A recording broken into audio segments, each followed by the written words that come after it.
Audiobook title Infinite Survival My 10,000x Return System, Chapter 0 1 to 75. Chapter 1 1 10,000x ROI System Awakened. Arthur Sterling died exactly as he lived. He was overworked, utterly ruthless, and entirely alone. Back on Earth, he was a high-level corporate liquidator. His entire existence was dedicated to gutting failing companies and stripping them of their assets. He enriched the billionaire parasites at the very top of the food chain. He was the shark they called when blood was in the water. But when his own heart finally gave out in a sterile glass-walled penthouse at 45 years of age, his final thought wasn't about his massive bank account. It was a bitter and icy realization. He was just a disposable pawn in a rigged game. He had spent his entire life making other men rich only to die a dog's death. Never again. He promised the empty room as his vision faded to black. Next time I own the board. Splash! Arthur gasped heavily. His lungs burned as icy and foul-smelling water filled his mouth. He thrashed around while his hands dug into thick freezing mud. He coughed up the filthy water as his entire body screamed in agony. He opened his eyes and blinked through a torrential downpour. He wasn't in a penthouse anymore. He was lying in a trash-filled alleyway surrounded by decaying wooden shacks. He tried to stand, but his limbs trembled. He looked down at his hands. They were bone-thin and covered in grime and bruises. This definitely wasn't his body. Boom! A massive boom of thunder shook the sky, and with it the flood of foreign memories forcefully injected themselves into his brain. He gripped his head and gritted his teeth against the searing pain. He was in the mortal domain, a magical lower realm. This body belonged to a nameless 20-year-old outcast who had literally starved to death in the muddy slums after failing his magical awakening. As the memories settled, Arthur looked up at the sky. Through the dark clouds, he could barely make out a faint shimmering grid of light, enclosing the entire world, a dimensional barrier. The truth of this universe clicked into his cold, calculating mind instantly. The gods of the apex realm above didn't protect this world. They farmed it. They dropped bioengineered beasts down here just to force the mortals to fight and cultivate energy. Then they would harvest them when the crop was ripe. A literal livestock world. Arthur muttered as his voice sounded raspy and weak. He wiped the mud from his hollow cheeks and a chilling predatory smile stretched across his face. They treat this planet exactly like my old bosses treated companies. Inflate the stock, strip the assets, and burn the rest. He slowly pushed himself to his feet while ignoring the agonizing hunger gnawing at his stomach. He wasn't going to climb this universe's ladder. He wasn't going to play the plucky underdog hero either. He was going to execute a multiversal hostile takeover. Just as he stabilized himself against a rotten wooden wall, a heavy hand shoved his shoulder. "Look what the rain washed up," a gruff voice sneered. Arthur turned his head. A burly thug with a scarred face and a rusted iron knife tucked into his belt was glaring at him. The man's eyes flicked down to Arthur's feet. Take the boots off, trash. They're worth a couple or two. Do it fast or I'll gut you like a pig. Arthur didn't flinch or feel fear. He just looked at the man the same way he used to look at a bankrupt CEO begging for a severance package. Pathetic. Are you deaf? The thug barked. He drew the rusted knife and lunged forward to grab Arthur by the collar. As the thug swung, the crisp sound of a system chimed in his mind. Ding! System awakened. Congratulations on activating the 10,000x The Infinite ROI system. Arthur's eyes widened slightly as a glowing blue interface materialized in his vision. Time seemed to slow to a crawl. He processed the text instantly. His ultra-capitalist parasitic mindset had attracted the ultimate tool. The system granted him binders. He could attach a binder to a target.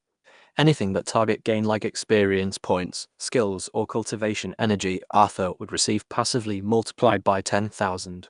He didn't need to work. He just needed employees. Time snapped back to normal. The thug's hand closed around Arthur's collar. "I said take off the FEC King boots," the thug roared. Arthur didn't say a word. He didn't have magical power, but he had 4 to 5 years of ruthless survival instinct and a complete lack of moral hesitation. He shifted his weight and allowed the thug to pull him forward. Using the man's own momentum, Arthur drove his bony knee straight into the thug's groin. Ugh! The man doubled over with his eyes bugging out. Arthur didn't stop. He grabbed the thug's extended arm, twisted his hips, and snapped his elbow over his own shoulder with brutal mechanical efficiency. Crack! Ow! My arm! The thug shrieked and dropped the knife into the mud. Arthur kicked the back of the man's knee and sent him crashing face first into the filthy puddle. He calmly stepped on the back of the thug's neck to pin him down and reached into the man's pockets. He pulled out a small leather pouch jingling with coins. "Thanks for the capital," Arthur whispered coldly. He pocketed the coins and kicked the man in the ribs for good measure before walking away, leaving the thug groaning in the mud. Ding! Novice gift pack available. Open now. Open it. Arthur commanded in his mind. System ability, void step mantra. A surge of knowledge flowed into his mind, detailing a high-tier fundamental footwork technique. It was complex and required immense physical conditioning to use properly. Right now, his starved body couldn't even perform the first step without tearing a muscle. He needed a battery and he needed one fast. He walked out of the alleyway and into a bustling, rain-slicked courtyard. Mortals in ragged clothes hurried past with their heads down. But Arthur's eyes locked onto a figure in the center of the muddy square. It was a teenager around 16 years old, wielding a heavy wooden training sword. The boy was drenched in sweat and rain, and his muscles trembled from exhaustion. However, his eyes burned with fierce, naive determination. He was swinging the sword over and over again, while correcting his posture with every strike. Arthur analyzed him. Hard-working, driven. He probably had a tragic backstory and a burning desire to prove himself. The absolute perfect chosen one archetype. To Arthur, he was the perfect free employee. Target identified. Name Cadencross. Initiate binder. Bind him. Arthur smiled. An invisible, ethereal thread shot from Arthur's chest and attached itself to the boy's back. Caden didn't notice a thing. He just gritted his teeth and raised the wooden sword again. Arthur leaned against a nearby wall and crossed his arms. Work hard, kid. The company relies on you. Caden swung. 98. 99. How? Caden let out a battle cry as he brought the wooden sword down for the final perfect strike. As the motion completed, The crisp sound of the system chimed in his mind. Ding. System remark. Employee target Cadencross completed 1,000 swings. 10,000x ROI multiplier activated. You have gained 10 million swings of sword insight. FECK, Arthur gasped. The world went white. It wasn't just knowledge, it was raw cataclysmic cosmic energy. The sheer volume of insight generated by 10 million perfect sword strikes couldn't be contained in a frail, starving mortal vessel. His body exploded with heat. Crack, crack, crack. The sound of his own bones breaking and instantly reforming happened in rapid succession. Arthur fell to his knees and locked his jaw tight to hold back a scream. The pain was completely absurd. His starved, atrophied muscles violently tore themselves apart and were built at a cellular level. The cosmic energy surged through his veins like liquid fire and forcibly rewrote his DNA. His shoulders broadened and tore the seams of his ragged shirt. His spine lengthened and added inches to his height. The hollows of his cheeks filled out and his jawline sharpened into a predatory chiseled edge. The mud around him hissed and evaporated from the sheer body heat he was radiating. For 10 agonizing seconds, Arthur endured the equivalent of decades of brutal non-stop physical and martial conditioning. He didn't just learn how to swing a sword. His body was violently sculpted by the system into an apex predator capable of executing those 10 million strikes flawlessly. When the white light finally faded, Arthur slowly stood up. He looked down at his hands. They were no longer the frail, bruised hands of a starving beggar. They were large, powerful, and calloused in exactly the right places. He clenched his fist and felt a terrifying explosive power coiled within his dense muscles. The sheer physical presence he now commanded was intoxicating. He took a deep breath, and his chest expanded with absolute vitality. The rain seemed to deflect off his skin before it could even touch him, repelled by the ambient energy radiating from his core. He looked across the courtyard. Cadencross had collapsed in the mud and was panting heavily, proud of his meager 1,000 swings. Arthur rolled his broad shoulders as a dark, genuine smoke spread across his face. I'm going to light this universe. Chapter 2 Vanguard Bastion Black Token. Arthur Sterling stood in the rain like a god hidden in the rags of a beggar. His brain was a fortress of martial perfection. 10 million strikes. He could close his eyes and see every possible angle, every parry, and every lethal thrust of a blade. It wasn't just muscle memory, it was a profound and almost terrifying understanding of the concept of the sword itself. Ding. Cultivation state. Host has achieved domain-level sword intent. Host has bypassed 5 major cultivation tiers. Arthur dismissed the prompt with a thought. The 10,000x return didn't just give him quantity, it forced an evolution in quality. Caden's desperate struggle to master a basic D-rank sword swing had translated into Arthur instantly inventing a god-tier variant of the technique in his mind. Why lift a finger to train when the world is full of eager idiots willing to do it for meat? Arthur mused as he stepped out of the slums. He didn't bother looking back at his employee. Caden was a long-term investment. Right now, Arthur needed a platform to expand his portfolio. The memories of his predecessor pointed him in one direction, the Vanguard Bastion. It was the premier military academy of the mortal domain and the only place that hoarded the resources, artifacts, and high-tier targets he needed. He walked through the winding cobblestone streets of the city. The disparity between the slums and the inner city was jarring. Pristine white towers loomed over the squalor below and were guarded by men in gleaming silver armor. It was a society built entirely on classism and raw power. Arthur fit right in. He might be wearing a torn, mud-stained tunic, but he walked with the posture of a reigning emperor inspecting his estate. People instinctively stepped out of his way because they were unnerved by the cold predatory aura radiating from his towering frame. He arrived at the Tower 9 gates of the Vanguard Bastion's recruitment center. Hundreds of hopefuls were lined up, and most of them were draped in expensive silks and accompanied by armed retinues. They were the spoiled children of nobles, chatting loudly about their innate talents and the low-grade beasts they had paid mercenaries to kill for them. Arthur didn't have time for lines. He bypassed the winning queue of aristocrats. His heavy boots splashed against the pristine marble courtyard as he walked directly toward The massive double doors of the registration hall. you. Arthur paused and slowly turned his head. A young man in an outrageously lavish crimson coat stepped out of the line. His hand rested on the gem-encrusted pommel of his rapier. He had the arrogant, punchable face of someone who had never been told no in his entire life. 3 heavily armored guards flanked him. "Are you blind, peasant?" The noble sneered and looked Arthur up and down with absolute disgust. "The line for the servants' stuff is around the back. Though smelling like that, I doubt they'd even let you shovel the beast dung." The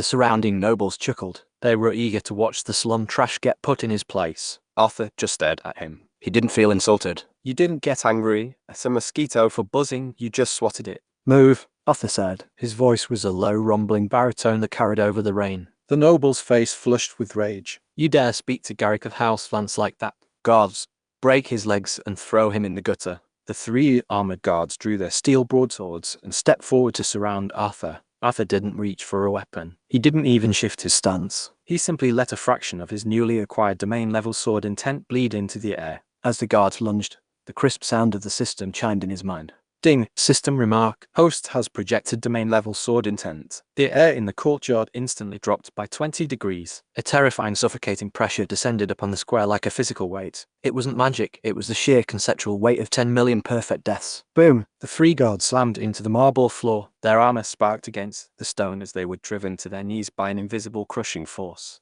They gasped for air while their eyes went wide with primal terror. Garrick's arrogance near vanished entirely.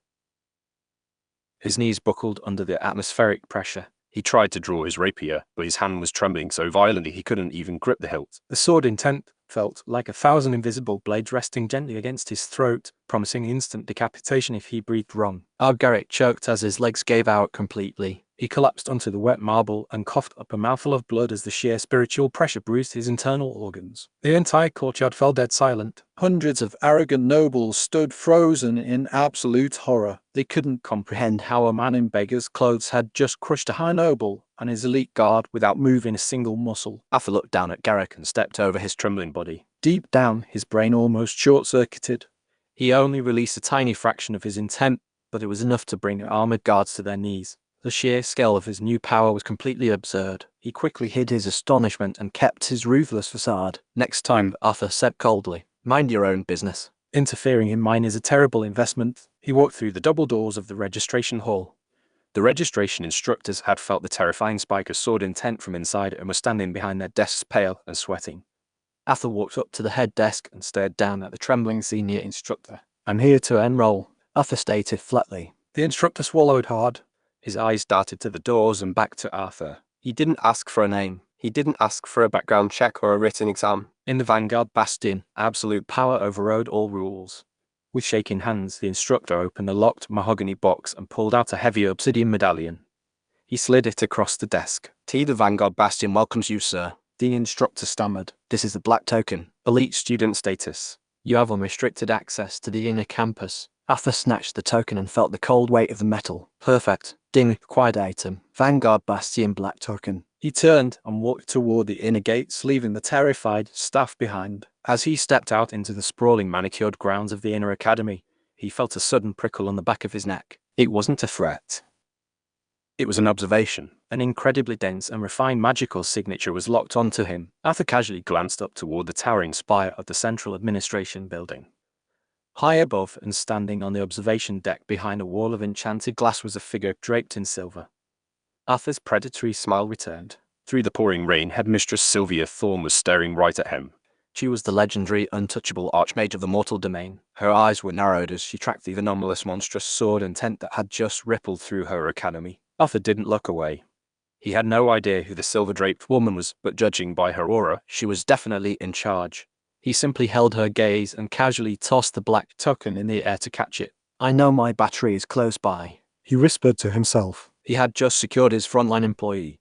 Now it was time to acquire upper management. Chapter 3 The Archmage's Curse. The summons came less than 20 minutes after Arthur acquired his black token. A terrified junior instructor, sweating profusely, despite the cool academy air, had intercepted him in the main hall and escorted him to the highest spire of the Vanguard Bastion.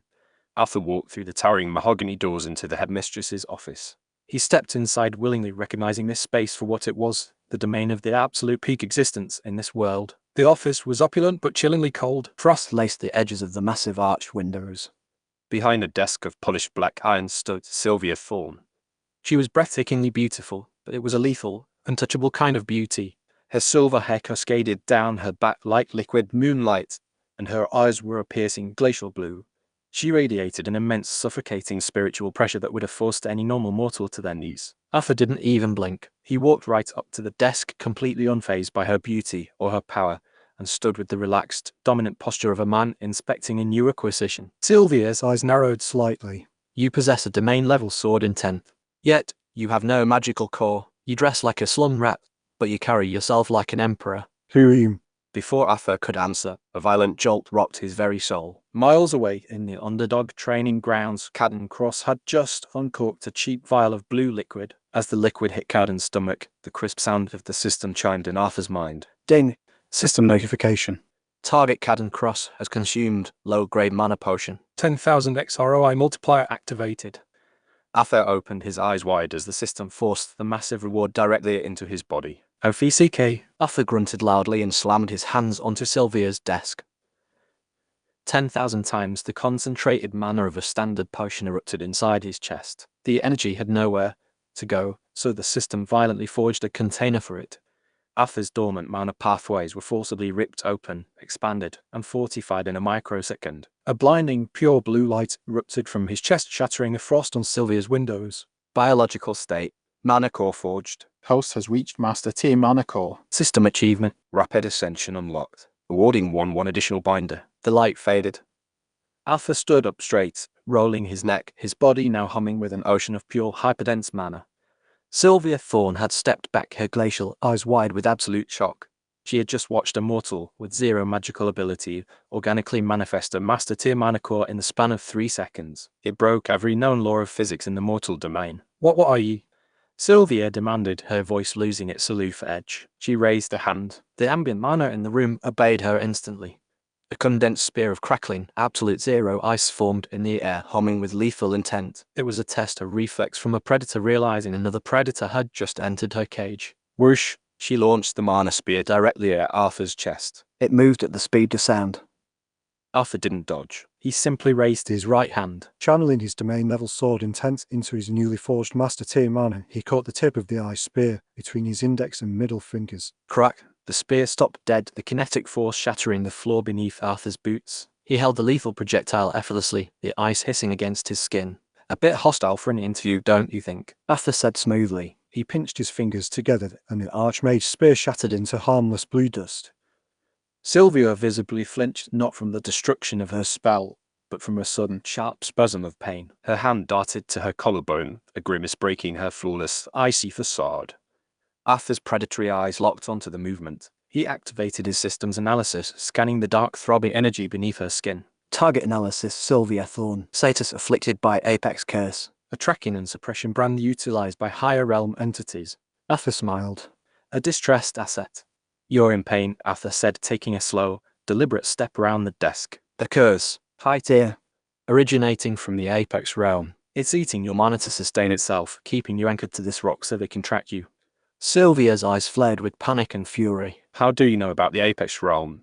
If you were one of the hounds. I'm not a hound, Arthur interrupted, closing the distance between them. I'm a businessman. And right now I see a CEO who is bleeding capital. Your curse is killing you. I can feel it from here. There is no cure, Sylvia spat, stepping back until her back hit the frosty glass of the window. It is an absolute law written into my soul. I don't think I care about their laws, Arthur said, his towering frame looming over her. The sheer purity of his newly forged 10,000 X refined mana began to unconsciously resonate with her, temporarily soothing the burning agony in her collarbone.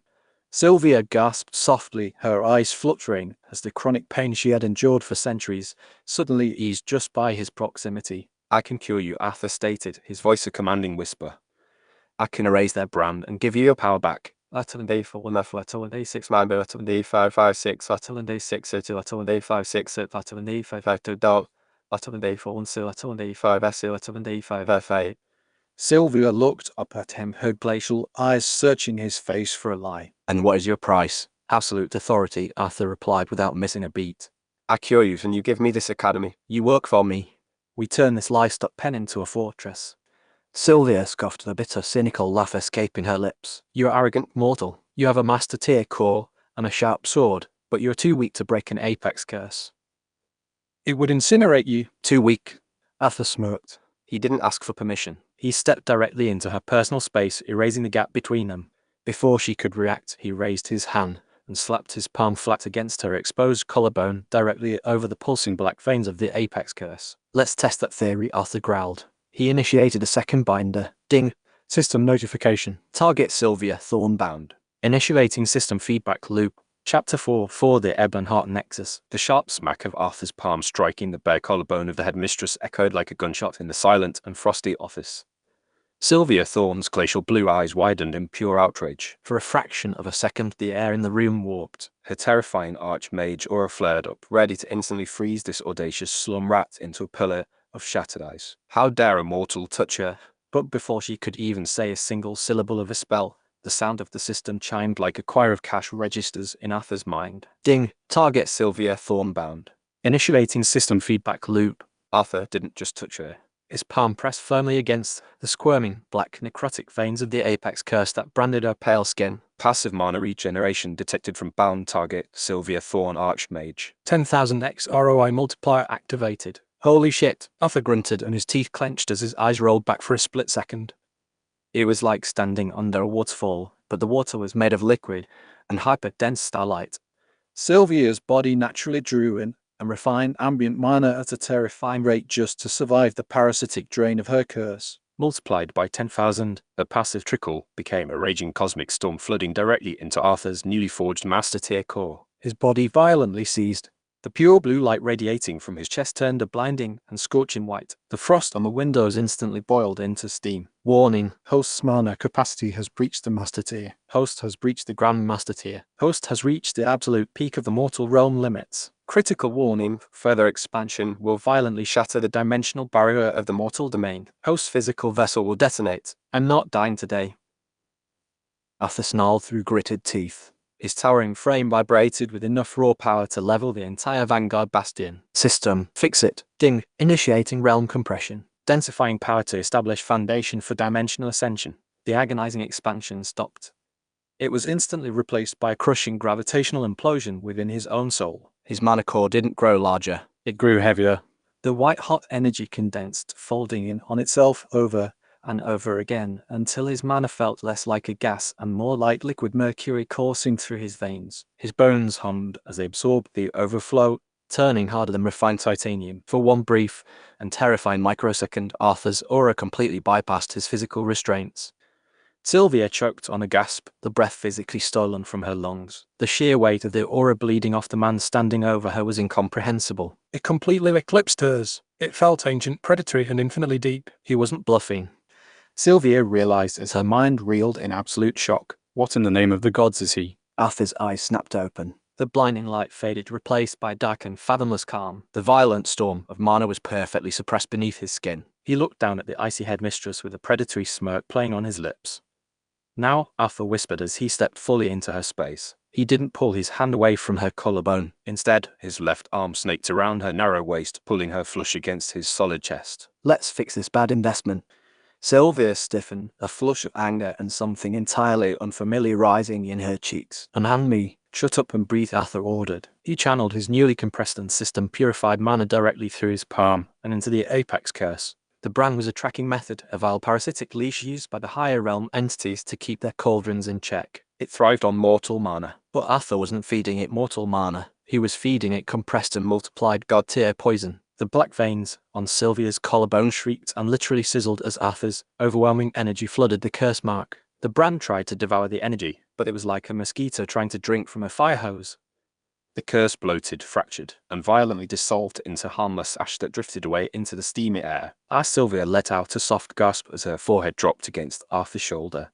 The chronic and soul-tearing agony she had endured for centuries simply vanished. The pain was so constant it had become a part of her identity. The overwhelming relief left the usually untouchable Archmage entirely pliant in his arms. Her legs trembled, and Arthur held her up effortlessly, his hand resting comfortably on the curve of her waist. "See," Arthur murmured, his voice a low rumble against her ear. Just a minor restructuring. Ding.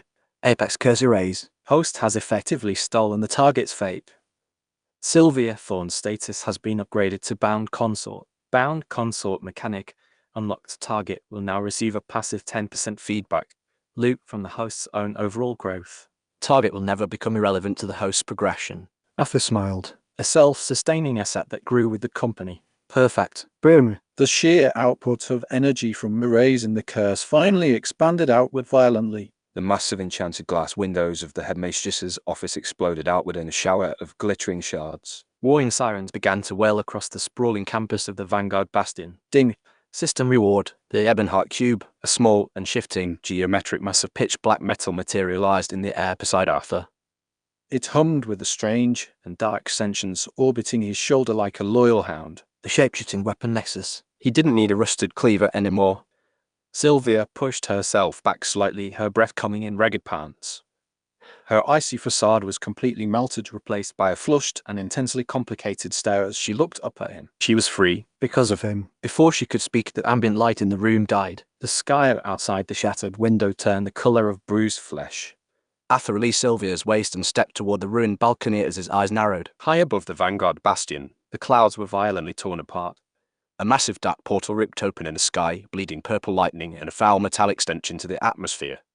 Sylvia moved to his side, her magical aura flaring back to life, purer and stronger than ever before. The cult of the Ascendant, she gritted out, her voice laced with venom. They sense the curse breaking. They're here. Arthur stared at the portal, watching massive and twisted silhouettes begin to drop from the tier in reality. He rolled his shoulders as the Ebonheart Cube spun rapidly beside his head. Good, Arthur said coldly. I was just looking for an excuse to do some downsizing. Chapter 5 Stepping on the Shadows. The Vanguard Bastion was plunged into absolute slaughter. From his vantage point high in the headmistress's spire, Arthur watched the chaos unfold. The cult of the Ascendant wasn't invading with soldiers. They were dropping bio-engineered nightmares directly into the courtyards. Hawking masses of stitched-together muscle, bone blades, and acid-spitting was crashed into the pristine marble to tear into the panicked student body. Screams of terror echoed over the blaring sirens. The arrogant nobles who had sneered at Arthur hours ago were now getting ripped apart like wet tissue paper. Their expensive rapiers snapped against the hardened carapaces of the cult's beasts. Ding. Employee target Cadden Cross has engaged in a life or death struggle. Target has executed a desperate dodge. 10,000x ROI multiplier activated. Host gains flawless evasion reflexes. Arthur's pupils dilated as a rush of combat instinct hardwired itself into his brain. Somewhere down in that meat grinder, his little naive battery was fighting for his life, and every drop of sweat Cadden shed was paying Arthur massive dividends. Target Cadden Cross has cast basic Windblade. 10,000x ROI multiplier activated. Host has gained God-tier wind manipulation proficiency. Beautiful, Arthur muttered and cracked his knuckles. Keep wicking, kid. Beside him, the air violently dropped in temperature. Sylvia Thorne stepped forward, her silver hair whipping around her in an ethereal wind. Her eyes blazed with a terrifying and absolute zero light. I will freeze their portal, Sylvia declared. She raised her hands to conjure a grand tier spell. I won't let them destroy my academy. Arthur reached out and clamped his large and calloused hand around her wrist, physically forcing her arm down. Sylvia whipped her head toward him, anger flashing in her eyes. What are you doing? Let me go. No, Arthur said. His voice was entirely devoid of panic or urgency. He projected his aura, a heavy and suffocating blanket of dominance that wrapped around her. You just had a high-tier parasite ripped out of your soul. Your core is unstable. You cast a spell that big right now, you'll fracture your meridians. They are slaughtering my students. She spat, though her struggles against his grip weakened. I don't care about your students, Arthur replied ruthlessly. I care about my assets. You're an asset. That kid fighting for his life down there is an asset. The rest of them are acceptable losses. He let go of her wrist and stepped past her toward the shattered window. Stand down and recover. I'll handle the pests. Sylvia stood frozen and rubbed her wrist. She had been the untouchable peak of this world for centuries. No one had ever commanded her. No one had ever stood in front of her. But as she watched Arthur's broad back, she felt a strange and intoxicating shudder run through her spine. The overwhelming urge to obey him was terrifyingly pleasant. She slowly lowered her hands and let her mana settle. Arthur stepped off the edge of the balcony. He plummeted hundreds of feet toward the burning courtyard. Shuv. Sword form, Arthur commanded in his mind. The Ebonheart cube orbiting him instantly collapsed, stretching and flattening with a sound of grinding metal.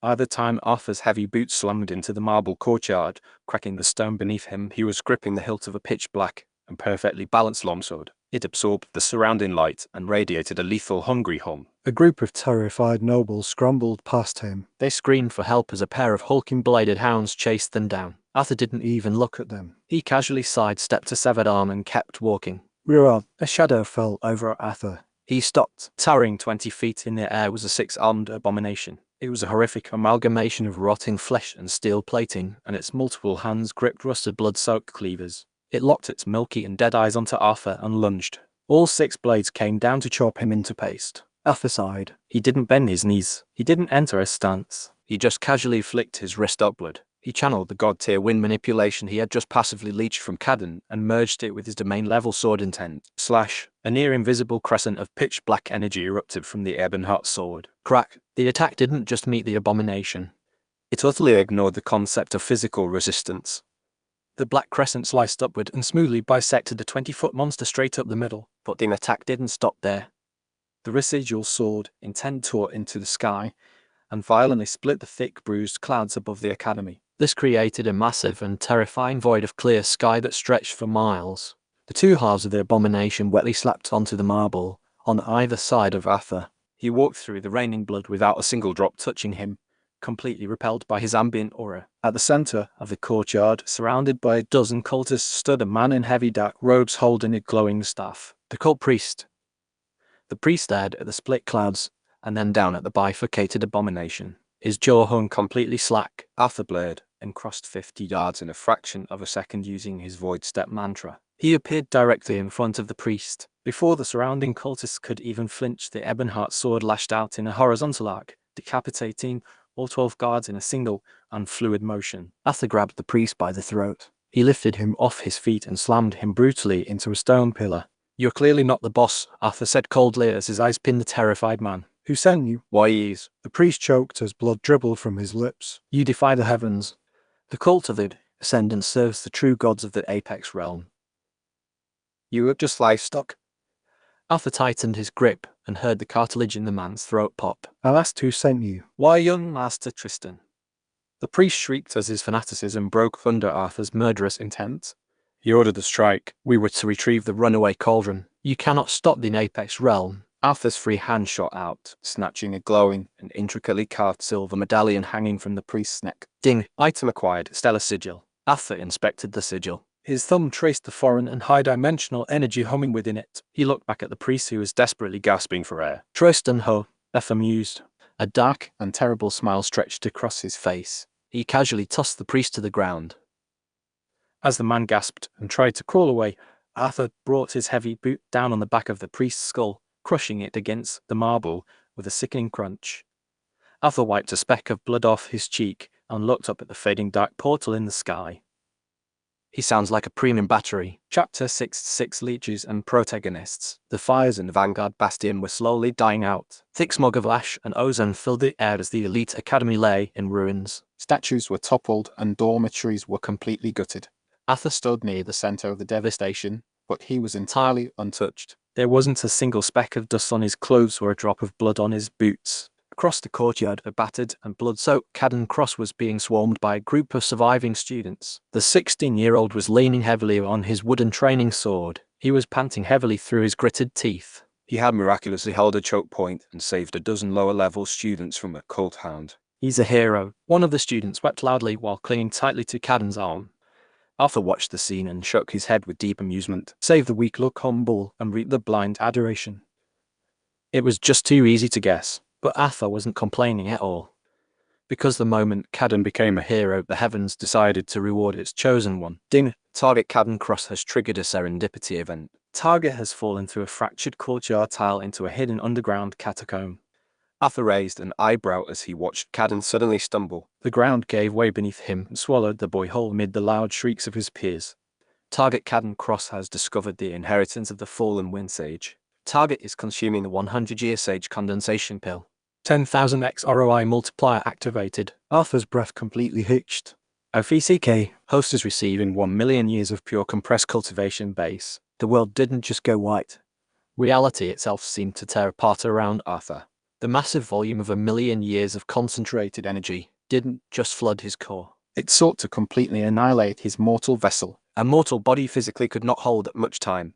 And raw power. Warning, host vessel is facing total existence erasure. Initiating emergency protocol. Utilizing 1 million years of cultivation to forcibly forge a higher vessel. Forging the dimensional breaker physique. Arthur fell to one knee. He drove the Ebonheart sword directly into the cracked marble to keep himself anchored. It felt as if a massive hammer was striking his very soul. Every single cell and every drop of his blood was being incinerated and replaced by dark and heavy matter. The pressure was so absolute that the air around him warped and gravity increased tenfold in a 10-foot radius. The stone beneath him immediately pulverized into fine dust. When the agonizing forging finally finished, Arthur slowly stood up. He cracked his neck and the sand echoed like a collapsing boulder. He looked at his hands. He didn't look any different, but he felt entirely detached from the world around him. Ding! Dimensional breaker physique acquired. Passive effect. Host completely negates all realm suppression laws. Lower tier curses, gravity fields, and environmental damage are automatically nullified. Arthur laughed loudly. It was a deep sound of pure joy. I love this kid. He works so hard and I reap all the dividends. Minutes later, a dusty and glowing Cadden Cross climbed out of the sinkhole. He was radiating a newfound and powerful aura. Arthur immediately slipped into character. He walked over with his face arranged into a look of stern but supportive approval. You did good today, kid, Arthur said as he clapped a heavy hand on Cadden's shoulder. Cadden looked up at the towering man with awe shining in his naive eyes. I just did what I had to do. Are you an upperclassman? Something like that, Arthur lied smoothly. Keep finding trouble, kid. Keep pushing your limits. The world needs heroes like you. And I need the passive income. He added silently in his heart. Leaving the highly motivated kid behind, Arthur bypassed the cleanup crews and headed straight for the administrative spire. Sylvia was waiting for him in the ruins of her office. She had changed out of her torn academic robes and was now wearing a sleek silver combat uniform that tightly wrapped around her massive chest and heavy bottom. The air of the untouchable Archmage was back. But when her cold eyes met Arthur's, the temperature in the room noticeably spiked. The Academy is secure, Sylvia reported. Her tone was strictly professional, but the slight flush on her neck betrayed her. The cult retreated. But we have a severe internal issue. Middle management trying to stage a coup. Arthur asked as he walked right up to her desk. The Academy elders, Sylvia confirmed.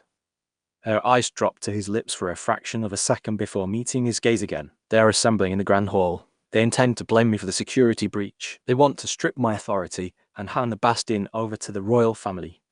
Arthur sneered in contempt. The royal family, the kings and emperors of this dirt ball, are nothing but complicit dogs for the Apex realm. They knew about this strike.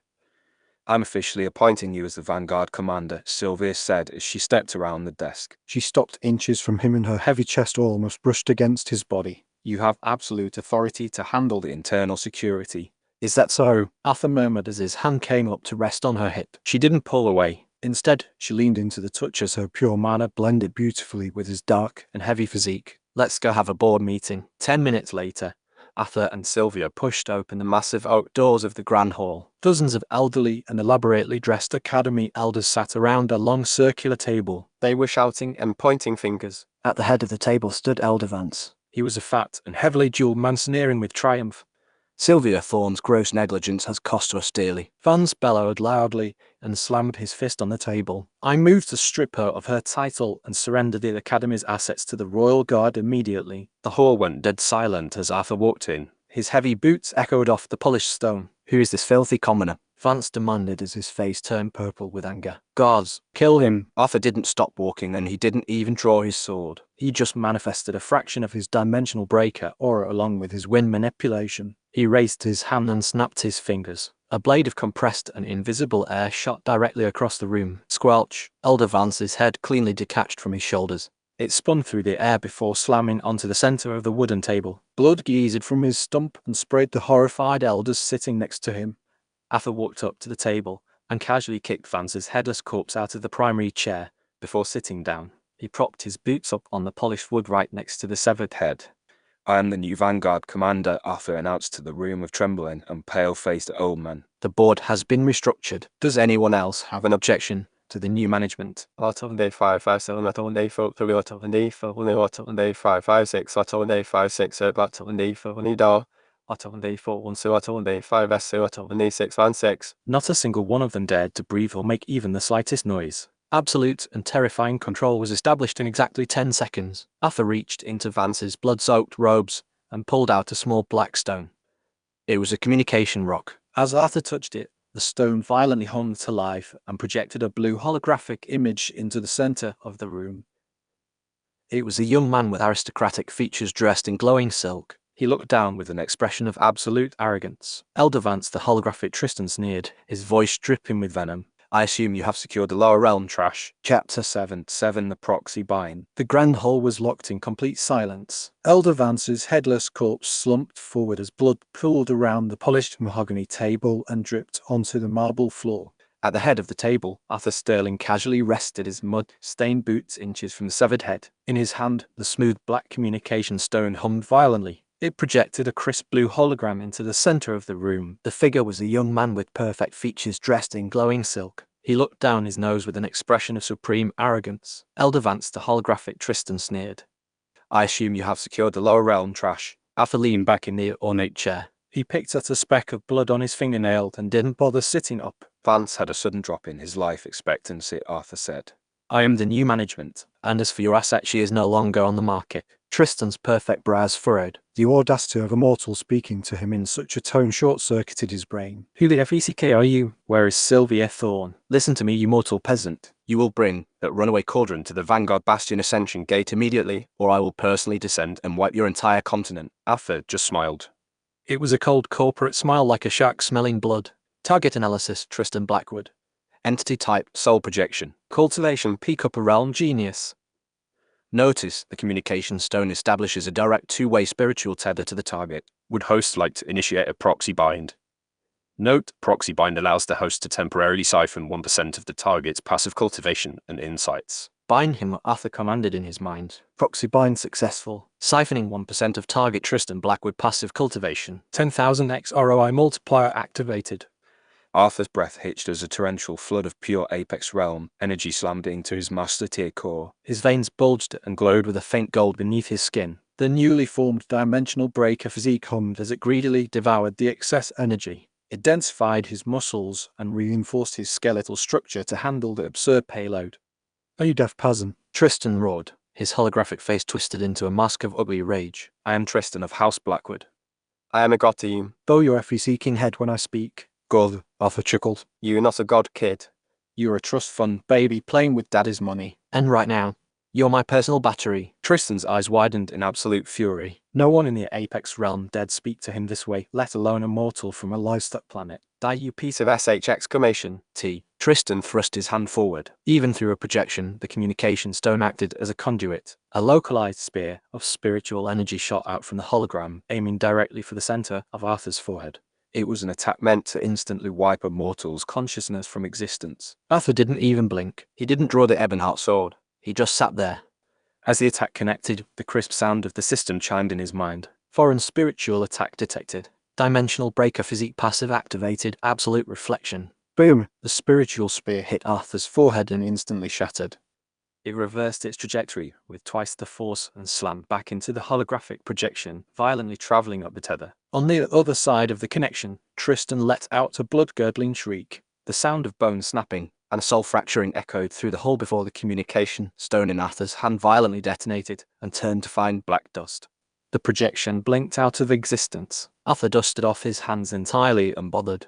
Meeting adjourned. He looked down at the pile of ash left by the stone. Nestled in the center was a small glowing crystal pulsing with a faint spatial frequency. Item acquired, Apex coordinate crystal. Description, a spatial anchor cropped by a shattered upper realm tether. Can be used to track or open a gateway to the target origin point. Arthur pocketed the crystal. Tristan wasn't going to let this go. A humiliated aristocrat with a fractured ego would throw a tantrum. He would send someone to wipe the planet clean just to soothe his pride. Let them come, Arthur thought. He needed the capital anyway.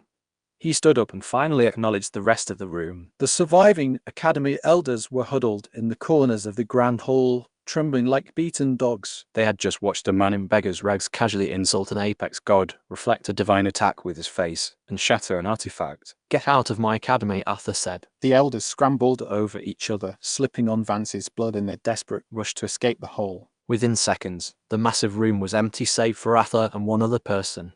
Sylvia Thorne stepped out from the shadows near the grand double doors. Her silver combat uniform clung to her curves, and her glacial blue eyes were wide, fixed on Arthur. She had watched the entire exchange. For centuries she had lived in absolute terror of the Apex realm, yet this man had just treated a Blackwood heir like a mildly annoying telemark eater.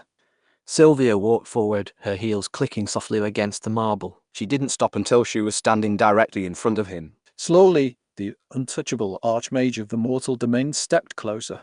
She felt an overwhelming urge to wrap her arms around him and seek the absolute safety of his embrace. Instead, she stopped just inches away and gently grasped the fabric of his sleeve to anchor herself to him. She looked up into his eyes as her glacial blue gaze softened completely. "Vanguard Commander," Sylvia whispered softly. "The academy is yours to direct. I will follow your lead." Arthur looked down at her hand on his arm and gave a calm nod. "Good," Arthur said smoothly.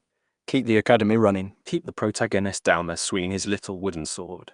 I have a business trip to make." "Where are you going?" Sylvia asked. Arthur looked toward the massive windows. His gaze aimed far beyond the city limits toward the deadliest scar on the continent. "I need a power spike before upper management arrives," Arthur smirked. I'm going to the abyss. Chapter 8. The Abyssal Descent. The abyssal rift was not a place meant for the living. It was a festering wound in the crust of the mortal domain where physical laws broke down. The sky above the massive canyon was a swirling vortex of crimson and black, completely devoid of sunlight. Arthur Sterling stood at the edge of the precipice. The wind howled like tortured souls as it rushed up from the fathomless depths. Before he left the Vanguard Bastion, he had checked his internal dashboard. Cabin Cross was currently deep in the Academy underground catacombs fighting for his life against ancient traps and lingering beast spirits. Every time the kid swung a sword or dodged a spike, Arthur's system fed him a river of passive 10,000x multiplied experience. It was a beautiful business model. The employee labored in the dirt. The CEO reaped the rewards in the clouds. Before Arthur had departed, Sylvia had approached him in the courtyard. Her icy facade was entirely gone. She had pressed a cold silver pendant into his palm. "My life force is tied to this," she had told him. "The abyss plays tricks on the mind. It preys on regret and fear. Keep this close. My mana will anchor you." Arthur rubbed his thumb over the glowing pendant hanging around his neck. It radiated a soothing, cool energy that pushed back against the oppressive migraine-inducing miasma rolling off the rift. He didn't feel fear or regret anyway, but he appreciated the gesture. A loyal secretary was essential for a smooth operation. "All right, system," Arthur murmured as he looked down into the pitch-black void. "Let us see what kind of hazard pay we can afford." Accessing system shop. Current Balance 450,000 system points. Give me something that lets me breathe down there without my internal organs imploding. Purchasing God-tier isolation veil. Cost 300,000 system points. Description: a conceptual barrier that perfectly isolates the host from environmental damage, extreme gravity, and dimensional suppression. A shimmer of iridescent light washed over Arthur's body, clinging to his skin like a second layer of clothing before fading into invisibility. Immediately, the foul stench of ozone and rotting flesh vanished. The heavy crushing gravity of the rift edge neutralized. "Perfect," Arthur said. He stepped off the edge. He plummeted into the darkness with the wind roaring past his ears. The Ebonheart cube materialized from his shoulder, spinning excitedly in the air beside him as they fell. The abyss was not inherently evil. It was a dumping ground. When the gods of the Apex realm conducted twisted biological experiments or had political prisoners, they threw them down here. Letter 1D4 and F letter 1D6 9 B letter 1D5 letter 1D6 8 letter 1D5 letter 1D5 F da letter 1D4 1 C letter 1D5 F C letter 1D5 F8. The resulting ambient energy was a toxic, highly corrosive sludge. But to the Ebonheart tube, it was an all-you-can-eat buffet. The pitch-black geometric mass hummed with a hungry sentience. It expanded its form to act as a vacuum and greedily devoured the abyssal miasma as they descended. As Arthur neared the bottom of the canyon, the sheer walls of the rift began to crawl with movement. Tier 9 abyssal crawlers. They were horrific insectoid beasts the size of armored transport trucks. They were covered in jagged bone plating and completely blind. They sensed the movement and detached from the walls, lunging through the air to intercept his fall with acid-dripping mandibles. Arthur didn't draw a sword. He didn't have time to waste fighting trash mobs when the real prize was at the bottom. He focused his mind and activated the movement art he had acquired in the slums. As the beast lunged, the crisp sound of the system chimed in his mind. Practice of void step mantra detected. Random multiplier activated. 8000x. Arthur's body blurred and turned into a streak of intangible shadow. Whoosh! He stepped on empty air as if it was solid ground, and his trajectory violently shifted. He zigzagged through the falling swarm of crawlers with impossible agility. The beasts slammed into each other in their blind frenzy. Their acid splashed against the canyon walls as Arthur effortlessly bypassed their entire blockade. System noticed. Ebonheart Cube has passively absorbed 40 abyssal cores from the ambient environment, converted to 40,000 system points. Good boy, Arthur smirked as his boots finally slammed into the solid spongy ground of the rift floor. He stood up. The God-tier isolation veil kept the absolute crushing pressure of the deep abyss at bay. The floor of the rift was a desolate wasteland of shattered black glass and pools of corrosive dark matter. But Arthur's eyes were drawn to the center of the cavern. Rising from the floor were colossal glowing pillars of pure starlight. Strung between them was a web of massive divine chains. They pulsed with an Arrogant holy energy that felt entirely out of place in this hellhole. suspended in the very center of the web and bound by thousands of glowing seals that pierced her flesh was a woman. She was horrifyingly beautiful. Her skin was deathly pale and marked with pulsing black tattoos that seemed to writhe like living shadows. Tattered remnants of a regal crimson gown clung to her form. As Arthur approached, the sound of his boots crunching against the glass echoed loudly. The woman's head snapped up. Her eyes opened, and Arthur felt his breath hitch despite the veil. There were pools of liquid burning gold filled with eons of concentrated hatred. She looked at his clean clothes, his upright posture, and the faint hum of his master tier core. A cruel, cynical sneer stretched across her pale lips, revealing elongated predatory canines. Another bug from the Apex realm, she hissed. Her voice sounded like grinding tectonic plates. Come to gloat, little godling. Or did you just come down here to die? Arthur stopped a few feet from the divine chains. He didn't draw a weapon. He just tilted his head, and a genuine smile broke across his face cause he was staring at how beautiful she is. I'm here for a hostile takeover, Arthur said smoothly. And I am Just looking for a new partner. Chapter 9 Binding the Demon Empress. Morwenna, the imprisoned demon empress of the Abyssal Rift, let out a laugh that shook the cavern walls. It was a sound devoid of humor, filled only with mocking cruelty and centuries of bitterness. Her partner, she mocked. Her liquid gold eyes narrowed as she strained against the divine chains. The starlight metal hissed and burned her pale skin where it dug in. You arrogant little speck of dust. You reek of the mortal domain, yet you carry the suffocating pride of the Apex realm. You think you can use me? I'm the Empress of the Void. Even bound, I could snap your mind in half with a single thought. Arthur remained entirely unfazed. He slowly paced around the perimeter of the divine seals, analyzing the craftsmanship. You could, Arthur agreed easily. But you will not, because you are starving, you are trapped, and you are pissed off. And I am the only key to this lock. Morwenna's sneer faltered for a fraction of a second. These are chains forged by the Celestial Court and placed by the dogs of the Apex realm, she spat. A master tier mortal cannot break them. If you touch that barrier, the holy fire will incinerate your soul. I am not a big fan of rules, Arthur replied. He stopped directly in front of her. Without a hint of hesitation, Arthur stepped forward. As his body made contact with the divine barrier, the holy seals violently flared to life.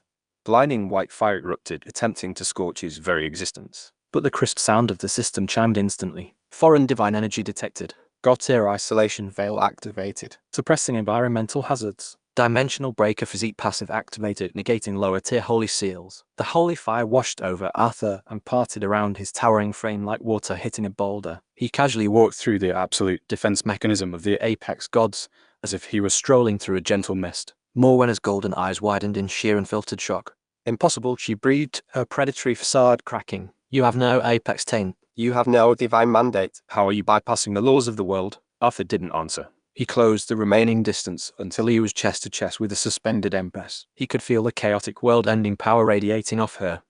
It was violently suppressed by the chains, but still boiling beneath the surface. She was a weapon of mass destruction. I don't play by their laws, Arthur whispered. His face was inches from hers. I am writing my own. I know why they locked you down here. You found out about the little battery farm, didn't you? Their plan to forcefully merge the lower realms and drain every mortal's soul to fuel their own immortality. Morwenna stiffened. How could you possibly know that? I know corporate restructuring when I see it, Arthur said coldly. They want to liquidate the company. I want to own it.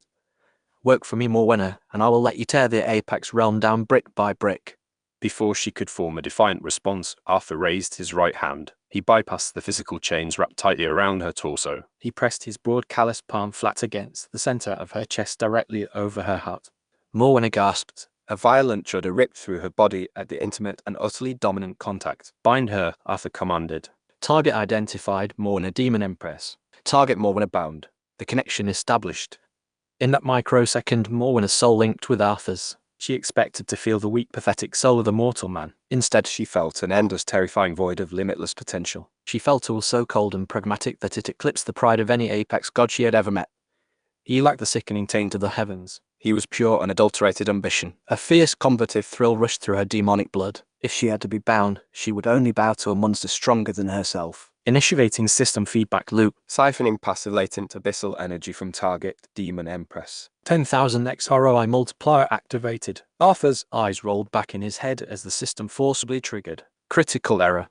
Warning, sheer volume of abyssal god energy vastly exceeds current processing parameters. Host core is facing conceptual overload. Forcing host into deep meditative state for emergency integration. Arthur collapsed to his knees right in front of Morwenna, and his body went completely rigid. His eyes slammed shut. A terrifying aura composed of both pristine, archmage blue mana and corrupting pitch-black abyssal energy began to swirl violently around him in a vortex. What did you do? Morwenna hissed, looking down at the paralyzed man. Before she could assess his condition, the cavern violently trembled.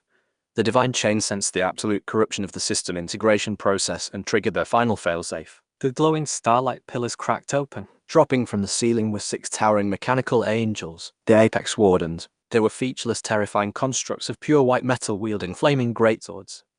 They had no faces, no emotions, and only one programmed directive. Purge all abyssal corruption. Damn it, Morwenna cursed. She struggled frantically against her chains as the wardens advanced on Arthur's defenseless, meditating body. Wake up, you arrogant fool. They will execute you. Inside Arthur's mind, a chaotic storm of system alerts blared. Integrating abyssal god energy. Extracting combat insight from bound target. 10,000x feedback complete. Host has acquired ultimate spell, Cataclysmic Annihilation Ray. Host has achieved pseudo-ascension balance. Arthur's eyes snapped open. The right eye glowed with the glacial piercing blue of an archmage. The left eye burned with the liquid gold, world-ending destruction of the abyss. He slowly stood up. The sheer pressure of his perfectly balanced opposing energies cracked the glass floor beneath his boots. The 6 apex wardens froze in their tracks. Their mechanical tracking systems were unable to comprehend the paradox standing before them. Arthur rolled his shoulders. The Ebonheart cube instantly snapped into his right hand and formed the pitch-black longsword. He looked at the mechanical angels, and a cruel, bloodthirsty smirk stretched across his face. Perfect timing, Arthur whispered. He raised his left hand as dark matter crackled violently between his fingertips. Let us test this out. Chapter 10, shattering the chains. Arthur Sterling stood in the center of the abyssal rift. The sheer pressure of his perfectly balanced energies cracked the black glass beneath his heavy boots. His right eye glowed with the pristine glacial blue of an archmage. At the same time, his left eye burned with the liquid gold, world-ending destruction of the abyss. It was a state of existence that defied every established law of the multiverse. Pseudo-ascension. The 6 apex wardens, towering mechanical constructs of pure white starlight metal, froze entirely. Their featureless faces twitched as their internal tracking systems completely short-circuited. To the heavens, the integration of pure mana and abyssal energy was not just impossible. It was heresy of the highest and most absolute order. Target is incomprehensible, one of the wardens buzzed. Its voice was a grating metallic screech. Directive remains. Purge all abyssal corruption. Erase the anomaly. Purge. Arthur chuckled softly. The sound was layered with a dark vibrating resonance that made the ambient miasma tremble. You overgrown tin cans don't have the clearance to fire me. Swoosh. The 6 wardens lunged simultaneously. Their flaming greatswords came down in a synchronized and inescapable net of divine execution.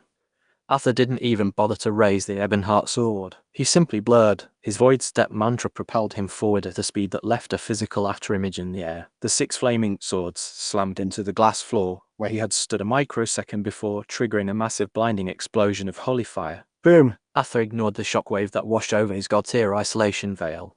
He appeared directly in front of the massive thrumming starlight chains binding Morwenna. The Demon Empress watched him with wide, disbelieving eyes.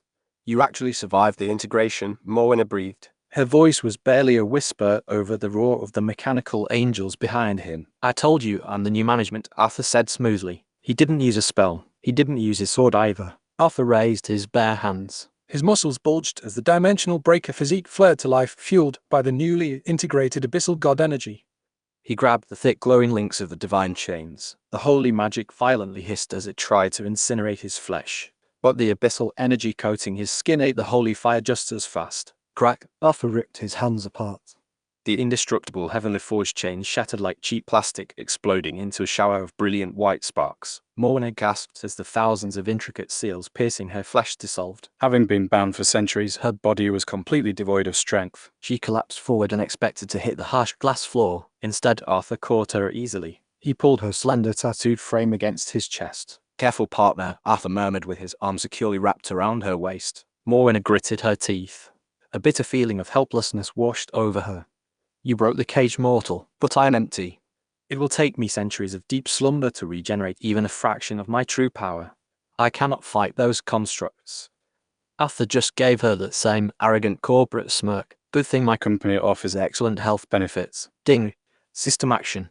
Bound consort feedback loop initiated. Transferring accumulated system reserves to target Morwenna. Morwenna's breath hitched violently. She expected a slow, agonizing recovery. She expected to be a burden and a weak captive empress forced to rely on a mortal man. What she got instead was a torrential flood of pure power.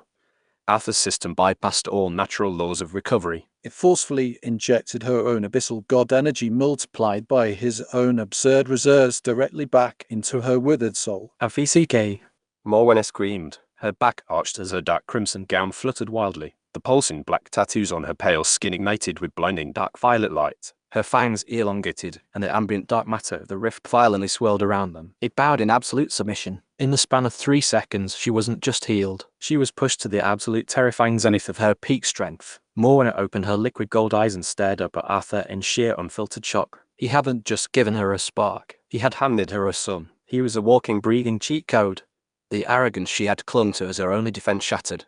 It was instantly replaced by a fierce, possessive, and wildly intoxicating loyalty. Morwenna whispered while her hands gripped the lapels of his coat.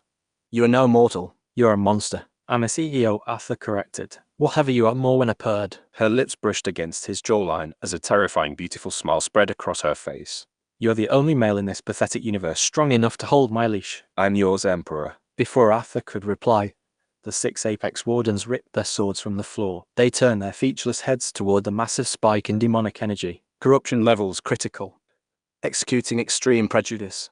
"Rest in my shadow," Arthur ordered Morwenna with his gaze shifting to the mechanical angels. Morwenna didn't hesitate. With a dark, sultry laugh, her physical form dissolved into a pool of living darkness.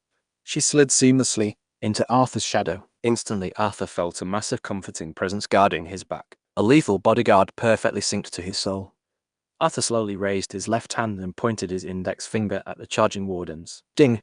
System ability. Initiating ultimate spell Cataclysmic Annihilation Ray. A sphere of condensed pitch-black energy the size of a marble formed at the tip of his finger. It didn't emit sound. It didn't emit light. It simply existed as a pure, undeniable void of absolute erasure. Downsizing, Arthur whispered. A beam of dark matter no thicker than a pencil shot from his finger. It swept across the cavern in a horizontal arc. The beam passed through the thick starlight metal of the 6 Apex Wardens without a single sound of resistance. For a second, the constructs continued to run. Then their upper halves simply slid off their lower halves. Boom! Out of the 6, 5, out of the 9, 3, out of the 4, out of the 4, 6, out of the 5, 0, 0, out of the 4, 6, out of the 4, 4, out of the 4, 3, out of the 4, 6. The wardens exploded into massive fireballs of divine energy. Their conceptual cores were completely erased from reality. The beam didn't stop there. It hit the far wall of the abyssal rift and silently ate through millions of tons of bedrock. It permanently expanded the canyon by miles in a single second. Arthur lowered his hand and felt slightly impressed. The efficiency was beautiful. Ding! System enhancement. Ebonheart Cube has absorbed the remains of the Apex Wardens. Weapon Nexus upgraded. Attribute acquired, Holy. The pitch-black longsword in his right hand hummed. A vein of pure white starlight integrated into the dark metal. Now he could cut with both the abyss and the heavens. "We have a lot of work to do," Arthur said to the shadow beneath his feet. "I am eager to bleed them for you," Morwenna's voice echoed directly in his mind, dripping with lethal intent. Just as Arthur turned to find a way back to the surface, the entire abyssal rift shuddered. The system interface violently flashed bright red in his vision, accompanied by a blaring siren that only he could hear. Critical alert.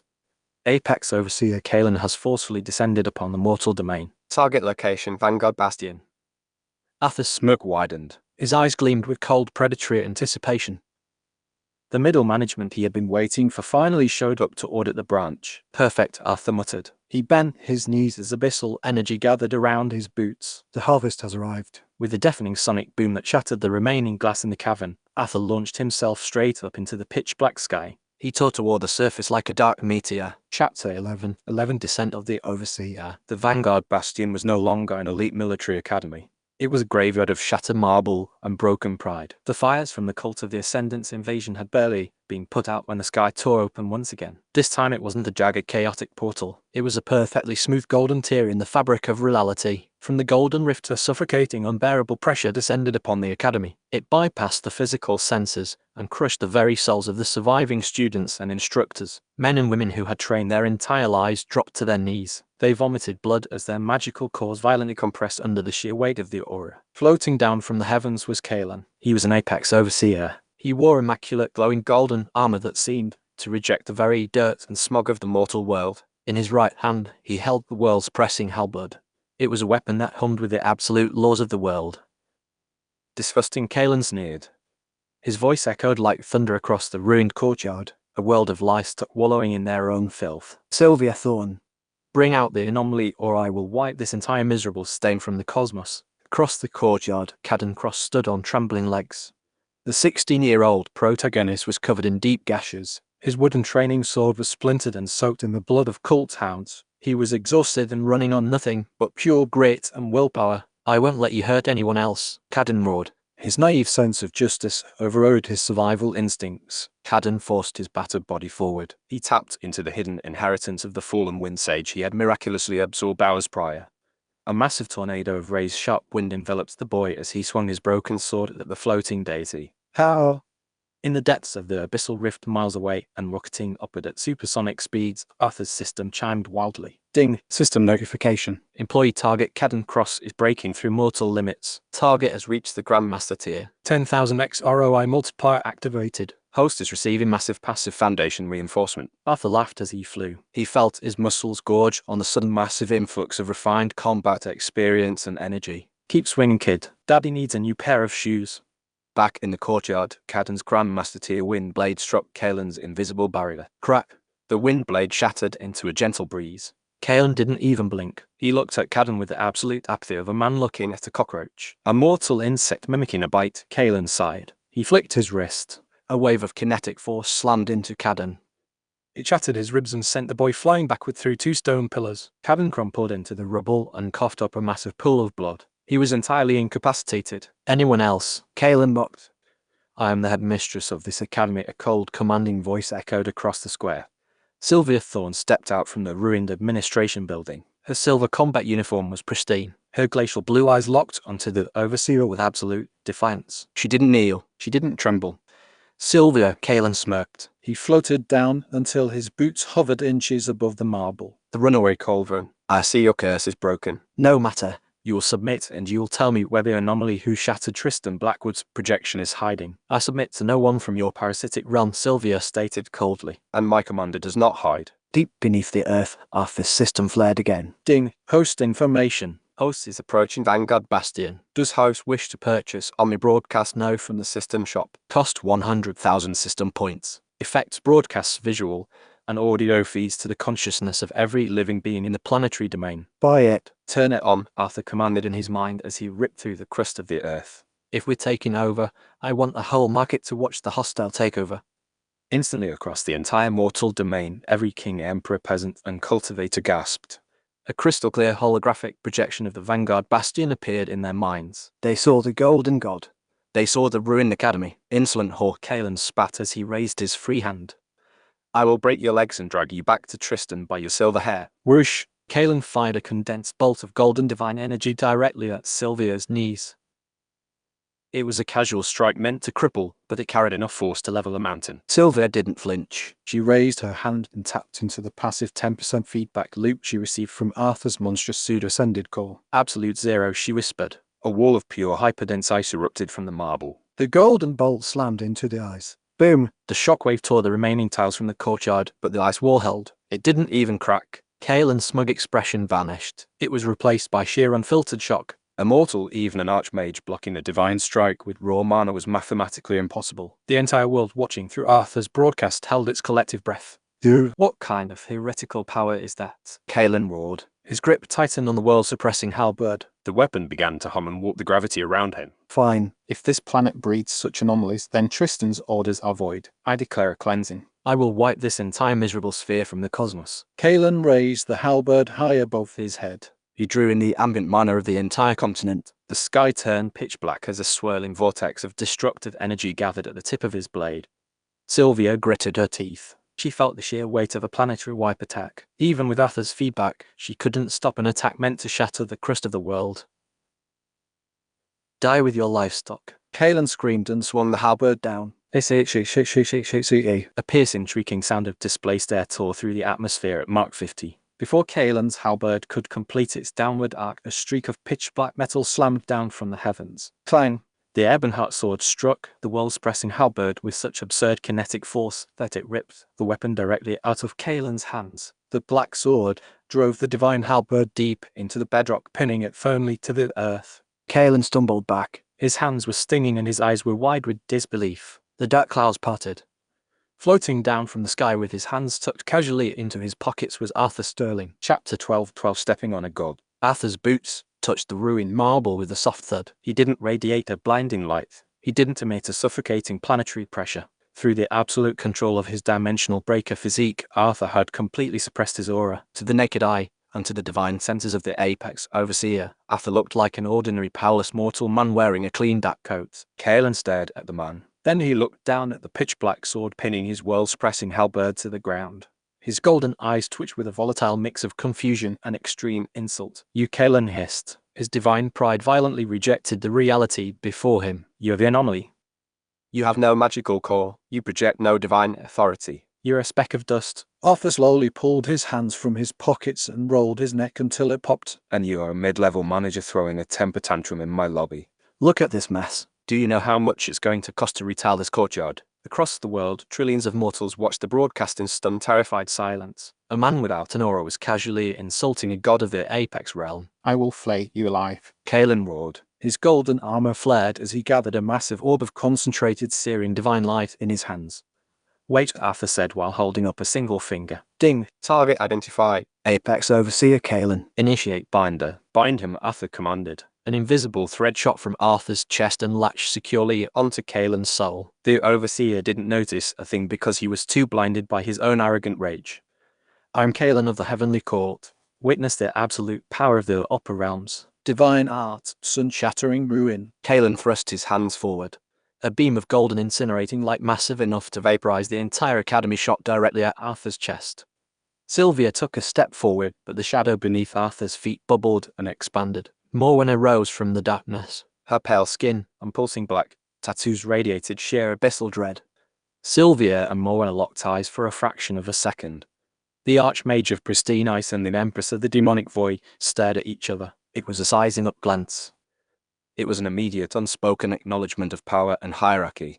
They were polar opposites, yet they were anchored to the same monstrous man. Morwen offered a sharp predatory grin. Sylvia gave a slight respectful nod. They both stepped back and left their emperor to his work.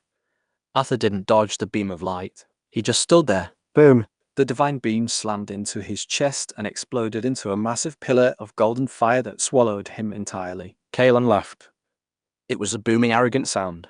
Trash. Nothing but mortal trash. Ding. System remark. Target Kaelin has utilized divine art. Sun-shattering ruin. 10,000x ROI multiplier activated. Host has acquired god-tier insight into divine light manipulation. Analyzing flaw in target's technique. Flaw detected. Over-reliance on stolen environmental mana. Core foundation is hollow. The golden fire raging around Arthur abruptly stopped. It didn't fade. It was sucked inward and absorbed entirely into Arthur's palm. Kaelin's laughter died in his throat. His jaw dropped. Arthur stood completely unharmed. There was not a single scorch mark on his clothes. He was tossing a compressed ball of Kaelin's own divine fire casually in his right hand like a baseball. You call this a divine art? Arthur sighed and shook his head in profound disappointment. It's inefficient. You're bleeding energy from your meridians because your stance is too wide, and you're using ambient mana as a crutch to compensate for a weak internal core. Your foundation is garbage. Hey Chow, how are you alive? Kalen stammered. He took a terrified step backward. I learn fast, Arthur said coldly. Let me show you the correct application. Arthur didn't throw the fireball. He simply squeezed his fist, crushing the divine light into his knuckles and blurred. Kalen couldn't even track the movement. Before the Overseer could blink, Arthur was standing inside his guard. Arthur drove his glowing light-infused fist directly into Kalen's armored stomach. Crack! The supposedly indestructible golden armor shattered like glass. Kalen's eyes bulged from his skull, and a sickening spray of golden blood erupted from his mouth. The kinetic force lifted the Overseer off his feet and bent his spine at a horrifying angle. Before Kalen could fly backward, Arthur grabbed him by the throat and slammed him face first into the ruined marble. Boom! A massive crater spiderwebbed out from the impact zone. Arthur casually stepped his heavy boot onto the back of the god's head to pin his face firmly into the dirt. The entire planet watching the broadcast erupted into absolute pandemonium. The untouchable, terrifying apex god had been dismantled and physically stomped into the dirt in less than 10 seconds. Arthur reached over and yanked the world's-pressing halberd out of the bedrock. He held it up to his Ebonheart sword. "Cube eat," Arthur commanded. The black sword rippled. It opened a jagged geometric maw that clamped down on the divine halberd. The sound of crunching metal and screaming magical laws echoed as the cube greedily devoured the weapon. Arthur Kalen choked. He struggled weakly beneath Arthur's boot while spitting out teeth and golden blood. You're a dead man. You think this is the end? Tristan. Young Master Tristan will descend personally for the Apex tournament. He will bring the true vanguard. He will kill you. Arthur applied an extra fraction of his weight, pressing Kalen's skull deeper into the crushed stone. The Apex tournament. Arthur mused. A cruel corporate smile stretched across his face. A live event. Excellent. I needed a venue for the IPO. Arthur leaned down. He grabbed Kalen by his golden hair and hauled his battered, blooded face up to meet his cold gaze. "Tell Tristan to bring his best assets," Arthur whispered. His voice was completely devoid of mercy. "Tell him to bring more loot." Because this drop, Arthur's grip tightened. His dimensional breaker physique effortlessly snapped the Overseer's neck with a wet, sickening crunch. This drop was garbage. Arthur tossed the dead god's body aside. He turned to face his two queens and the rest of his newly acquired world. Chapter 13 Corporate Restructuring. Arthur Sterling stood in the center of the ruined courtyard, and his heavy boots rested comfortably on the shattered bedrock. The headless, a mangled corpse of Apex Overseer Kalen lay crumpled a few feet away, leaking golden luminescent blood into the soot-stained marble. The entire planet was watching. Through the honor broadcast node he had purchased from the system, every single living being in the mortal domain had a front row seat to the impossible. From the highest kings sitting on their velvet thrones to the lowest beggars shivering in the mud, they had just watched a man with no magical aura casually dismantle a literal god. Arthur looked up, and his gaze pierced through the smog. He wasn't just looking at the sky. He was looking directly into the minds of the planetary elite. To the kings, emperors, and guild leaders of this world. Arthur's voice echoed with a low and rumbling baritone that carried absolute authority into the minds of trillions. Your previous management failed you. They sold you out and treated your kingdoms like battery farms for the Apex realm. As of this exact second, all of your assets, territories, and subjects should belong to the Vanguard Bastion. He let the silence stretch for a fraction of a second to let the weight of his hostile takeover sink in. Submit by nightfall, and you keep your lives, Arthur continued coldly. Resist, and I will personally liquidate your bloodlines. The board has been restructured. Have a productive day. With a mental command, Arthur severed the broadcast. The oppressive silence of the ruined academy returned. It was broken only by the crackle of dying fires and the groans of wounded students. Arthur turned on his heel with his dark coat billowing behind him. He didn't look like a savior.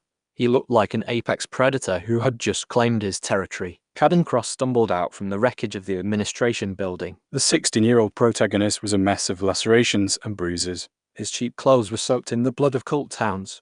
He leaned heavily on a splintered wooden sword and looked at Arthur with wide and reverent eyes. Sir Caden stammered before coughing and spitting a glob of blood onto the stones.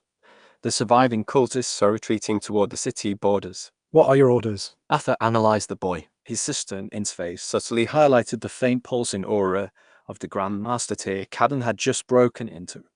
The kid was a gold mine. Take the surviving Vanguard students, Arthur ordered flatly. Hunt them down. Leave no survivors. Hostile takeovers require aggressive downsizing, kid. Go and you keep. Yes, sir. Caden shouted. A fierce protagonist fueled, fire burned in his eyes despite his exhaustion. He turned and sprinted off to rally the terrified students. Arthur watched him go, and a dark smirk played on his lips. Ding! Employee target Cadden Cross has engaged 40 cultists. 10,000x ROI multiplier Activated. Host is passively receiving Grandmaster tier combat experience. The sudden influx of energy was a warm, unpleasant hum in Arthur's veins, but it was barely a drop in the ocean compared to what happened next. Ding! Residual divine energy detected from the court of Apex Overseer Kalen. Processing ambient soul fragments through the 10,000x multiplier. Host's internal energy reserves are reaching critical mass. Arthur gritted his teeth as a torrential flood of pure cosmic power slammed into his pseudo-ascended core. It was blinding. The combined passive feedback from Cadden's fighting, Sylvia's Archmage regeneration, Morwenna's abyssal recovery, and the dead god's soul fragments created a violent hurricane of energy inside his chest. His muscles bulged, and the dimensional breaker physique hummed past its absolute limits.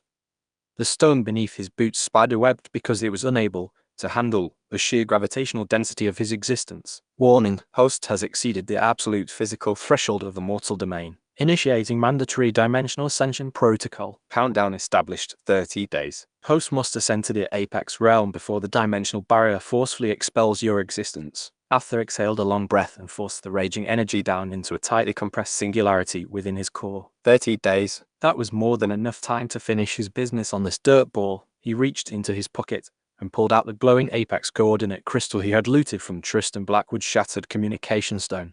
It pulsed with a faint spatial frequency. Normally, ascension was a solo endeavor. The physical laws of the universe dictated that a cultivator had to leave all worldly possessions behind when they shattered the sky. Arthur didn't care about the laws of the universe. System, Arthur commanded. Analyze the crystal. I want to build an anchor. I'm not leaving my company behind when I move to the corporate office. Ding. Analysis complete. Apex coordinate crystal can be refined into a dimensional anchor. Cost 2 million system points. Effect: links the host's current spatial territory directly to your personal system space and bypasses ascension restrictions. Purchase it. Refine it, Arthur said as he tossed the crystal into the air. The Ebonheart cube detached from his shoulder and snapped its geometric jaws around the glowing crystal. The pitch-black metal hummed violently as it absorbed the massive sum of system points. It restructured the spatial artifact into a heavy and intricate black ring. Arthur snatched it out of the air and slid it onto his finger. The Vanguard Bastion and everyone in it was now his personal transportable property. Later that night, the fires had been extinguished and the dead had been cleared. The academy was eerily quiet under a terrifying new order. In the highest untouched spire of the Bastion, Arthur stood by the grand window and looked out over the sprawling, subjugated city below. The heavy mahogany doors clicked shut behind him. Sylvia, Thorne and Morwenna stepped into the room. The contrast between the two women was staggering. Sylvia wore a sheer and form-fitting silk robe that clung to her lethal curves. Her silver hair cascaded down her back like liquid moonlight, and she radiated an absolute zero cold. Beside her, Morwenna wore a dark crimson gown that barely contained her generous assets. Her deathly pale skin was marked with pulsing living black tattoos. Her liquid gold eyes burned with abyssal heat. Both of them were bound to him. Both of them belonged to him. The planetary surrender is complete, Arthur, Sylvia said softly, but entirely devoid of her usual icy arrogance. Every monarch on the continent has formally submitted their ley lines and treasuries to the Bastion. The little boy did well too, Morwenna purred. She stepped up behind Arthur and wrapped her slender arms around his waist. She rested her chin on his broad shoulder, and her fangs lightly grazed his neck. He slaughtered the remaining cultists. He's quite the efficient little hound. Arthur turned around. His towering frame dwarfed the two immensely powerful women. He's a good investment, Arthur murmured as his hands came up to rest on their waists. But enough about the boy. I have a little something for you both. Arthur triggered the feedback loop in reverse. He didn't just take, he invested. He channeled the compressed 10,000x refined energy of the dead overseer directly through his hands and into their cores. Sylvia gasped, and her glacial eyes went wide as the overwhelming god-tier mana flooded her meridians. Morwenna let out a sharp and breathless moan. Her back arched as the pure cosmic energy ignited her abyssal bloodline. You're both too weak for where we're going, Arthur whispered. His voice was a low and commanding rumble that sent shivers down their spines. If you want to stand beside me in the Apex realm, you need to break your ceilings. The intimacy of the energy transfer was profound. It was a merging of souls and a dominant restructuring of their very existence. The room warped around them. Arthur forcefully dragged both the Archmage and the Demon Empress up the cultivation ladder and elevated them toward a state of pseudo-ascension.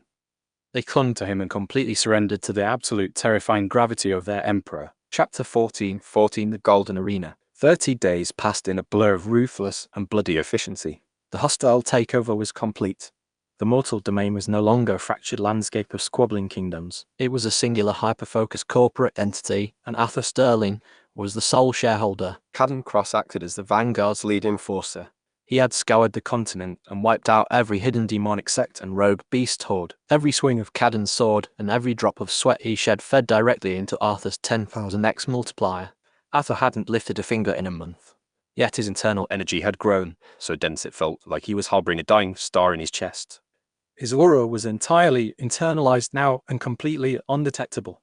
To the naked eye, he looked like a perfectly ordinary but incredibly imposing mortal man. He sat on a massive throne of black iron that had been erected in the center of the Vanguard Bastion's rebuilt courtyard. He was staring at a holographic schematic projected from his system interface. It was the blueprint for the Apex tournament. Days ago, Lyra had intercepted a transmission from the upper realms. She was a rogue thief he had preemptively recruited through a rather violent corporate acquisition. The Apex gods weren't just coming down to host a martial arts tournament for their amusement. Look at this garbage, Arthur muttered as he swiped his finger through the glowing blue runes. It's a siphon array. A massive planetary-scale vacuum. Sylvia stood to his right, and her silver eyes scanned the magical mathematics. They intend to use the arena as a focal point, she realized with a voice laced with disgust. The moment the tournament begins, the array will activate. It will drain the life force of every mortal on this continent to fuel the Apex Realms ley lines. Morwenna was lounging lazily against the armrest of Arthur's throne. She let out a dark and mocking laugh. A harvest ritual. How unoriginal. The cowardly little gods want to glass the farm. Arthur smiled with a cold and predatory expression that promised absolute ruin. They want to drain the planet, Arthur asked rhetorically as his fingers danced across the system interface. Let's reverse the polarity. It was time to show these fake gods a real corporate buyout. Ding.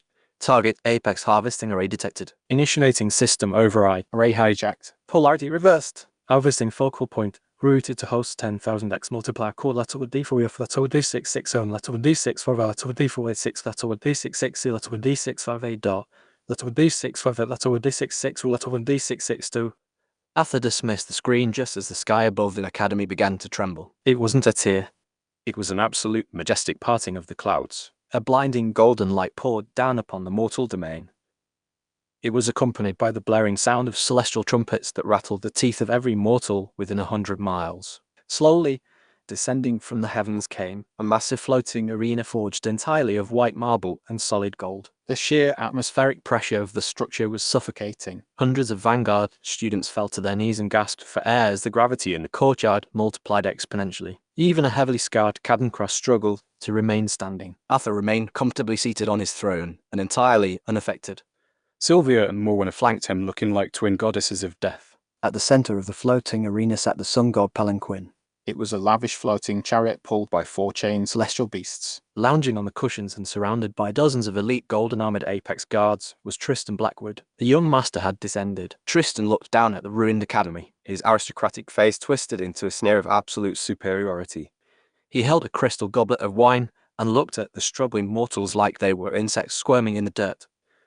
Filthy, squalid little mudball, Tristan's voice echoed and amplified by divine magic to boom across the entire city. I'm Tristan of House Blackwood. I have come to collect the toll for your miserable existence. His golden eyes swept over the courtyard and instantly locked onto the high podium where Arthur sat. Tristan's sneer widened into an ugly, lustful grin as his gaze fell upon Sylvia and Morwenna. Even from a distance, the sheer, undeniable beauty and power of the two women eclipsed everything in the mortal realm. Well, Tristan mocked and stood up from his palanquin. The runaway cauldron has found herself a little friend. And you brought me an abyssal toy to play with as well. How generous. Tristan finally looked at Arthur, and his eyes were dismissive. He couldn't sense a single drop of mana on the man. And you must be the arrogant little peasant who broke my communication stone. You hide your aura well, trash. But parlor tricks won't save you today. Arthur leaned his chin on his knuckles and looked intensely bored. Are you going to monologue all day, kid, or are we doing this? Tristan's face flushed with immediate rage. Insolent dog. The rules of the Apex tournament are absolute. You mortals will face my divine guards in single combat. For every loss, 1 million of your citizens will be incinerated. Tristan pointed a glowing finger at Sylvia and Morwenna. And when you fail, I will take those 2 women as my personal cauldrons and turn the rest of your academy into brainwashed hounds. The golden-armored Apex guards stepped forward and drew massive humming broadswords. The weakest among them possessed an aura that eclipsed the absolute peak of the mortal domain. To a normal man, they were literal gods. I'll go, a gritty and determined voice growled. Cadden cross-forced himself to his feet. His joints popped as he fought against the divine gravity. He drew his heavily chipped runic longsword and glared up at the floating arena with sheer protagonist defiance. Arthur watched his employee step up to the plate. He didn't stop him. "Show them what a minimum wage worker can do, kid," Arthur murmured, and leaned back into his throne as the first match of the cosmic slaughter began. Chapter 15. The Sun God's Humiliation. The fight was a brutal and sickening display of sheer grit against overwhelming divine power. Cadden cross-fought like a cornered animal. Every time the Apex Guard swung his golden broadsword, the kinetic shockwave shattered Cadden's bones. The 16-year-old protagonist was bleeding from a dozen gashes. His vision blurred, and his lungs burned as he desperately tapped into the deepest reserves of his Windsage inheritance. But he refused to stay down. How? Cadden roared as he executed a flawless and suicidal maneuver. He intentionally took a grazing blow to his shoulder and used the momentum to slip inside the guard's defense. With a final agonizing surge of wind magic, Cadden drove his chipped blade directly through the glowing visor of the Apex Guard's helmet. Squelch! The golden giant stiffened and dropped his sword before collapsing backward onto the marble arena. The Vanguard students watching from below erupted into deafening cheers. A mortal had just slain a gob. Upon the sun god palanquin, Tristan Blackwood's face contorted into a mask of ugly aristocratic fury. His wine goblet shattered in his grip, and golden liquid spilled down his pristine robes. The absolute humiliation of losing a guard to a filthy mud-dwelling peasant broke his fragile ego instantly. Cheating mortal trash, Tristan shrieked as he entirely abandoned the sacred rules of his own tournament. "I will burn your soul to ash." Tristan lunged forward and bypassed the arena entirely. He raised his hands, and the ambient mana of the entire sky was violently sucked into his palms. Divine Art Sunflame. A blinding, incinerating beam of pure solar plasma shot from Tristan's hands. It hurtled directly toward the exhausted and defenseless Cadden. The heat was so intense it instantly flash-boiled the moisture in the air. Cadden couldn't even raise his sword. He just closed his eyes. Whoosh! The world went violently dark. Cadden opened his eyes. Arthur Sterling was standing directly in front of him. Arthur didn't draw a sword. He didn't conjure a shield. He simply raised his bare callous left hand and caught the massive beam of solar plasma right in the palm of his hand.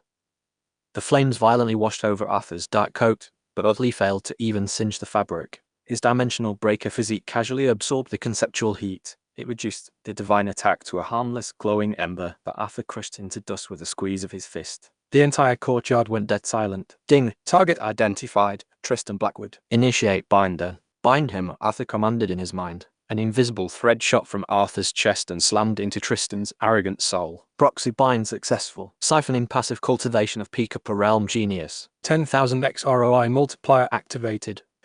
Arthur rolled his neck and felt the absurdly dense, high-tier cosmic laws flood into his system. He looked up at the hovering aristocrat, and a dark, mocking smile spread across his face. All the pretenders were gone. The quiet observer was dead. "Is that it?" Arthur called out, with his voice echoing like thunder. "I've seen sparklers with more heat.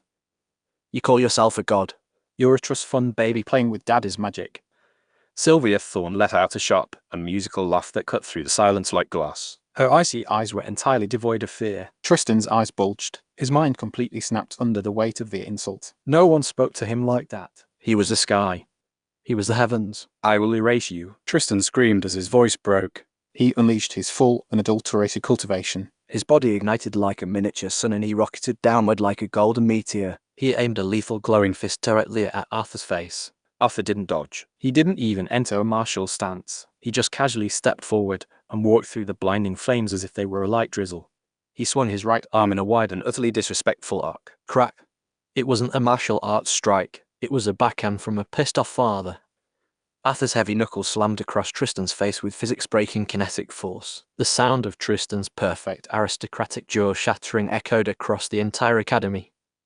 The kinetic impact instantly stripped Tristan of his divine aura. The young master spun through the air like a broken ragdoll and flew backward so fast he broke the sound barrier. He violently crashed through his own golden palanquin. It shattered the throne into a million pieces before he slammed into the far wall of the floating arena. The remaining Apex guards froze in absolute terror. The mortals below watched in stunned awe. The gods could bleed. The gods could be swatted like flies. "Cube," Arthur commanded softly. The Ebonheart cube materialized and instantly expanded into a massive pitch-black geometric dome. It enveloped the entire golden arena and trapped the remaining 50 Apex guards inside. "System," Arthur smiled and his eyes glowed with predatory greed. Activate the harvest. Ding! Hijacked harvesting array activated. The golden runes of the arena suddenly flashed a sickening corrupted purple. Instead of draining the planet array, locked onto the divine cause of the trapped apex gods.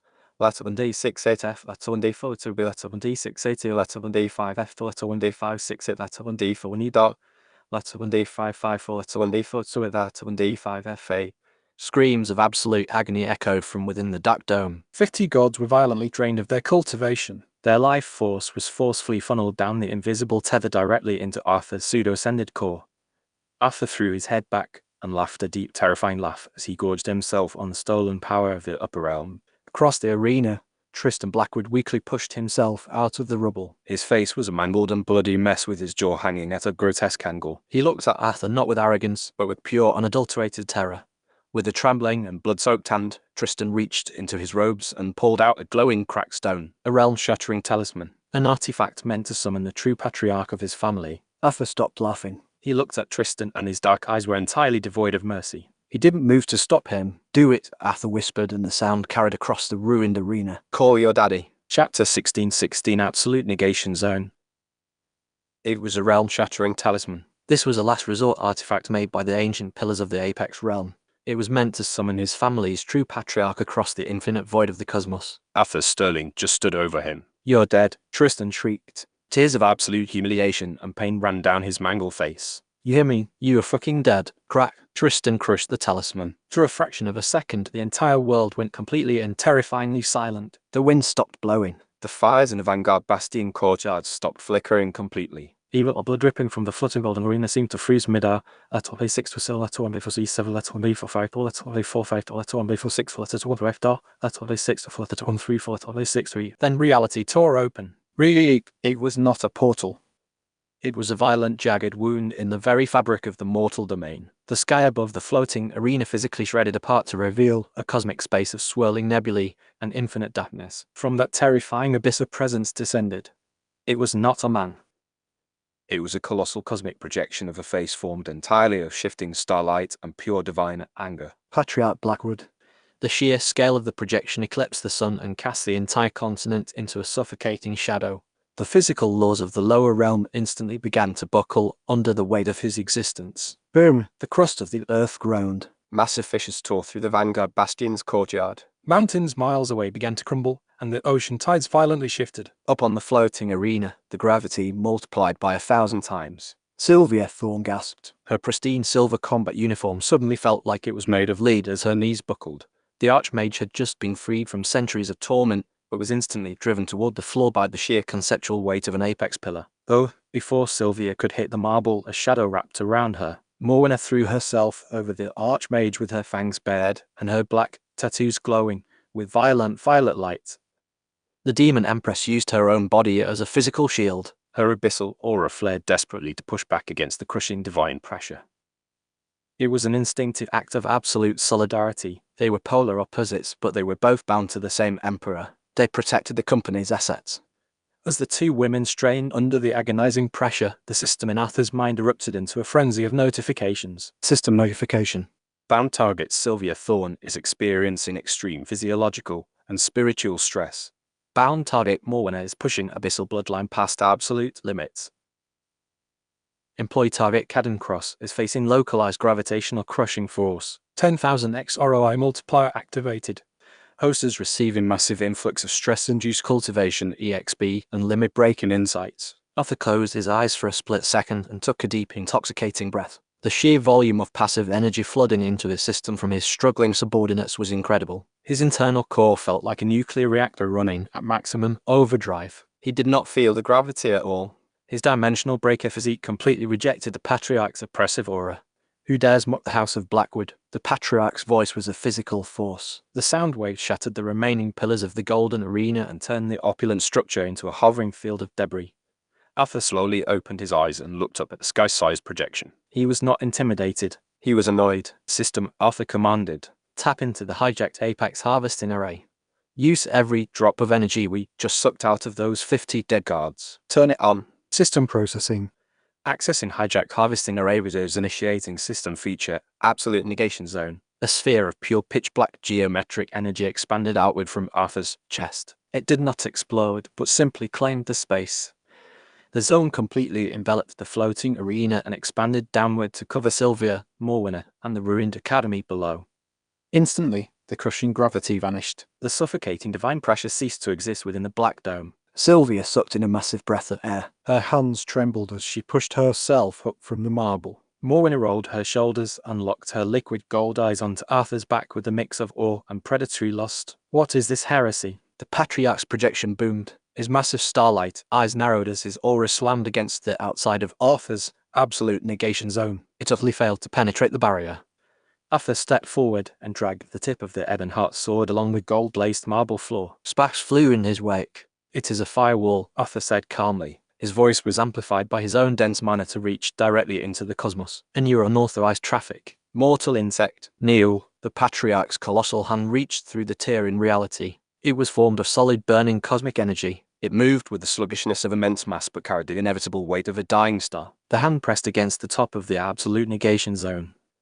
It tried to physically crush the dome and everyone inside it. Crack! The black barrier groaned. Geometric runes flashed violently across its surface as it fought to maintain the laws of physics that Arthur had dictated. You really do not know how to negotiate, do you? Arthur sighed. He did not brace himself, nor did he enter a defensive stance. He just raised the Ebonheart sword and pointed the pitch-black blade directly at the descending cosmic hand. He channeled the overflowing stress-induced EXP he had just leased from his harem. He combined it with the absolute peak of his domain-level sword intent. The blade began to hum with an absence of light.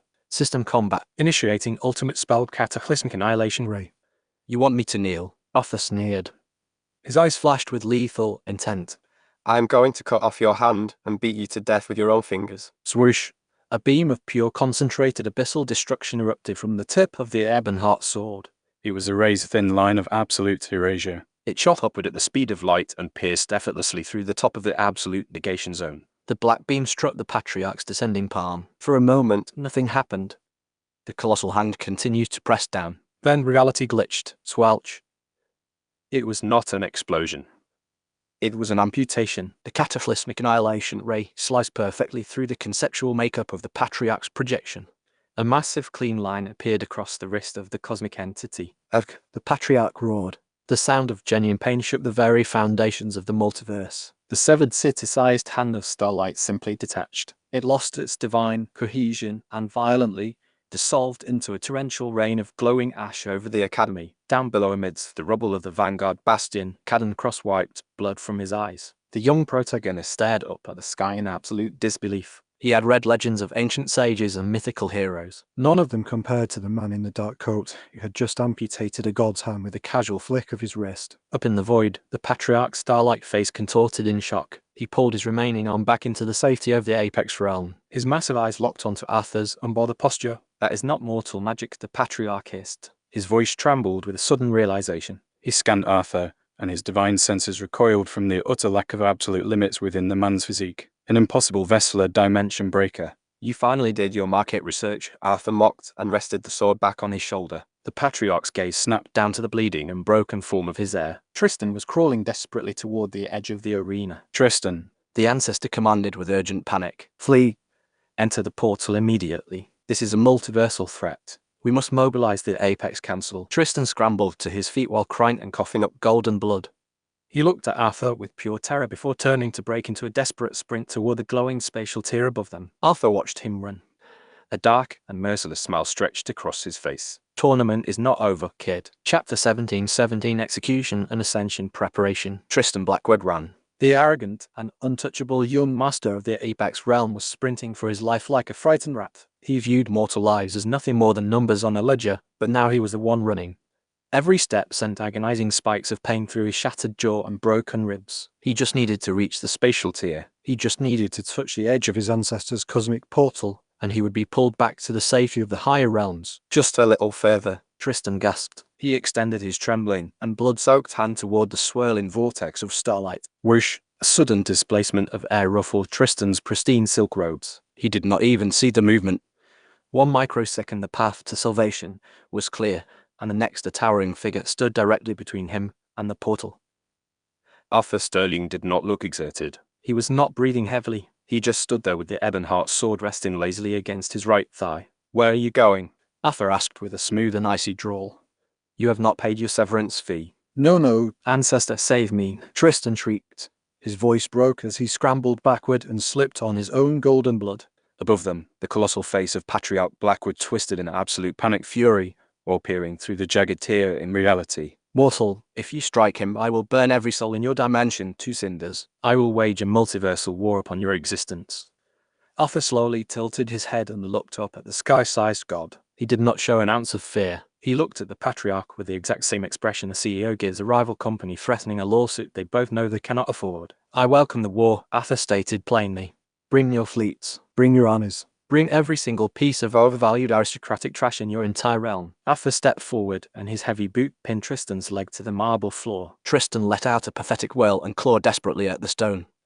Because Arthur continued as his eyes locked onto the Patriarchs. I need the capital. Arthur did not raise his sword high. He did not make a grand dramatic gesture. He simply flicked his wrist. Squelch. The pitch-black blade of the ebon-hot sword passed cleanly through Tristan Blackwood's neck. There was zero resistance. The young master's head detached from his shoulders. It spun through the air for a brief second before hitting the gold-laced marble with a sickening thud.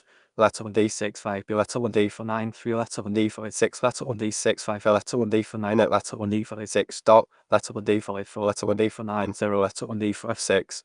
It rolled to a stop right at the edge of the arena. His aristocratic face was frozen in an expression of absolute, uncomprehending terror. You. The Patriarch's scream physically shook the cosmos and tore at the edges of the spatial portal. Arthur ignored the screaming god. He reached down and plunged his bare hand directly into the bleeding stump of Tristan's neck. Crack. Arthur ripped his hand upward. He pulled a glowing And violently vibrating orb of concentrated golden energy from the corpse. It was Tristan's ascendant core. This was the foundational accumulation of decades of upper realm resources, divine laws, and stolen mortal life force. System status. Target Tristan Blackwood eliminated. Item acquired, peak ascendant core. Consuming core 10,000x ROI multiplier activated. Arthur threw his head back as the pure, unadulterated essence of the core flooded his system. His veins glowed with blinding light. The sheer density of the energy was staggering. It violently pushed his internal reserves to the absolute breaking point. System alert. Host's internal energy has been maximized. Critical alert. Mandatory dimensional ascension countdown accelerated. Time remaining until forceful expulsion from the mortal domain 1 hour. 1 hour, Arthur muttered. He rolled his shoulders as the golden glow faded beneath his skin. He turned his back on the screaming Patriarch and walked away as the spatial tier finally began to close. The talisman's energy was entirely spent. I will find you, Arthur. The Patriarch's voice faded into a distant rumbling echo. I will hunt you across the infinite void. The sky snapped shut. The dark bruised clouds of the mortal domain rolled back in and sealed the world off once more. Arthur stood in the center of the ruined floating arena. Sylvia and Moina walked up to flank him. The Archmage and the Demon Empress looked at him with a mixture of profound reverence and lingering shock. He had just executed a god and declared war on the heavens. Yet he looked like he was ready for a coffee break. Emperor Sylvia spoke softly. Her eyes flicked to the system interface only Arthur could see. She could feel the violent shifting instability of his aura. The world is rejecting you. You are too heavy for this realm. I know, Arthur replied. He pulled out the glowing apex coordinate crystal he had looted earlier. The system is kicking me upstairs. But I am not leaving my assets unprotected while I am gone. System, Arthur commanded. activate the dimensional anchor. Use the 2 million points. Tie this entire rock to my personal system space. System processing. Processing dimensional anchor deducting 2 million system points. Linking the mortal domain to host's personal void. Boom. A massive invisible pulse of pure order energy erupted from the ring on Arthur's finger. It shot down from the floating arena and washed over the ruined Vanguard Bastion. It swept across the oceans, the mountains, and the sprawling cities of the continent. Every living being on the planet felt a sudden and profound shift in the air. The suffocating feeling of being watched by the Apex realm vanished entirely. The sky shimmered. A faint geometric grid locked into place across the atmosphere. Arthur had literally taken the planet off the multiversal grid and shoved it into his own back pocket. If the Apex realm wanted to glass the planet, they would have to break through Arthur's own soul to do it. Arthur looked down over the edge of the floating arena. Far below, amidst the rubble of the academy, Caden Cross was looking up at him. The boy was battered and entirely exhausted. However, his eyes burned with a fierce protagonist loyalty. He had just watched Arthur shield their entire world. Arthur dropped down from the arena and landed softly on the cracked marble mere feet from Caden. "See, Commander," Caden stammered. He hurriedly tried to bow despite his broken ribs. "Stand up, kid," Arthur ordered. Caden instantly straightened. Arthur looked the boy up and down. Caden was a perfect self-sustaining battery. He was driven, righteous, and completely oblivious to the fact that his every struggle fueled Arthur's empire. I'm being transferred to the upper office, Arthur said. He tapped the side of Cadden's shoulder. I'm leaving this branch in your hands. You are the vanguard now. Guard the realm. Hunt down the stragglers. Keep pushing your limits. Cadden's eyes went wide with sheer awe. He was being entrusted with the safety of the world by a literal god. I will not fail you, sir. I swear it on my life. I know you will not, Arthur smirked. He was already seeing the passive EXP rolling in from the boy's sheer determination. Arthur turned away and looked up. Sylvia and Morna gracefully dropped down from the arena to stand beside him. The air around Arthur was beginning to violently warp. The physical laws of the mortal domain were screaming. They were trying to forcefully eject his mass from the dimension. Sparks of spatial lightning cracked around his boots. Hold on tight, Arthur said as he reached out. Sylvia stepped to his right and wrapped her arms firmly around his waist. She pressed her face against his chest. Morna stepped to his left with her slender arms locking around his neck. Her abyssal aura intertwined with his. We are breaking the sky, Arthur declared. He did not wait for the realm to push him out.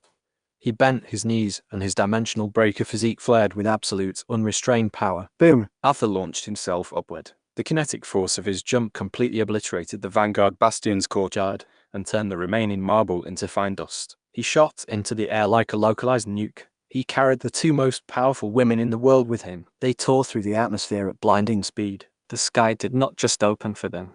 It physically shattered like a pane of glass.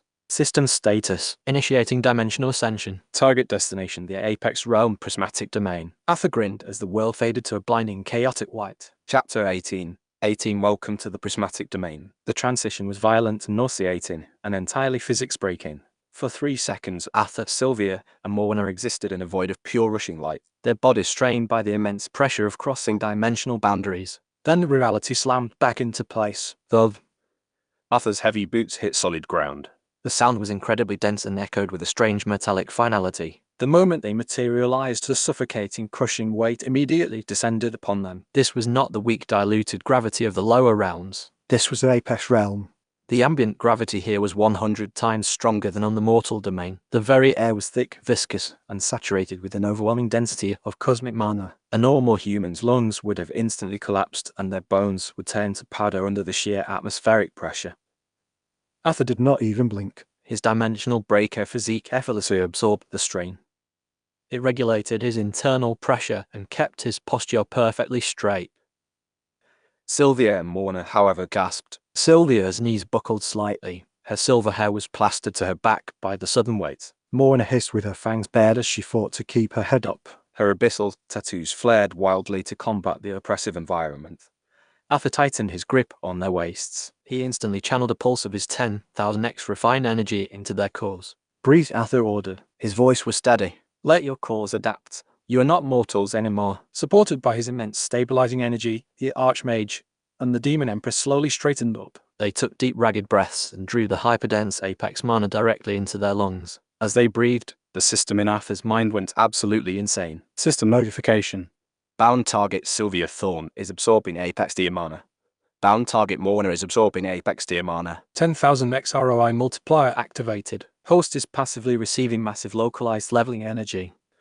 Arthur felt a sudden euphoric rush of heat flood his veins. Just by standing there, just by letting his queens breathe the air, his power was spiking at a terrifying rate. System update. System recalibration complete. Welcome to the Prismatic Domain Apex Realm. Notice mortal limits have been permanently removed. New feature unlocked, the Divine Looter. Description: host can now automatically convert the physical assets, divine weapons, and spatial rings of defeated Apex entities directly into system points or usable resources. Arthur smirked and dismissed the prompts. He finally let go of Sylvia and Morna and stepped forward to assess his new market. They were standing on a vast, perfectly flat plateau of polished iridescent crystal. Above them, the sky was a breathtaking, swirling masterpiece of violet and gold nebulae completely devoid of a central sun. The light simply emanated from the atmosphere itself. It was undeniably beautiful. And it was highly hostile. I see the welcoming committee got here early, Arthur remarked. His voice echoed across the silent plateau. Surrounding them in a massive, perfectly disciplined circular formation were 10,000 heavily armed elite troops. They wore interlocking plates of gleaming starlight-forged armor. Every single soldier held a humming high-tech magical halberd and their visors glowed with lethal targeting runes. They were the vanguard of the Blackwood family, They were dispatched the moment the Patriarch had sensed the ascension anomaly. They had expected a ragged, exhausted mortal dragging himself through the gate and barely clinging to life after surviving the dimensional pressure. They had expected an easy execution. Instead, they were staring at a towering, broad-shouldered man in a pristine dark coat. He was flanked by two women whose auras were violently spiking with every breath they took. At the forefront of the army hovered a heavily decorated commander. His armor was trimmed with deep crimson. He sneered and pointed a glowing, energy-infused blade directly at Arthur. Anomaly, the commander's voice barked through a magical amplifier. You have trespassed into the prismatic domain. By order of Patriarch Blackwood, you are to be executed, and the two cauldrons will be seized for the harem. Surrender, or be reduced to ash. Sylvia's glacial blue eyes narrowed, and her hands clenched into fists. The temperature around her instantly plummeted, and the iridescent crystal beneath her boots frosted over. Morwenna let out a dark, sultry laugh and stretched her arms above her head. Her joints popped, and the abyssal energy rolled off her skin in thick, suffocating waves. They want to seize us, she purred while looking at Arthur. I mean, they are terribly rude. Arthur did not draw the Ebonheart sword. He just slid his hands into his coat pockets and looked at the 10,000 elite soldiers. He did not see an army. He saw 10,000 walking bags of system points, divine weapons, and pure EXP waiting to be harvested. Look at all this EXP, Arthur murmured. A genuine terrifying smile graced his features. He took a step back and gestured lazily toward the massive encroaching army. Sylvia. Morwenna, Arthur said with an entirely calm voice. You both need to stretch your legs and test your new ceilings. You have 5 minutes. Leave the commander for last. With pleasure, Sylvia whispered. Try to keep up, I switch, Morwenna mocked. Her form instantly dissolved into a blur of living shadow. Boom. The battle began with a catastrophic drop in temperature. Sylvia Thorne did not chant. She did not weave complex hand signs. She simply raised both of her hands as her silver hair whipped violently around her. Absolute zero glacial cascade, Sylvia commanded. A wave of pure condensed archmage mana erupted from her palms. It was refined by Arthur's feedback loop and amplified by the dense apex atmosphere. It was a tsunami of sheer, unadulterated cold. The wave crashed into the front lines of the Blackwood army. 3 entire battalions were over 3,000 heavily armored elite soldiers. They froze solid in a fraction of a microsecond. Their magical shields did not even trigger.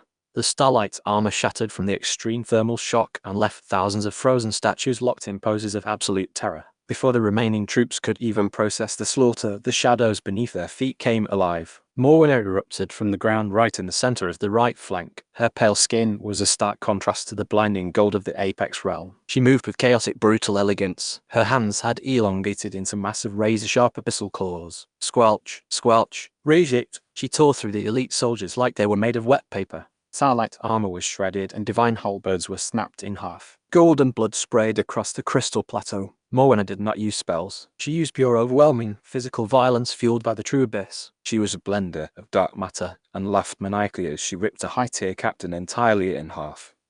Arthur stood near the ascension point and remained completely untouched by the chaos. He watched his two queens systematically dismantle a literal army of gods. The system notifications in his vision were moving so fast they were a blur of blue light. System status. Bound target Sylvia Thorne has eliminated 3,200 Apex soldiers.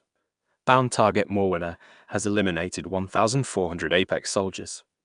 Divine loot activated. Auto-converting armor, weapons, and spatial rings plus 450,000 system points. Plus 1,200,000 system points. 10,000x ROI multiplier activated. Host is receiving massive combat insight and residual Apex energy. Arthur sighed contentedly. He felt his foundation stabilize and harden with every life his women extinguished. The corporate ladder in this universe was steep, but with employees like this, the climb was going to be a breeze.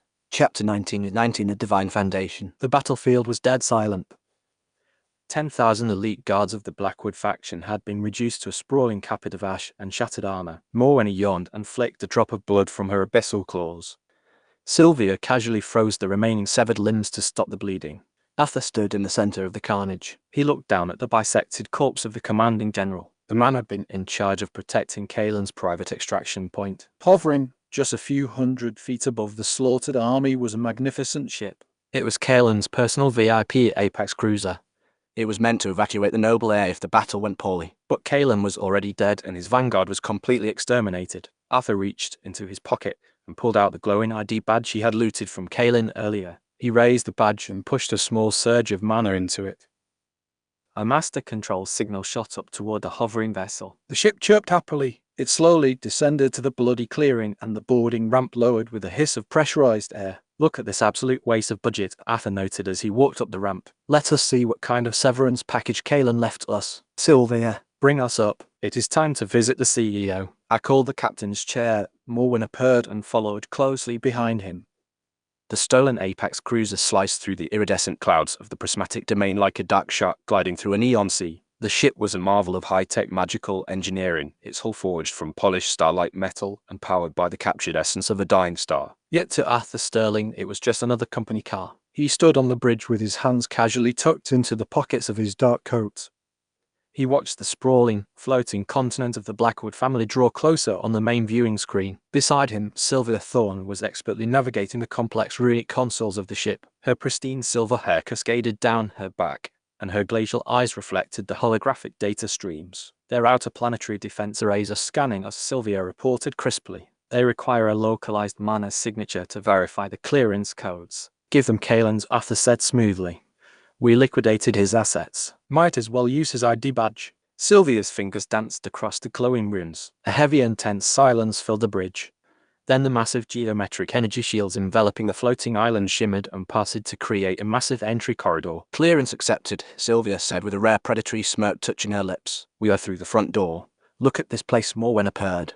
The Demon Empress was lounging in the captain's chair with her long pale legs draped over the armrest. Her dark crimson gown contrasted violently with the sterile white light of the bridge, while her black tattoos pulsed with eager abyssal energy. It reeks of stolen wealth. So much pure and adulterated cosmic mana. The cowardly little gods truly know how to build a fortress. Arthur looked out the viewport. The Blackwood estate was not just a mansion. It was a sprawling celestial city built on a floating continent. Towering spires of crystal and gold pierced the sky. They were surrounded by lush gravity-defying gardens and rivers of liquid mana that flowed uphill. It is not a fortress, Arthur corrected in a low rumble. It is a bank vault, and we are here to make a withdrawal. He bypassed the designated landing zones entirely. He directed Sylvia to crash the cruiser directly into the central courtyard of the primary palace.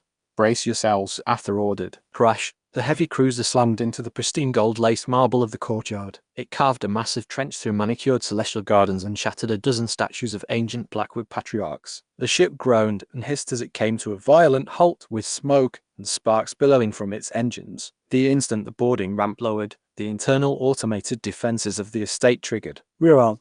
From the surrounding archways, a pack of massive celestial beasts bounded into the courtyard. They were Star Eater hounds.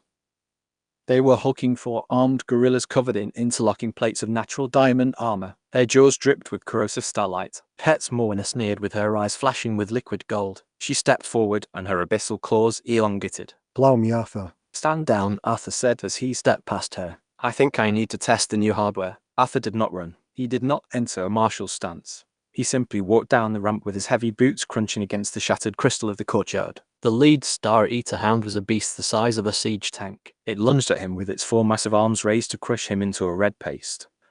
Arthur rested his right hand casually on the hilt of the Ebonheart sword at his hip. He drew the blade in a single fluid motion. This unleashed the absolute peak of his domain-level sword intent, which was now heavily augmented by his pseudo-ascended core. Slash.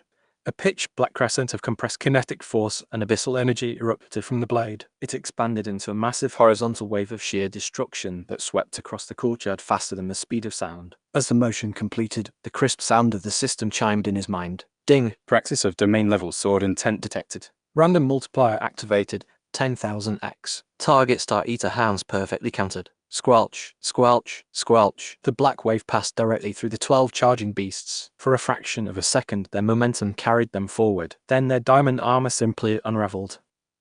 The horrific celestial beasts dissolved into a fine bloody mist. Their physical and conceptual forms were entirely shredded by the absurdly amplified sword intent. Beautiful, Arthur murmured as he flicked the blood off his blade. He did not pause to admire the carnage. His eyes locked onto the center of the courtyard. A massive glowing crystal pillar pulsed there with the rhythmic heartbeat of the entire continent. The stellar ley line core. This entire island is powered by a central grid, Arthur said as he walked toward the towering pillar. The Apex realm relies on these ley lines for their localized gravity, their shields, and their ambient cultivation. It is an incredibly inefficient power grid. Sylvia stepped up beside him and her archmage senses scanned the massive crystal. The sheer volume of mana inside this core is staggering. If you shatter it, the island will fall out of the sky. I am not going to shatter it. Arthur smiled like a cold corporate chap looking at a vulnerable asset. I'm going to drain it. Arthur stepped up to the massive glowing pillar. He placed his bare calloused hand flat against the thrumming crystal. System, initiate maximum siphon. Ding. Target identified. Stellar ley line core. Initiating absolute extraction protocols. 10,000 X ROI multiplier activated. FECK. Arthur grunted. His knees buckled slightly as the sheer cataclysmic weight of an entire celestial continent energy grid slammed into his soul. It was like trying to swallow an ocean. The blinding iridescent light of the pillar began to rapidly dim. The pure cosmic energy violently funneled into Arthur's hand and travelled up his arm before crashing into his core. His dimensional breaker physique hummed like a jet engine pushed to the point of catastrophic failure. His muscles bulged and tore his coat at the seams as his body forcibly adapted to house the apocalyptic volume of power. Warning. Host internal energy has breached the master tier. Host has breached the grandmaster tier. Host has achieved divine foundation. The ground beneath his feet spider-webbed. It was completely unable to handle the gravitational density of his new existence. The entire floating island groaned. The ambient lights flickered and died as Arthur literally starved the continent of its lifeblood. When he finally pulled his hand away, the massive crystal pillar was completely black. It was a dead, useless rock. Arthur stood up straight with his breath coming in slow, heavy pants. His eyes glowed with a terrifying ethereal light before he forcefully suppressed the aura back beneath his skin. He rolled his shoulders and felt the raw world-ending power coursing through his veins. Divine foundation. He was a walking nuke. Let's move, Arthur commanded with his voice vibrating with newfound authority. The main vault is just ahead. They navigated the darkened and silent halls of the Blackwood Palace. Without the ley line, the automated defenses were dead. Arthur kicked open the towering rune-carved doors of the ancestral vault. He expected to find the cowering patriarch. Instead, the massive gold-lined chamber was half empty. A young woman in sleek dark leather armor stood in the center of the room. She was holding a glowing prismatic orb that radiated intense spatial energy. She froze with her hand halfway into a spatial pouch. Her wide violet eyes locked onto Arthur. Arthur tilted his head and a dark smoke spread across his face. Well, it seems someone is trying to embezzle from my company. Chapter 20, 25th Employee. The vault of the Blackwood family was a cavernous space. It was stacked high with literal mountains of divine crystals, ancient weapon blueprints, and elixirs that could forge empires. But Arthur Sterling kept his eyes locked solely on the rogue thief standing in the center of the room. She was young and lithe. She radiated the sharp, nervous energy of a cornered predator. Her dark leather armor clung tightly to her athletic frame. It was completely devoid of the arrogant, glowing insignias that the Apex nobles wore. In her hand, she clutched a glowing, multifaceted sphere that warped the air around it. The prismatic orb. Who the hell are you? The thief demanded. Her violet eyes darted between Arthur the Aesir Archmage to his right and the terrifying Demon Empress to his left. The Blackwood guards should have swarmed this place the moment the ley lines died. The guards have been permanently laid off, Arthur said casually as he took a slow step into the vault. Put the orb down. That is my property. The girl scoffed, and a desperate cocky smirk flashed across her face. Finders keepers, big guy. I do not know what faction you're from, but you're too slow. Her body suddenly erupted in a blinding flash of silver light. It was not a standard movement technique. It was a divine tier speed art. It fundamentally bent the laws of physics to allow her to bypass the physical space between her and the massive skylight of the vault. She blurred and turned into a streak of pure starlight rocketing toward the exit.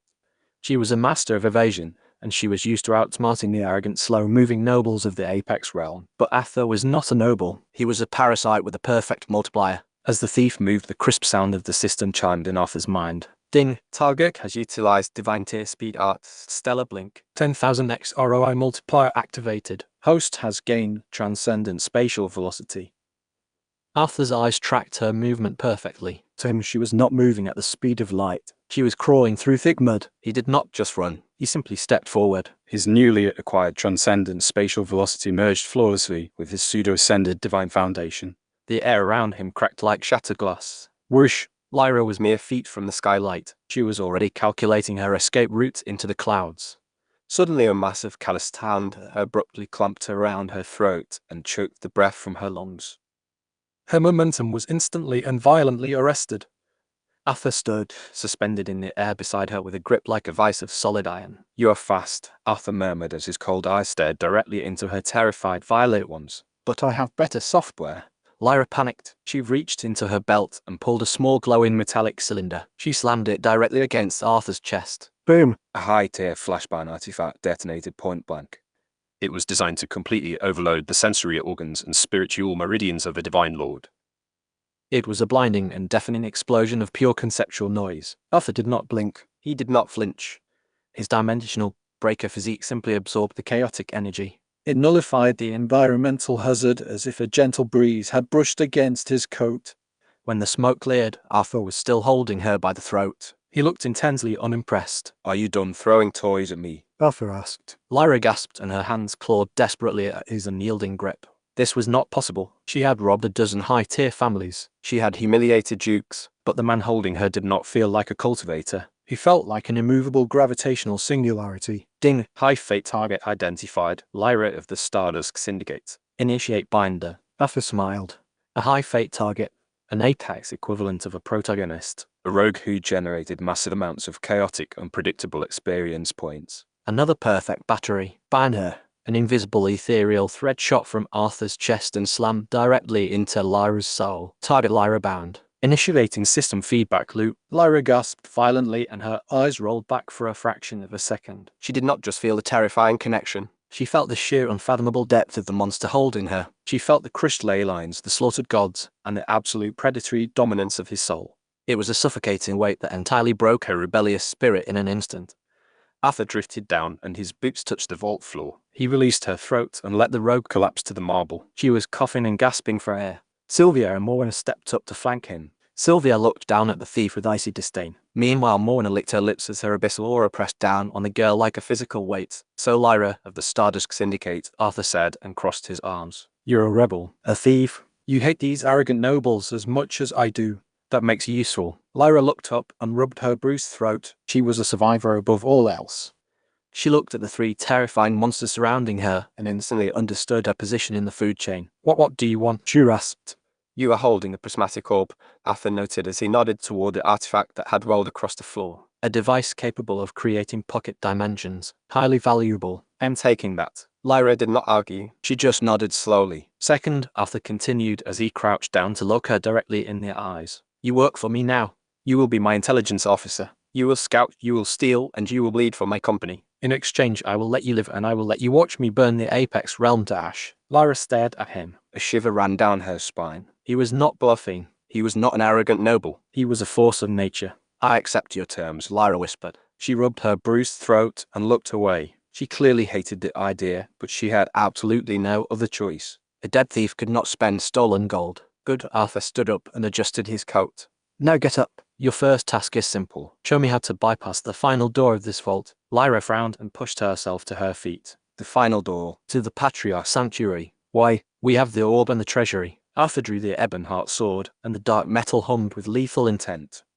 Because I have an old man to kill. Chapter 21. 21 Shadow Weave Stealth. Lyra led Arthur, Sylvia, and Morwenna deeper into the subterranean levels of the Blackwood Vault. The atmosphere grew increasingly oppressive. The air was thick with the smell of ozone and ancient desperate magic. The Patriarch's Sanctuary is heavily warded, Lyra whispered. Her body dissolved into a state of semi-translucence. She moved without making a sound. Her rogue skills were perfectly honed for bypassing high-tier Apex security. If we trip a single wire, the spatial locks will crush us. Arthur walked casually behind her. He did not bother trying to tiptoe. He simply let his system do the heavy lifting. As Lyra navigated the complex web of invisible lasers and pressure plates, the system chimed endlessly in his mind. Ding! Bound target Lyra is actively utilizing Shadow Weave Stealth. 10,000x ROI multiplier activated. Host has gained absolute conceptual stealth. Arthur's physical form did not change. However, his presence in reality simply ceased to register. He was not just invisible. He was conceptually erased from the environment. The automated defenses swept over him without triggering. They were unable to comprehend a being that had forcefully edited his own existence out of their parameters. Loot the rest of the outer wings, Arthur ordered Sylvia and Morwenna via a localized telepathic link. Empty every chest. Strip the gold from the walls. I will handle the CEO. The two queens nodded. They split off into the adjacent corridors with lethal synchronized efficiency.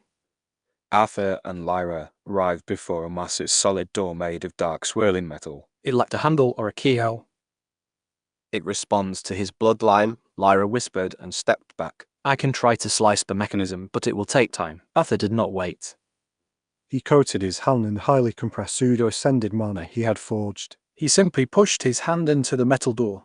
The absolute density of his energy bullied the enchanted metal and forced the atoms to separate. He walked through the solid door like it was a waterfall. He stepped into the primordial chamber.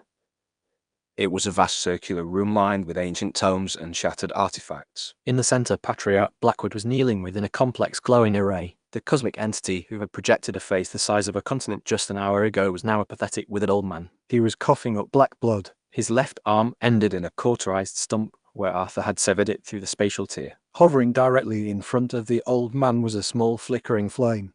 It was not hot nor was it bright. It was a swirling paradox of colors that defied logic just by existing.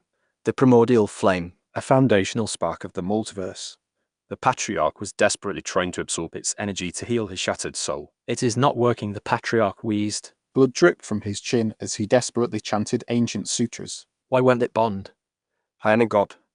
Because you are obsolete, a cold baritone voice echoed through the chamber. The Patriarch screamed and spun around. Arthur Sterling dropped his absolute conceptual stealth. His towering form materialized out of thin air just 10 feet away. He leaned lazily on the Ebonheart sword and looked down at the ancient ruler with absolute, unvanished contempt.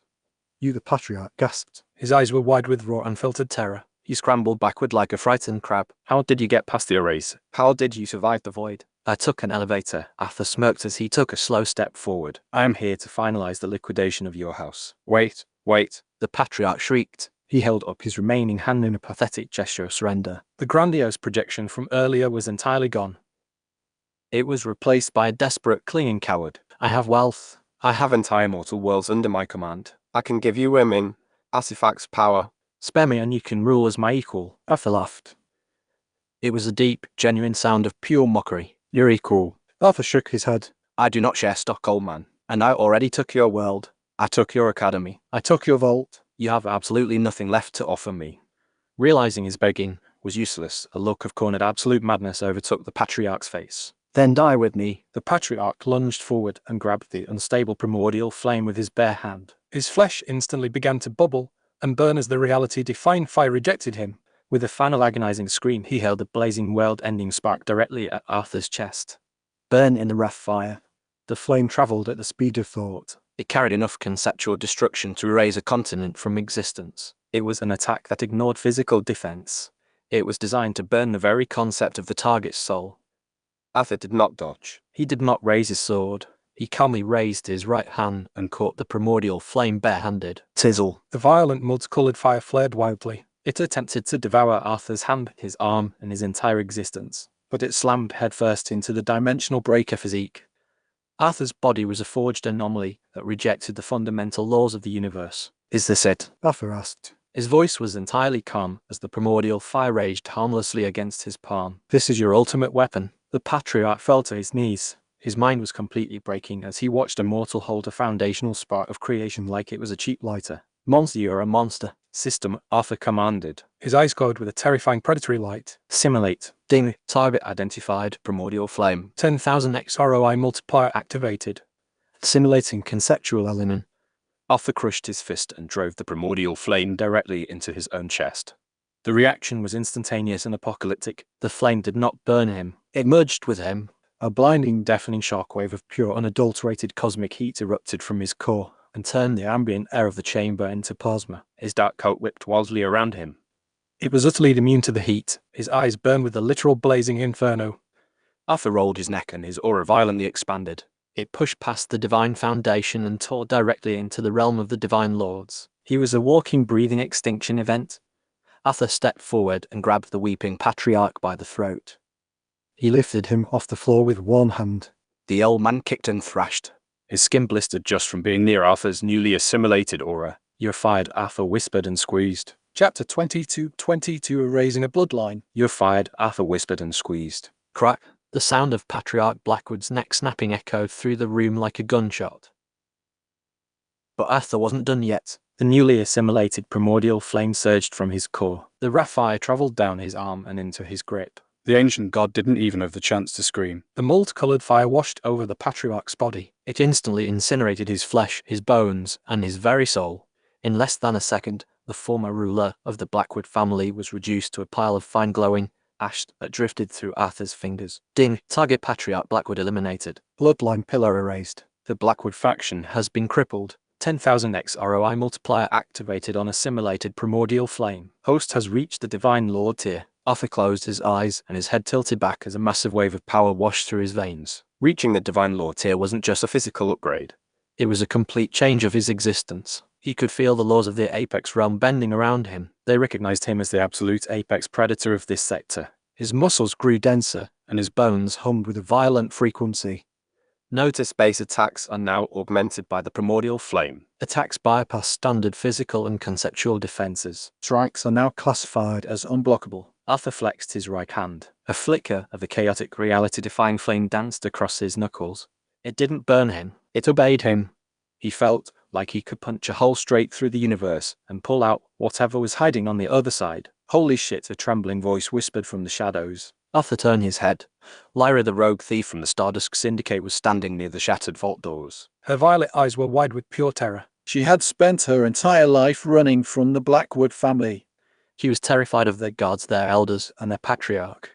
And she had just watched a man in a dark coat crush the most powerful being she knew like a stale cracker. Arthur offered her a cold corporate smile. Did you take notes, Lyra? That's how we handle redundancies in this company.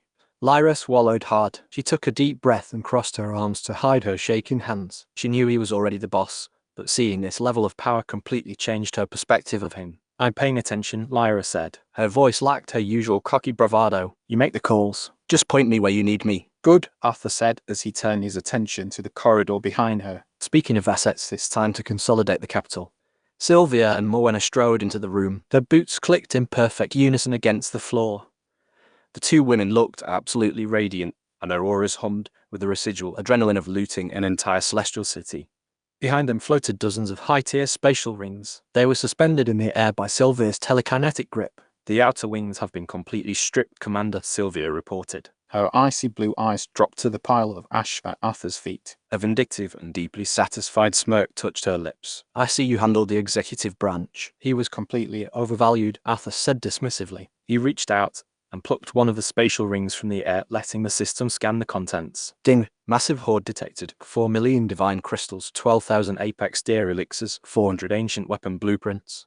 Divine Looter activated. Auto-converting unusable assets. Plus 8,500,000 system points. A very profitable acquisition, Arthur murmured as his eyes gleamed. He looked at Sylvia and Morwenna. The Archmage and the Demon Empress had served their purpose flawlessly. But as he stared at them with his new Divine Lord senses, he could see the limitations of their current vessels. They were powerful, but they were still bound to the laws of their respective origins. If they were going to be the vice presidents of his new empire, they needed an upgrade. Come here, Arthur commanded. Sylvia and Morwenna didn't hesitate.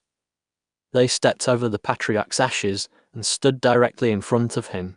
You both did excellent work today, Arthur said. His voice dropped to a low, intimate rumble. But the corporate ladder doesn't stop here. I need my inner circle to be untouchable. He raised both of his hands. In the center of his palms, two small diluted sparks of the primordial flame flickered to life. The heat in the room spiked so violently that the stone walls began to sweat. This is the Wrath Fire, Arthur explained as he watched their eyes widen in awe. It's the foundational spark of the multiverse. I'm going to inject a fraction of it into your bloodlines. It's going to hurt like hell, but it will burn away your mortal ceilings.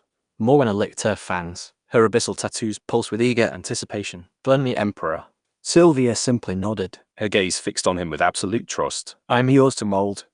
Arthur pressed his palms against the centers of their chests. Boom! A shockwave of pure multicolored fire erupted through the chamber. Sylvia threw her head back, and a sharp, breathless gasp escaped her lips as the primordial flame flooded her icy meridians. The fire didn't melt her ice. It fused with it, creating a terrifying combination of burning frost. Her silver hair whipped wildly around her and took on a radiant starlight glow. Beside her, Morwenna let out a guttural demonic roar. The fire tore into her abyssal core and burned away the impurities of her dark matter. It refined it into a concentrated and lethal void energy. Her black tattoos shifted from dark violet to a blazing molten gold. Ding! Bound target Sylvia Thorne has assimilated diluted primordial flame. Target elevated to divine rank. Bound target Morwenna has assimilated diluted primordial flame. Target elevated to divine rank. When Arthur finally pulled his hands back, the two women collapsed to their knees. They panted heavily and their bodies were soaked in sweat. But the auras radiating off them were staggering. They were no longer just a powerful mage and a demon. They were divine entities. Before Arthur could offer his congratulations, the entire island violently lurched. The floating continent groaned. The sound of cracking crystal echoed from the bedrock beneath their feet. Weiro. A deafening continental alarm began to blare. The sound vibrated in their very teeth. The air in the vault shifted, and the atmospheric pressure suddenly skyrocketed. Arthur looked up, and his eyes narrowed. System, what's going on? Warnings, the death of Patriarch Blackwood has severed the Apex Council blood pact. Alert, the remaining ruling families of the Apex realm have mobilized their fleets. Incoming hostile forces detected. Lyra scrambled to her feet, and her face drained of color. The Apex Council, she breathed, panic bleeding into her voice. After the ruling families are tied together by a magical pact. If one falls, the others respond. They're coming for us. Arthur casually cracked his knuckles, and the primordial flame danced across his skin. He looked down at his two newly forged divine queens. They were already pushing themselves up, and their eyes burned with lethal intent. Let them come, Arthur smiled. It was a cold, ruthless expression that promised absolute slaughter. I was just wondering how we were going to fund our next expansion. Chapter 23, The Prismatic Dimension. The sky above the Blackwood estate was no longer a breathtaking canvas of violet and gold nebulae. It was black, but it wasn't the darkness of night. It was the suffocating shadow of thousands of massive star-forged warships blotting out the light. Arthur Sterling stood on the grand balcony of the estate's highest spire, his dark coat whipped in the violent winds generated by the fleet's descent. Sylvia, Morweneth, and Lyra flanked him and looked up at the massive fleet.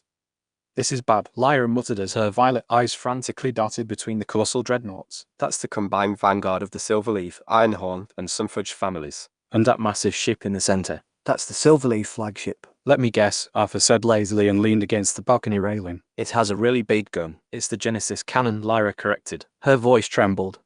It doesn't shoot energy at Arthur. It shoots localized gravity wells. It's capable of erasing this entire island from orbit. They aren't going to send troops down here to fight us. They are just going to glass the continent. Cowards, Morweneth sneered. Her newly acquired divine abyssal aura leaked from her skin and corroded the marble railing.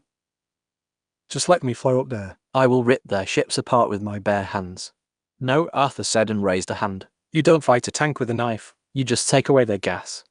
Arthur reached into his coat pocket and pulled out the prismatic orb. The multifaceted sphere glowed with intense spatial energy and warped the air around his fingers. He had looted it from Lyra, and now it was time to put the company's new asset to work. System, Arthur commanded. Link the prismatic orb to my divine lord core. Feed it the primordial flame. Ding. Linking artifact prismatic orb.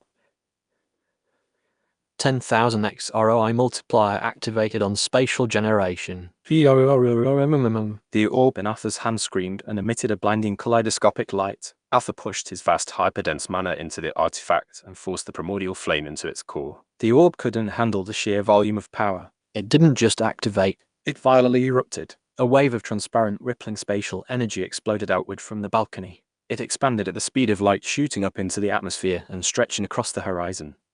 In a fraction of a second, the entire sky was swallowed by a massive invisible dome. Arthur had just generated a pocket dimension large enough to envelop the entire Apex Council fleet. Pocket dimension established. Host possesses administrator rights within this dimension. Please set the foundational rules. Arthur looked up at the thousands of glowing warships. Their weapon systems hummed as they prepared to fire the Genesis cannon. He smiled like a dark predatory shark preparing to gut his competition. Rule 1, Arthur whispered. Disable all external technological weapons. Kill the engines. Rule applied technological nullification. The effect was instantaneous and catastrophic. High above, the glowing thrusters of 3,000 warships abruptly died. The humming energy shields vanished. The massive terrifying glow of the Genesis cannon sputtered and faded into nothingness. The Apex realm relied entirely on their advanced magical technology, their Starlight engines, and their automated defense arrays. Without them, the ships were just millions of tons of dead metal hovering in the sky. Gravity took over. Brace yourselves, Arthur said casually. Crack, boom, trough-boom. It rained warships. Thousands of colossal dreadnoughts plummeted from the sky and slammed into the celestial city below. Massive towers of crystal were instantly crushed. The ground shook violently as ship after ship impacted the estate. They ploughed massive trenches through the manicured gardens and shattered the gold-laced courtyards. The sound of rending metal and screaming alarms echoed across the floating island. Arthur watched the devastation with a look of absolute boredom. The vaunted Apex Council, the untouchable gods of the multiverse, had just been grounded by a single rule change. They rely too much on their tech, Arthur scoffed and shook his head. Their actual combat skills must be dull as dirt. You strip away their fancy toys, and they're just heavy rocks falling from the sky. Down in the courtyards, the hatches of the crashed warships were forcefully kicked open. Thousands of elite Apex warriors, stripped of their ship's weaponry, began pouring out into the ruins. They drew their physical broadswords and halberds. They looked confused, terrified, and furious.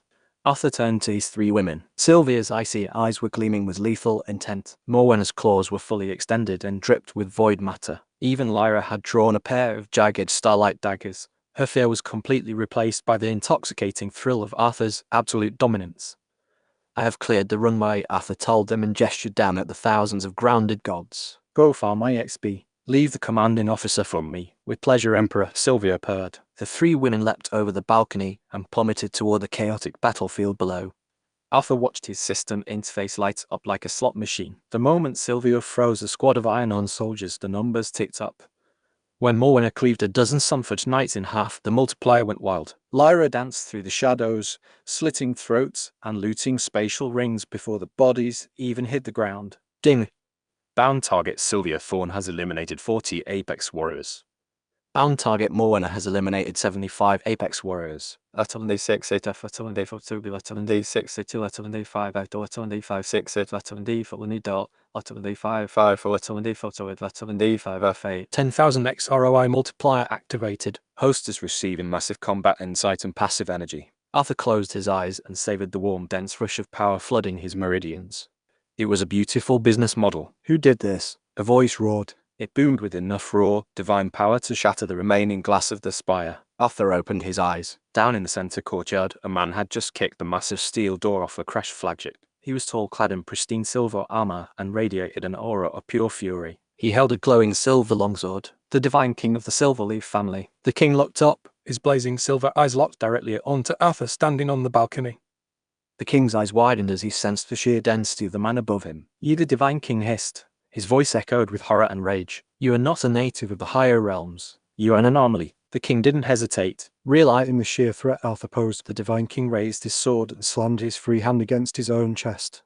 His silver armor turned a bloody, corrupted crimson. He was activating a suicidal blood burn technique, sacrificing his own lifespan to temporarily push his power past its absolute limit. The king shot into the air like a bloody missile and aimed directly for the balcony. Arthur sighed and pulled his hands out of his coat pockets. The Ebonheart cube resting on his shoulder instantly flattened and extended. It snapped into the form of a pitch-black longsword. "System," Arthur said as the primordial flame ignited along the edge of his blade. "Let's teach this king a lesson in market dominance." Chapter 24, The Fall of a Divine King. The Silverleaf Divine King tore through the air. His blood burn technique left a trail of crimson mist in his wake. His face was twisted in a mask of agonizing fury. His silver longsword hummed with enough concentrated divine energy to split a mountain in two. Arthur Sterling stood near the edge of the balcony with his Ebonheart sword resting casually by his side. He didn't brace himself. He didn't shift into a defensive stance. He let the system do the heavy lifting. Ding! Target Silverleaf Divine King is utilizing secret art crescent moon severance. Analyzing technique flaws detected in footwork and mana distribution. 10,000 X ROI multiplier activated. Host has gained perfect mastery of crescent moon severance. Arthur's brain was instantly flooded with centuries of the Silverleaf family's closely guarded martial secrets. He understood the blade's trajectory, the exact angle of the wrist, and the precise breath required to execute the strike. But more importantly, he understood how inefficient the king's version was. Die, anomaly! The king roared. He swung his silver sword in a beautiful glowing crescent arc aimed directly at Arthur's neck. Arthur didn't block. He stepped forward and seamlessly mirrored the king's exact movement. He swung his pitch-black Ebonheart sword in the exact same crescent moon severance arc, but augmented it with his divine lord's strength and the horrifying heat of the primordial flame. Clang! The two blades collided. The sheer kinetic shockwave shattered the balcony beneath Arthur's boots and sent cracks running up the spire. The divine king's eyes bulged in absolute shock. That is my family's sacred art. How do you know it? Well, maybe because your family's IP is open source and your execution is trash, Arthur sneered. You're bleeding mana from your elbow. Your grip is too tight. Let me show you how it's actually done.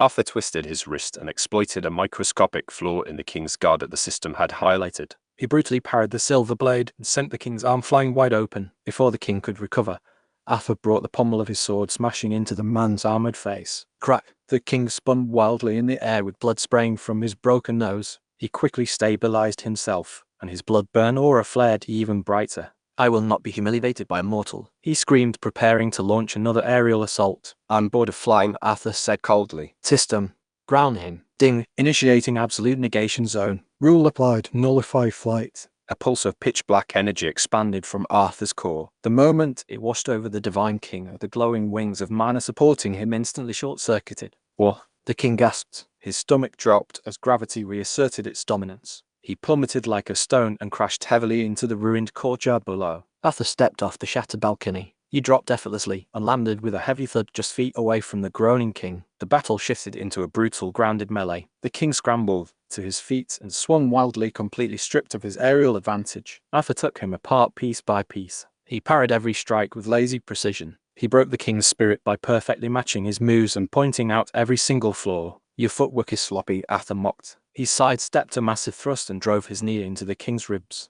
You rely on your armor to take hits because you don't know how to dodge. You're a pampered aristocrat swinging a heavy stick up on a pile of rubble nearby. Sylvia Thorne had paused her slaughter to watch. Her icy blue eyes were wide with awe. She watched Arthur perfectly adapt her own absolute zero magic. He channeled it through his free hand to coat the king's boots in hyperdense ice, rooting him to the floor. Arthur didn't just know her magic. He understood it intimately. Fuck you. The king spat. He desperately raised his silver sword for one final two-handed strike aimed at Arthur's head. Time to liquidate, Arthur whispered. Arthur swung the Ebonheart sword upward. The pitch-black blade wreathed in the reality-defying primordial flame slammed into the king's descending divine sword. Shatter. The indestructible silver artifact exploded into a million useless shards. The king froze and stared at his empty hilt in disbelief. Arthur didn't stop. He reversed his grip and drove the Ebonheart sword directly through the center of the Divine King's chestplate. Squelch. The pitch-black blade protruded from the king's back. The primordial flame instantly surged into the wound, violently burning the king's soul and rapidly draining his life force. The king dropped to his knees and coughed up a massive mouthful of golden blood. The fight was over. The commander of the Apex fleet was dead. Ding. Target Silverleaf Divine King eliminated. Item acquired. Silverleaf Royal Signet. Arthur ripped his sword out and flicked the blood onto the ruined marble. He looked down at the dying god. To Arthur's surprise, the king didn't beg. A bloody, jagged laugh bubbled up from his ruined chest. You think you won? The king wheezed. He stared up at Arthur with a mixture of hatred and pity. You absorbed the Patriarch's core. You hold the Wrathfire. You're a beacon in the dark anomaly. Arthur's eyes narrowed. Get to the point. The heavenly sovereigns, the king coughed, and a violent shudder racked his frame. The true rulers of the Apex realm, they have already locked onto your soul. You cannot hide from them. They are coming. The king collapsed forward and his eyes went glassy and dead. The moment his heart stopped, the sky above the pocket dimension violently shifted. The dark clouds parted and a sudden unnatural rain began to fall. It wasn't water. It was glowing liquid gold. Mana weeping, Sylvia whispered. She stepped up beside Arthur, her face pale as the golden drops sizzled against the ruined marble. The death of a divine king causes the environment to mourn. The entire realm knows he's dead. Arthur looked up at the weeping sky and his jaw tightened. Before he could speak, his system interface violently hijacked his vision. The calm blue text instantly shifted to a glaring flashing crimson. Critical warning. Maximum level threat detected. Entities, the heavenly sovereigns, have breached the sector's conceptual boundary. Arthur didn't flinch. He gripped the hilt of his Ebonheart sword and his eyes reflected the bloody red warning screens. The middle management was dead. The board of directors had finally arrived. Chapter 25. 25 The Golden Rain. The sky above the shattered pocket dimension wept. It was not water that fell from the dark clouds. Instead, thick and glowing droplets of liquid gold poured down. Sizzle. The golden rain hit the ruined marble of the Blackwood estate. It hissed and released a heavy scent of burnt copper. This was a mana weeping. The entire Apex realm was reacting to the violent death of the Silverleaf Divine King. The environment itself was mourning the loss. Arthur Sterling did not care about the weather at all. He stood over the fading pile of ash and crushed armor that used to be a god. His face was illuminated by the glaring crimson light of his system interface. Critical warning. Maximum level threat detected. Entities, the heavenly sovereigns, have breached the sector conceptual boundary. Arthur did not flinch. The middle management was dead, and now the board of directors was finally tuning in. He wiped a streak of golden blood from his jawline and reached down into the rapidly cooling ashes of the Divine King. His fingers closed around a pulsing and impossibly dense sphere of silver light. It was an Omnicore. System, Arthur muttered, his voice cold and entirely devoid of fear. Eat it. Ding. Consuming Divine King Core 10,000 XROI multiplier activated. FVCK. Arthur grunted loudly. His heavy boots cracked the marble beneath him as the pure essence of the Divine King slammed into his meridians. The multiplier turned what should have been a slow absorption process into an instantaneous flood of power. His veins glowed with blinding white intensity. The sheer density of the energy was staggering. It violently pushed his internal reserves past their absolute breaking point. The primordial flame in his chest roared. It hungrily devoured the silver mana and refined it into something infinitely darker and heavier. System notification. Host internal energy has been maximized. Host has reached the absolute peak of the Divine Lord realm. Half step to sovereignty achieved. Arthur rolled his shoulders and the sound of his joints popping echoed like thunderclaps in the quiet courtyard. He felt incredibly powerful. His dimensional breaker physique hummed as it easily contained the absurd payload that would have turned any other cultivator into a localized supernova. Ding! Warning, the Heavenly Sovereign's tracking arrays locking onto Host Soul's signature. Advice: utilize the prismatic orb to initiate absolute stealth protocols. Evade detection. Evade. Arthur scoffed, and a dark smile stretched across his face. I do not hide from my competitors. I bought this company. They are going to look at me and they are going to know exactly who took it. System. Override stealth protocols. Maximize aura projection. System action. Override accepted. Broadcasting host coordinates across the conceptual plane. Arthur turned to look at his three assets. Sylvia, Thorn, Morwenna, and Lyra were standing a few dozen yards away. Even from that distance, the sheer crushing weight of the incoming cosmic scan was beginning to push them down. The air grew impossibly heavy. The golden rain stopped falling and remained suspended in midair by a strange gravity. Get over here, Arthur commanded. His voice easily sliced through the suffocating pressure. Lyra was shivering uncontrollably. Her violet eyes were wide with primal terror. "See the Sovereigns," she gasped while struggling to walk. They are looking at us. We are going to die. We are going to be erased. Nobody is getting erased on my watch, Arthur said confidently. Sylvia and Morwenna flanked him immediately. They grabbed Lyra by the arms and dragged her into Arthur's immediate airspace. The moment the three women stepped within 5 feet of him, the crushing pressure vanished. Arthur projected his newly peaked Divine Lord aura outward, wrapping it around his queens like an impenetrable shield. Hold on to me, Arthur ordered. Sylvia wrapped her arms around his waist and pressed her face into his back. Morwenna clung to his side, her abyssal tattoos flaring as she buried her face in his shoulder. Lyra trembled and grabbed fistfuls of his dark coat because her knees were weak.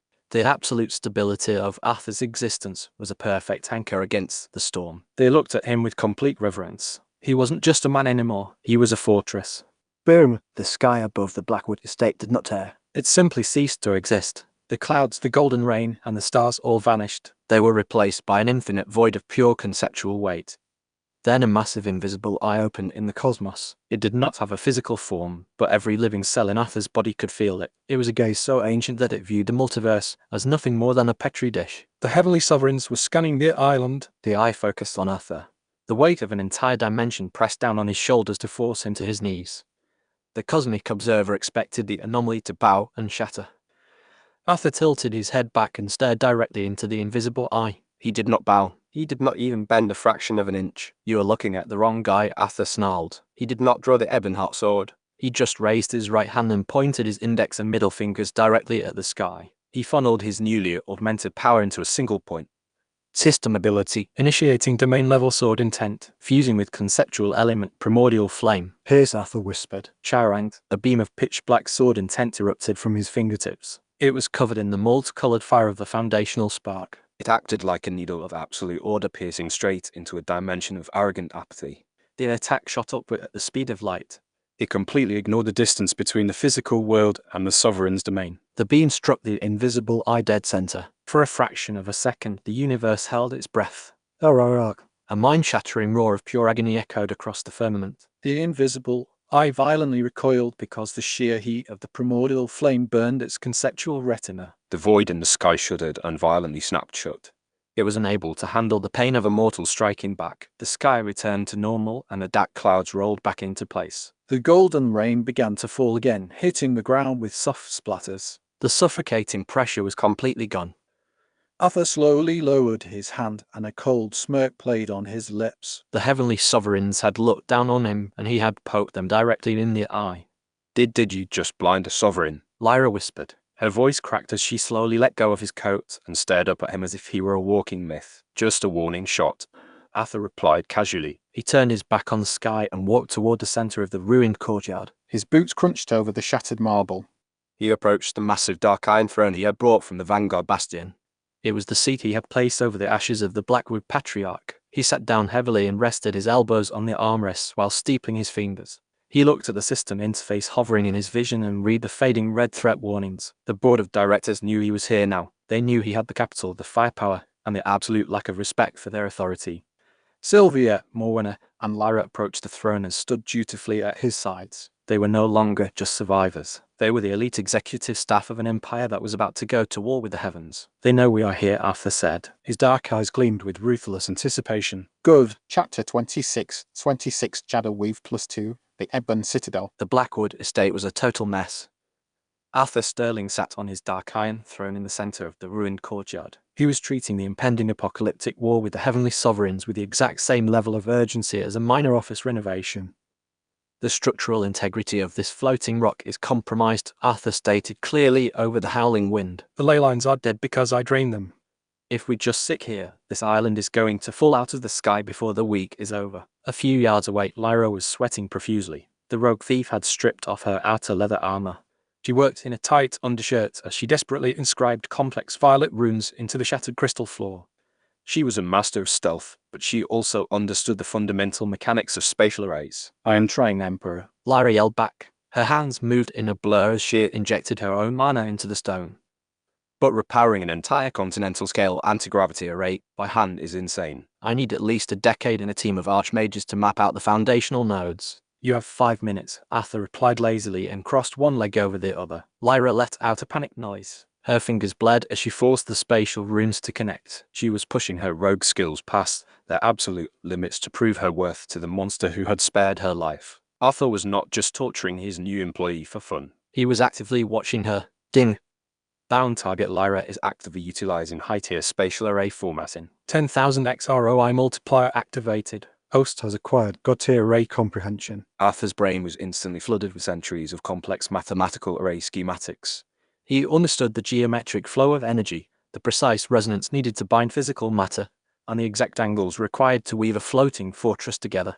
Lyra was struggling to put together a puzzle, but Arthur was instantly handed the completed blueprint. He stood up from his throne and dusted off his dark coat. Move, Arthur ordered as he stepped off the dais. Lyra scrambled back and wiped sweat from her brow. Arthur did not kneel to draw runes. He did not chant anything. He simply raised his heavy boot and stomped his heel directly onto the center of Lyra's half-finished array. Boom! A massive shockwave of pure and hyperdense order energy erupted from his boot. Millions of perfectly formed white runes shot outward. They spiderwebbed across the entire floating island in a fraction of a second. The shattered crystal fused back together completely. The ruined palaces rebuilt themselves into sleek militaristic spires of dark metal. The dead ley lines reignited and hummed with Arthur's own boundless mana. The entire island groaned and shifted upward as the God-tier anti-gravity array locked into place. The Blackwood estate was gone. It was now an impenetrable mobile fortress. We will call it the Ebon Citadel, Arthur declared while looking at the towering black spires. Lyra sat on the floor with her jaw unhinged. You just wrote the physical laws of a continent with a foot stomped. Efficiency, Arthur smirked. He turned his attention to the large elemental core reactor at the base of the primary spire. Sylvia and Morwenna were standing in front of it with their hands pressed against the glass housing. They were attempting to feed their newly upgraded divine rank mana into the core to act as the battery for the citadel. It is rejecting our mana, Commander, Sylvia reported with her silver eyebrows knitted in frustration. The core requires a unified frequency.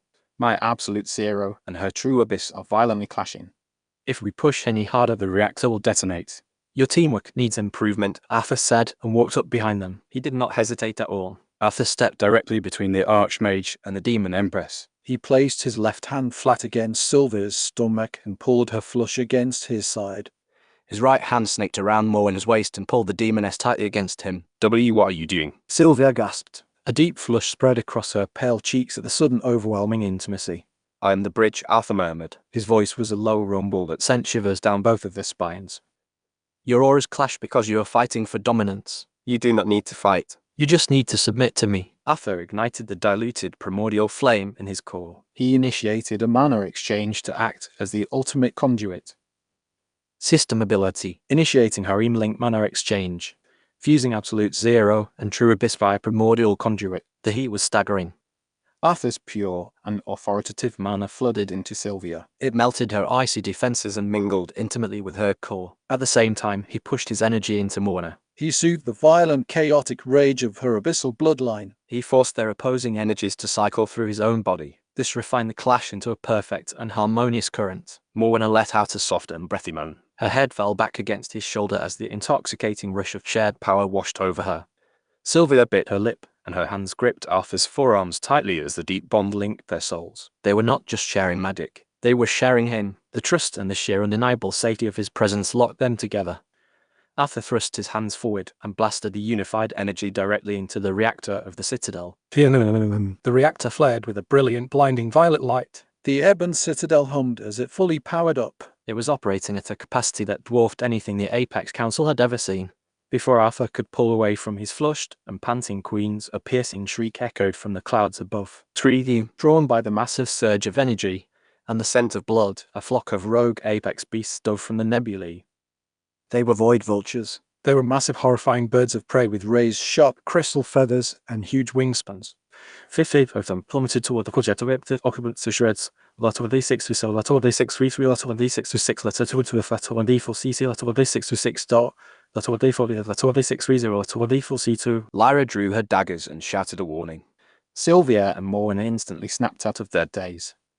Their auras flared aggressively as they prepared to defend their emperor. Wait, Arthur commanded. He did not even bother to look up. He did not draw the Ebonheart sword, and he did not cast a spell. He just closed his eyes and centered his breathing. He let the passive weight of his domain-level sword intent bleed into the atmosphere above the Citadel. The 50 void vultures hit the airspace 50 feet above Arthur's head. Squelch, squelch, squelch. It was raining meat. The moment the massive beasts crossed the threshold of Arthur's passive domain, the invisible blades of 10 million perfect sword strikes simply diced them. There was no grand explosion. The vultures were instantly turned into a fine bloody mist that washed over the energy shields. System notification. Target void vultures eliminated via passive aura. Divine Looter activated. Plus 50,000 system points. Arthur opened his eyes and looked entirely unfazed. He gently patted Sylvia's hip and released Morna. Pest control is fully automated, Arthur said. He turned back to his stunned executive team. Now let us review the corporate map. Who is next on the chopping block? Chapter 27, the Golden Armada. The command bridge of the Ebon Citadel was a masterpiece of sleek dark metal and glowing holographic interfaces. Arthur Sterling sat casually in the captain's chair.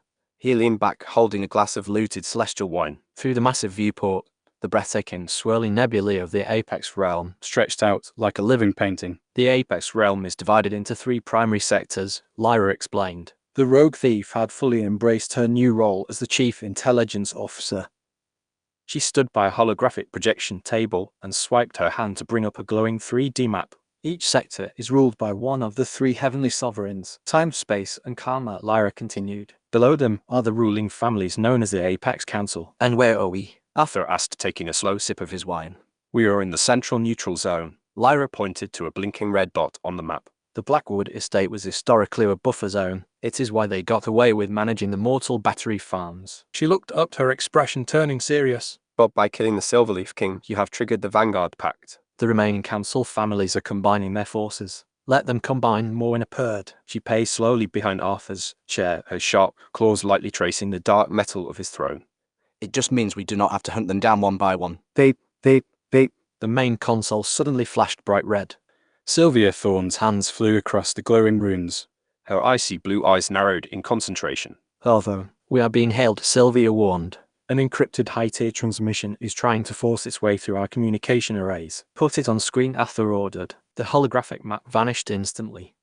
In its place, a massive, life-size projection flickered into existence. It was a woman clad in immaculate, form-fitting golden armor that seemed to radiate its own internal sunlight. 6 magnificent golden wings flared out behind her back. Her face was a sculpture of divine perfection, and her sharp, judgmental eyes glared directly into Arthur's soul. I am Aurelia, the projection announced. Her voice echoed through the bridge with righteous, overwhelming authority. Valkyrie, commander of the Golden Armada, vanguard of the heavens. Arthur just raised an eyebrow. He took an appreciative sip of his wine and slowly looked her up and down. She is gorgeous, Arthur noted casually. And completely full of crap. Aurelia's flawless face twitched with utter disgust. Mortal anomaly. You have trespassed on sacred ground. She spat. You have spilled the blood of a divine king. The heavens do not negotiate with parasites. She pointed a glowing, armored finger at him. You will surrender your citadel immediately. You will submit to the divine chains, and you will face self-mutilation for your crimes before your soul is burned to ash. A little aggressive for a first date, Arthur chuckled. He lazily swirled the dark wine in his glass. System, give me her stats. Letter of D4 enough, letter of D5-6, letter of D5 after letter of D5-5-6, letter of D5-6, letter of D5 after dot. Letter of D5 F0, letter of D6, then letter of D4-6. Ding, target lock, Aurelia. Entity type, undefeated Valkyrie commander. Special physique detected, Aegis of the Sun. A body forged from pure conceptual solar energy. Highly resistant to all forms of magical and physical trauma. Arthur's dark eyes gleamed with pure greed. The Aegis of the Sun wasn't just a good ability. It wasn't just a strong defense. It was premium, high-grade fuel for his primordial flame. She wasn't an enemy. She was a walking upgrade, an undefeated Valkyrie. Arthur mused aloud, his signature predatory smile returning to his face. Sounds like a perfect fourth slot for the team. Sylvia rolled her eyes and crossed her arms. Behind the throne, Morna let out a dark, amused chuckle. You dare mock the heavens. Aurelia roared. Her golden aura flared violently, distorting the holographic projection. Look outside, arrogant fool. Your time is up. The transmission abruptly cut to black. Commander, Sylvia warned, pointing out the massive viewport. Incoming. The breathtaking violet and gold nebulae outside the window suddenly darkened. Tearing through the celestial clouds were massive sun-forged galleons. They were not just ships. They were flying fortresses of pure, blinding light armed with rows of devastating cannons. 10, 50, 100. 300 galleons violently breached the atmosphere. They perfectly surrounded the Ebon Citadel, trapping Arthur's ship in a suffocating net of divine artillery. The Golden Armada had arrived, and the sheer atmospheric pressure of their combined engines made the entire citadel vibrate. But Arthur didn't panic at all. In fact, he wasn't even paying attention to the imposing fleet. Deep in his mind, a sudden string of beautiful system notifications began to chime. Ding, employee target Caden Cross has engaged a hidden abyssal fiend in the mortal domain. Target is utilizing life and death combat instincts. 10,000x ROI multiplier activated. Host is passively receiving massive sentry and reflex enhancements. Arthur's pupils dilated immediately. A rush of compressed, godly adrenaline flooded his brain. Back in the mud of the lower realms, his hard-working protagonist was fighting for his life against a monster in the dark. And up here in the heavens, Arthur was reaping all the rewards. His senses expanded exponentially. He could suddenly hear the hum of every individual engine on the 300 galleons outside. He could see right through the blinding glare of their golden armor. He immediately spotted the flagship floating in the center of the massive formation. Zooming in with his newly acquired god-tier visual acuity, Arthur could see Aurelia standing proudly on the bow with her spear raised. He could count the individual glowing feathers on her wings from 5 miles away. Beautiful, Arthur whispered. He rolled his neck until it cracked loudly in the silent bridge. They are charging their main cannons, Sylvia reported. Her hands glowed with absolute zero magic as she prepared to raise the citadel's shields. Let them, Arthur said. He stood up from his dark throne and walked slowly toward the massive viewport. The Ebonheart cube floated off his shoulder. With a sickeningly wet crunch, it snapped and elongated into the pitch-black longsword in his hand. Arthur looked at the 300 heavily armed warships. He grinned like a starving shark staring at a school of very shiny and very fragile fish. Arthur rested the heavy black blade against his shoulder without ever taking his eyes off Aurelia's flagship. In 5 minutes, Arthur stated smoothly. We are going to have a whole lot of scrap metal falling from the sky. Chapter 28. 28 The Valkyries Strike. The dark sky above the Ebon Citadel was completely blotted out by the sheer mass of the Golden Armada. 300 sun-forged galleons hovered in a perfect blockade. Their massive energy cannons hummed with a low vibrating frequency. The sound made the very air taste like burnt copper. Arthur stood on the command bridge balcony. His dark coat whipped in the violent winds generated by the fleet descending from the sky. He held his glass of celestial wine and looked perfectly relaxed. He was just anticipating a slaughter. But the heavens were not going to just wait their turn. Swoosh! A blinding streak of golden light erupted from the bow of the central flagship. It moved with incredible speed, tearing through the atmosphere so fast that the sound barrier completely shattered. Arthur narrowed his eyes. His visual acuity tracked the incoming threat easily. But his physical body was still adjusting to the sheer density of the gravity in the apex realm. He was a fraction of a second too slow. Crack. Aurelia was the undefeated Valkyrie commander. She slammed feet first right into Arthur's chest. The impact was terrifying.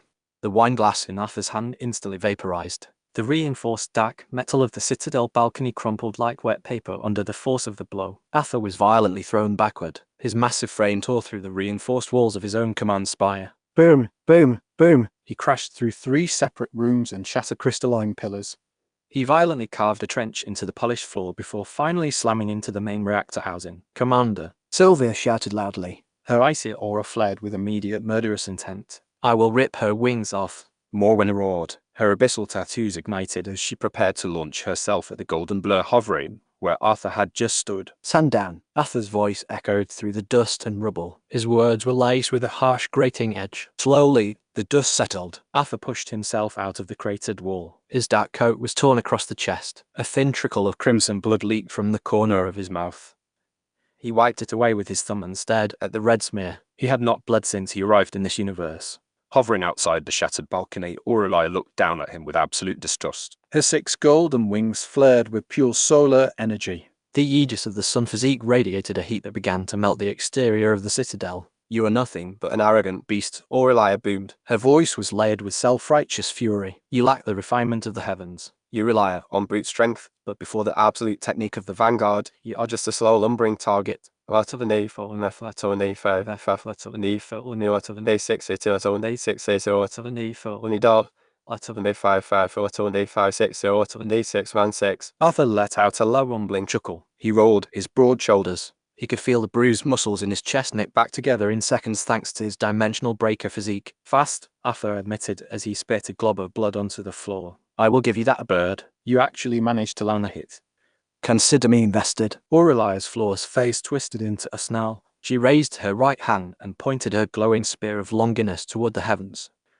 I have no interest in entertaining a dying anomaly, she declared loudly. Armada, Purge the filth. Heavenly Smite. Above her, the 300 sun-forged galleons synchronized their arrays. The ambient mana of the entire sector was violently sucked into the colossal cannons of the fleet. The sky turned into a blinding ocean of concentrated solar plasma. The heat alone was enough to instantly boil the surrounding moisture. The air turned into a suffocating sauna of lethal radiation. They are firing a synchronized planetary wipe. Lyra screamed from the command console. Her fingers flew across the runes in sheer panic. Emperor, the Citadel shields cannot take a Blast of this level. They will not have to, Arthur said coldly. He didn't step back.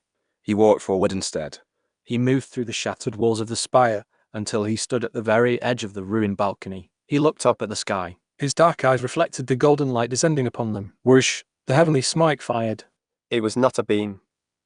It was a falling ocean of divine fire. It descended with the weight of absolute judgment.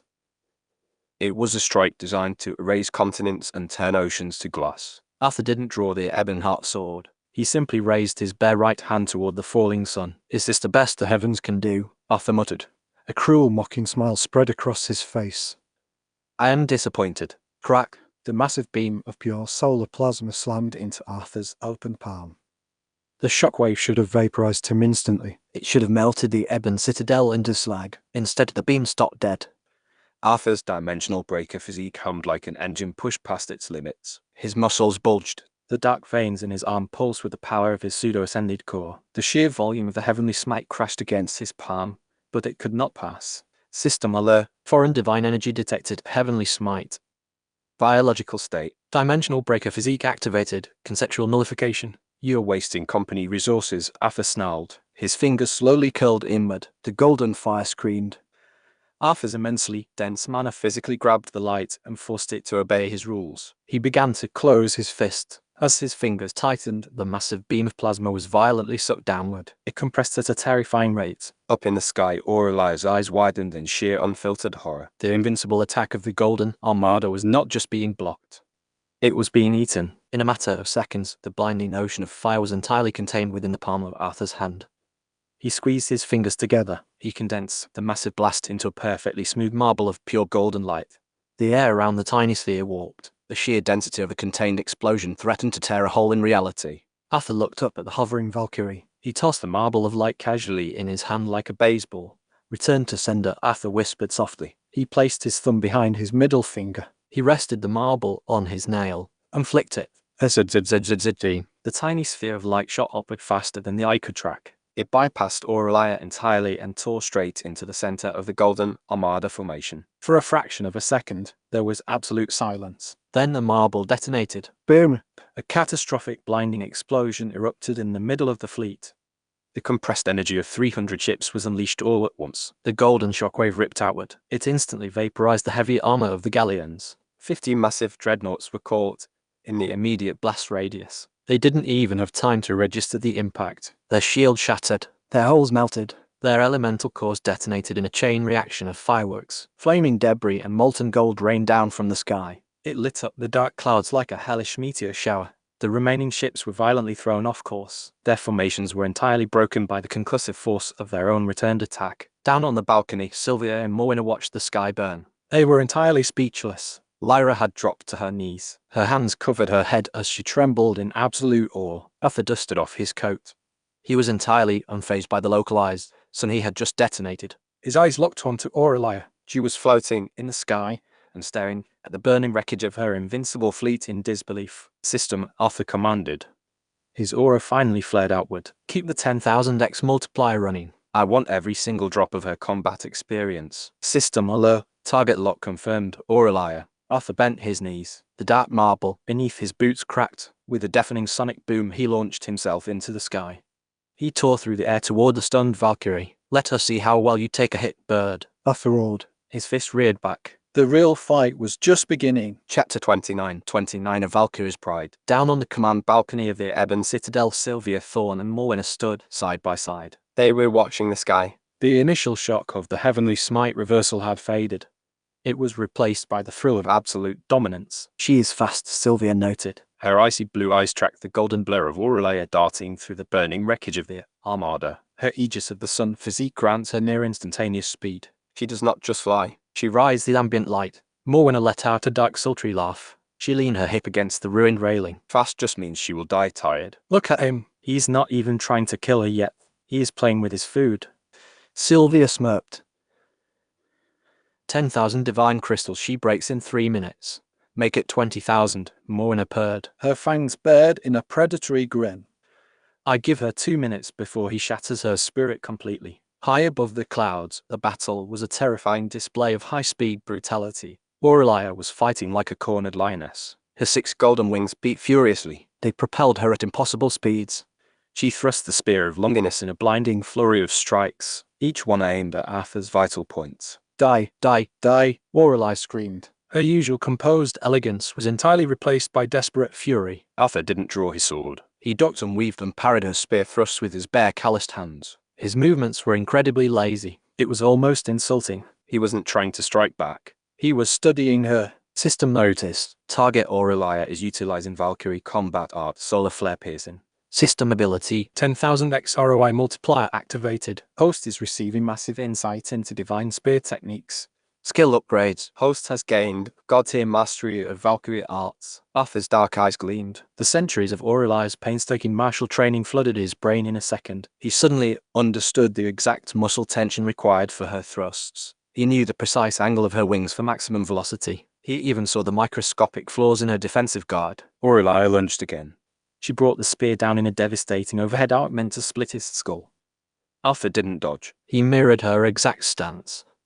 He raised his right arm and stepped into her guard perfectly. He didn't just block the strike, he intercepted the flow of her own attack. Using the exact footwork of the solar flare piercing art, Arthur delivered a devastating palm strike directly to the center of her chest plate. Crack! Aurelia gasped loudly. Her eyes bulged as the wind was violently knocked from her lungs. She was sent flying backward. She tumbled through the air before she frantically stabilized herself with her wings. She looked up at him in sheer and adulterated horror. He hadn't just hit her.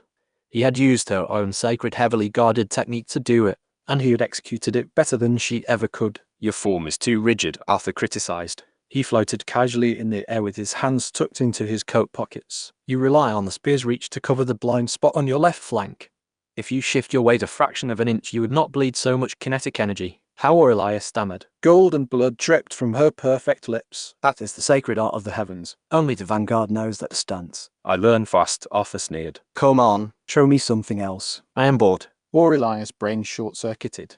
The absolute despair of facing a monster who didn't just outpower her but completely stole her life's work in a matter of seconds was suffocating. The pride of the Valkyrie shattered. If physical combat couldn't kill him, she had to rely on the absolute laws of the universe. Aurelia let out a guttural desperate roar. She channeled every single drop of her solar mana into the spear of Longinus. The golden weapon began to hum with a terrifying weight. I am the vanguard of the heavens. Lorelei screamed. Her aura ignited the sky. By the laws of the Apex realm, this strike cannot fail. Spear of Longinus, absolute piercing. She hurled the spear. It didn't travel through the air. It bypassed physical space entirely. The Spear of Longinus was a conceptual weapon. Its defining rule was that once thrown, it had already pierced the target's heart. It was a localized edit to reality itself. The universe bent. It forced the spear directly toward Arthur's chest at infinite speed. Down below, Sylvia's breath hitched. He cannot dodge that. It is a conceptual lock. Arthur didn't try to dodge. As the spear materialized inches from his heart, his dimensional breaker physique roared to life. His dark core flared and utterly rejected the laws of the Apex realm. To the universe, the spear had to hit. To Arthur's body, The universe rules were merely suggestions. system warning. Foreign conceptual law detected. Absolute piercing.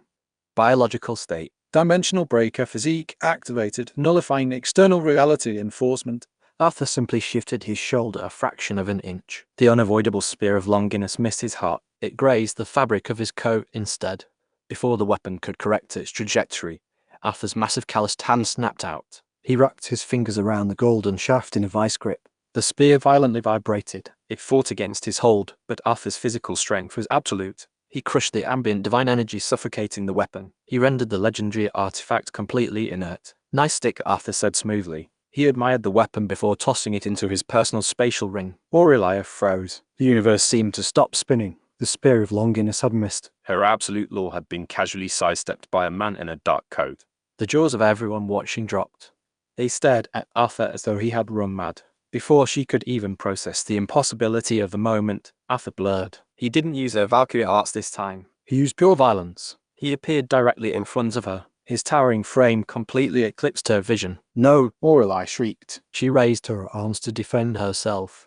Arthur's heavy palm lashed out. He did not aim for her body. He aimed for the magnificent glowing wings on her back. Crack! The sound of shattering divine bone echoed across the sky. Aurelia let out a blood-curdling scream of pure agony. Her 6 golden wings were brutally snapped and violently ripped from their sockets.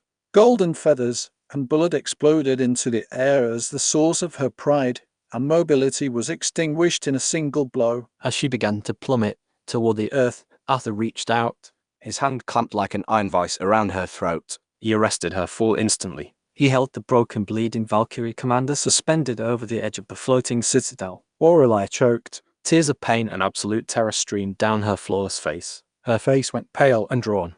Her golden armor was cracked. Her wings were gone. Her invincible fleet was burning around them. Arthur looked into her terrified eyes. His expression was utterly devoid of mercy. The heavens lied to you, bird, Arthur whispered. His cold voice cut through the sounds of the burning armada. Let me show you the truth. Chapter 30, the Realmbreaker Engine. The dungeons of the Ebon Citadel were cold and dark and utterly silent. Forged from the remnants of the Blackwood Estate deepest vaults, the holding cells were specifically designed to suppress high-tier spiritual energy. Aurelia sat huddled in the corner of a heavy starlight metal cell. The former Valkyrie commander was a broken shell of the arrogant deity who had demanded Arthur's surrender hours ago. Her golden armor had been stripped away. It was replaced by a simple grey prisoner tunic. Her back was a mass of agonizing bandaged wounds where her magnificent Wings used to be. She stared blankly at the stone floor. She was waiting for the torture to begin. She was waiting for the monster who had shattered her reality to come and claim her. Heavy, deliberate footsteps echoed down the corridor. Arthur Sterling stood on the other side of the energy barrier. He didn't look like a gloating victor. He looked like a CEO checking on an asset. He didn't say a word. He simply raised his hand and tossed a thick leather-bound ledger through the barrier. It hit the floor right in front of Aurelia's feet. Read it, Arthur commanded. Aurelia flinched. Her golden eyes darted up to his face. Slowly, with trembling hands, she picked up the book. She opened it. Her breath hitched. It was the master ledger of the Blackwood family. It was stolen by Lyra during the raid. Page after page detailed the exact operational logistics of the mortal domain. It listed the number of beasts dropped into the lower realms. It catalogued the exact soul yield harvested from mortal deaths. It meticulously broke down how the Apex Council actively manipulated famines and wars to maximize the energy output of the mortals they ruled. You thought you were fighting for righteousness, Arthur said coldly. His voice echoed in the damp cell. You thought you were the sword of justice. You are not. You were the security guard for a slaughterhouse. Your heavens are just parasites feeding on livestock. Aurelia's hands shook violently. She dropped the ledger. Tears of absolute betrayal and horrifying realization spilled over her cheeks. The rigid dogmatic faith that had fueled her existence shattered completely. Everything she had ever done was just to protect the profit margins of corrupt, gluttonous gods. Why, Aurelia choked out. She wrapped her arms around her knees. Why are you showing me this? Just kill me. I do not waste useful capital, Arthur replied casually. You have tactical experience. You know the exact layout of the Apex Council military forces. I am offering you a new contract. Work for me. Serve my empire, and I will let you watch me burn the heavens to ash. Aurelia looked up at him. She saw the cold and yielding ambition in his dark eyes. He was a monster, yes, But he was a monster who offered the truth. He offered vengeance. Slowly, the fallen Valkyrie pushed herself to her knees. She bowed her head until her forehead touched the cold stone. She surrendered her pride and her faith and her very soul. Command my master, all I whispered, at only 6 to so at only for C cell at on off at only for 5, all at only for C seal at only 4 5 at only for beer at on 3 4 at only for C 2. System notice. Target identified. Aurelia. Class Fallen Valkyrie. Status update. Target Aurelia bound. Initiating system feedback loop. Target internal energy is in a state of chaotic restructuring. 10,000x ROI multiplier activated. Arthur smiled as a torrential flood of chaotic, face-shattering energy rushed into his system. It was violent and unstable. It provided the perfect fuel for his next phase of expansion. Hours later, The Ebon Citadel was entirely operational. In the primary training courtyards, Aurelia wasted no time proving her worth. Clad in a sleek dark Vanguard uniform that replaced her golden armor, she paced back and forth before a line of 200 elite shadow guards. she was brutal. She was exacting. She was drilling centuries of Apex Tier military tactics into Arthur's mortal troops. She backed orders and corrected stances with a fierce, punishing efficiency. Up on his balcony, Arthur watched the training session. He felt a massive continuous wave of power washing over him. System ability. Bound target Aurelia is imparting god-tier tactical knowledge. 10,000x ROI multiplier activated. Skill upgrades. Host has acquired Supreme War God Aura. System remark. Passive effect, enemy combatants within the host domain suffer a permanent 30% reduction in morale and combat efficiency. Allied troops gain absolute fear immunity. Arthur rolled his shoulders. He felt the heavy suffocating mantle of the war god settle over his already imposing aura. His foundation was flawless. His staff was assembled. It was time for a company dinner. The grand banquet hall of the Ebon Citadel was a masterpiece of dark mahogany and polished obsidian. At the head of the massive table sat Arthur Sterling. He was the undisputed emperor of his newly forged domain. To his immediate right sat Sylvia Thorne, the Archmage. Her icy elegance acted as the perfect counterweight to the tension in the room. To his left lounged Morwenna, the Demon Empress. She sipped celestial wine and eyed the others with predatory amusement. Her heavy chest moved along with her breathing. Further down the table sat Lyra, the Stardust Rogue. She playfully tossed a stolen golden dagger in the air. Across from her sat Aurelia. She was rigid and entirely focused. It was a stark contrast to the thief's relaxed demeanor. The tension in the room was heavy. 4 immensely powerful and dangerous women were all bound to the same man. They were all vying for his attention and approval. Morwenna casually leaned over. Her hand rested intimately on Arthur's thigh as she shot a smug look at Sylvia. The Archmage's eyes narrowed. The temperature of her wine glass instantly dropped. To absolute zero. Arthur chuckled softly. The sound was deep and rich. It instantly cut through the heavy tension in the room. He didn't yell. He didn't flare his aura. He simply reached down and gently patted the hand Morwenna had rested on his thigh. He gave it a reassuring squeeze before shifting his gaze to the others. Ladies, Arthur spoke smoothly. His dark eyes danced with amusement as he looked at his executive board. I am flattered. I really am. The subtle infighting paused. Morwenna blinked in surprise. Her pout turned into a slow, wicked smile. Sylvia averted her eyes quickly. A deep red blush painted her cheeks, but she immediately crossed her arms to maintain her icy pride. But there is plenty of meat to go around, Arthur continued. He leaned back in his throne and smiled.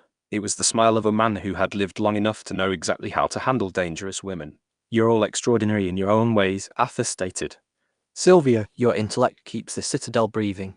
Morwenna, your wild strength is unmatched. Lyra, your cunning is my greatest asset. And Aurelia, your discipline will forge my vanguard. He paused and let his warm gaze linger on each of their faces. I need you to work together. Jealousy is a terrible waste of your beautiful talents. When you share the burden of building this empire, you will all share the rewards. Are we on the same page? Instead of a simple, obedient agreement, the 4 women exchanged cautious and wary glances. They were proud and immensely powerful. They were not going to suddenly hold hands and act like sisters. Sylvia adjusted her posture, delicately swirling her wine with a haughty smirk. I suppose we can cooperate. Assuming, of course, the Demon Empress honors our earlier wager and pays the 20,000 divine crystals she owes me for misjudging the Valkyrie's resilience. Morwenna slowly dragged her nails across the mahogany table, her abyssal tattoos pulsing. You are the one who underestimated his speed, Ice Witch.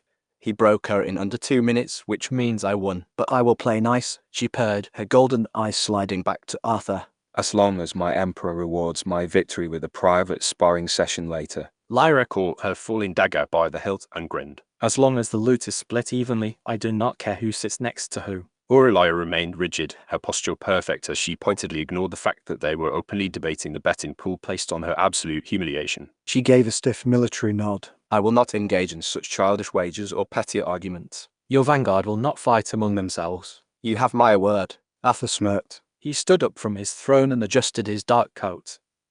It was a complicated and messy dynamic, but it was far more entertaining this way. Good, Arthur declared. Because the honeymoon phase is over. We have an acquisition to make. He brought up the system interface and accessed the shop. He had farmed millions of system points from the destruction of the Golden Armada. He auto-looted their armor and weapons and cores. He didn't hesitate. Unlock shop access. Purchasing Realm Breaker engine cost 5 million system points. Effect allows a massive spatial structure to bypass dimensional boundaries and teleport across the Apex realm. System, integrate the engine into the Citadel core, Arthur commanded. Set coordinates for the Silverleaf capital. Let us go bankrupt to Syndicate.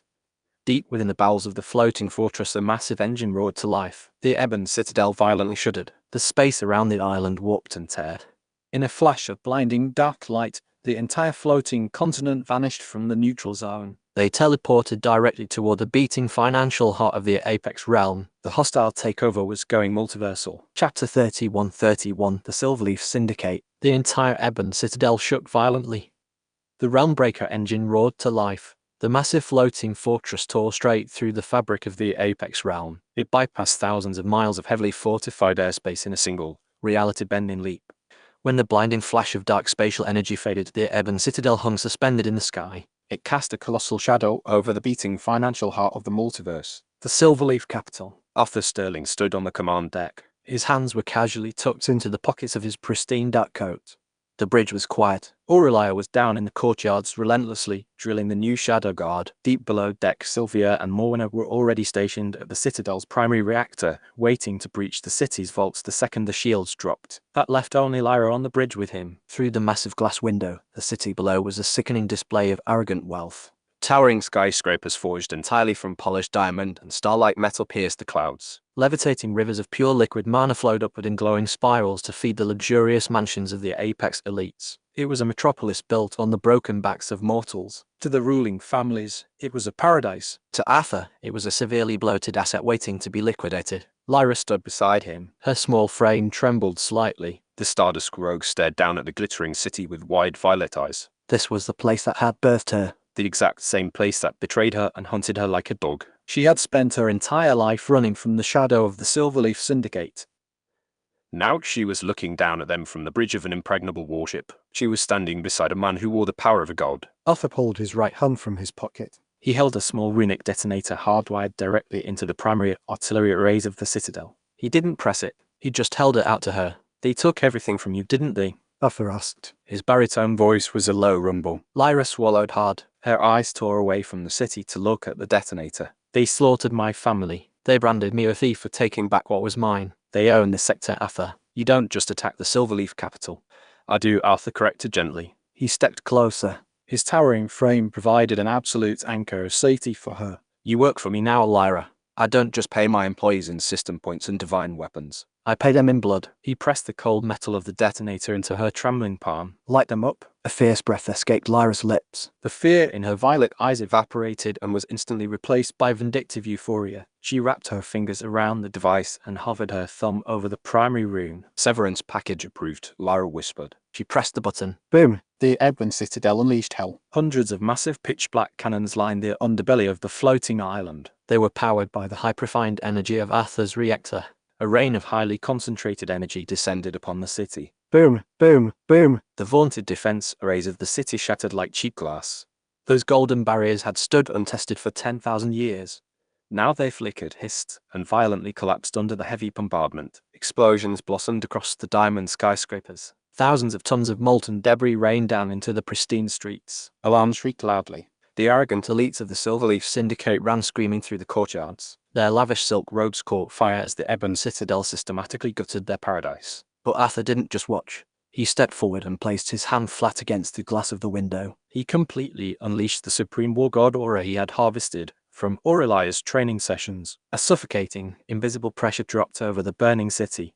It was the conceptual weight of absolute defeat. Down in the streets, thousands of lower-tier Silverleaf guards and elite enforcers suddenly froze. Their eyes rolled back into their heads. Thud, thud, thud. They collapsed onto the pristine marble. They passed out from sheer terror before they could even draw their weapons. The war god aura didn't just demoralize them, it fundamentally severed their will to fight. As the defense array shattered and the city's stockpiles cracked open, the crisp sound of the system chimed in Arthur's mind. Ding! Supreme war god aura active. Enemy combat efficiency reduced to 0%. Host is standing within the epicenter of shattered high-tier arrays and exposed treasuries.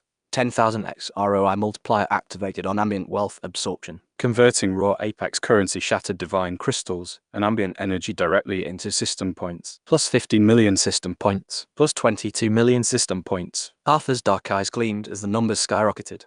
It was the ultimate Hostile takeover. He wasn't just destroying the competition. He was actively monetizing their destruction. The sheer volume of energy rushing into his system was intoxicating. In the midst of the flashing red alarms and the glow of the burning city below, Lyra turned to him. She dropped the detonator. Tears of overwhelming catharsis streamed down her face. She realized in that exact moment that Arthur wasn't just using her. He was a monster, but he was a monster. He rewarded loyalty with a sheer vengeance that the heavens could never offer. Lyra launched herself forward. Instead of a dignified bow or a salute, she threw her arms around Arthur's neck, tackling him in a desperate, fiercely possessive hug. She buried her face directly into his chest, trembling with pure gratitude. Arthur blinked, entirely caught off guard. His large hands hovered awkwardly in the air for a second.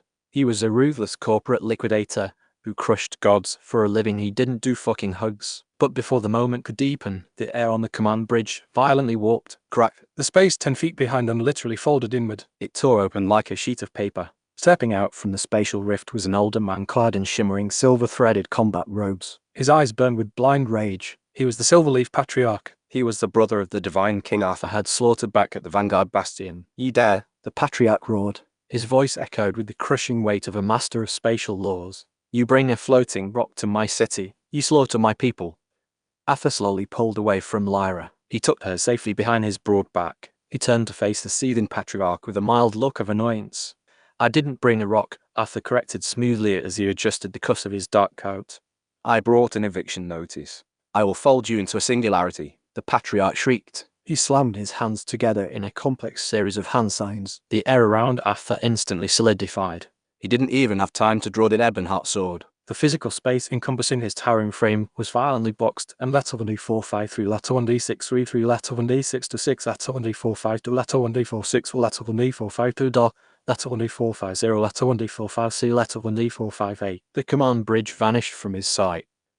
It was replaced by an infinitely looping void of geometric lines and shifting gravity. He was trapped in a tesseract. The Patriarch's booming laughter echoed from all directions at once. "You're trapped in the endless fold. Your body will be crushed by infinite atmospheric pressure. Die."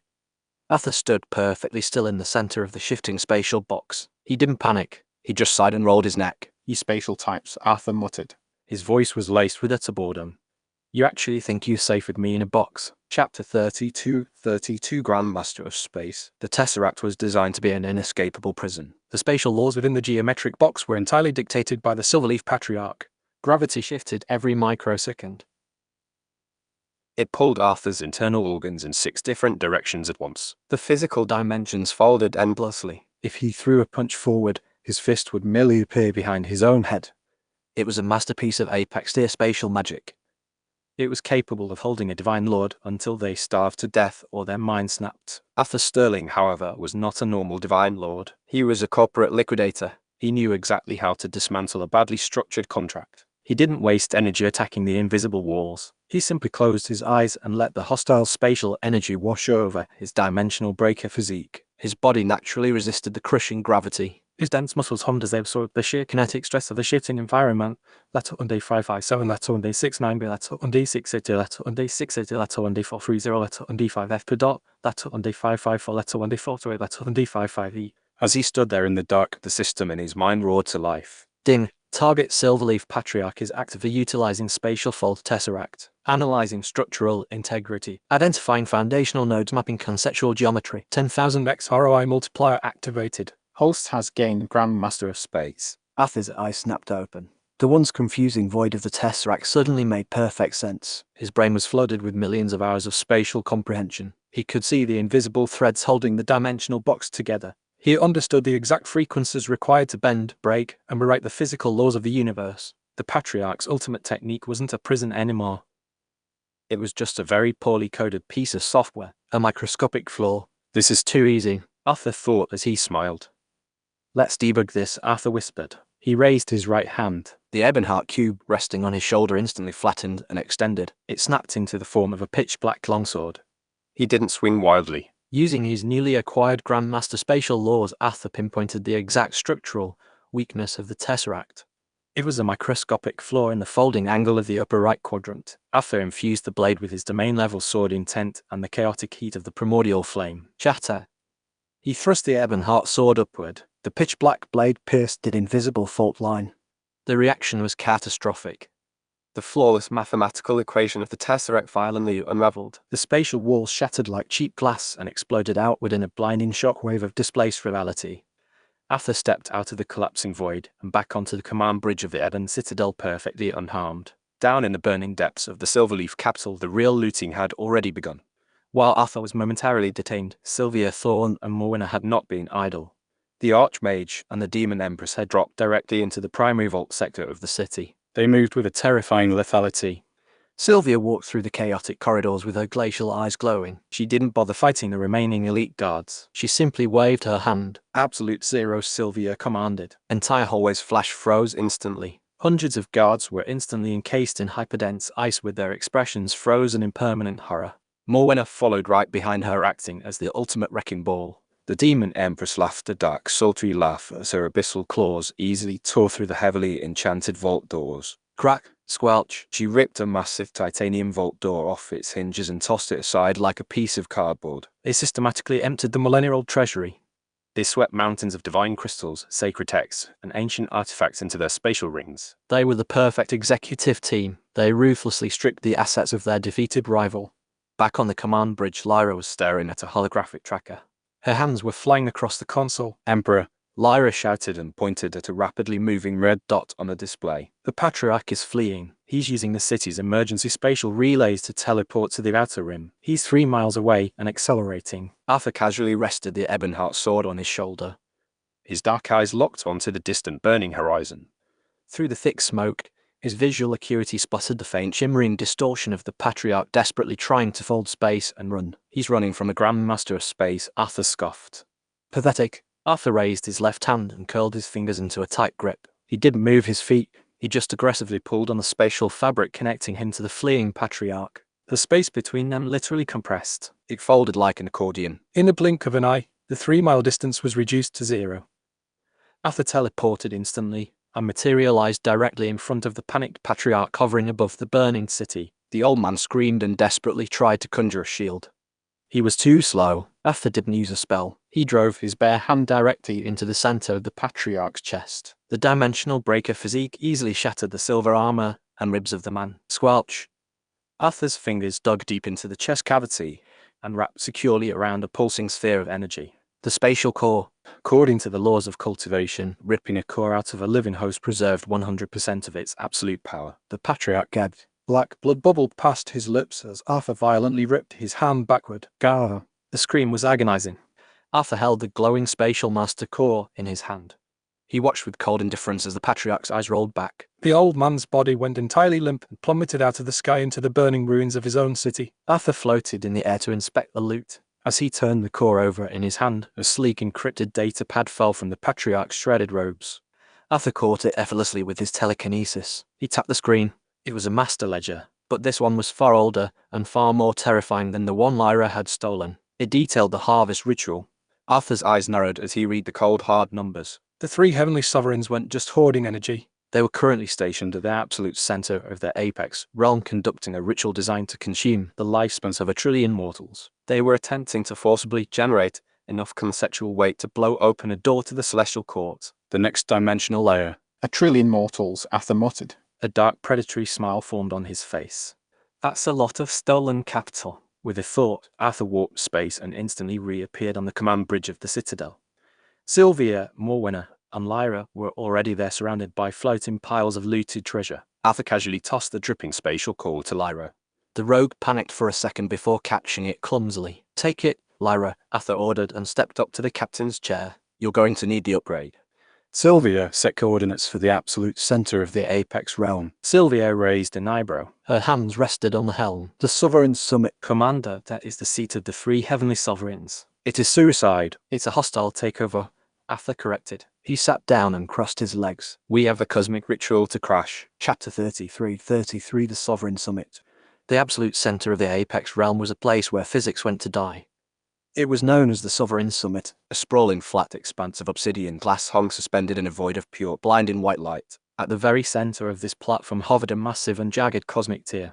It was a bleeding wound in reality that oozed a terrifying high-dimensional aura. Surrounding the tear stood the true rulers of the multiverse. The 3 heavenly sovereigns. The Sovereign of Time was a clockwork entity composed of shifting gears and trapped starlight. The Sovereign of Space was a towering figure draped heavily in cloaks of compressed nebulas.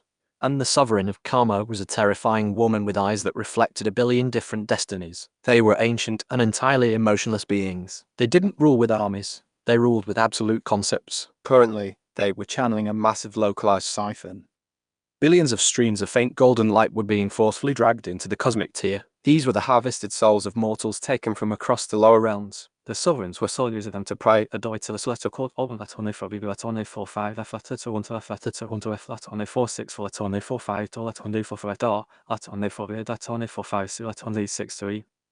Back in the mortal domain, the situation had reached a boiling point. Cadencross stood atop the highest tower of the Vanguard Bastion. The 16-year-old protagonist was no longer just a student. He was a divine emperor in his own right. Following Arthur's absolute mandate, Caden had spent the last month uniting the entire planet. He hadn't just conquered them physically. He had united them spiritually. Every king, peasant, and cultivator on the planet was currently on their knees. They were channeling their absolute faith, fear, and reverence toward the god who had saved them. The god in the dark coat. Deep within Arthur's soul, as the Ebon Citadel prepared to make its final jump, the system chimed with frantic and triumphant urgency. Ding! Employee target Cadencross has successfully united the mortal domain. Massive influx of planetary worship and faith energy detected. 10,000x ROI multiplier activated. Host is absorbing the conceptual faith of 1 trillion souls, synthesizing new conceptual defense, divine authority. Arthur stood on the balcony of the Ebon Citadel. His eyes glowed with blinding and absolute power. The raw, unadulterated faith of an entire world multiplied by 10,000 wrapped around his soul like an impenetrable suit of conceptual armor. The reality-warping passive auras of the heavenly sovereigns would no longer affect him. He wasn't just a powerful cultivator anymore. By the sheer weight of belief, Arthur was a true god. Arthur looked at his system interface. He didn't see ancient, terrifying deities waiting for him at the summit. He saw a final boss rush. He saw the ultimate payout. He turned around to face his executive board. Sylvia, Morwenna, Lyra, and Aurelia stood in a perfect line. They were draped head to toe in their looted divine tier armor. Their weapons thrummed with lethal intent. Arthur walked slowly down the line of his top enforcers. He didn't offer any dramatic, tearful goodbyes. He didn't reach out to touch their faces. He was a CEO about to crash a rival company's board meeting. Sylvia stood tall in her pristine silver armor, casually adjusting the straps of a looted divine gauntlet. Morwenna leaned against a pillar, using a shattered piece of starlight metal to clean under her jagged abyssal claws. Lyra was tossing a glowing spatial dagger from hand to hand. She looked exactly like a kid waiting in line for a roller coaster. Aurelia stood at perfect military attention. Her dark radiance armor hummed with barely contained kinetic force. Arthur stopped and shoved his hands into his coat pockets. Everyone got their gear, Arthur asked casually. He looked at the four most terrifying women in the universe and met their silent, deadly focus. Good, Arthur nodded. Try not to break the good loot this time. We are here to acquire assets, not just vaporize them. It was a quiet, almost entirely normal moment amidst the drumbeats of apocalyptic war.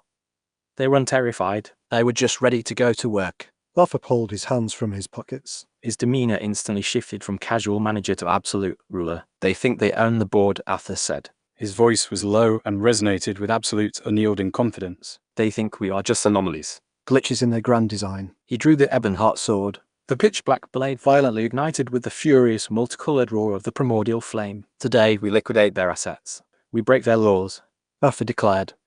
After today, my queens, we rule the infinite dimensions. The four women looked at him with absolute intoxicating devotion. They were ready to tear the universe apart for him. System, Arthur commanded. Jump. Boom! The Ebon Citadel didn't just teleport. It violently crashed into the airspace directly above the Sovereign summit. The massive floating fortress completely eclipsed the blinding white light of the void. It cast the three heavenly sovereigns in deep mechanical shadow. Arthur didn't bother with a grand entrance, and he didn't waste time on a villainous monologue. He stood on the edge of the balcony, his coat whipped in the violent spatial winds as he pointed his sword directly down at the cosmic tier. Fire! Trafoom! The Citadel's main cannons roared to life. A multi-megaton blast of pure hypercondensed order energy erupted from the belly of the ship. It slammed directly into the center of the Sovereign's delicate harvest ritual. The ensuing explosion completely shattered the obsidian glass platform. It violently disrupted the flow of harvested souls and sent out a shockwave of kinetic force that physically pushed the three sovereigns back. The smoke slowly cleared. The three sovereigns floated in the void. Their ancient and emotionless faces finally twisted into expressions of supreme annoyance. The Sovereign of Karma floated forward. Her eyes completely bypassed Arthur and locked directly onto the silver-haired archmage standing at his side. The runaway cauldron returns. The Karma Sovereign's voice echoed. It dripped with ancient venomous malice. She was the exact entity who had placed the agonizing curse on Sylvia centuries ago. And she brought a pest to interrupt our work. Arthur's eyes narrowed. His divine authority fled as he prepared to step forward and permanently erase the deity. But a cold, delicate hand rested on his chest and gently stopped him. Sylvia Thorne stepped past her emperor. She didn't look like a terrified victim anymore. She looked like the Grand Mage of the Omniverse. Her pristine silver uniform practically glowed.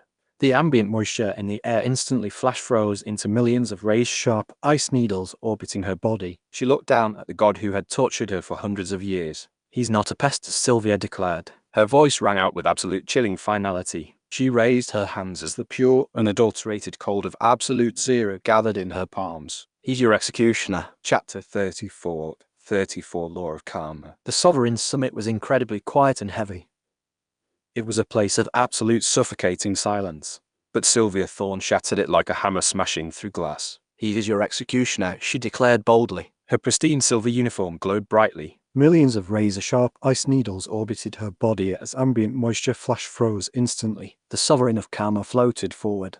Her form was an ever-shifting mosaic of glowing threads. These threads represented the destinies of 1,000,000,000,000 souls. She was a beautiful but horrifying entity. Her eyes reflected countless lifetimes of suffering and triumph. She looked down at Sylvia with the kind of disdain a human might reserve for a rebellious cockroach. "You were a useful vessel once, little cauldron," The Karma Sovereign hissed. Her voice was layered with ancient venomous malice.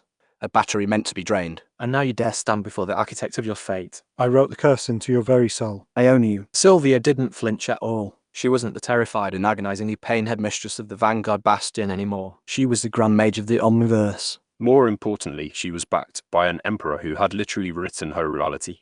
Behind her, Arthur Sterling leaned casually against the balcony railing of the Ebon Citadel. His dark eyes gleamed with predatory anticipation. He didn't even draw his sword. He didn't need to. He just tapped his finger against the metal railing and brought up his system interface. System, Arthur whispered softly. Target the glowing sewing machine. Let us tap her data. Ding. Target identified. Heavenly Sovereign of Karma. Initiating proxy binder. An invisible ethereal thread shot straight from Arthur's chest. It pierced directly through the thick conceptual defenses of the Sovereign and latched onto her cosmic core. The deity didn't even notice the intrusion.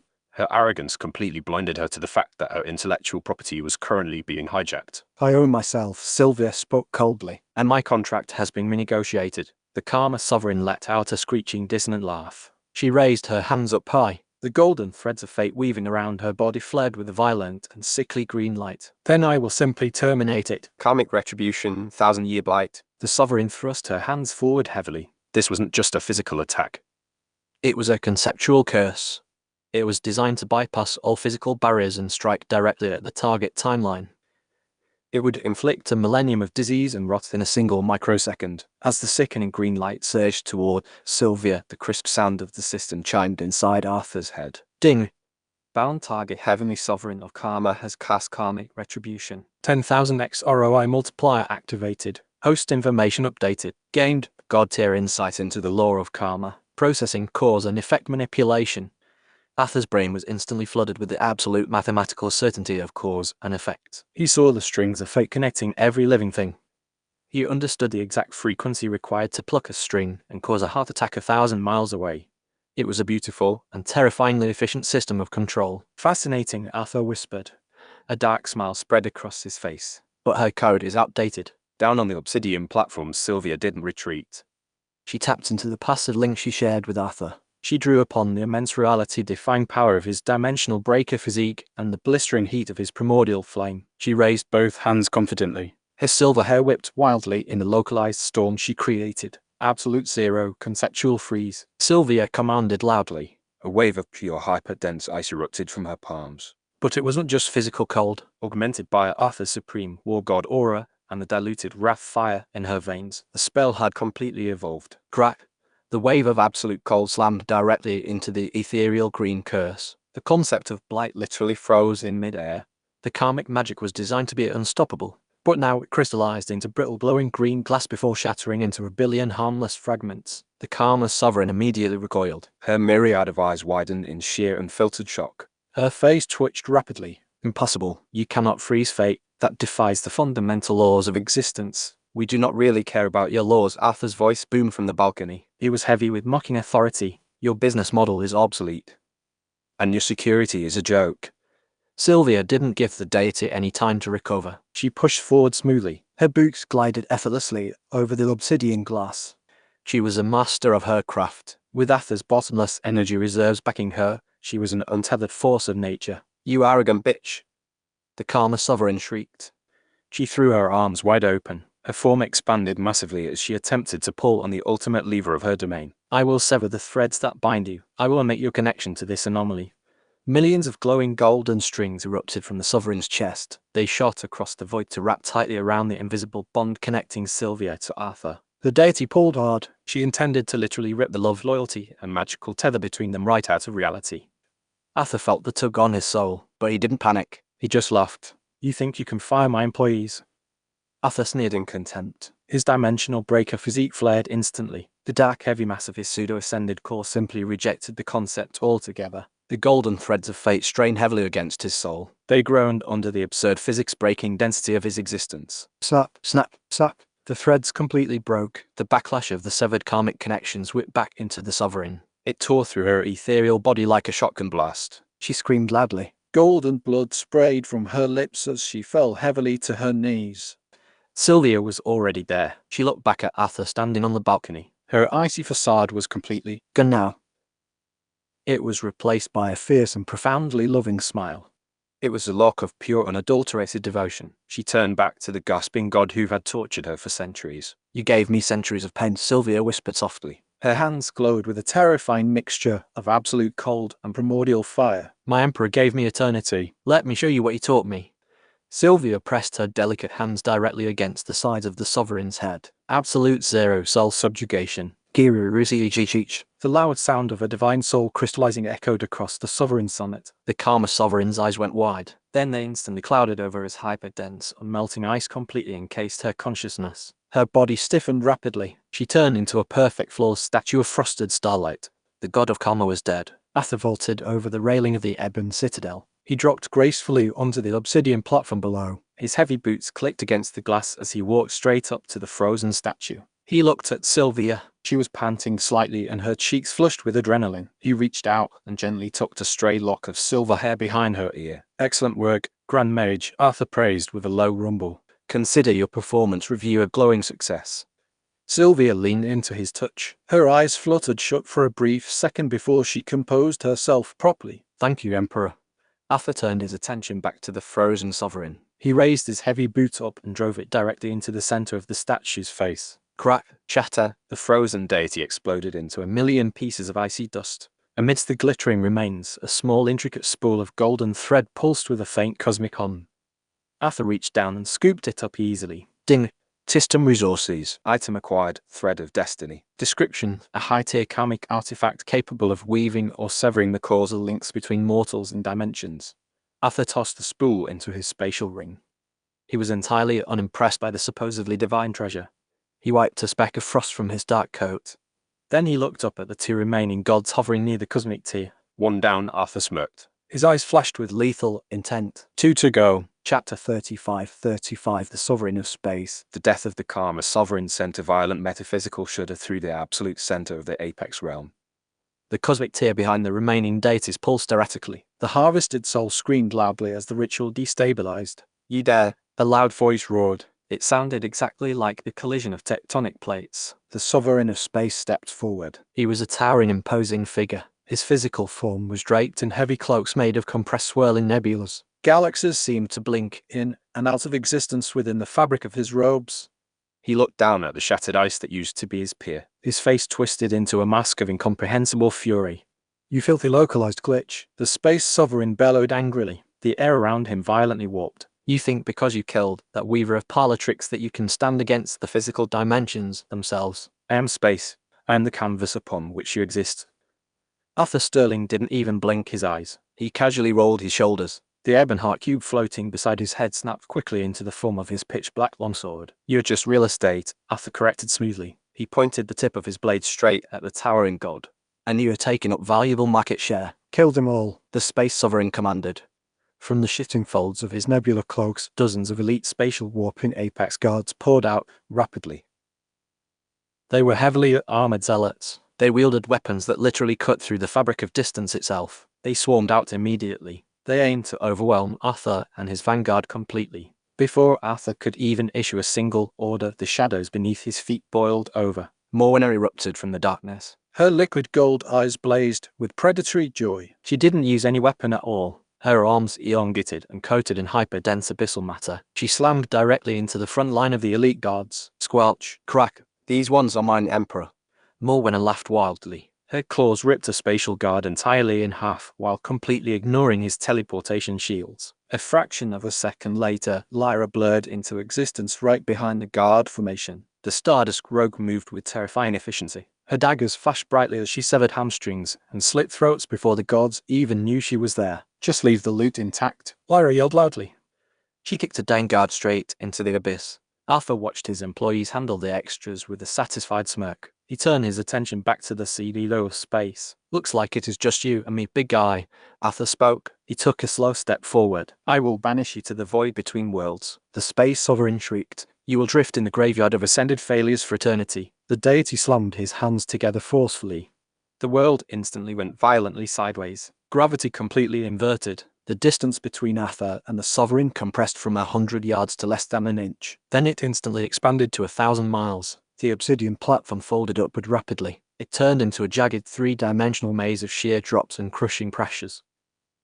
It was a mind-bending and physics-shattering assault.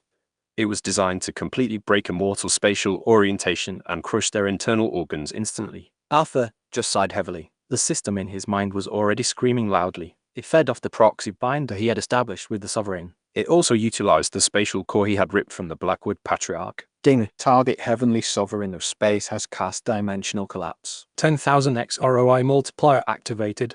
System ability upgraded. Gained supreme insight into universal spatial geometry. Arthur's brain processed the shifting labyrinth in a mere fraction of a microsecond. To the Space Sovereign, he thought he was manipulating reality. To Arthur, who now possessed 10,000 times the spatial comprehension of the god attacking him, the Sovereign was just poorly drawing lines on a piece of paper. You're really bad at math, Arthur stated clearly. His voice didn't echo at all. It bypassed the spatial folds entirely and projected directly into the Sovereign's ears.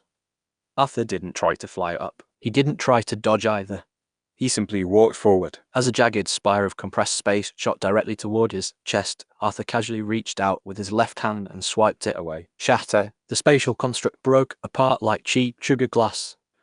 Arthur's dimensional breaker physique combined with his absolute mastery of space made him entirely immune to the god's domain. He strolled easily through the inverted gravity. His heavy boots found solid footing on completely empty air. He rewrote the local physics with every single step he took. The Space Sovereign's eyes widened in absolute terror. His face immediately paled like he had seen a ghost.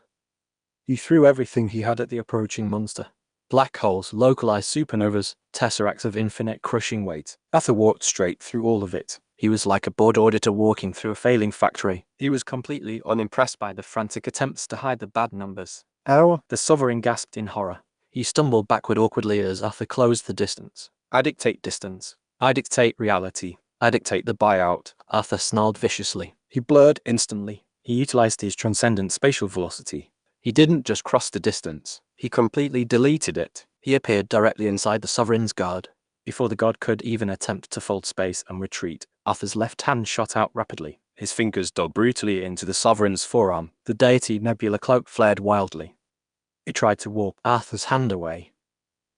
No, Arthur commanded sharply. His aura flared violently with the blazing multicolored heat of the primordial flame. He didn't pull the arm. He gripped the very concept of the space occupying the Sovereign limb. Then he violently ripped the dimension itself apart. Rigidate, squelch. The Space Sovereign unleashed a blood-curdling cosmic scream. Arthur physically tore the god's arm completely out of its socket. He pulled the compressed nebulas and starlight flesh completely free. Gold and blood geysered wildly into the void. Arthur tossed the severed glowing limb over his shoulder like a piece of useless trash. Ding. System resources. Item acquired. Void step boots. Concept omnipresence. The Space Sovereign didn't try to fight back anymore. The absolute soul-crushing realization that he was entirely outmatched completely broke his mind. He clutched his bleeding stump desperately. His eyes darted frantically toward the massive cosmic tear behind him. It was the gateway to the Celestial Court. I yield. I withdraw. The Sovereign screamed loudly. He turned his back on his realm and rocketed straight toward the tear. He was abandoning his domain, his pride, and his peers, just to survive. We do not take resignations, Arthur said coldly as he watched him run. Before Arthur could even raise his sword, a blinding streak of golden light tore across the obsidian platform. Swoosh! Aurelai, the fallen Valkyrie, completely intercepted the fleeing god. Her shattered wings had been replaced by a terrifying dark radiance. It was a fusion of her holy magic and Arthur's corrupting primordial flame. She moved with flawless and lethal precision. She materialized directly in front of the cosmic tear. She completely blocked the Sovereign escape route. Move, you broken bird. The god roared angrily. He tried to force his way past her. Aurelai's face was a mask of cold, unyielding discipline. She didn't flinch at the god's command. She gripped the spear of Longinus tightly in both hands. Her eyes burned with absolute loyalty to her new emperor. The heavens are closed, Aurelai whispered softly. Chang. She drove the conceptual spear forward violently. It bypassed the Sovereign panicked spatial shields entirely. It plunged deep into the center of his chest and erupted straight out from his back. The god gasped loudly. His eyes went wide as the dark radiance of the spear incinerated his core completely from the inside out. Aurelai ripped the spear free quickly. She let the dead Sovereign of space collapse heavily onto the glass floor. She turned toward Arthur and bowed her head in perfect military submission. Arthur smiled slightly. He rested his black sword on his shoulder. Good employee. Chapter 36. The Sovereign of Time. Two gods lay dead on the obsidian platform. The ambient energy of the apex realm was shrieking in chaotic dissonance. The fundamental laws of reality violently unraveled without their anchors. Standing near the edge of the cosmic tier, the final ruler of the multiversal battery farm realized he was entirely and utterly doomed. Kronos, the heavenly sovereign of time, did not look like a man at all. He was a towering, shifting construct of intricate golden gears, glowing pendulums, and star-like mechanisms. His face was a featureless clock dial that constantly ticked backward and forward. He looked at the ashes of Karma. He looked at the severed arm of space. And he looked at Arthur Sterling, who was casually cleaning a speck of golden blood off his dark coat.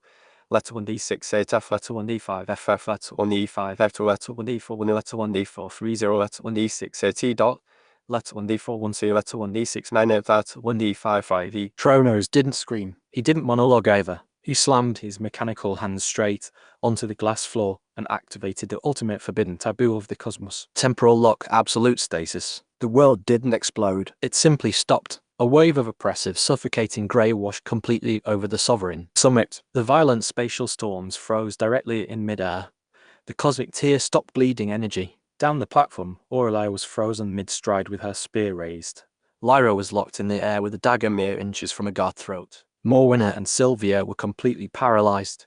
Their vibrant auras muted into a dull, lifeless grey. The sound of the universe died completely. There was only the deafening rhythmic ticking of Kronos' internal gears. The Time Sovereign stood up slowly. His mechanical joints whirred loudly. He had frozen the timeline of the entire sector. It was an act that would draw the immediate lethal attention of the Celestial Court Inquisitors. But he had no choice. The monster in the dark coat was a walking extinction event. Kronos turned his mechanical head to look at Arthur, and Arthur looked back at him. Tiarara cracked. The loud sound of agonizing physical strain completely shattered the absolute silence. The grey world trembled violently. Arthur's sterling muscles bulged massively. They tore the seams of his coat. His teeth were gritted tightly. his jaw locked in a snarl of sheer, unadulterated willpower. His dimensional breaker physique was roaring to life. It actively warred against the cessation of time itself.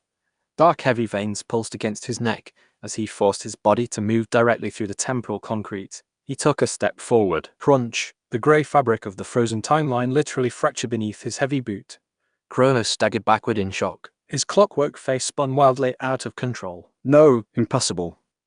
You are bound by the flow of causality. You cannot move. Inside Arthur's mind, the system interface was flashing a violent bloody red. Alarms blared endlessly. Ding! System alert. Critical warning. Host is caught in absolute temporal stasis. Dimensional breaker physique is rejecting external timeline enforcement. Physical vessel is sustaining catastrophic micro-tears. Initiating emergency protocol. Forcing proxy bind on target. Heavenly sovereign of time. An invisible thread shot straight from Arthur. It was entirely immune to the stopped clock of the universe and slammed directly into Kronos' spinning core.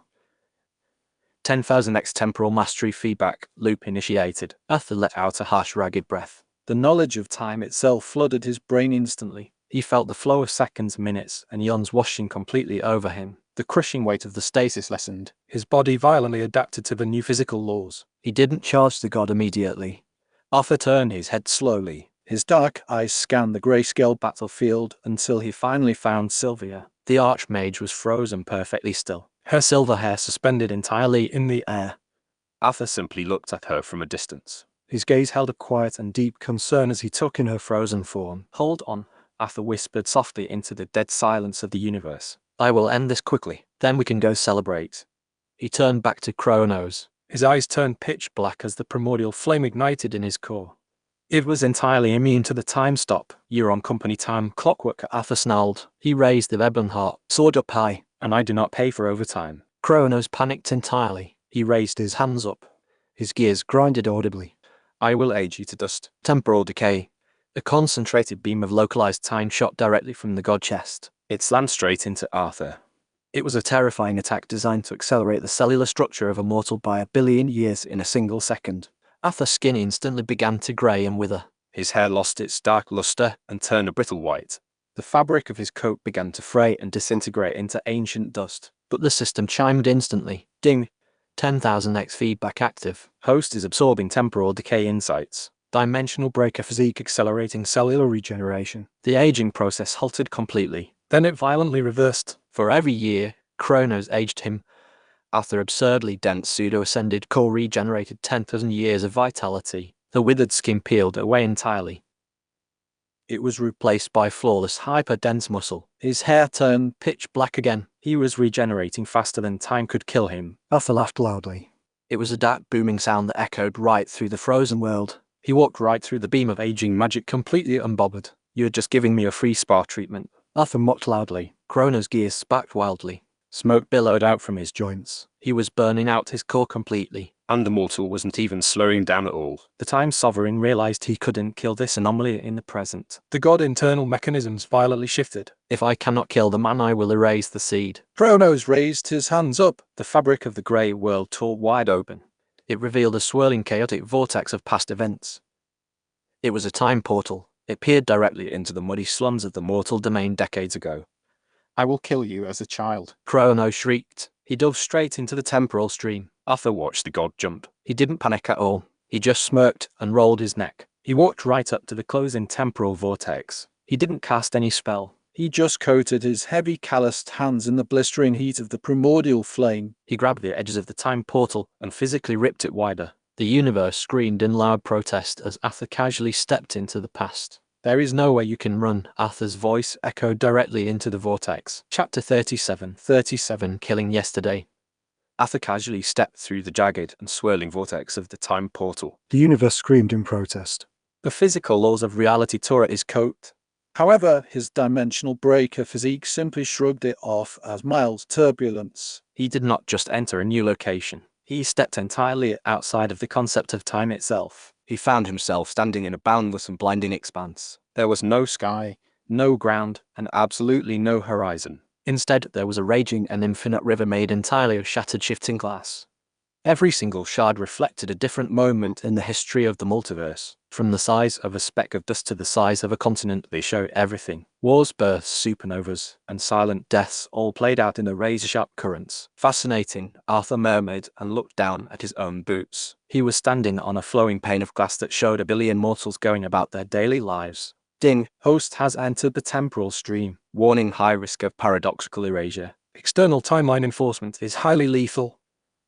Arthur did not even blink. System, anchor me to the present. Deduct whatever capital you need to keep my current existence locked. Ding! Initiating absolute temporal anchor. Deducting 5 million system points. Host is now conceptually immune to past tense alterations. A heavy and invisible weight settled over Arthur's shoulders. It cemented his soul to his current pseudo-ascended state. He let out a slow breath, and his dark eyes scanned the chaotic storm of glass. Now, Arthur said as the pitch-black Ebonheart sword hummed in his grip. Where is the overgrown grandfather clock? Whoosh! A massive sweeping blade of condensed temporal energy slashed toward Arthur's neck from the blind spot behind his left shoulder. Arthur did not even turn around. He just raised the Ebonheart sword and brought it up in a lazy backhanded parry. Clang! The impact sent a shockwave of rippling energy through the glass river. It shattered a million fleeting memories into glittering dust. Letter D5, F3, letter 1, D5, FF, letter 1, D4, bunny letter 1, D5, 5, 6, letter 1, D6, 0, for letter 1, D5, F2, doll, letter 1, D6, A2, letter 1, D5, 6, 0, letter 1, D5, 5E. Arthur glanced over his shoulder. Kronos, the heavenly sovereign of time, hovered a few feet away. The deity was gripping a terrifying and jagged weapon known as the Scythe of Ages. The clockwork face of the deity was spinning erratically. His gears ground together with sheer and adulterated panic. You dare follow me into the deep stream? Kronos shrieked. The sound echoed like 100 overlapping voices from entirely different eras. You're immortal. Your mind should be fracturing from the sheer weight of eternity. Arthur sneered. Eternity just looks like a messy spreadsheet to me. And your accounting is incredibly sloppy. Arthur pressed his weight forward. The primordial flame wreathed around the Ebonheart sword flared up violently. It instantly melted the edge of the Scythe of Ages. Kronos gasped and violently kicked backward. He dived deeper into the river of glass. Arthur did not rush at all. He casually strolled through the temporal currents. His boots cracked the images of dead empires with every step. As he walked, the system chimed in a continuous euphoric loop. Ding! 10,000x temporal mastery feedback loop active. Host is absorbing river of time conceptual laws. Host has gained grandmaster insight into temporal flow. Arthur's brain flooded with the absolute mathematical certainty of time. He did not just see the past, present, and future. He understood the exact equations required to pause fast forward and rewind reality. It was an incredible feeling. Up ahead, Kronos suddenly stopped. His mechanical form hovered over a massive and murky pane of glass. The sovereign of time pointed his side downward. His gears whirred with desperate and triumphant malice. I have found it. Kronos roared. His voice vibrated with absolute victory. Your origin point. The absolute beginning of your filthy anomalous existence. Arthur stopped and tilted his head. He looked down through the glass. It was a bleak and miserable scene. It showed the muddy rain-slicked slums of the mortal domain. Sitting in a filthy alleyway and shivering in a pile of garbage was a scrawny, hollow-cheeked beggar child. The boy was maybe 10 years old. He was clutching a stolen crust of bread as he wept into the freezing mud. It was the original body, the native vessel that Arthur Sterling had hijacked when he first transmigrated into this universe. Look at you. Kronos mocked and raised the Scythe of Ages high above his head. A pathetic starving rat. If I raise this seed, the mighty emperor of the Ebon Citadel will simply cease to exist. You will fade into the void as a paradox of your own making. Arthur just stood there and looked at the crying child. He did not feel a single shred of nostalgia. He did not feel a twinge of pity either. His actual childhood had been spent in the cutthroat boarding schools of Earth. He was miles away from this magical dirtball. That kid down there was not him. That kid was just a fleshy space suit he had rented to start his corporate empire. You're attacking the previous tenant, Arthur sighed with genuine disappointment. I expected better market research from a sovereign. Kronos completely ignored him. He brought the massive side down with world-ending force. He aimed directly at the glass pane separating them from the child's timeline. Die, Charanged. Arthur did not use a spell. He did not even swing his sword. He simply utilized his newly acquired Grandmaster mastery of time and fused effortlessly with space and karma. His figure blurred, and he instantly appeared directly beneath the descending scythe. Arthur raised his bare left hand and caught the razor-sharp edge of the cosmic weapon just an inch from the glass. Crack! The kinetic force of the God-tier strike shattered against Arthur's palm. It utterly failed to pierce his dimensional breaker physique. The glowing eyes of Kronos widened in absolute mind-breaking horror. How? The deity choked. That is the scythe of ages. It cuts through causality itself. It cuts through crap, Arthur corrected smoothly. His fingers tightened around the blade. And you are trespassing on my property. Arthur squeezed his fist. The indestructible divine metal of the scythe of ages groaned and buckled. Then it violently exploded into a million pieces of useless shrapnel. No, Kronos screamed and stumbled backward. His mechanical joint sparked and smoked. Arthur did not let him retreat. He grabbed the front of the sovereign's starlight robes and hoisted the massive clockwork entity entirely off the ground. Arthur's eyes burned with the blinding and chaotic fury of the primordial flame. You want to erase a past? Arthur growled. His voice was a low demonic rumble that shook the entire temporal stream. Let me show you how a real liquidation works. Arthur did not aim his sword at Kronos. Instead, he plunged The ebon-heart sword directly into the river of glass beneath their feet. Burn. Boom! The multicolored reality-defying fire erupted from the blade. It caught onto the temporal stream like gasoline. The fire did not just burn the glass. It burned the very concept of time itself. The flames raced upstream and downstream simultaneously. They devoured millions of years of history in a single catastrophic blaze. Arthur was not just killing Kronos in the present. He was burning the deity's timeline.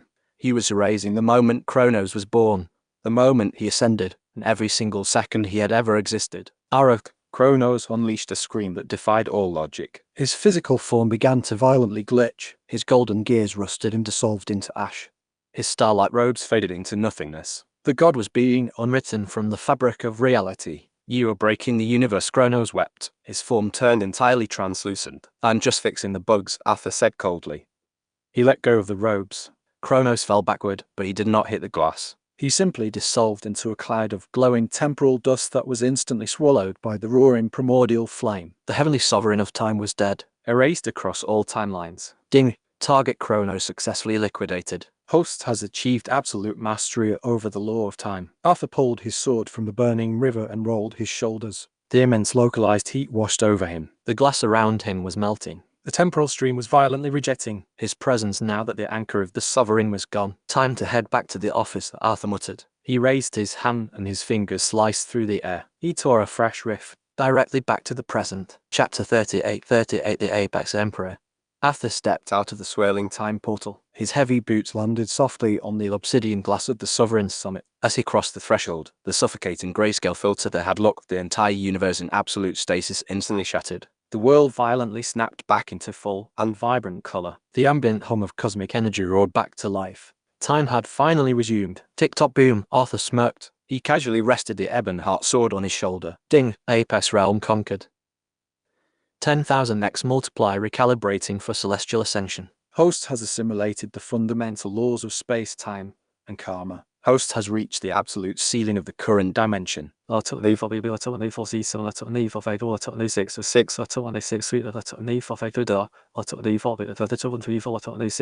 Host has ascended to Grand Sovereignty. A blinding, cataclysmic pillar of pure, unadulterated white light erupted from Arthur's body. It pierced the heavens and shattered the dark clouds above the apex realm. The sheer suffocating density of his new aura was completely incomprehensible. He was not just a cultivator anymore. He was the living, breathing embodiment of the universe's absolute laws. Across the summit, his four queens staggered as the time freeze lifted. Aureli gasped and her golden spear dropped to the glass floor. Lyra stumbled forward. Her violet eyes were wide with shock. Morwenna and Sylvia, who had been locked in poses of aggressive defense, slowly lowered their hands. They looked at the empty space where Kronos had stood just moments ago. They looked at the pile of ash that used to be the sovereign of karma. They looked at the severed arm of the sovereign of space. And then they looked at Arthur. He stood at the center of the carnage completely untouched. He radiated an aura of such absolute and terrifying dominance. It bypassed their minds entirely and struck directly at their souls. The man in the dark coat had just slaughtered the untouchable gods of the multiverse. Yet he looked like he was just deciding what to have for dinner. As the crushing weight of the time freeze finally lifted, the sheer and unfathomable magnitude of Arthur's ascension crashed down. It threatened to rip the atmosphere itself apart. A normal entity standing this close to a newly birthed Grand Sovereign would have been instantly liquefied. Their minds would be entirely erased by the sheer scale of his existence. But these were not normal entities. They were his queens. Morwenna let out a ragged breath. Her abyssal tattoos flared wildly as she fought the instinctive and primal urge of her bloodline. The universe was screaming at her to bow before a superior predator. Instead, a fierce and deeply possessive smirk stretched across her pale face. She took a deliberate step forward. Her heels clicked sharply against the obsidian glass. She stopped right at his side and absolutely refused to lower her head. Sylvia Thorne didn't drop her gaze either. The pristine Archmage squared her shoulders. Her silver uniform glowed brightly as she met his dark and world-ending eyes. She offered a slow and deeply respectful dip of her head. It was an acknowledgement between reigning monarchs, not a slave Bowing to a master. Lyra And Aurelia flanked them a second later. The Valkyrie planted her golden spear firmly into the ground. She used it as an anchor to stand tall amidst the suffocating cosmic pressure. Beside her, the rogue thief leaned comfortably against Arthur's arm. She was completely unfazed by the terrifying divinity radiating off him. Arthur looked at the four most powerful women in existence. They weren't cowering at his feet. They were standing firmly in his shadow. They were entirely unbothered by the fact that he had just rewritten the universe. He felt a deep and genuine satisfaction. He didn't want mindless or groveling batteries. A CEO was only as strong as his executive board, and his board was completely unbreakable. He was no longer livestock. He was no longer a battery. He was the actual owner of the cosmic firm. You held the line, Arthur murmured. His voice was a smooth and echoing baritone that resonated across the entire realm. It was laced with genuine approval. We wouldn't miss the climax of the hostile takeover, Emperor, Sylvia replied. A rare and breathtaking smile finally melted her icy facade. Arthur turned his gaze toward the cosmic tier. The board has been cleared, he announced. He gestured lazily toward the massive and jagged cosmic tier hovering in the center of the summit. The Apex realm belongs to the Ebon Citadel. Boom, boom, boom. Down below the sovereign summit, the surviving remnants of the Apex Council's armies dropped their weapons. Millions of elite Starforged soldiers surrendered. The collective clatter of halberds and broadswords hitting the ground sounded exactly like a massive earthquake. The moment the three sovereigns died, the psychological backlash rippled through their followers. The absolute fear immunity Arthur's supreme war god aura provided instantly crushed their will to fight. Entire legions dropped to their knees and surrendered to the vanguard. Arthur ignored the masses. He walked toward the ashes of Kronos. Nestled in the glowing dust was a magnificent and intricately forged circlet. It was made of pure condensed starlight and dark matter. Item acquired. The Apex Crown. Description: the symbol of absolute, multiversal authority. Grants the wearer total administrative control over the ley lines of the Apex realm. Arthur picked up the crown. It hummed in his hand as it was desperate to bond with his grand sovereign core. He did not put it on his head. He just spun it around his finger like a cheap plastic toy. Looks a bit tacky for my taste, Arthur muttered. He walked past his queens and stepped right up to the edge of the massive cosmic tier. The wound in reality was bleeding a terrifying high-dimensional aura. It was a doorway. It had been pried open by the billions of harvested mortal souls the sovereigns had sacrificed. Through the tier, Arthur could see faint glimpses of a sprawling and blindingly bright megastructure. He saw clouds of solid gold palaces made of crystallized divine merit, and an atmosphere so dense it would crush a normal god into meat paste. The Celestial Court. The next level of the corporate ladder. Are we invading immediately, Emperor? Sylvia asked as she stepped up to his right side. Her icy eyes stared into the cosmic tier without an ounce of fear. She was ready to freeze heaven itself if he asked her to do it. No, Arthur replied. His dark eyes narrowed as he analyzed the high-dimensional energy. You do not rush a hostile takeover of that scale. We need to consolidate our assets. He continued speaking while staring at the rift. We need to liquidate the remaining Apex families, seize their treasuries, and integrate this realm with the mortal domain. I want a unified monopoly before we push into a new market. Morwenna stepped up to his left side. Her abyssal claws retracted into elegant pale fingers. They will know we are coming. The death of the sovereigns will not go unnoticed by the celestial dogs. I am counting on it, Arthur smirked. Chapter 39. The mortal battery returns. The cosmic tier pulsed violently. Arthur Sterling stood on the edge of the sovereign summit. He was spinning the Apex crown on his finger. Suddenly, the swirling and blinding light within the rift shifted. A massive booming voice spilled out from the celestial court. It was entirely devoid of emotion and echoed with absolute sterile authority. Lower realm livestock, the voice commanded. The sheer volume of the voice cracked the remaining obsidian glass on the platform. You have overstepped your designated parameters. The death of the harvesters has been noted. Await your eradication. Sylvia's hands immediately sparked with absolute zero energy. Morwenna hissed with her fangs bared at the rift. Arthur just chuckled. He stopped spinning the crown and gripped it tightly in his fist. He stepped right up to the edge of the tier and stared directly into the blinding light. Eradication. Arthur called back. His voice was laced with pure and unadulterated arrogance. He tossed the Apex crown casually into the tier. He watched it disappear into the celestial court. I think you mean delivery. Keep the throne warm for me. I will be up to collect it shortly. With the flick of his wrist, Arthur used his Grandmaster spatial laws to forcefully pinch the edges of the cosmic tier. The rift did not close completely. However, it shrank from the size of a city down to a stable glowing doorway no larger than a standard gate. He locked it firmly in place. "All right," Arthur said and turned back to his queens. We have a month before I get bored. "Let us get to work." 30 days of absolute and uninterrupted peace settled over the newly formed Ebon Empire. Arthur did not waste any time. He used the vast and functionally infinite reserves of system points he had acquired from slaughtering the Apex Council. With it, he initiated a massive multiversal restructuring. He merged the atmospheric ley lines of the mortal domain directly with the Apex realm. This created a singular and unified superdimension. The Ebon Citadel became the capital of all existence. He did not just hoard the wealth. A good CEO knows that investing in employees yields the best long-term dividends. Arthur spent billions of points mass upgrading the Vanguard army. He outfitted his mortal troops with Starlight forged armor and divine tier weaponry. He also enhanced their magical cores. By the end of the 3rd week, the weakest foot soldier in Arthur's army could have easily executed an old Vanguard instructor. But the most significant payout came on the 25th day. Arthur was lounging on the sun-drenched balcony of his private quarters in the Citadel. He was nursing a glass of highly refined celestial whiskey. Suddenly, the sky above the mortal domain fractured. A figure shot upward. The person was wreathed in a blinding tornado of razor-sharp wind magic. The young man shattered the dimensional barrier. He roared with pure unyielding grit as he successfully ascended to the higher realms. Caden Cross had finally arrived. The 16-year-old landed on the primary courtyard of the Ebon Citadel. His heavily chipped longsword was drawn. He fully expected to fight a horde of ancient gods to secure a foothold for humanity. Instead, he found a pristine and perfectly manicured paradise. It was populated by heavily armed Vanguard troops who were casually drinking coffee and maintaining their weapons. Ding! Employee target Caden Cross has ascended. 10,000x ROI multiplier activated. Massive influx of foundational world energy absorbed. Host's grand sovereign core solidified. Arthur smiled lazily from his balcony. He felt the warm and dense rush of passive EXP flood his veins. He set his glass down and vanished. He instantly teleported to the courtyard. Caden spun around and raised his sword, only to freeze in place. His eyes went incredibly wide as he recognized the towering dark-coated man standing before him. "See, Commander," Caden stammered. He completely dropped his combat stance. He looked around the opulent citadel and then looked back at Arthur. "You conquered the heavens already."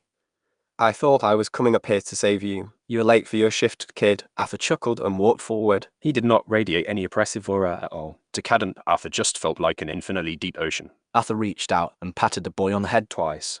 It was exactly like one might praise a very loyal and very violent golden retriever. But you did good work down there.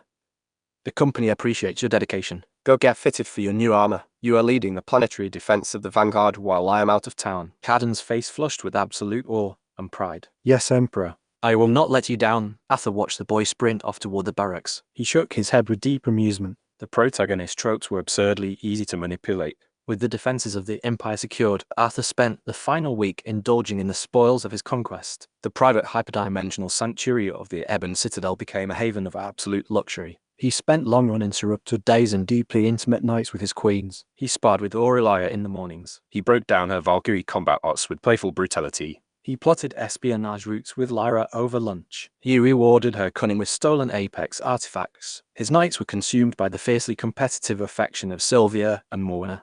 The Archmage and Demon Empress were constantly vying to prove their absolute devotion to him. The bond between them transcended mere system mechanics. They were his inner circle. They were his equals in everything but authority. On the 30th day, the 5 of them stood at the edge of the Sovereign Summit. They looked at the glowing cosmic doorway leading directly to the Celestial Court. Arthur was dressed in a pristine tailored dark suit. The ebon hot cube hovered faithfully at his shoulder. His 4 queens stood behind him. They were draped in their newly forged divine tier battle regalia. They radiated an immense world-ending power that made the very air around them vibrate heavily. "They expect a single ascender," Sylvia noted. Her icy eyes gleamed with anticipation. The physical pressure of the Celestial Court is designed to crush anyone without divine merit. Good thing I brought my own gravity, Arthur smirked. He did not look back. He knew they were there and ready. He raised his hand and pointed toward the blinding light of the new hostile market System, Arthur commanded. His grand sovereign aura flared to life. "Let us go crash heaven." Chapter 40, the Celestial Stairway. Arthur Sterling stood before the jagged and glowing tier in the fabric of the universe. The gateway to the Celestial Court bled a terrifying blinding white light that threatened to scorch the very concept of the Ebon Citadel. The air around the rift felt incredibly heavy. He did not step through immediately. He turned to the four impossibly powerful women standing behind him. Sylvia, Thorn, Morwenna, Lyra, and Aurelia. They were draped in pristine and newly forged divine tier battle regalia. Their auras hummed with lethal intent. Arthur reached into his dark coat and pulled out 4 heavy bands of metal. He had forged them during the final days of his absolute peace. Take these, Arthur commanded. He tossed a ring to each of his queens. Sylvia caught hers effortlessly. Her icy blue eyes inspected the glowing runes etched into the starlight metal. What are they, Emperor? Celestial anchor rings, Arthur replied with a dark smirk playing on his lips. The physical pressure of the celestial court is designed to completely crush the soul of anyone ascending without their designated divine merit. You four do not have the merit. You have mine. He paused for a moment and continued. Those rings bind your souls directly to my dimensional breaker physique. They will shield you from the higher dimensional pressure. Morwenna slid the ring onto her finger. Her liquid gold eyes flashed with abyssal heat. You are tying our very existence to yours. I told you, Arthur said smoothly. I do not leave my assets unprotected. We are breaking into the corporate headquarters of the multiverse. Stay close. Hold on to me if you have to. Arthur turned back to the rift. He did not hesitate at all. He stepped straight into the blinding white light. Whoosh! The transition was violent, nauseating, and entirely broke the laws of physics. For the first few seconds, Arthur existed in a void of pure rushing energy. It felt like being shoved into a cosmic meat grinder. The dimensional pressure of the celestial stairway slammed into him from all sides. It was not just gravity.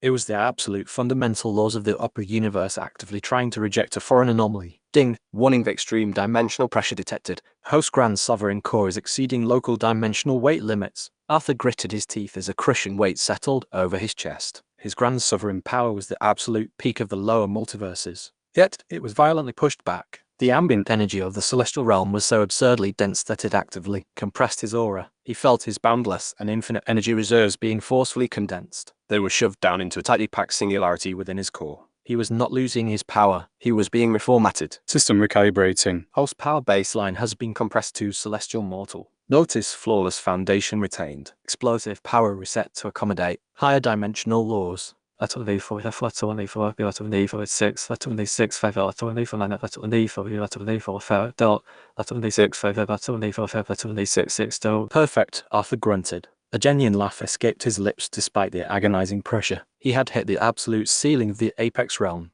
It had gotten boring. Being an omnipotent god with nothing left to conquer was a terrible business model. But this was a fresh market. He was an underdog all over again. That just meant the profit margins on his next skills were going to be astronomical. Ding! The 10,000 Nex Infinite system has successfully rebooted for Celestial Environment. System notice binding celestial entities will yield unimaginable multiversal returns. Restrictions lifted. Arthur's dark eyes gleamed. He was going to bleed this dimension dry.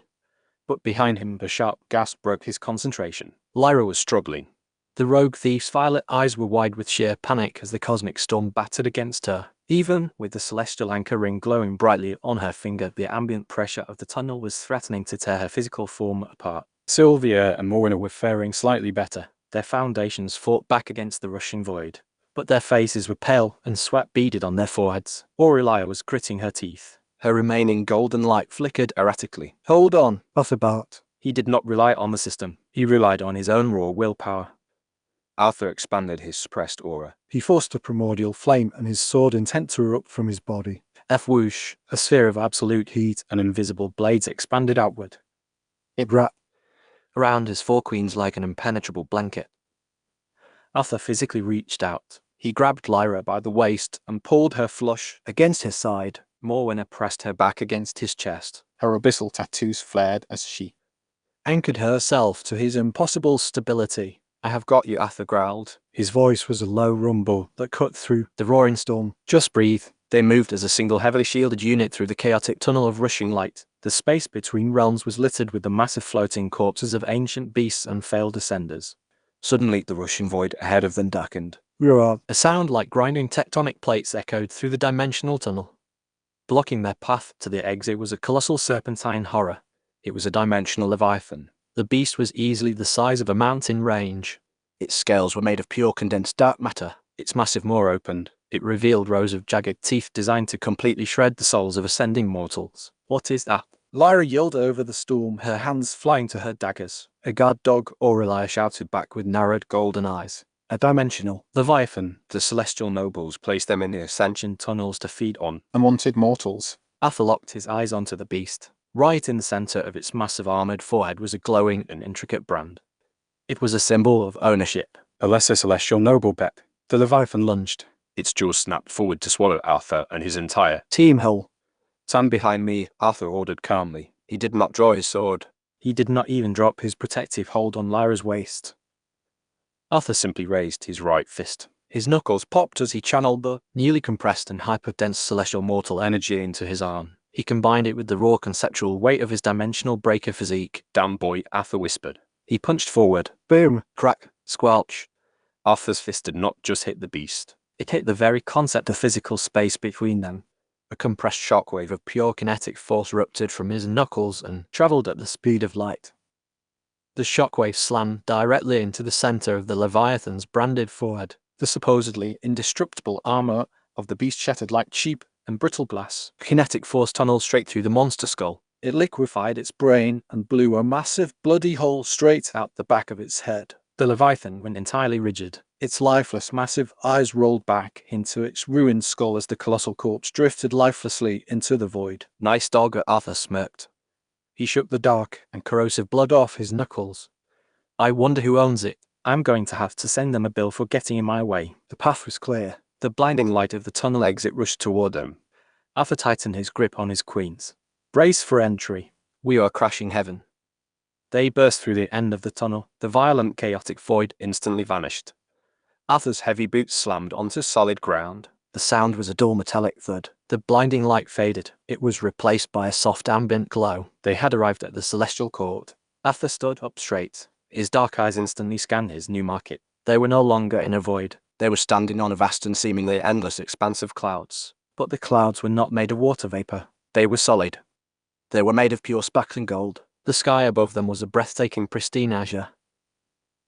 It was completely untouched by smog or war. In the distance, towering spires of white marble and crystal pierced the heavens. They radiated an aura of absolute and sickeningly perfect purity. It looked like paradise. It looked like the ultimate utopia. Arthur took a deep breath.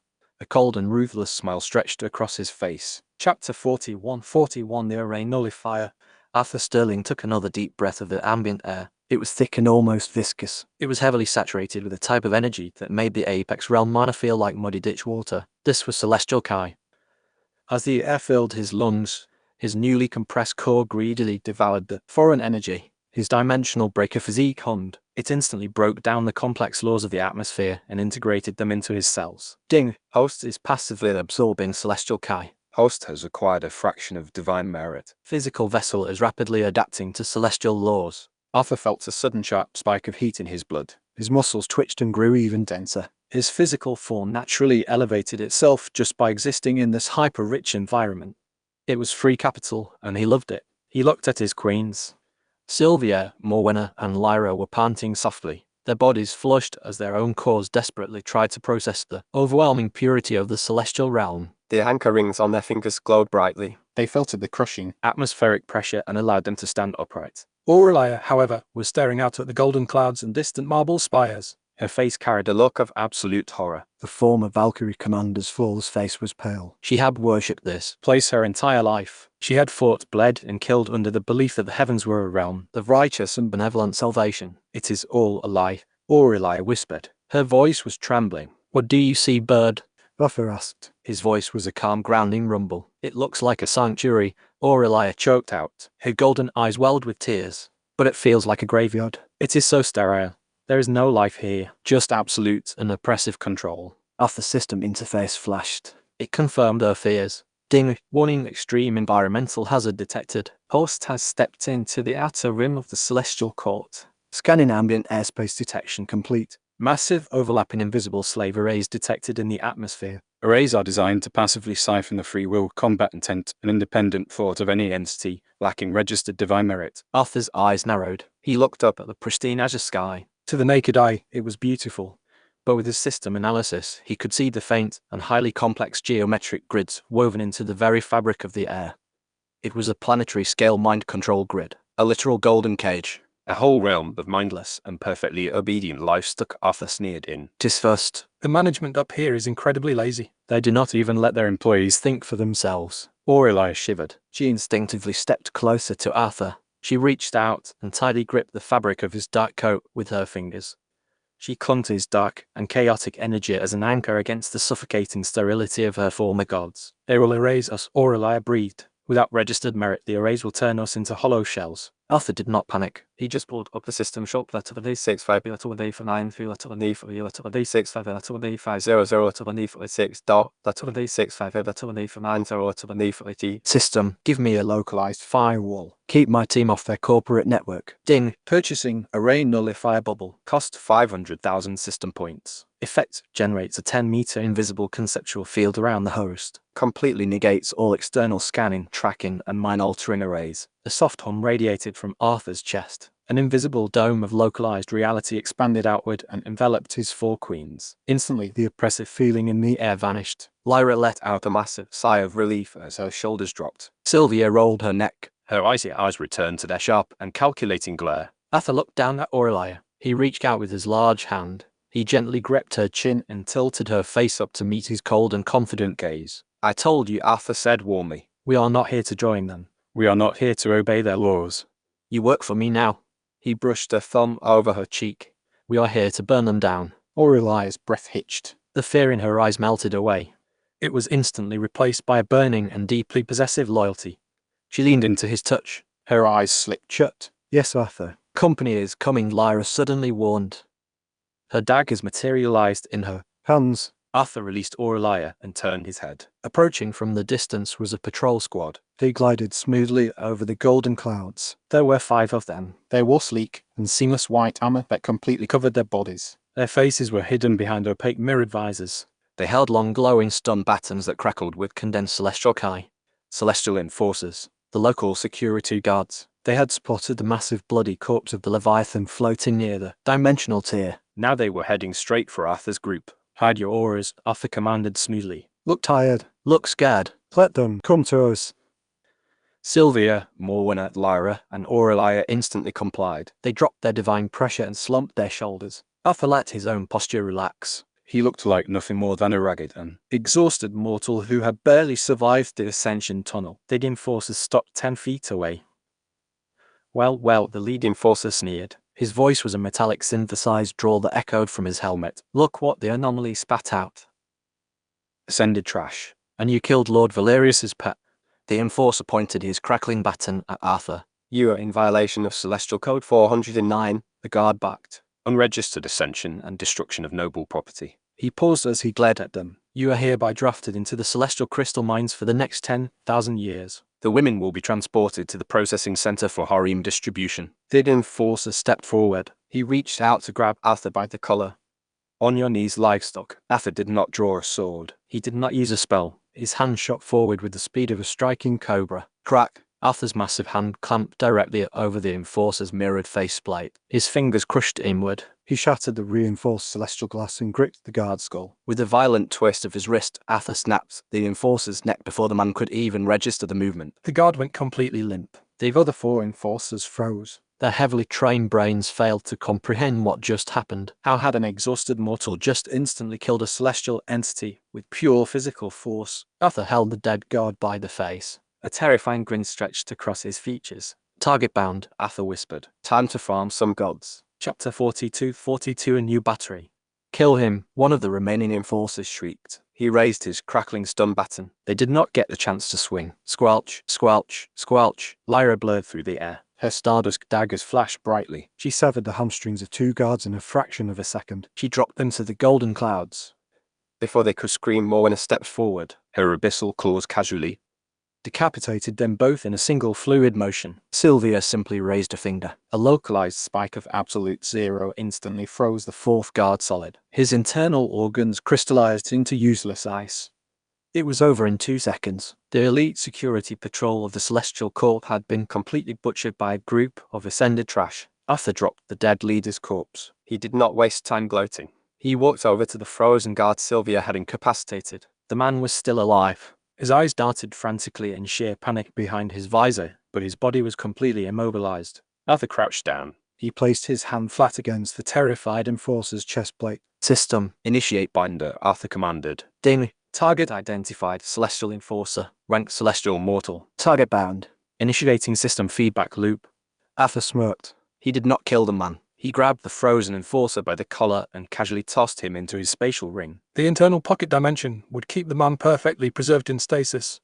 He would act as a permanent living battery. Let us see what the local currency looks like, Arthur murmured. Siphoning passive celestial Kai from bound Target. 10,000x ROI multiplier activated. Arthur's eyes rolled back in his head. 500 at on D4 on F at on D56 at on D556 at on D4 at on D430 at on D556 dot at on D5 0 at on D4 at on D4 6. His heavy boots cracked the solid gold clouds beneath him. A torrential flood of pure celestial Kai exploded into his meridians. The multiplier turned the passive energy generation of a low-level guard into a cataclysmic tsunami of power. His newly reformatted core expanded violently. The ambient laws of the celestial court tried to suppress him, But the sheer volume of his internal energy bullied the external physics into submission. His muscles grew dense. His bones hummed with a high-pitched frequency that Vibrated through the air. Ding! Host has bypassed the celestial mortal stage. host has reached celestial night. Arthur let out a long, heavy breath. A cloud of hyper-dense white steam escaped his lips. He rolled his shoulders. He felt the immense crushing power of the celestial night tear settling comfortably into his dimensional breaker physique. It had taken him less than 5 minutes in the new dimension to completely break the local power scaling. Strip their armor, Arthur ordered his queens. He gestured to the dead guards. We are going undercover. 10 minutes later, Arthur and his team were walking down a sprawling and pristine marble concourse. They headed toward a massive domed outpost in the distance. They wore the seamless white armor of the enforcers. Their faces were entirely obscured by the mirrored visors. The architecture here is incredibly inefficient, Sylvia noted. Her voice was transmitted through the squad's internal comms. Too much open space. Terrible for defensive choke points. They do not expect to be attacked, Arthur replied smoothly.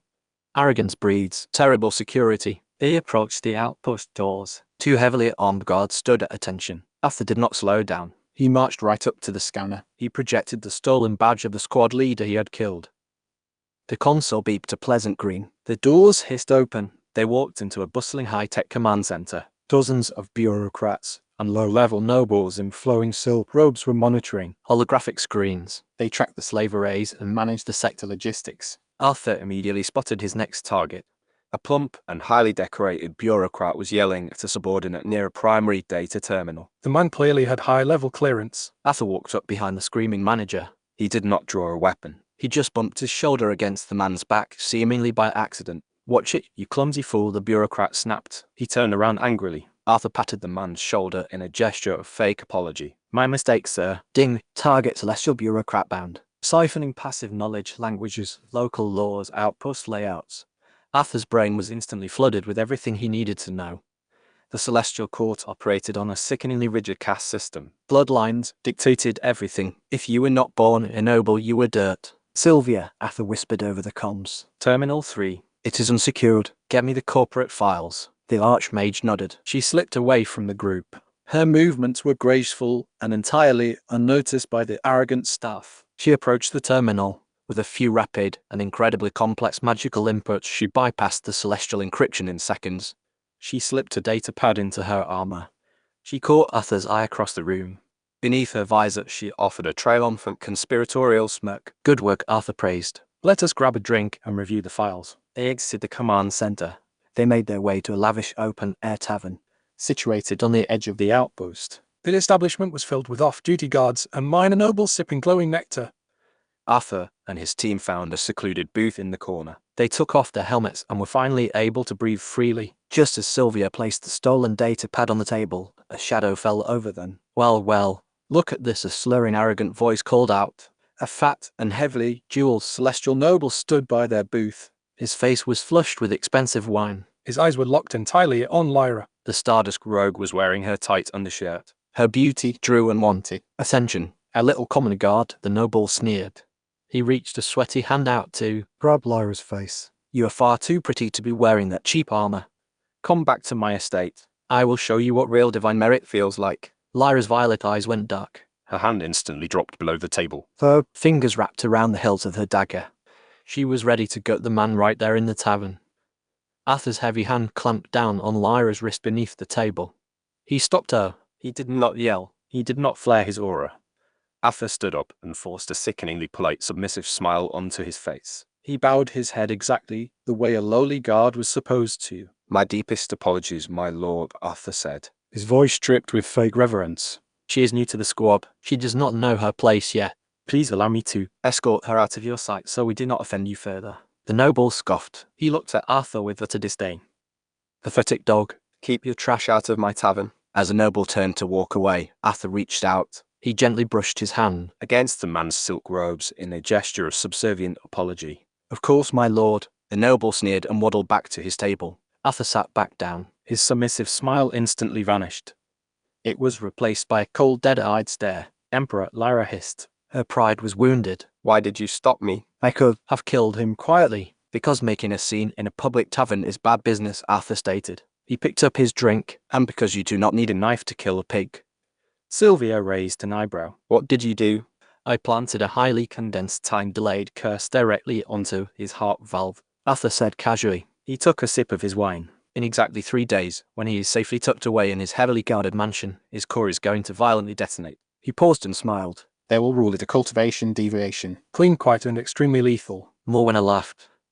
It was a dark, throaty sound of pure appreciation. You wicked emperor. Arthur ignored the praise. His attention shifted to a glowing holographic flyer resting on the edge of the tavern table. He picked it up and read the shimmering text. Announcing the Divine Selection Tournament. The Celestial Emperor seeks a new disciple. The victor shall be granted access to the origin font. The purest source of Foundational energy in the heavens. Arthur's dark eyes gleamed. He tossed the flyer onto the center of the table and tapped the glowing words with his index finger. Change of plans, ladies, Arthur smirked. He was a predatory shark who finally smelled blood in the water. Looks like we found our battery. Chapter 43, The Celestial Hydra. The Celestial Court arena for the Divine Selection was incredibly huge and overly flashy. It was not just a simple stadium, but an entire floating continent made of polished white marble and solid gold. It hung right over a sea of glowing and thick clouds. Millions of celestial nobles filled the floating spectator stands. Their expensive silk robes and arrogant chatter created a continuous buzz that Sounded like a massive hive of rich bees. Arthur Sterling stood in the corridors beneath the arena floor. His broad shoulders leaned against a pristine crystal wall. He wore a simple black combat tunic. It looked entirely out of place compared to the glittering and gem-covered armor of the other competitors. He did not care at all. He was a shark swimming in a pool of incredibly wealthy goldfish. System, Arthur commanded in his mind while his dark eyes scanned the glowing Registration gates ahead. They are checking bone age and soul origins. I need to bypass the security. I do not need this entire dimension knowing a mortal from a lower realm just walk through their front door. System shop. Purchasing Fate Masking Veil. Cost 200,000 system points. Effect alters perceived age, soul origin, and cultivation lineage to match local dimensional parameters. A faint cooling sensation washed over Arthur's skin as the system deducted his points. It was an invisible cloak of code that completely rewrote his metaphysical signature. He stepped forward and joined the line of arrogant young celestial scions waiting to register. When it was finally his turn, the clerk pushed a glowing crystal slate toward him. The clerk was a multi-eyed and low-ranking deity with an expression of permanent boredom. Place your hand on the slate. The clerk droned on. Name and faction. Arthur pressed his bare palm against the crystal. The magical artifact hummed and sent a scanning pulse right through his body. The Fate Masking Veil effortlessly intercepted the probe and fed it perfectly. Falsified data. Valen. Arthur spoke in a smooth and flat baritone voice. Independent rogue cultivator. The clerk's multiple eyes blinked in unison as he stared at the readout. No faction. No noble house. He sneered, and his boredom was instantly replaced by complete condescension. Bold of a stray dog to enter the Emperor's tournament. Proceed to block D. Try not to bleed on the marble. Arthur did not flinch. He just offered a cold and dead smile. He took his registration token and walked away. He loved playing the underdog. It made the eventual liquidation so much more satisfying. He navigated toward the stage in the area, but his gaze drifted up toward the lowest tier of the spectator stands. Standing near a massive structural pillar were his queens. They were cloaked in drab and oversized grey servant robes. Sylvia stood perfectly still. Her archmage discipline made her an excellent infiltrator. Lyra was practically vibrating with excitement. Her rogue instincts were taking in all the unguarded wealth around them. Aurelia stood with her arms crossed. Her face was a tight mask of conflicting emotions as she stared at the very society she had once sworn to protect. And then there was Morwenna. The demon empress was scowling fiercely. Her liquid gold eyes narrowed as she tugged at the itchy and coarse fabric of her servant disguise. Arthur tapped the side of his neck and opened a localized telepathic link to them. Stop fidgeting with the uniform, Morwenna, Arthur ordered as his voice echoed in their minds. You are drawing attention. This fabric is an insult to my existence, Emperor. Morwenna hissed back. Hello, abyssal or a bristle beneath the surface. I am a goddess of the true abyss. I should be sitting on a throne of their skulls, not playing a handmaid to a bunch of overblown peacocks. Consider it corporate espionage. Arthur replied smoothly as he leaned against a pillar in the staging area. Play the part perfectly today, and I promise you a very thorough and private reward when we get back to the ship tonight. Morwenna froze instantly. Even from 100 yards away, Arthur could see the deep and violent flush spread across her pale cheeks. Her predatory scowl instantly melted into a compliant and eager smirk. I will hold you to that contract, Emperor. Arthur chuckled and cut the link. His attention shifted inward as a sudden and pleasant hum vibrated right through his meridians. Notification. Employee target Caden Cross has slain an abyssal remnant. Target is leading the Vanguard planetary defense. 10,000x ROI multiplier activated. Host is passively receiving cross-dimensional combat, EXP, and pure order. Energy. Even separated by the outer barrier of a celestial court, his investments were paying off beautifully. Latter 1D45 through latter 1D63 through latter 1D45 to latter 1D45 to latter 1D4C latter 1D6 to 6 dot latter 1D6 to 4 latter 1D45 to latter 1D45 8. Caden Cross was the naive and hard-working protagonist he had left in charge of the lower realms. He was grinding away like a loyal workhorse. The trickle of energy was not as explosive as it used to be since the dimensional barrier diluted the transfer heavily. But it was still a steady and constant stream of passive income that kept his newly minted Celestial Knight core completely topped off. Competitive Aeolon. Block D. A magically amplified voice boomed across the staging area. Arthur cracked his neck. The sound was sharp in the tense air.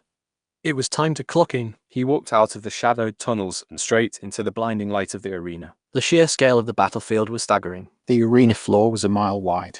It was composed of enchanted bedrock designed to withstand the blows of gods. Across from him, the massive iron gates of the beast pens grown open. The preliminary rounds were not duels, they were cullings. Competitors had to prove their worth against the local wildlife. A colossal and terrifying beast slithered out of the darkness. It was a celestial hydra. The monster towered 50 feet in the air. It possessed 7 serpentine heads lined with razor-sharp and starlight-infused scales. Its massive jaws dripped with highly corrosive acid that hissed and ate right into the arena floor. Up in the stands, the aristocratic crowd began to murmur. They pointed at Arthur's lack of armor and utter lack of magical flair. Is that a mortal? He does not even have an aura. A rogue cultivator. He's going to be digested in seconds. 50 divine crystals say the third head bites him in half. Arthur ignored the noise entirely. He stared up at the towering monstrosity and analyzed its movements. It was big. It was loud. And it was incredibly inefficient. All 7 heads reared back. Their jaws glowed with condensed elemental magic. Fire, ice, lightning, and acid coalesced in their throats. They prepared to unleash a massive and unavoidable barrage of destruction. Arthur did not draw the Ebonheart sword. He did not even shift his footing. He simply restricted his internal power. He intentionally clamped down on his Grand Sovereign Foundation. He limited himself to exactly 1% of his physical strength. Anything more would shatter the arena and blow his cover entirely. Let us speed this up, Arthur muttered. He bent his knees. Boom! Arthur did not just jump. He detonated the space beneath his feet. The sonic boom of his launch shattered the sound barrier and cracked the enchanted bedrock. To the eyes of the millions of spectators, the man in the black coat simply vanished. Before the Hydra could even fire its breath attacks, Arthur materialized directly in front of the central and largest head. He hung suspended in midair. He pulled his right arm back. His fist did not glow with flashy magic. There were no swirling runes or complex incantations. It was just a perfectly executed and ruthlessly efficient kinetic strike. It was backed by the sheer weight of his dimensional breaker physique. Arthur drove his fist directly into the space between the Hydra's central eyes. Crack! The impact sounded like a mountain splitting in half. It bypassed the beast's physical resistance entirely. It rippled through its skull and violently traveled down its massive spine. The 7-headed monstrosity went entirely rigid. Its jaws snapped shut and it ended up swallowing its own breath attacks. For a fraction of a second, the massive beast just stood there completely paralyzed. Then the kinetic shockwave caught up with biology. Squelch! The Hydra's central head violently exploded into a shower of blue blood and shattered scales. The remaining 6 heads instantly went limp. Their central nervous system was entirely pulverized by a single and brutal blow. The colossal carcass collapsed to the arena floor. The impact shook the entire stadium. Notification. Target Celestial Hydra eliminated. Divine Looter activated. Item acquired, Celestial Hydra Core. Plus 150,000 system points. Arthur landed softly on the blood-soaked marble. He casually flicked a piece of brain matter off his knuckle. He did not even look out of breath. He simply turned around and began walking back toward the competitor tunnel. The arena was dead silent. Millions of celestial nobles stared down at the lone figure in absolute and horrified disbelief. In the celestial court, power was supposed to be beautiful.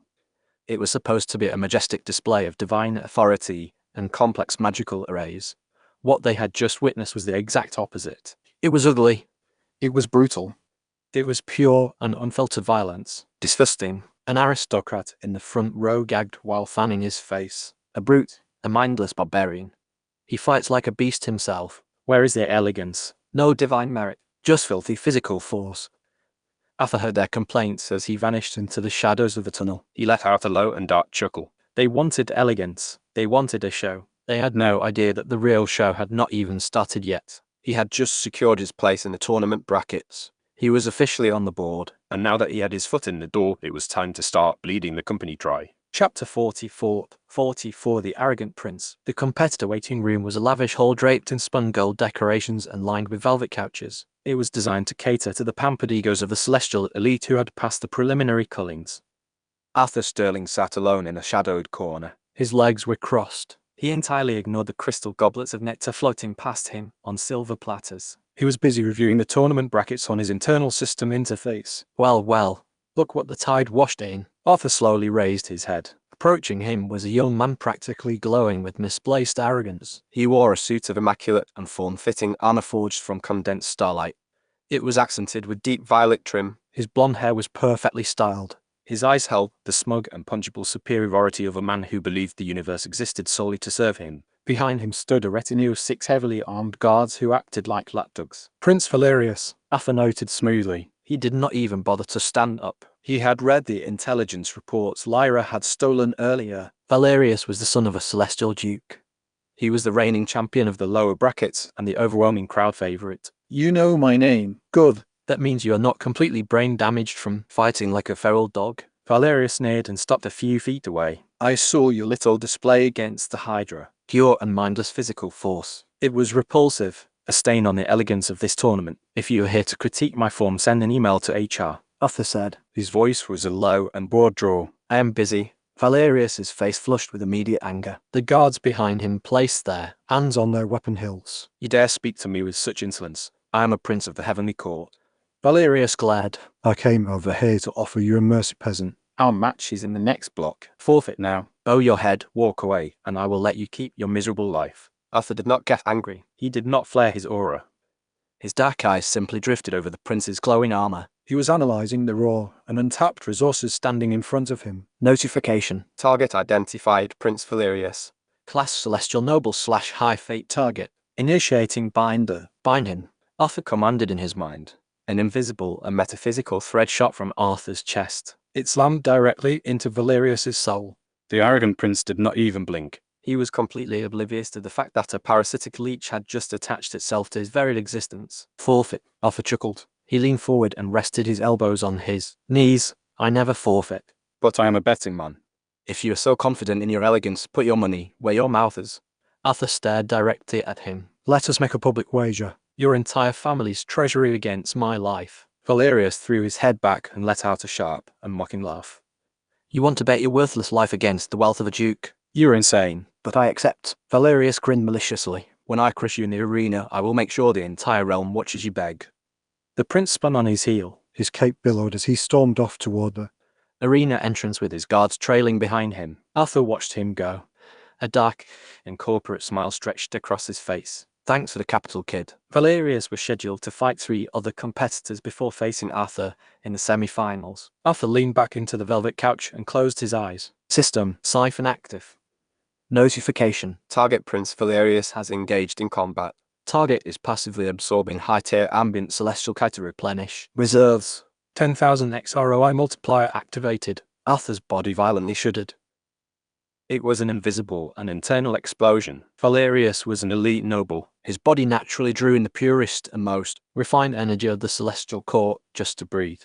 Multiplied by 10,000, that passive intake became a raging and torrential flood pouring directly into Arthur's core. His muscles tightened. His bones hummed with a high-pitched frequency. The sheer density of the energy forced his newly formatted celestial night core to expand, compress, and shatter its own limits in a matter of seconds.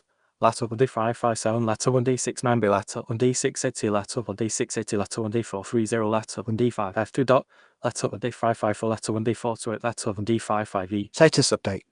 Internal energy has breached the night tier. Host has reached Celestial Lord. Arthur exhaled a long and heavy breath. A faint wisp of white steam escaped his lips. He rolled his shoulders. He could feel the immense and crushing power of his new rank settling into his physical form. He had not even thrown a punch, and his employee had just given him a massive promotion.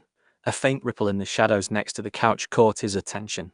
Lyra materialized out of thin air. Her Stardust rogue skills allowed her to bypass the arena's heavy security entirely. She was breathing heavily. A triumphant and wicked grin was on her face. Orphan, Lyra whispered. She dropped a heavy and intricately carved spatial pouch onto his lap. The prince's private vault was heavily warded. Took me nearly 20 minutes to Slice the geometric locks. Arthur picked up the pouch and tossed it lightly in his hand. He could feel the sheer wealth humming inside it. Millions of divine crystals, rare artifacts, and hoarded knowledge. Excellent worth, Lyra. Arthur praised. He was genuinely impressed by her efficiency. He reached out and gently pulled her forward. He pressed a brief and firm kiss to her forehead. "You're earning your keep." Lyra froze. Her violet eyes went wide. A massive and furious blush exploded across her cheeks. It entirely ruined her cool rogue persona. "Ah yes, Emperor. "I live to serve."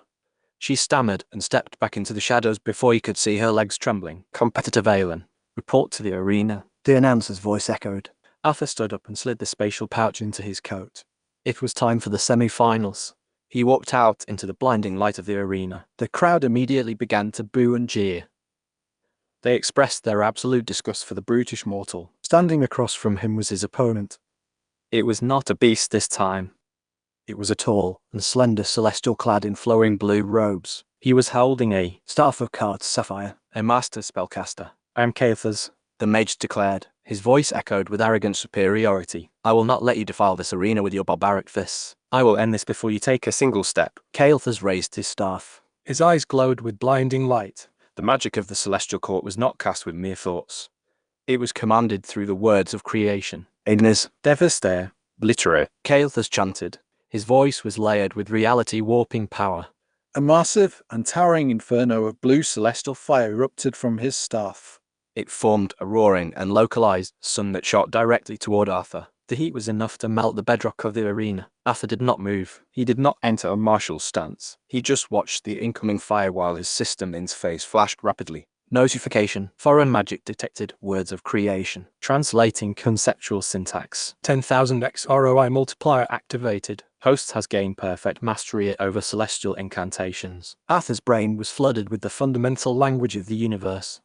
he understood the frequencies, the precise vocal tones, and the absolute authority required to bend reality with a syllable. He looked at the massive wall of blue fire hurtling toward him, and he simply sighed. "You are mispronouncing Obliterate," Arthur said casually. "Your inflection is flat." Let me show you how to enunciate. Arthur did not yell. He did not raise a staff. He simply stood with his hands in his pockets. He looked directly at the incoming inferno and spoke a single and perfectly pitched word. "Extinguish." F-whoosh. It was not a spell colliding with another spell. It was an absolute and conceptual override. The towering inferno of blue fire instantly vanished. It did not fizzle out. It was simply deleted from reality and left nothing but a faint wisp of smoke in the air. The entire stadium went dead silent. The jeering died in their throats. Caithas stood frozen. His jaw hung completely slack. His ultimate spell was erased with a whisper. "Impossible," the mage choked out. His hands were shaking. "You speak the words of creation without a divine mandate." I am the mandate, Arthur replied coldly. He raised his right hand and pointed his index finger at the terrified mage. Arthur tapped into his newly acquired and heavily refined understanding of celestial magic. Grosh, Arthur commanded. boom. an invisible and localized gravity well materialized directly above Caithas. It had the weight of a dying star. The mage did not even have time to scream. He was instantly slammed into the arena floor. His magical shield shattered like cheap glass. He lay pinned to the bedrock, completely immobilized and coughing up blood. Arthur turned his back on the defeated opponent. He looked up at the high balcony where Prince Valerius was standing. Valerius was watching the match in utter horror. Arthur's dark eyes locked onto the prince. The system interface in his vision suddenly flashed red. Target analysis update. Name Prince Valerius. Warning. Target's core contains heavy traces of void magic. Demonic and abyssal corruption detected beneath standard celestial aura. Arthur's predatory smile widened into something truly terrifying. The golden boy of the heavens was cheating with demonic magic. See you in the finals, Prince, Arthur mouthed. Chapter 45 Exposing the Fraud. The atmosphere in the Celestial Arena was thick with suffocating tension. The millions of aristocratic spectators who had spent the entire day mocking Arthur were now locked in a terrified and breathless silence. The Brook had not just punched his way to the finals. He had dominated a master mage using their own sacred magic. He performed it with an effortless perfection that bordered on the divine. Arthur Sterling stood in the center of the vast and scorched marble arena. His dark coat shifted slightly in the wind. He looked entirely bored. Across from him stood Prince Valerius. The golden boy of the celestial court looked nothing like the arrogant aristocrat from the waiting room. His immaculate starlight armor was humming violently. His handsome face was twisted into a mask of desperate and cornered fury. He had watched Arthur erase a spell with a whisper. He knew his standard celestial arts would not be enough. You will not humiliate me. Valerius shrieked. His voice echoed across the stadium. I am the chosen champion. I will claim the origin font and I will erase you from existence. Stop pitching the product and show me what you have got. Arthur goaded smoothly. He kept his hands in his pockets. Valerius let out a guttural roar. He abandoned all pretense of elegant and heavenly magic. His golden aura violently shattered. It was replaced by a sickening impulse in black and purple miasma. The air around the prince grew instantly freezing. It reeked of rotting ozone and pure malice. Gasps of horror erupted from the stands. Void magic. By the creator, he is using the forbidden arts. The prince is corrupted. Up in the highest imperial box overlooking the entire arena sat the celestial emperor. The ancient and dying star in humanoid form leaned forward. His glowing and featureless face was entirely unreadable. However, the sudden drop in temperature indicated his absolute displeasure. Down in the arena, Valerius did not care about the exposure. He was entirely consumed by the need to win. The void magic surged through his veins and twisted his handsome features into a demonic snarl. He lunged forward and moved at a speed that left a trail of corrupted shadows in his wake. Void art, soul-shattering strike. Valerius screamed. A massive blade of dark energy formed around his arm as he swung it directly at Arthur's neck. Arthur did not dodge. He just looked at the incoming attack with profound and utter disappointment. You call that abyssal energy? Arthur muttered. It is diluted. It is weak. It is a cheap knockoff. Arthur did not draw his sword. He did not use the words of creation. Instead, he reached out through the invisible and conceptual tether connecting his soul to the highest tier of the spectator stands. System, Arthur commanded in his mind. Tap the bound consort link. Open the floodgates to Morwenna. Notification. Channeling bound target Morwenna. 10,000x ROI multiplier amplifying true abyssal aura. Up in the stands, disguised in her drab servant robes, Morwenna violently gasped. Her back arched, and her liquid gold eyes flew wide open as she felt a massive and intimate pull on her soul. Her emperor was not just draining her. He was actively channeling her core. He was pulling the absolute and concentrated essence of the true abyss through their bond and amplifying it by 10,000. A violent shudder of pure euphoria ripped through the demon empress. Her fangs bared in a feral and panting grin. Her legs were trembling so hard she had to lean against the stone pillar to keep from collapsing. He was using her power to slaughter. It was the most intoxicating sensation she had ever experienced. Down in the arena, Arthur's right hand shot up. He caught Valerius's void blade barehanded. Crack! The kinetic shockwave leveled the surrounding marble. But the blade of dark energy did not cut Arthur. It simply shattered against his palm. Valerius froze. His eyes bulged in absolute terror. His ultimate and forbidden attack had been stopped by a bare hand. Let me show you, Arthur whispered. His voice dropped into a demonic and vibrating frequency that made the very bedrock of the arena ground. Let me show you what the real abyss looks like. Aura exploded from Arthur's body. It was not the stolen and corrupted void magic Valerius wielded. It was pitch black and absolute destruction. It was the true abyss refined by a 10,000 multiplier into a pressure so dense it began to crack the protective barriers shielding the audience. Arthur squeezed his fist. Squelch. He did not just crush the energy blade. He crushed Valerius's hand within it. The prince let out a blood-curdling scream. He dropped to his knees as the bones in his hand were pulverized into powder. Arthur did not stop there. With a casual and brutal flick of his wrist, he drove his knee directly into Valerius's chest. Boom! The impact shattered the prince's starlight armor entirely. Valerius was launched backward. He tumbled across the scorched marble like a broken ragdoll. He left a trail of blood and shattered pride in his wake. He crashed into the arena wall entirely incapacitated. His corrupted void aura was thoroughly extinguished by the sheer and overwhelming dominance of Arthur's power. The stadium was locked in a suffocating silence. Arthur stood over the broken prince. A terrifying abyssal aura faded back beneath his skin. It left him looking like a perfectly calm and ordinary man in a dark coat once again. He looked up. His gaze bypassed the terrified audience and locked directly onto the Imperial box. He locked eyes with the Celestial Emperor. The Emperor did not summon his guards. He did not scream for Arthur's execution. Slowly and deliberately, the massive and glowing entity stood up from his throne and raised a hand. A small and intricately carved golden token materialized in the air. It floated gently down into the center of the arena. It was the token of the origin font. Arthur stepped forward and caught it out of the air. He did not bow. He did not offer a word of thanks. He just offered the Celestial Emperor a cold and knowing smirk. He took the ultimate prize into his pocket. The hostile takeover was right on schedule. Chapter 46, The Celestial Truth. The heavy golden token of the origin font rested coolly in Arthur Sterling's palm. He didn't bow. He didn't raise his fist in triumph. He simply took the carved artifact into the inner pocket of his dark coat. His face was a mask of complete boredom. All around him, the massive floating continent of a stadium was locked in a breathless silence.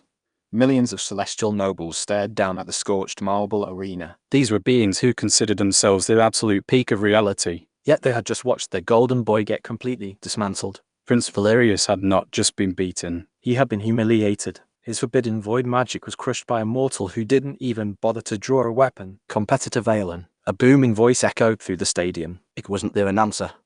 It was a voice that carried the sheer weight of a dying star. It came from the highest Imperial box looking over the entire arena. Send. The Emperor summons you. Arthur didn't flinch at all. He just cracked his neck, and the sound echoed sharply in the quiet stadium. Looks like upper management wants a meeting, Arthur murmured to himself. He turned and walked toward the grand spiraling staircase. It was made of condensed starlight and descended straight from the Imperial box. His 4 queens followed silently behind him. Sylvia, Morwenna, Lyra, and Aureli were all draped in oversized grey robes of lowly servants. They kept their heads bowed and played their parts perfectly. However, Arthur could feel the violent anticipation radiating through their shared system bond. The walk up the starlight stairs took exactly 2 minutes. Arthur used the time to analyze his surroundings. The architecture of the Celestial Court was incredibly rich. Every pillar was capped with divine crystals. The banners were woven from the harvested lifespans of lower mortals. It was a society bloated on passive income and completely devoid of actual struggle. They were soft. 2 massive armored Imperial guards stood at the top of the stairs. Their faces were hidden behind golden visors. They crossed their homing energy halberds to block the path. The servants wait outside, one of the guards droned. Arthur stopped. He didn't look at the crossed halberds. He looked directly through the guard's visor. He didn't flare his aura, but the heavy presence of his dimensional breaker. Physique bled into the air. It was a suffocating weight. They come with me, Arthur stated flatly. Or I can take your arms off and open the doors myself. Your choice. The guards stiffened instantly. Before they could even retaliate, the massive doors of the Imperial box hissed. Open. Let them in, the booming voice commanded from within. Arthur offered the guards a cold, mocking smile. He stepped past their lowered weapons and walked right into the room. The Imperial box wasn't just a viewing deck. It was a localized pocket dimension. The air inside was so thick with celestial kite it felt like wading through warm syrup. At the far end of the vast white room sat the Celestial Emperor. He rested on a throne of floating geometric glass. The Emperor didn't look human at all. He was a humanoid silhouette comprised entirely of blinding shifting plasma and starlight. He radiated the intense heat of a dying star. There were no facial features. There was just a singular burning consciousness that looked down at Arthur with an overwhelming sense of ancient boredom. Arthur stopped 10 feet from the throne. His hands were casually tucked into his pockets. His queen stood perfectly still behind him. You did not kneel when you took the token, the Emperor said. The sound vibrated right in Arthur's teeth. And you do not kneel now. You have no divine merit. You possess no registered lineage. Yet you swat down a Celestial Duke's son like a fly. The Emperor leaned forward. The heat in the room instantly spiked to a level that would boil a normal mortal's blood. The physical laws of the room shifted entirely. Kneel before your Emperor, the star commanded. Boom! It wasn't a physical attack. It was Imperial authority. It was a conceptual law bound to the dimension itself. The sheer weight of the Celestial Court's hierarchy crashed down on Arthur's shoulders. The white marble floor beneath his boots instantly spiderwebbed and groaned under the phantom mass. Arthur didn't even bend a knee. His dimensional breaker physique roared to life. His hyperdense muscles locked into place. The conceptual gravity washed over him. and had completely failed to register on a body that had been forged outside the laws of this universe. I have a strict policy against bowing to someone else's board of directors, Arthur said smoothly. A dark smirk stretched across his face. The Emperor's blinding form shifted. A low rumbling hum echoed from his plasma chest. It wasn't anger. It was amusement. Fascinating. A physical vessel that rejects the mandate of heaven. I have watched you since you entered my city. Your power is crude, but its foundation is impossibly dense. Arthur's eyes narrowed slightly. He didn't like being studied. He brought up his system interface while keeping it hidden from the god. System, Arthur commanded in his mind. Let's put a leash on the boss. Initiate. Binder. System notification. Target identified. Celestial Emperor. Analyzing target critical error. Binding failed. Arthur's internal smirk vanished completely. What do you mean it failed? System diagnosis. Target's soul is not confined to a singular physical vessel. The entity before you is a localized projection. Target's true core is bound to the foundational ley lines of the celestial Court dimension. To forcibly bind an entity of this scale, host must achieve the celestial king tier to possess the required weight. Arthur clicked his thumb against his teeth. So the glowing man in the chair was just a highly advanced hologram. The real Emperor was the dimension itself. Or at least the dying star power in it. He couldn't just leech off this guy.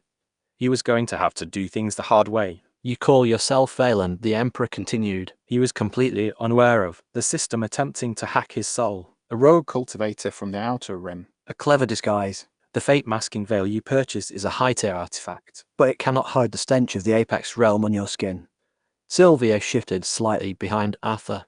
Her hand twitched toward her robe. Arthur subtly raised a finger and signaled her to stand down. You know, Arthur asked with genuine curiosity. I am the Celestial Emperor, the star replied as the boredom returned to his voice. I feel every ripple in the lower dimensions. I felt the patriarch of the Blackwood family die. I felt the ley lines of the Apex realm forcefully hijacked and stitched into the mortal domain. You are the anomaly that conquered the slaughterhouse below us. And yet you let me walk right through your front door, Arthur noted, and crossed his arms. Because you are entertaining, the Emperor stated Simply. I have sat on this throne for 3 million years. My subjects are perfectly obedient. My laws are absolute. Perfection is stagnant. I let you enter my tournament because I wanted to see what the anomaly would do. You did not disappoint. Breaking Valerius's hand was a delightful bit of theatre. Arthur let out a low, dry chuckle. So I'm just a court jester to you. A glitch to cure your boredom.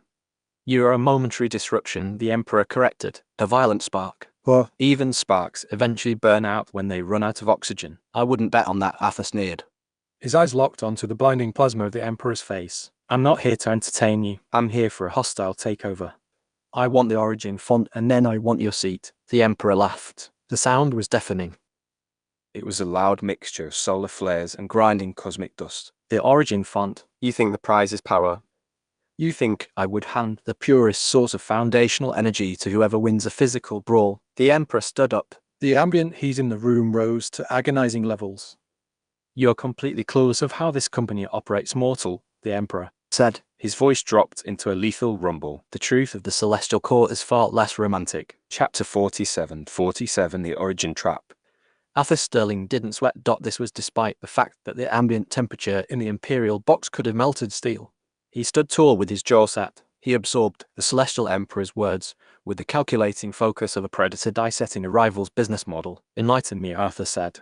His voice was a calm, steady baritone that cut through the roaring solar hum of the Emperor's body. If the origin font isn't a power source, what is it? The Emperor slowly stepped down from his glass throne. It is a formatting tool, the god replied plainly. Every millennium a new champion arises. They are filled with ambition and pride. They step into the origin font expecting to bathe in limitless power. The Emperor raised a hand. A holographic projection of a massive glowing pool of liquid silver appeared between them. Instead, the font strips them of their identity, the Emperor continued. A hint of cruel satisfaction could be heard in his voice.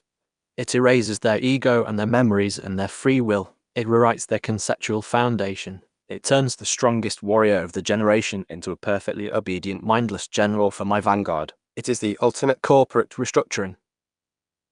I do not reward ambition. I harvest it. Behind Arthur, Lyra let out a sharp, quiet breath. The rogue had spent her life idolizing the legends of the divine selection. She had dreamed of the ultimate prize. Hearing the truth of the heaven's greatest reward shattered the last remnants of her celestial faith.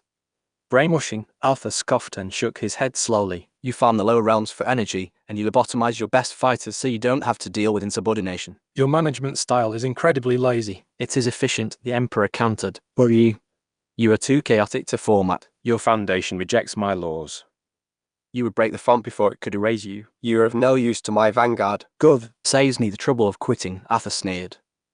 The Emperor's blinding, featureless face seemed to tilt. His gaze drifted past Arthur's broad shoulders. The dying star's attention landed squarely on the four women standing behind him. Despite the oversized drab grey servant robes hiding their divine armor, they couldn't completely mask the sheer, overwhelming density of their cores. However, the Emperor murmured. The heat in the room took on a sickening, lustful frequency. Your assets are quite exquisite. The Ice Mage, the Abyssal Anomaly, The rogue and my own fallen Valkyrie. Aurelia flinched as the Emperor's gaze lingered on her. Leave the women, the Emperor commanded. His tone brokered no argument. They will make fine additions to my personal court. A tribute to compensate for the disruption you have caused. Do this and I will grant you swift, painless erasure. Refuse and I will boil the fluid in your spine and force you to watch as I break them. The temperature in the room plummeted. It wasn't Sylvia's magic. It was the sheer terrifying void of Arthur Sterling's killing intent. The calm, mocking CEO vanished instantly. The mask dropped. Arthur's eyes turned pitch black. The reality-defying heat of the primordial flame ignited deep within his chest. He took a slow, deliberate step backward and placed himself directly between the Celestial Emperor and his queens. You want the women? Arthur's voice dropped to a demonic, vibrating whisper. Physically cracked the pristine marble walls of the pocket dimension. You want to touch what belongs to me? Letter and D6, letter and D4, letter and D6, letter and D5, letter and D5, 6, letter and D4, and D, letter and D5, 5, letter and D4, letter and D5, FA. They are property, the Emperor stated. He was entirely unbothered by Arthur's rage, and I am claiming them. Crack. Arthur didn't even move his arms. His aura simply expanded and violently shattered the holographic projection of the origin font. The two queens didn't hesitate. They tore the grey servant robes from their bodies. They revealed the breathtaking lethal divine armor Arthur had forged for them. Sylvia's icy blue aura erupted and instantly neutralized the blinding heat of the room. Morwenna's dark tattoos flared. Her abyssal energy violently pushed back against the pristine light of the Emperor. Lyra's daggers materialized in her hands, and Aurelia summoned a spear of dark radiance. You dare defy me in my own domain. The Emperor's voice finally lost its boredom. It was replaced by the thundering wrath of an insulted god. Guards, execute the anomaly. Subdue the women. The massive doors of the Imperial box blew open. Dozens of Imperial guards poured into the room. Their golden halberds hummed with lethal conceptual commands. They moved with perfect robotic precision as their armor gleamed in the starlight. They were beautiful. But Arthur knew the truth.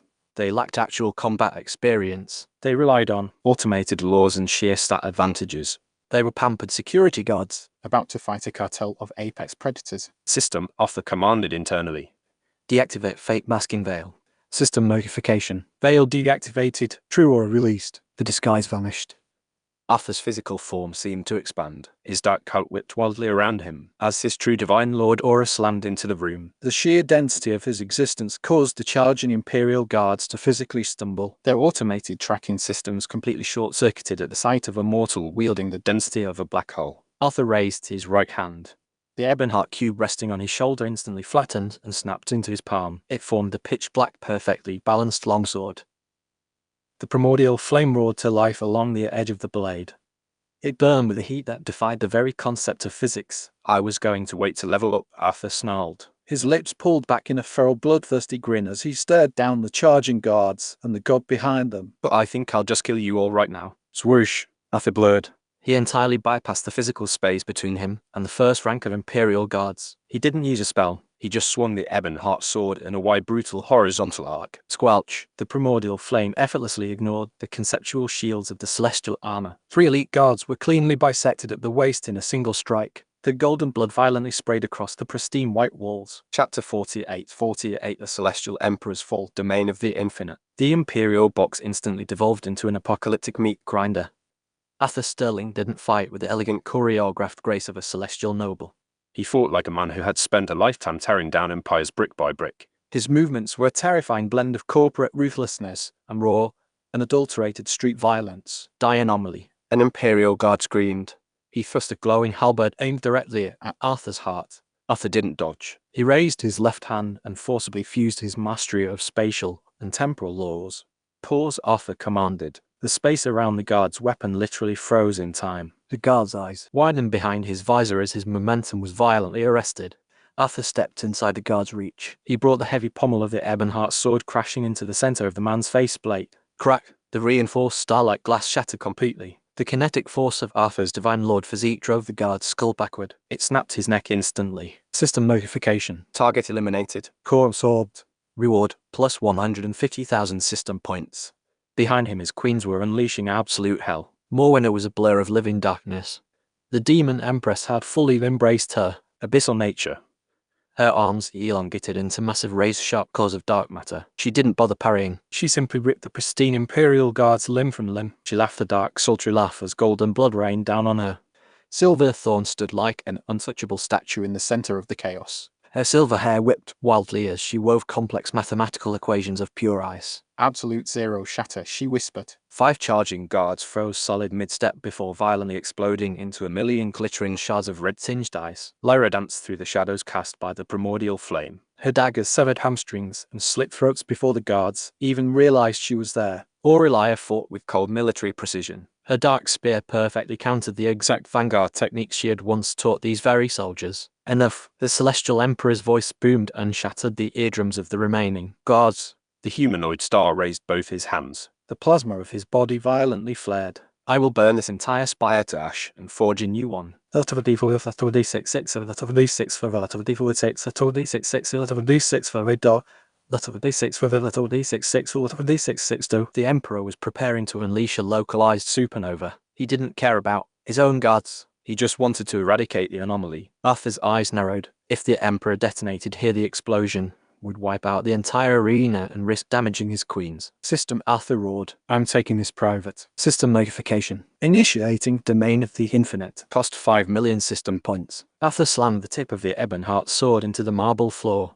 A pulse of pure pitch-black geometric energy exploded outward from the blade. It washed over the room. It instantly swallowed Arthur and the Emperor and the surviving elite guards. The white marble of the Imperial box vanished.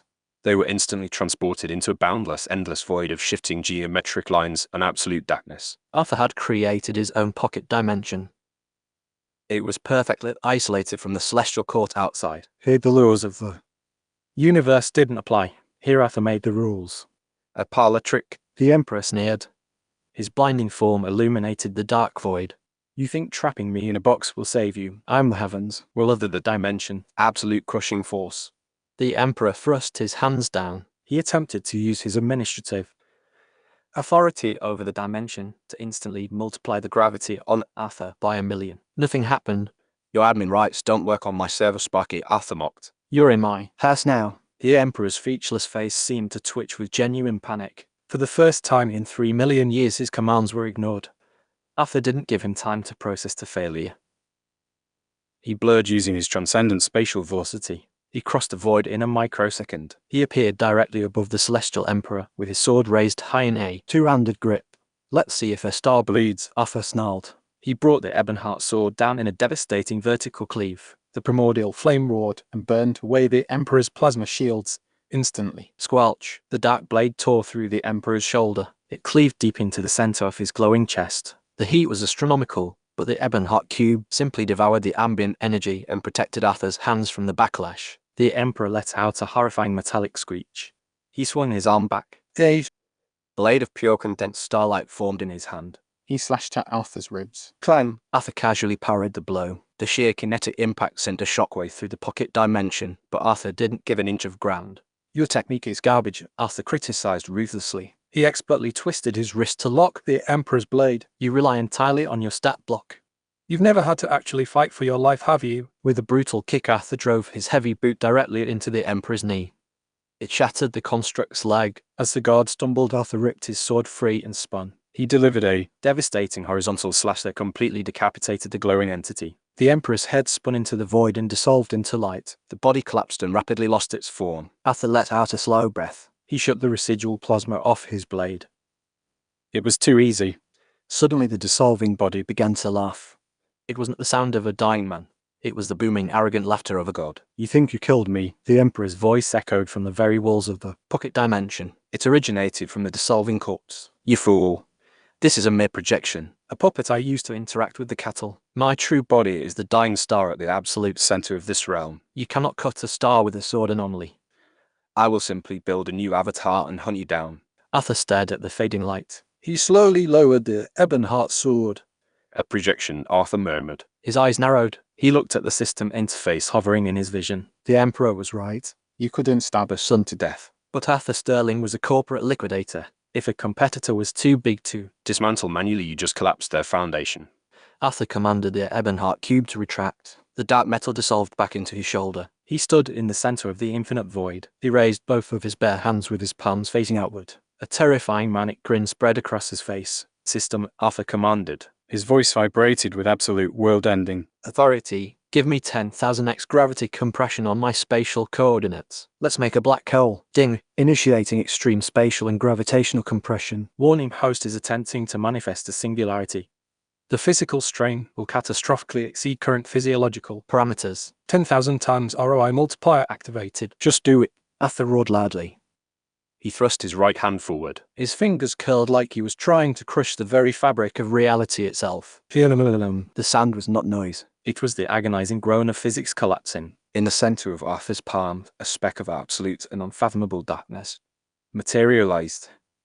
It was not black. It was an aggressive absence of light, a localized tear in the universe that greedily began to drag everything toward it. The sheer gravitational pull of the anomaly hit Arthur first. Crack, squelch. Arthur gritted his teeth as a harsh and bloody hiss escaped his lips. The bones in his right arm fractured in a dozen places instantly. The skin of his hand split open. Muscle fibers violently tore apart as the sheer mass of the singularity tried to suck its own creator into the void. His dark coat, woven from high-tier celestial silk, shredded into fine dust that was instantly devoured by the black hole. FCK. Arthur grunted. His boots slid forward on the invisible floor of his pocket dimension. Ding. Catastrophic physiological damage detected. Dimensional breaker physique operating at maximum capacity. 10,000 times cellular regeneration active. The agony was blinding, but the recovery was just as violent. As fast as the gravity crushed his bones into powder, his pseudo-ascended core pumped out millions of years' worth of refined vitality. It forcibly knitted his flesh back together. His arm broke again, and healed harder. His muscles densified to a terrifying degree. His cells rapidly evolved to withstand the localized apocalypse he was holding. Host's physical vessel is forcibly adapting to absolute gravitational stress. Host has breached the Celestial Lord tier. Host has reached Celestial King. A shockwave of pure and unadulterated power exploded from Arthur's core. The newly acquired Celestial King's strength surged into his right arm, finally stabilizing the fracturing bones. He stopped sliding forward. He planted his boots and his jaw locked in a feral and bloodthirsty snarl. The singularity in his hand had grown to the size of a golf ball. Yet it held the mass of 1,000 planets. Arthur looked up. Through the transparent walls of his domain of the infinite, he could see the true sky of the celestial court. Above the sprawling golden clouds hung a massive bloated star. It pulsed with a sickly dying light. It was the true body of the Celestial Emperor, a cosmic parasite that had sat on its throne for 3 million years. The telepathic network of the Celestial Court suddenly flared to life in Arthur's mind. The Emperor was screaming. "What are you doing?" The voice of the dying star violently shook the minds of every living being in the dimension. The sheer panic in the god's tone was delicious. You will destroy the entire realm. You will kill yourself, anomaly. Arthur just laughed. It was a dark and booming sound that bounced through the void. He did not care about the realm. He did not care about the Emperor's grand design. I am filing for bankruptcy on your behalf, Arthur sneered. Chapter 49, the Starcore Absolute Monarch. He pulled his arm back. His Celestial King muscles bulged with terrifying density. With a guttural roar, Arthur hurled the singularity directly upward. It shattered the ceiling of his own pocket dimension and launched a black hole straight at the dying star. Swoosh! The tiny sphere of absolute darkness shot through the pristine azure sky. It did not leave a trail. It left a scar. Space itself warped and twisted behind it, while the ambient celestial Kai was violently sucked into its wake. Up in the heavens, the massive and glowing body of the Celestial Emperor tried to violently shift its orbit. Solar flares the size of continents erupted from its surface. It desperately tried to push the anomaly away. But it was utterly useless. Boom! The black hole slammed into the surface of the dying star. For a fraction of a second, the universe held its breath. Then, the singularity began to feed. Yuju. The telepathic scream of the Celestial Emperor was mind-shattering. Trillions of tons of highly condensed plasma and divine merit were violently ripped from the star's surface. The black hole did not just burn the Emperor. It made him. It crushed his centuries of hoarded power, his arrogance, and his absolute laws into an infinitely dense point of nothingness. Arthur stood on the shattered balcony of the Imperial box. The pocket dimension fully dissolved around him. He watched with cold and corporate indifference as the god of the celestial court was spaghettified. His massive cosmic body was stretched and devoured by The insatiable void. Finally, the annoying CEO is out of the picture. Arthur smiled coldly in his mind. Eat up, Arthur murmured as his chest heaved. The star collapsed inward. A blinding flash of gamma radiation washed over the realm and instantly vaporized the remaining clouds. The massive and oppressive light of the Emperor blinked out of existence, leaving behind a stark empty void in the sky. The god was dead. As the absolute conceptual weight of the star vanished, Arthur's adrenaline spiked and then abruptly crashed. The sheer physical toll of generating a black hole and forcefully elevating his own existence to the Celestial King tier caught up to him. His vision swam. His knees buckled. Before his heavy frame could hit the pristine marble floor, a blur of silver and blue intercepted him. "I have got you," the soft and urgent voice whispered. Sylvia Thorne wrapped her arms around his broad chest. Her body took his immense. Weight effortlessly. The Archmage looked up at him. Her glacial blue eyes were wide with a mixture of absolute awe and deep concern. Sylvia was incredibly beautiful. Her soft, unlethal curves alone could easily be rated a perfect 10 out of 10. That was reckless, Emperor, she breathed. Her hands frantically pressed against the center of his chest. Arthur let out a ragged chuckle. He leaned his weight against her wonderful chest. But highly effective. You should see the quarterly profits. Shut up and let me stabilize you, Sylvia ordered. It was not a request. It was a desperate demand. She did not hesitate. Sylvia grabbed the lapels of his shredded dark coat and pulled him down. She crashed her lips against his in a fierce and bruising kiss. MMPH. Arthur's eyes widened slightly, but he did not pull away. It was not just a kiss. It was a direct and unfiltered transfer of pure hyper-dense Archmage mana. Sylvia pushed her pristine, cooling energy directly into his violently fluctuating core. The icy magic washed over his overheated meridians. It soothed the microscopic tears in his muscles and acted as a perfect coolant for the nuclear reactor inside his chest. Around them, the sky was literally falling apart. The death of the star had violently destabilized the celestial court. Massive chunks of golden clouds were breaking off and raining down like meteors. The atmospheric pressure was fluctuating wildly. It was the apocalyptic end of the universe. And in the center of the devastation, Arthur wrapped his heavy calloused hand around the back of Sylvia's neck and deepened the kiss. When they finally broke apart, both of them were panting. Sylvia's cheeks were flushed a deep and beautiful red. Her silver hair whipped wildly in the chaotic winds. Crack, shatter. A sound like a trillion glass chains snapping in unison echoed across the entire realm. Arthur looked up. The faint and highly complex geometric grids that had been woven into the very fabric of the celestial court sky were violently fracturing. These were the massive planetary-scale mind control arrays. Without the Emperor's dying star to power them, the golden cage was breaking. Ding! Absolute domain of the Celestial Emperor has collapsed. Notice 4.7 trillion slave arrays have been permanently deactivated. Down in the sprawling and opulent cities of the Celestial Court, the change was instantaneous. Millions of low-level guards, servants, and minor nobles who had lived their entire lives under the subtle mind-numbing control of the Emperor suddenly stopped. Their eyes, previously glassy and compliant, widened with terrifying clarity. for he was slammed back into the dimension like a tidal wave. Arthur could hear the distant, confused shouting turning into roars of realization. The livestock had just realized the slaughterhouse doors were open. They are waking up, Morna's voice purred from behind him. Arthur turned around. The demon empress Lyra and Aurelia were walking out from the ruins of the Imperial box. You did not just kill the god. You broke their leash. An unmotivated workforce is bad for business, Arthur said casually, fully. Recovering his posture, he rolled his shoulders. He felt the terrifying and absolute power of his Celestial King core humming perfectly in sync with his body. He had activated his cells to an entirely new realm. He looked toward the epicenter of where the dying star used to be. The singularity he had created had safely dissipated after consuming exactly what he commanded it to. Floating in the dead center of the vacuum was a single pulsing object. It was not large, but it radiated an aura of pure, unadulterated creation. Arthur raised his hand. Come. Whoosh! The object shot through the sky, summoned by his absolute gravitational authority. It slammed into his palm with a heavy, satisfying thud.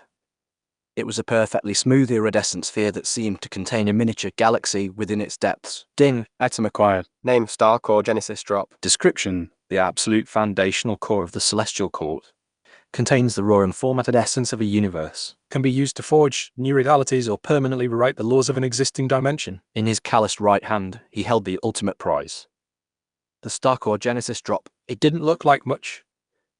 It was a perfectly smooth and blindingly white sphere, the size of a golf ball. However, it weighed more than a dozen solar systems combined. It contained the concentrated foundational administrative rights to the highest realm in existence. Arthur didn't hesitate. He didn't admire it or utter a prayer of thanks to the universe. He popped it into his mouth and swallowed. Gulp! For a fraction of a second, absolutely nothing happened. And then the universe tried to tear its way out of his chest. OVCK, Arthur roared. The physical pain was incomprehensible. It made the forging of his dimensional breaker physique feel like a mild sunburn.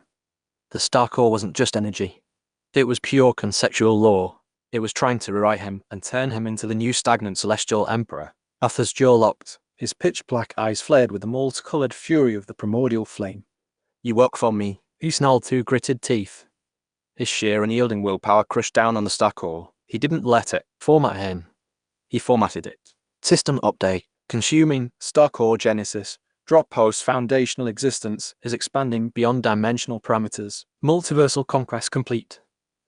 10,000x return system entering hibernation. Unlocking administrator privileges. Host has achieved the absolute zenith. The blinding light abruptly snapped back into Arthur's body. It left him glowing with a faint luminescence that quickly faded into his skin. He didn't just feel powerful, he felt absolute. He could feel the exact rotation of every planet in the mortal domain. He could feel the flowing ley lines of the apex realm. He could even feel the suffocating grids of the celestial court.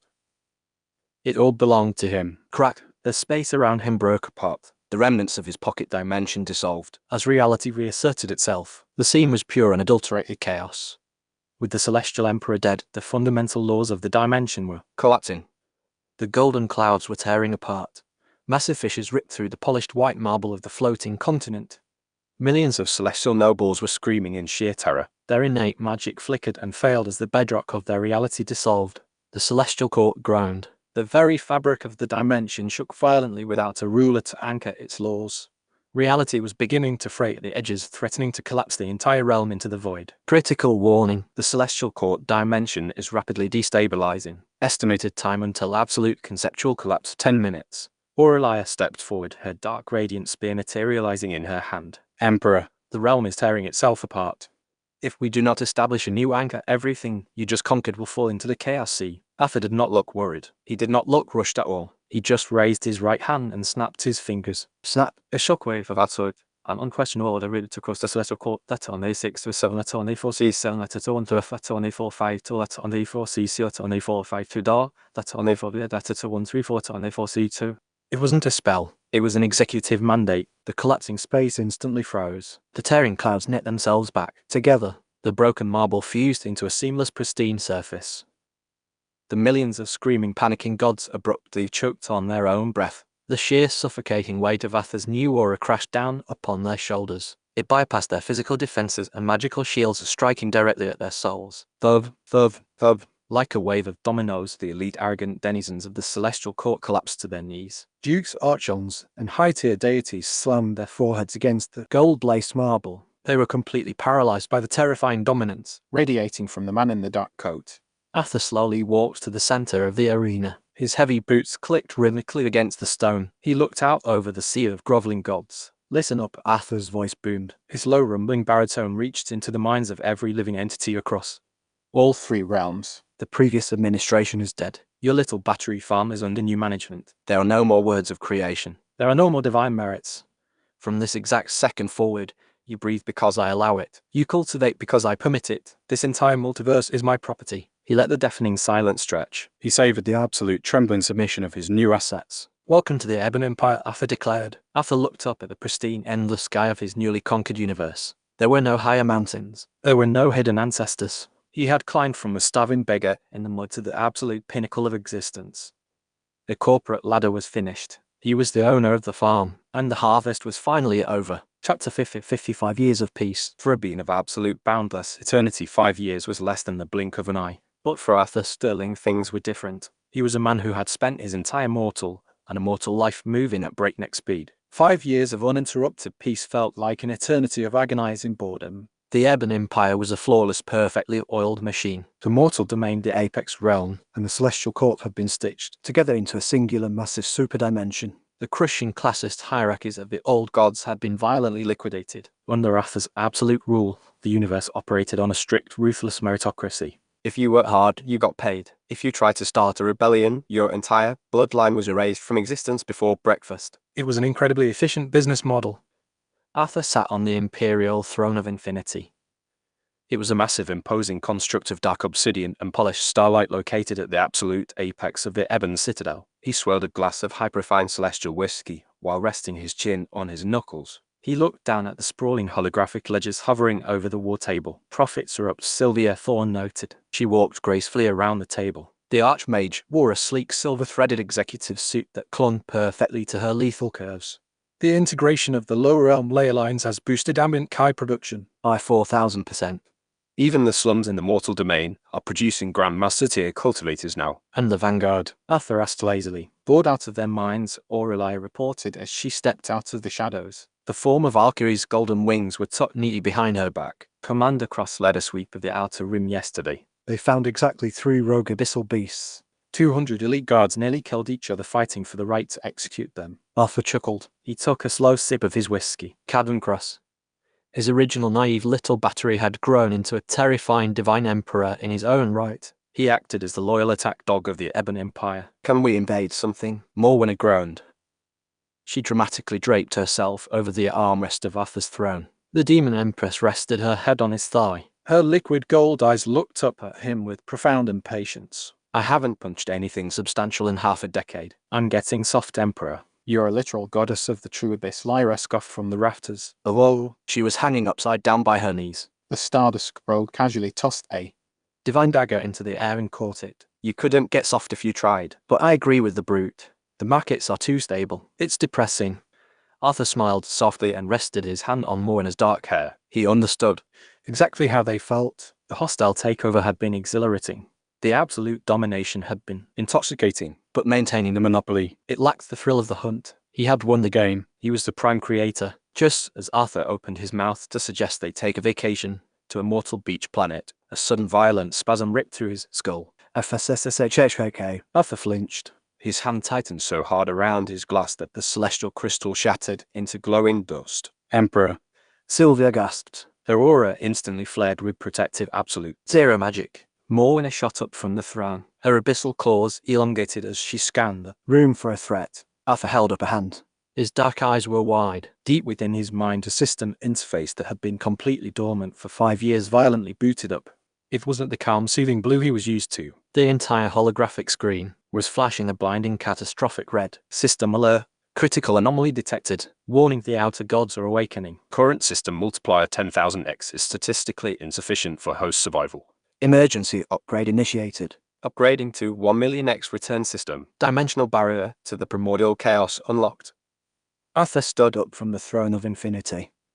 His heart was hammering against his ribs. It was a sensation he hadn't felt since he first woke up in the muddy slums of the mortal domain. Boom! The entire Ebon Citadel violently lurched. It was a floating fortress the size of a continent, yet it shook like a leaf. The physical laws of the throne room groaned under an impossible, incomprehensible pressure. Look! Lyra screamed. She dropped from the rafters and pointed frantically at the massive panoramic viewport. Arthur looked up. The pristine, perfectly ordered sky of the celestial court was tearing apart. It wasn't a spatial portal. It was a jagged, rotting wound in reality itself. From the tier, a massive, terrifying tentacle breached the sky. It was composed entirely of pure antimatter and shifting geometry. It dripped a sickly greyish miasma that completely erased the golden clouds it touched. It defied logic. It defied the fundamental math of the universe. What in the name of the creator is that? Aurelie whispered. Her golden spear trembled in her hand. Arthur stared at the cosmic horror descending upon his perfect ordered empire. The boredom that had plagued him for 5 years evaporated in an instant. It was replaced by dark, burning euphoria. The multiverse he had conquered wasn't the entire ocean. It was just a tiny, fragile bubble floating in a sea of infinite chaos. And the real sharks had just noticed him. System, Arthur commanded. His voice was a low, vibrating rumble that made the dark metal of the citadel hum. Equip the armor of the absolute monarch. A blinding flash of pitch-black light enveloped him. When it faded, Arthur was clad in sleek, hyper-condensed starlight armor. It radiated the sheer undeniable weight of his administrative privileges. He reached out, and the Ebonheart cube snapped into his hand. It extended into A massive homing longsword wreathed in the primordial flame. "Say behind me, Queens," Arthur ordered. A terrifying predatory grin stretched across his face. Looks like we aren't at the top of the corporate ladder after all. The hunt just got bigger. Chapter 51 Antilogic. The antimatter tentacle didn't just break the sky. It infected it. The colossal shifting mass of geometry slithered through the jagged wound in the celestial court. As it did, it bled a thick greyish smoke. It wasn't a poison or a curse. Arthur's system instantly analyzed it and flashed red warnings across his retinas. System analysis. Hazard detected. Paradox miasma. Properties. Antilogic. Reality warping. Conceptual erasure. Where the paradox Smoke touched the pristine golden architecture of the Ebon Empire. The buildings didn't crumble or melt. They simply ceased to make sense. A towering crystal spire twisted into a flat two-dimensional line before folding inward and vanishing entirely. Die abomination. Sylvia Thorne shrieked. The Archmage didn't wait for orders. She thrust her hands forward and unleashed a massive localized blizzard of absolute zero magic aimed directly at the descending tentacle. Beside her, Morna roared. She hurled a compressed sphere of true abyss meant to consume the cosmic horror. Sizzle. Squelch. Arthur's eyes widened in shock. Sylvia's perfect god-tier ice didn't freeze the tentacle. The moment her magic made contact with the paradox miasma, the ice turned into burning, rotting sludge. Morna's abyssal sphere struck the antimatter flesh and simply bounced off. It transformed into a flock of harmless screaming birds that quickly dissolved into ash. "Dove," Sylvia gasped. She stumbled backward as a backlash of antilogic travelled up her magical tether. It burned her meridian severely. "Stand down, Arthibald." His voice echoed with absolute authority. He blurred forward and grabbed both Sylvia and Morna. He physically hurled them behind the settee of his throne. Your magic belongs to this universe. That thing doesn't obey our physics. Arthur turned his attention back to the colossal tentacle. The system interface in his mind was screaming while frantically trying to process the data. System notice. Host Grand Sovereign power is classified as bubble energy by outer gods. Standard magical laws are ineffective. To utilize the 1,000,000x system multiplier, host must find a viable target native to the primordial chaos. So I can't cheat yet, Arthur muttered inwardly. His dark eyes narrowed. Fine, let's do this the hard way. He didn't cast a spell. He didn't invoke the laws of space, time, or karma. If the magic of this universe was useless against the outer gods, he would rely on the one thing that was entirely his own. His dimensional breaker physique flared to life. His muscles bulged against the sleek dark plating of the absolute monarch armor. His veins glowed with dense, absurd kinetic energy. He wasn't a mage right now. He was a slab of indestructible and physically impossible meat. Boom! Arthur detonated the floor beneath him. He launched himself into the sky like a kinetic missile. He didn't fly with mana. He jumped with pure terrifying leg strength. The tentacle whipped toward him. It moved with a jerky, stuttering motion that completely messed with his depth perception. It lashed out and aimed to swat the mortal anomaly out of the air. Crap! Arthur didn't dodge. He brought his left forearm up and took the blow directly against his armor. The kinetic impact was apocalyptic. It sent a shockwave that cleared the clouds for 100 miles. The paradox miasma hissed. It desperately tried to unwrite the existence of his arm, but the dimensional breaker physique was a forged anomaly. It stubbornly and violently rejected the antilogic. Arthur gritted his teeth. His bones groaned under the absurd weight, but he held his ground in midair. "You're in my house, you overgrown squid," Arthur snarled. He pulled his right arm back. The Ebonheart sword didn't glow with magical runes. Arthur simply poured every ounce of his raw physical strength into the blade. He treated the divine weapon like a giant and very sharp club. Chant! Arthur swung the blade with the force of a collapsing planet. The pitch-black sword ripped through the antimatter flesh. The tentacle didn't resist at all. Without the crutch of magical suppression, the sheer, undeniable physics of a very heavy object moving very fast cleaved the cosmic horror clean in two. A horrific screeching sound that rattled Arthur's teeth erupted from the severed appendage. A deluge of thick glowing blue ichor sprayed across Arthur's armor. It sizzled harmlessly against his defenses. The main body of the tentacle violently recoiled. It whipped back through the jagged tear in the sky like a beaten dog retreating to its kennel. Arthur didn't chase it. He let gravity pull him back down. He landed heavily on the command balcony with a resounding thud. In his left hand, he held the severed writhing tip of the antimatter tentacle. It was rapidly dissolving as the paradox energy failed without its host. Before it could entirely vanish, Arthur's heavy fingers dug into the rotting flesh. He ripped out a small pulsing multifaceted organ that looked like a bruised gemstone. System notification. Item acquired paradox gland. Description: a sensory organ of an outer god scout. Contains trace amounts of primordial chaos laws. Arthur exhaled a long, heavy breath. He tossed the grotesque gland into his spatial ring. He looked up at the sky. The tier was slowly sealing itself, but the illusion of absolute safety was permanently broken. Emperor, Lyra whispered. She stepped up beside him with her violet eyes wide with terror as she stared at the fading rift. What was that? Our attacks, they didn't even register. Market research, Arthur said coldly. He rolled his bruised shoulder. We're not the entire ocean, Lyra. We're just a tiny fragile bubble floating in a very dark and very hostile sea. He turned to his four queens. They were shaken. Their divine pride was rattled by the realization that their absolute power meant nothing outside their own borders. Arthur didn't offer them comforting lies. He offered them ambition. The system reset, Arthur smirked. A terrifying manic light danced in his pitch black eyes. We hit the ceiling here, but the ceiling was just the floor of the next dimension. He gazed at his women and slapped his chest with confidence. We're going to fix the ship. We're going to sail out of this bubble. And we were going to butcher the gods who think we're just livestock. Chapter 52 Beyond the Bubble, The Dead Multiverses. Arthur Sterling stood on the broken balcony of the Imperial box. His dark coat blew wildly in the chaotic winds. The sky of the Celestial Court was slowly knitting itself back together. The jagged and rotting wound of the antimatter tentacle breach was sealing up.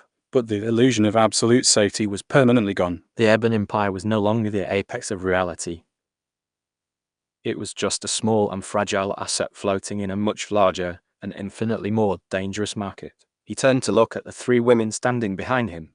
Sylvia, Morwenna, and Aureli were pale. Their divine auras were still rattling from the sheer, incomprehensible pressure of the outer god scout. I am leaving the citadel in your hands, Arthur commanded. His voice was a low and vibrating rumble that carried absolute authority. Lock down the borders.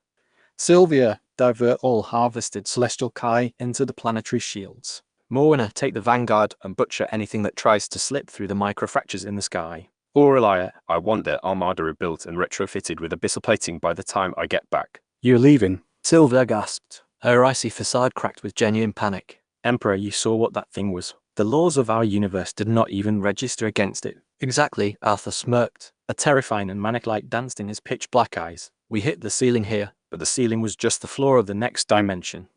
If we stay in this bubble, we die. I need new capital. I need a new battery.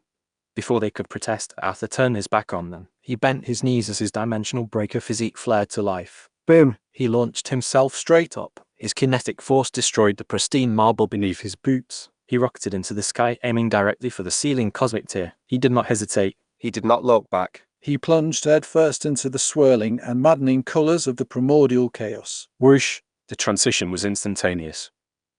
It was pure unadulterated hell. Arthur existed in a void that aggressively defied the concept of existence. There was no up, no down, no time, and no space.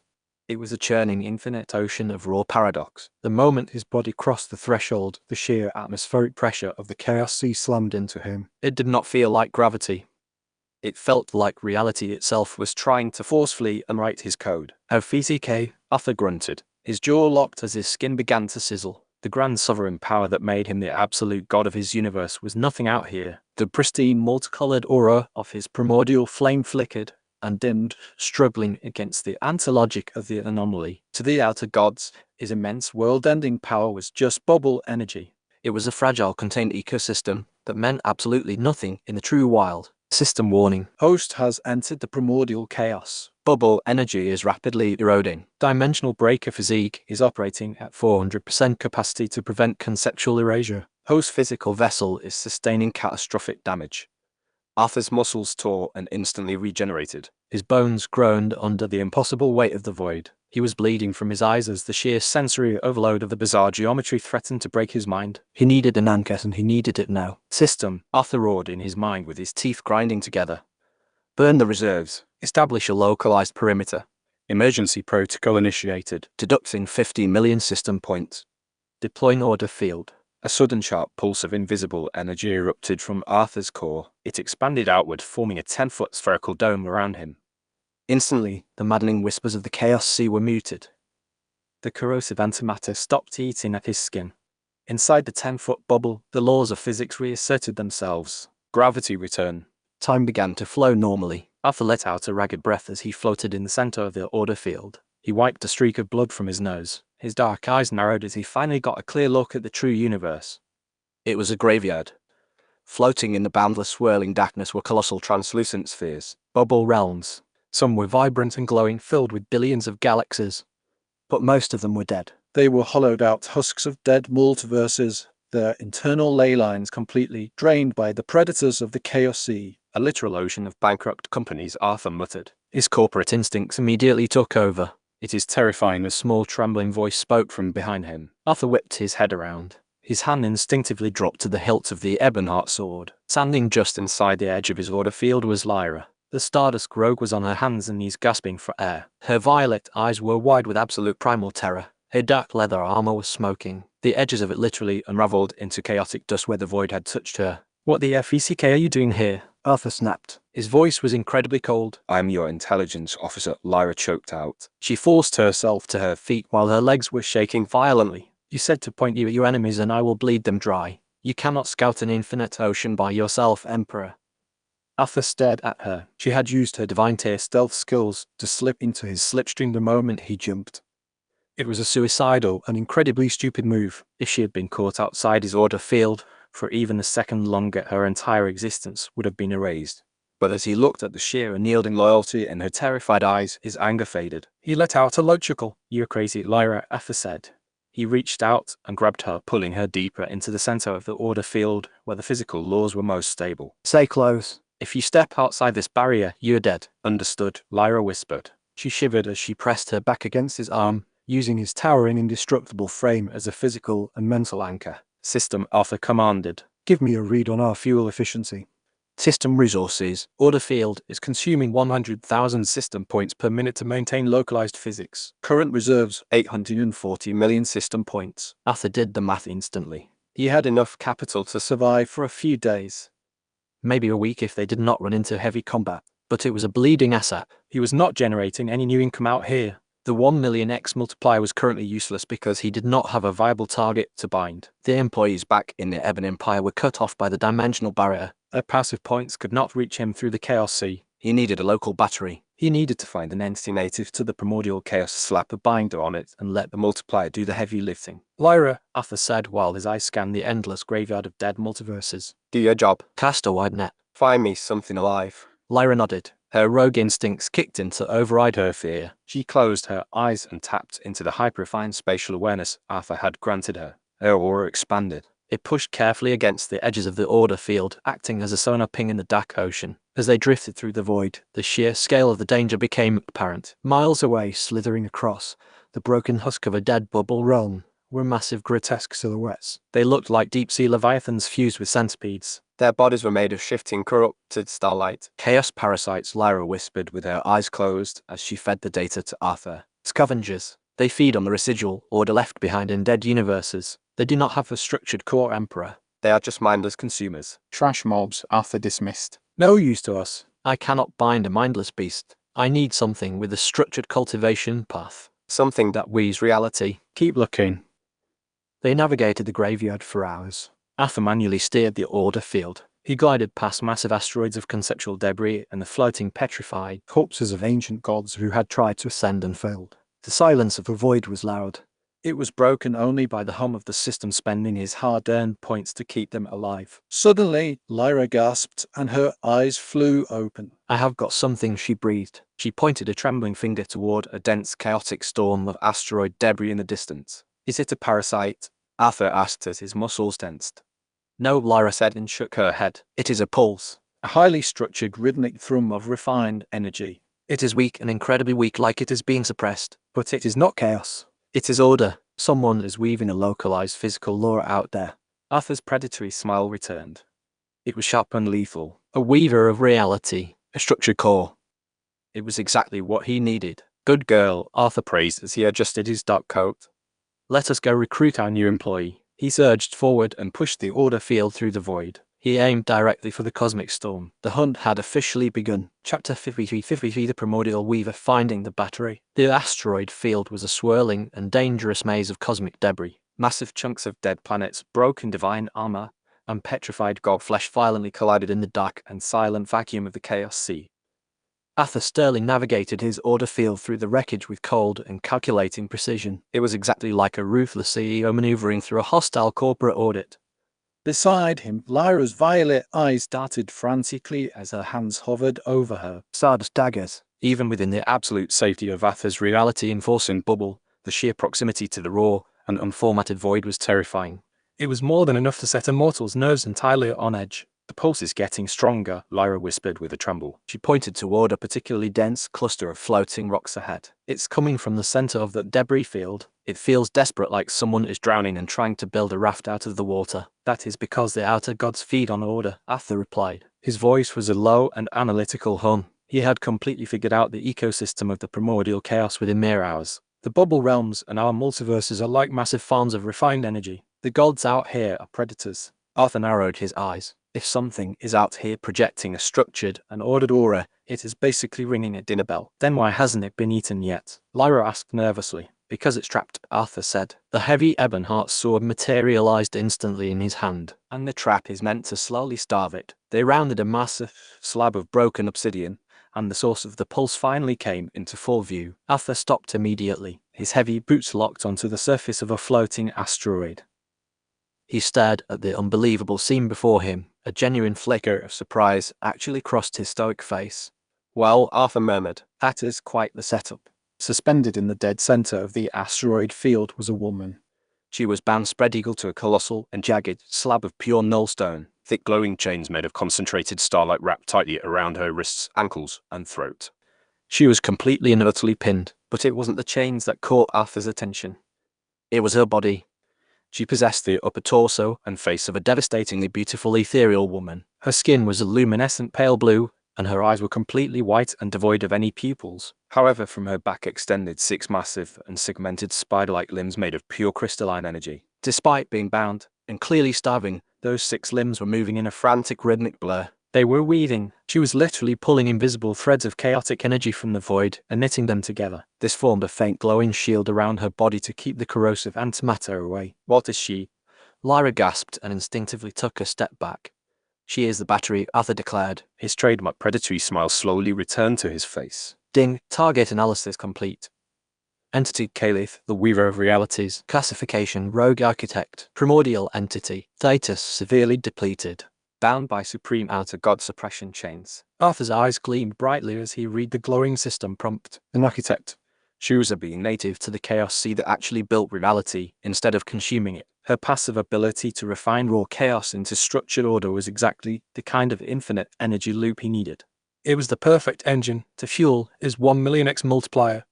Wait here, Arthur commanded as he stepped directly out of his localized order field. Arthur, no. Lyra hissed and frantically reached for him. But Arthur was already moving. He pushed his dimensional breaker physique to its absolute limit. He let his dense pseudo-ascended muscles absorb the horrific corrosive pressure of the raw void. His dark coat immediately began to fray at the edges, but he didn't falter for a single second. He walked casually across the floating debris. His heavy boots crunched against the rock until he stopped directly in front of the chain entity. Kaylee's blind white eyes snapped toward him instantly. The moment she registered his presence, her 6 ethereal spider limbs aggressively flared out. The faint shield she was weaving immediately thickened into a razor-sharp barricade of spatial geometry. She didn't speak with voice. Letter 1D4 B, letter 1D4 C, sound letter 1D4 5 2, letter 1D6 to a 6, letter 1D6 3, letter 1D4 5 2, letter 1D4 B, letter 1 3 4, letter 1D6 3. Instead, a violently heavy alien concept slammed directly into Arthur's mind. It wasn't words.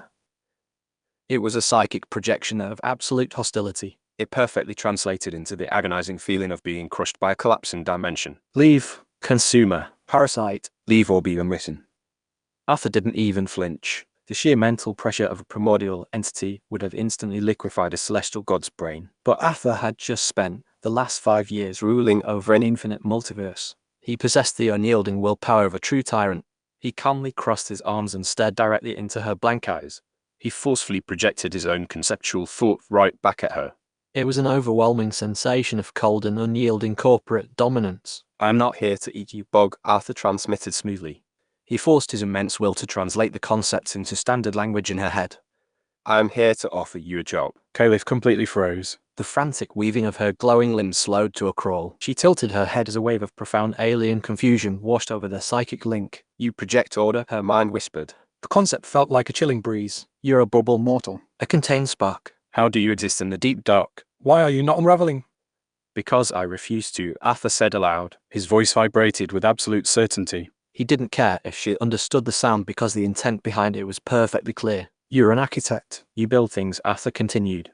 The big ugly squids out here caught you trying to build a new world, so they chained you up to starve. It's just standard corporate sabotage. He took a step closer until the toe of his boot touched the nullstone slab. I'm Caliph, the entity projected. Her mental voice was laced with ancient exhaustion and bitter pride. I weave the fabric. The Devourers seek only to make. They bound me to the null rock so my spark would slowly bleed into the chaos. She looked down at him. You cannot break these chains, mortal. They're forged from the very concept of imprisonment by the High Lords. I really don't care about their concept, Arthur sneered with contempt. I only care about output. I think I have done this before. Arthur had a slight thought. He stared deeply into her white eyes. I will break these chains. I will pull you into my domain, and I will feed you enough energy to completely rebuild your core. In exchange, you work for me. Calith's 6 crystalline limbs violently twitched. The sheer concept of bargaining with a mortal was completely absurd to her. You demand servitude, she projected as a massive spike of alien anger hit his mind. I am a primordial. I do not serve a spark. You serve me, or you starve to death on this rock, Arthur replied ruthlessly. He held up his right hand. I don't have time for a prolonged negotiation. My company is expanding and I need a local guide. His expression turned utterly cold. Do we have a deal, or do I leave you here for the scavengers? Calith just stared at him. She carefully probed his aura, searching for deception and the mindless hunger that characterized every other being in the Chaos Sea. But she didn't find either. Instead, she found a terrifyingly structured void. She found a man who viewed the infinite horrors of the universe as nothing more than numbers on a spreadsheet. Slowly, the aggressive posture of her crystalline spider limbs lowered. Break the chains, she projected. Her mental voice was reduced to a reluctant whisper. And I will weave your path. Smart girl, Arthur smirked. He didn't draw a weapon. He didn't even cast a spell. He just stepped directly into her personal space. System, Arthur commanded as his eyes turned completely pitch black. Initiate Chaos Tier Binder. Ding. System notification. Target identified. Calith, Primordial Weaver. Warning, binding a primordial entity requires a localized soul link. Host must establish direct conceptual contact to initiate the 1,000,000x multiplier. Arthur didn't hesitate for a fraction of a second. He raised his hand high. His palm immediately glowed with the dense and world-ending heat of the primordial flame. He slammed it flat against the center of Calith's chest, right between the glowing chains. Let's see what you can really do, Arthur growled. Chapter 54 Absolute Order. The Chaos Initiate. The exact moment Arthur's glowing palm struck Calith's chest, the universe simply ceased to exist. Placing a Chaos Tier Binder was nothing like tethering a mortal protagonist or the Celestial Queens. Primordial entities didn't have standard souls. They were the living and breathing embodiments of conceptual laws. To successfully bind her, Arthur had to temporarily merge his consciousness directly with hers. For a single agonizing microsecond, Arthur's mind was violently expanded. He was forced to encompass the infinite and maddening scope of the entire Chaos Sea. He felt the endless, gnawing hunger of the outer gods. He felt the millions of years Calith had spent desperately weaving fragile realities, only to watch them be ruthlessly devoured. He felt the cold and crushing despair of her null-stone chains, but more importantly, Calith felt him. The primordial weaver gasped loudly. Her blank white eyes flashed blindingly. With a sudden and overwhelming influx of data, she looked directly into Arthur's soul and saw the filthy slums of the mortal domain. She saw the violent and bloody execution of the Silverleaf King. She saw him casually crush the arrogant celestial emperor and forcefully collapse an entire multiverse into his own personal pocket dimension. She had expected to find the fragile soul of a weak and terrified mortal. Instead, she found an apex predator. She found a man whose sheer unyielding ambition entirely dwarfed the mindless hunger of the outer gods. He didn't just survive chaos. He systematically weaponized it. He was the concept of order taken to its most violent and tyrannical extreme. It was completely horrifying. And it was absolutely beautiful. A fierce alien thrill suddenly rushed through Calith's crystalline limbs. She had spent countless eons being hunted by mindless beasts. But now she was bound to a monster with a business plan. Ding. System update. Target Calith successfully bound. Initiating system feedback loop. But before the system could fully engage the multiplier, the dark vacuum around them violently warped. Crack. The space exactly 10 feet behind Arthur literally tore wide open. Stepping out from the jagged and bleeding rift were 3 colossal, nightmarish monstrosities. They looked like massive, skinless hounds with entirely too many joints. Their horrific heads were nothing more than gaping maws lined with concentric rings of jagged, rusted teeth. Outer godhounds, the apex trackers of the Chaos Sea, hostile entities. Calith frantically projected directly into Arthur's mind. A massive wave of sheer alien panic hit his consciousness. They sensed the fluctuation of your order field. They are Harvester Scouts. Say behind me, Arthur commanded aloud. He smoothly stepped back from the rock and confidently positioned himself between the chain weaver and the incoming abominations. Rear. The three hounds lunged simultaneously. They moved with a jerky, stuttering motion that completely ignored the standard laws of physics. They didn't cross the physical distance. They simply deleted the space between themselves and Arthur. Arthur drew the Ebonheart sword in a blindingly fast arc. He instantly channeled the absolute peak of his grand sovereign power. He unleashed a massive hypercondensed wave of celestial magic and abyssal energy aimed directly at the lead hound's skull. Sizzle. The attack hit the hound's exposed chest and instantly fizzled out. The massive wave of world-ending energy simply dissolved into completely harmless sparks of light. Arthur's eyes widened in genuine shock. His magic didn't work.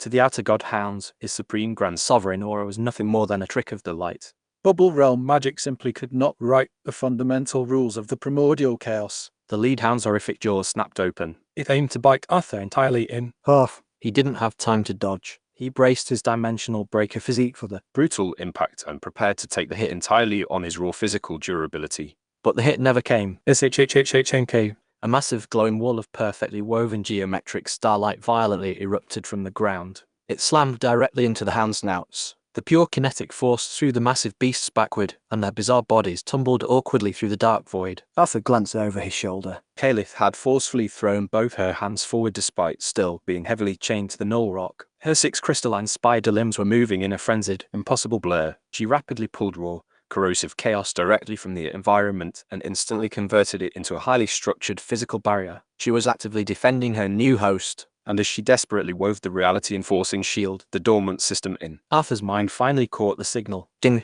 System status update. Down target Caelith is actively utilizing primordial reality weaving. 1,000,000 XROI multiplier activated. Arthur's brain completely exploded. It wasn't just a simple transfer of mana. It was a direct and incredibly violent download of fundamental cosmic truth. The system took Caelith's desperate, instinctual attempt to force order upon the chaos and ruthlessly multiplied it by 1,000,000. It forcefully shoved the absolute comprehension of reality, manipulation directly into Arthur's soul. Critical warning. Host's current bubble laws are deeply incompatible with primordial mechanics, initiating complete conceptual purge, erasing celestial laws, space-time karma. Arthur roared in absolute agony. He dropped heavily to his knees as thick golden blood spilled uncontrollably from his lips. The sheer pain was far worse than anything he had ever experienced in his multiple lifetimes. The system was literally ripping out the foundational magic that made him a god. It was brutally tearing down a mansion just to forcefully build a cosmic skyscraper in its place. Hey! Caelith screamed frantically in his mind. Her glowing starlight shield began to heavily crack under the relentless battering assault of the 3 recovering hounds. Ding. Purge complete. Synthesizing new foundational law, absolute order. Host has completely transcended the bubble realm scale. Level up, chaos initiate. The agonizing pain vanished instantly. Arthur Sterling stopped bleeding. He completely stopped shaking. He slowly stood up to his full height and casually rolled his shoulders as a terrifying dead silence fell over the entire area. The violent cosmic storm around them actually seemed to freeze. It was visibly terrified of the man standing on the floating asteroid. He didn't radiate a blinding divine light. He didn't emit a suffocating spiritual pressure. He just existed with a sheer, unyielding density that forcefully commanded reality to obey his every whim. Crash! The 3 outer godhounds finally shattered Caelith's starlight shield and immediately lunged forward for the bloody kill. Letter 1D4 and F letter 1D4 to be letter 1D556 letter 1D5 out to letter 1D60 for letter 1D6 dot letter 1D55 for letter 1D560 letter 1D426. Arthur didn't draw his sword. He didn't cast a single spell. He just looked calmly at the charging cosmic horrors. His pitch-black eyes suddenly glowed with terrifying geometric perfection. He tapped into his newly forged law. He wasn't manipulating mana anymore. He was manipulating the fundamental code of the entire universe. Cease, Arthur commanded coldly. It wasn't a request. It was an absolute and utterly undeniable law. Squelch. The 3 massive hounds instantly froze completely mid-lunge. Their horrific biology, which heavily relied on the chaotic absence of physics, was suddenly forced to obey standard, rigid gravity and mass. Their corrupted bodies simply could not handle the sheer logic of his command. The hounds violently collapsed in on themselves. Their horrific flesh imploded under the immense pressure, crushing into neat, perfectly spherical balls of dense dark matter before instantly dissolving into completely harmless ash. Arthur let out a slow, deeply contented breath. He casually adjusted the pristine cuffs of his dark coat. He slowly turned and looked back at Caelith. Her blind white eyes were incredibly wide with sheer, unadulterated awe. Now Arthur said casually as he rested the heavy Ebonheart sword on his shoulder. Let's get these chains off of you. We have a lot of work to do. Chapter 55 Integrating the Alien, the Harvester Vanguard. Arthur Sterling stood over the kneeling primordial weaver. His pitch-black eyes were entirely devoid of sympathy. The nullstone slab she was chained to radiated an absolute conceptual emptiness. It tried to drain the newly established chaos initiate power from his veins. But it failed completely. His dimensional breaker physique rejected the suppression with ease. His muscles hummed with a dark and terrifying density. He raised his right hand. The Ebonheart sword materialized out of nowhere, its blade humming with a vicious and hungry resonance. Let us get these chains off you, Arthur said flatly. We have a lot of work to do. He didn't swing at the stone at all. He drove the blade directly into the glowing starlight chains wrapping Kayleith's pale blue wrists. Crack! The supposedly indestructible restraint shattered like cheap glass. Arthur didn't stop there. He moved with a brutal and mechanical efficiency. His sword was a blur of absolute order. Crack, crack, chatter. The chains binding her ankles and throat exploded into a shower of brilliant conceptual sparks. Kayleith gasped loudly. Her 6 ethereal spider limbs collapsed against her back as she slumped forward. Arthur reached out. His large calloused hand caught her by the shoulder before she could hit the floating debris. Ding! Foreign conceptual artifacts detected. Chains of the Zenith. Divine Looter activated. Absorbing materials into weapon nexus. The Ebonheart sword vibrated violently in his grip. It acted as a hyperdense vacuum and sucked the shattered fragments of the starlight chains directly into its dark metal. The blade lengthened slightly. It took on a subtle iridescent sheen along its razor-sharp edge. Weapon nexus upgraded. Item classification Chaos tier. Arthur smirked in satisfaction. He admired the sword before letting it dissolve back into his shoulder. He looked down at the alien entity leaning heavily against his side. Kayleigh's completely white eyes stared up at him in profound and unadulterated awe.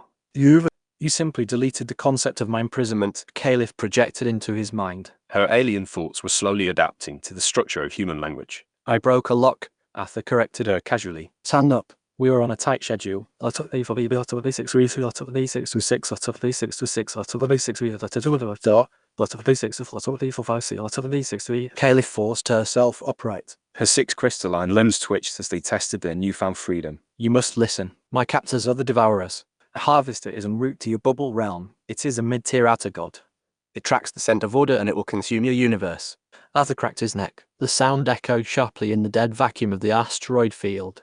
He didn't look terrified at all. He looked like a hungry beast that had just smelled blood in the water. They think they can claim my territory. Let's go see who's better at executing a hostile takeover. He didn't give her time to process his sheer audacity. He wrapped his arm around her, anchoring her to his gravity, and initiated his transcendent spatial velocity. Whoosh! They blurred, tearing through the graveyard of dead multiverses. Arthur didn't forget his assets. He seamlessly scooped up a shivering Lyra from the edge of the order field on the way, dragging her along as they plunged directly back into the glowing, jagged cosmic tier that led to his empire. The transition was instantaneous. Arthur, Kayleith, and a highly nauseous Lyra materialized on the shattered command balcony of the Ebon Citadel. The sky of the Celestial Court was slowly knitting itself back together, but the atmosphere was incredibly tense. The moment Kayleith stepped onto the polished metal floor, the entire floating fortress groaned loudly. The sheer and formatted density of a primordial entity instantly threatened to crush the localized physics of Arthur's empire. Critical warning: foreign primordial mass detected. The bubble realm structural integrity is failing. System, Arthur commanded instantly. Grant her a visa. Fast. Ding. Deducting 1 million system points. Purchasing bubble assimilation visa. Target Kayleith is now temporarily recognized as native to the Ebon Empire. Aura suppression active.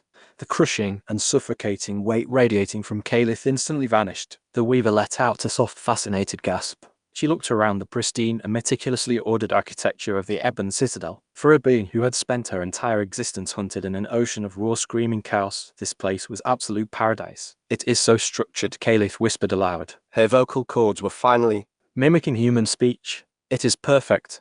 Well, it is mine, Arthur stated. Before he could give her a talk, the heavy mahogany doors to the balcony blew open. Sylvia, Thorn, Morna, and Aureli rushed out, their weapons drawn and their divine auras flaring with lethal intent. They stopped dead in their tracks the moment they saw Arthur. The jaws of the queens almost dropped. Arthur was standing next to a stunning pale blue alien woman, with 6 glowing spider limbs extending from her back. The temperature on the balcony plummeted. Morna's abyssal tattoos ignited with dark violet fire as she bared her fangs in a vicious snarl.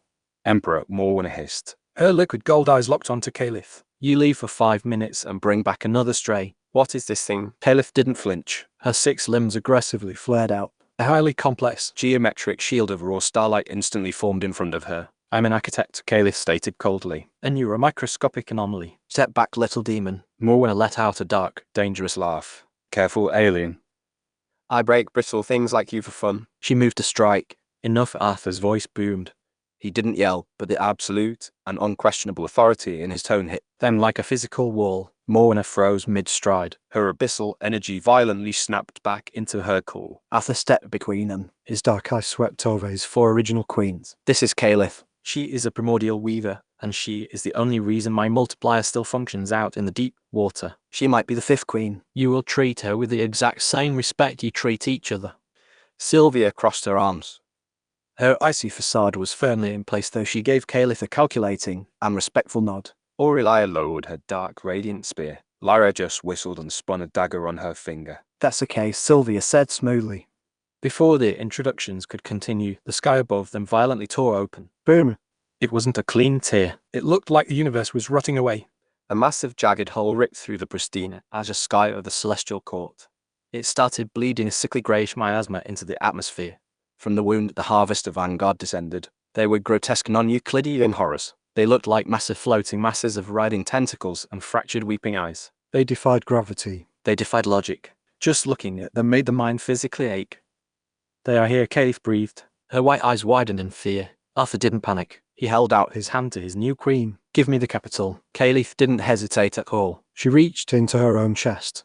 Her fingers phased right through her flesh and pulled out a glowing, intricately woven spool of pure and highly condensed starlight. She placed it into Arthur's palm. Ding! Item acquired, spool of Genesis silk.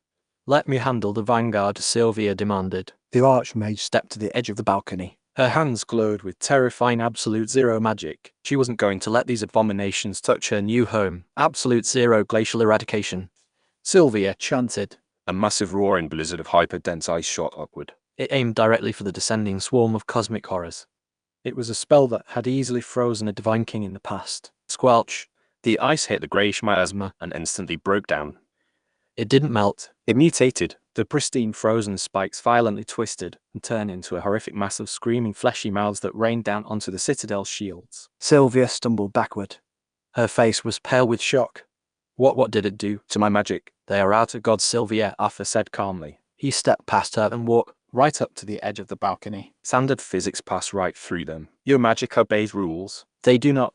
Arthur rolled his shoulders. His heavy dark coat shifted in the chaotic winds. His pitch-black eyes locked onto the descending swarm of abominations. Queen, step back, Arthur ordered. His terrifying and reality-defining aura finally flared to life. Let me show you how to discipline a god. Chapter 56 Disciplining a God of the Harvester's Demise. Arthur Sterling stood on the edge of the command balcony. He stared up at the descending swarm of non-Euclidean nightmares. The Harvester Vanguard numbered in the thousands. It was a writhing ocean of tentacles and fractured eyes and rotting grey miasma that threatened to unwrite the very existence of the Ebon Empire. Behind him, the 5 queens watched in tense silence.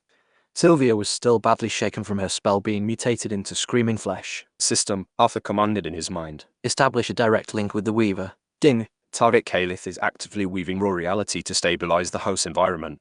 1 million X ROI multiplier activated. Host is passively receiving an infinite stream of absolute order energy. A blinding geometric light erupted from Arthur's chest. He didn't just feel powerful. He felt once again like the absolute dictator of reality itself. The millions of years of conceptual, weaving Caliph possessed were feeding directly into his core and multiplied by 1 million. His mana reserves were no longer just deep. They were effectively infinite. Arthur raised his right hand. The Ebonheart sword snapped into existence. The pitch-black blade elongated and hummed with a terrifying structured frequency. It wasn't glowing with fire or ice. It was glowing with pure unadulterated order. He didn't fly up to meet them. He simply raised his sword and drew a horizontal line in the air. Delete, chant. A razor-thin and perfectly straight line of blinding white light shot upward. It didn't travel like a projectile. It instantly appeared across the sky and sliced directly through the center of the Vanguard swarm. Where the light touched, the chaotic horrors didn't bleed or explode. They simply ceased to exist. Squelch, squelch, squelch. Hundreds of the grotesque beasts were perfectly bisected. The chaotic reality warping miasma leaking from their bodies hit the line of absolute order and instantly fizzled out. They were forced to obey the rigid physics Arthur had just imposed on the airspace. Arthur smirked. The power was intoxicating. He couldn't enjoy this alone. He tapped the side of his neck and accessed the Citadel's internal communication arrays. System, hijack the planetary broadcast nodes, Arthur ordered. Put this on every screen and in every mind across the entire Ebon Empire. Let them watch the CEO work. Ding. Omni broadcast initiated. Broadcasting to the mortal domain, the apex realm, the celestial court. Down in the muddy, recovering slums of the mortal domain, Cadencross looked up as a massive holographic projection of his emperor appeared in the sky. Trillions of mortals, nobles, and divine entities paused. They watched in absolute awe as the man in the dark coat systematically dismantled cosmic horrors with lazy one-handed sword swings. Their jaws dropped to the floor. Up on the balcony, Caliph watched Arthur's back. Her white eyes were wide with fascination. How is he doing that? Aurelia asked. Her grip tightened on her dark radiant spear. That thing ignored the Archmage's magic completely. Because he is not using magic, Caliph projected. Her voice echoed in the minds of the other queens.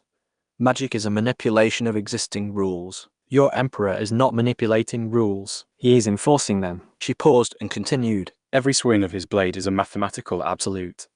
He is telling the chaos that it is not allowed to exist here. And because his willpower is backed by an infinite energy loop, the universe has no choice but to obey. Lyra let out a low whistle. He is literally rewriting their code. He is a freak more than a bird. Her liquid gold eyes practically glowed with lust. Boom! The sky violently shuddered and interrupted their conversation. The jagged tear in reality ripped open wider. It tore a hole the size of a continent in the celestial court's atmosphere. The vanguard stopped swarming. They pulled back and parted like the Red Sea to make way for their master. The harvester had arrived.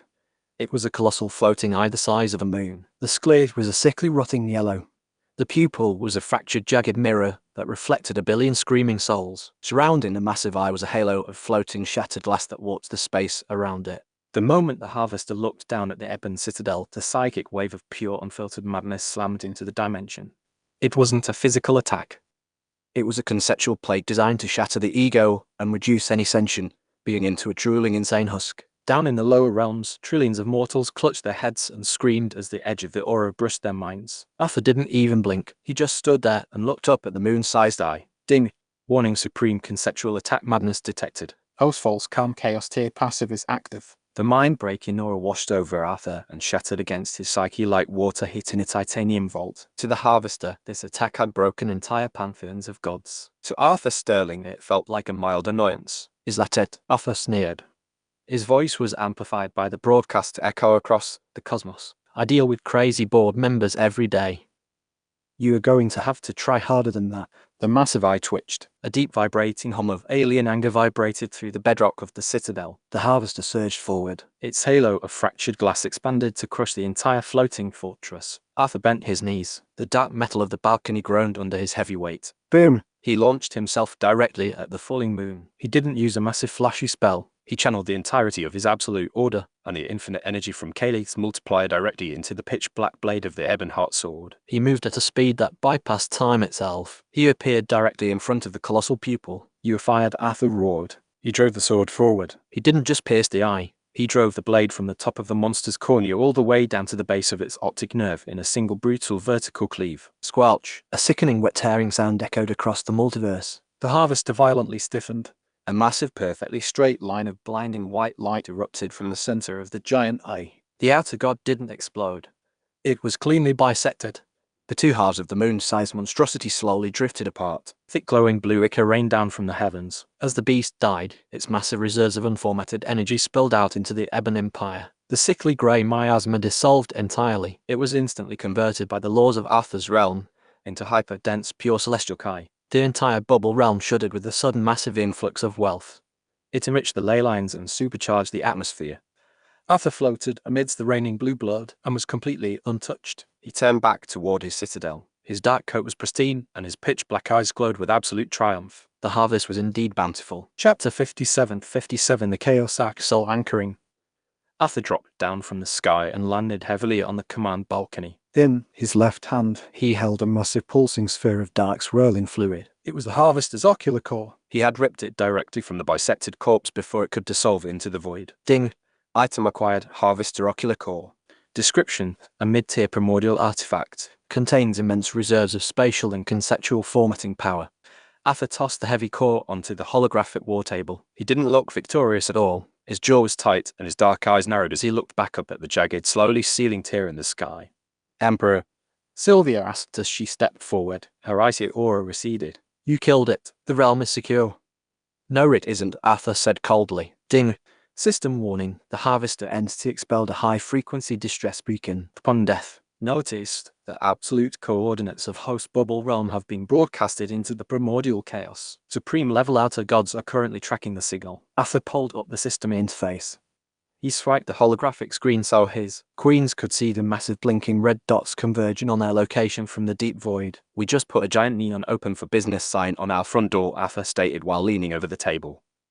They know exactly where we are. And the next wave isn't going to be a scouting party.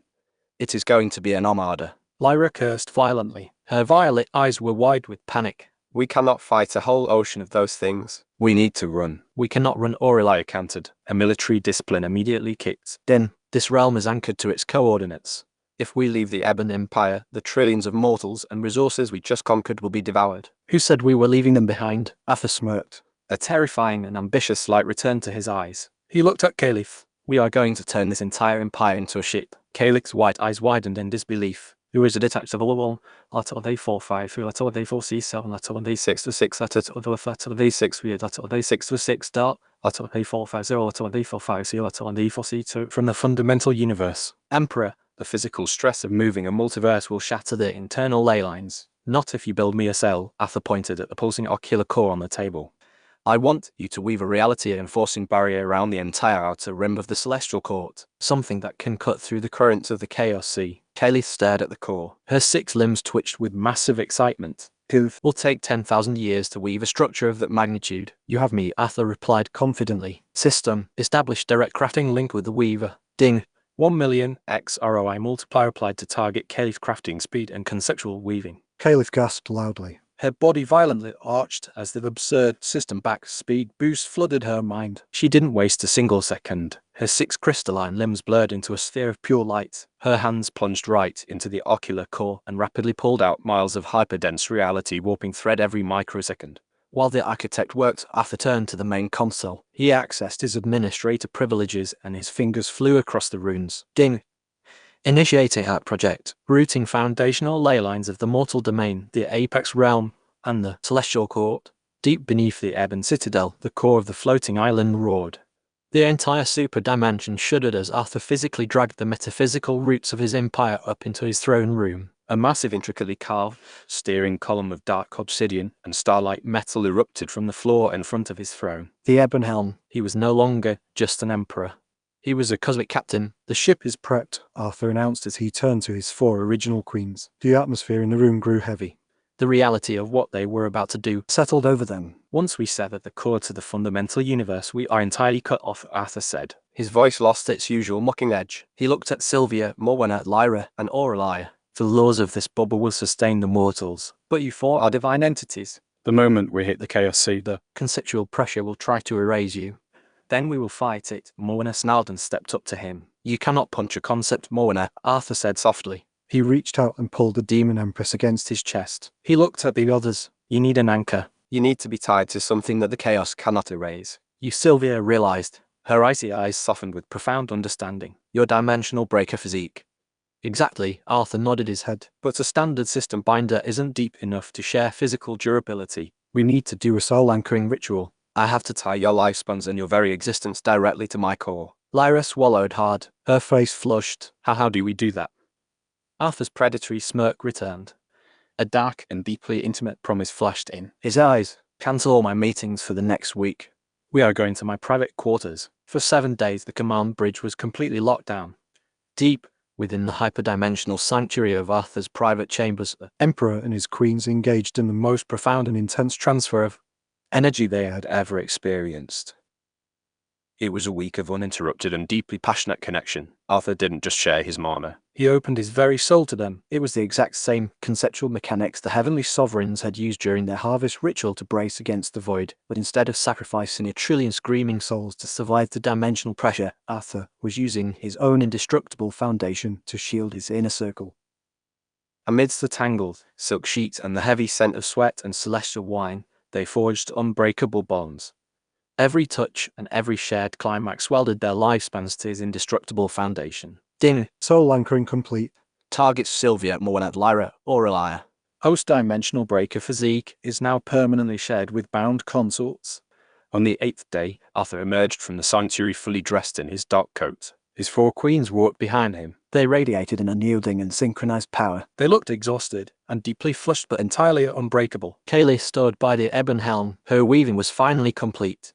The sail is ready. Arthur walked up to the obsidian wheel. He gripped the helm tightly and his knuckles turned white. He looked out at the jagged tear in the sky where the infinite terrifying void of the Chaos Sea waited for them. Hold on tight. Arthur grinned wildly. His pitch black eyes blazed with madness. We are setting sail. Chapter 58, the Chaos Arc. Down in the muddy recovering slums of the domain, the air hummed with a frantic and terrified energy. The sky above them was usually a pristine azure, but now it was bruised with dark swirling cosmic clouds that threatened to collapse at any moment. Cadden Cross stood atop the crumbling remains of the Vanguard Bastion Highest Watchtower. The 21-year-old protagonist was no longer just a student.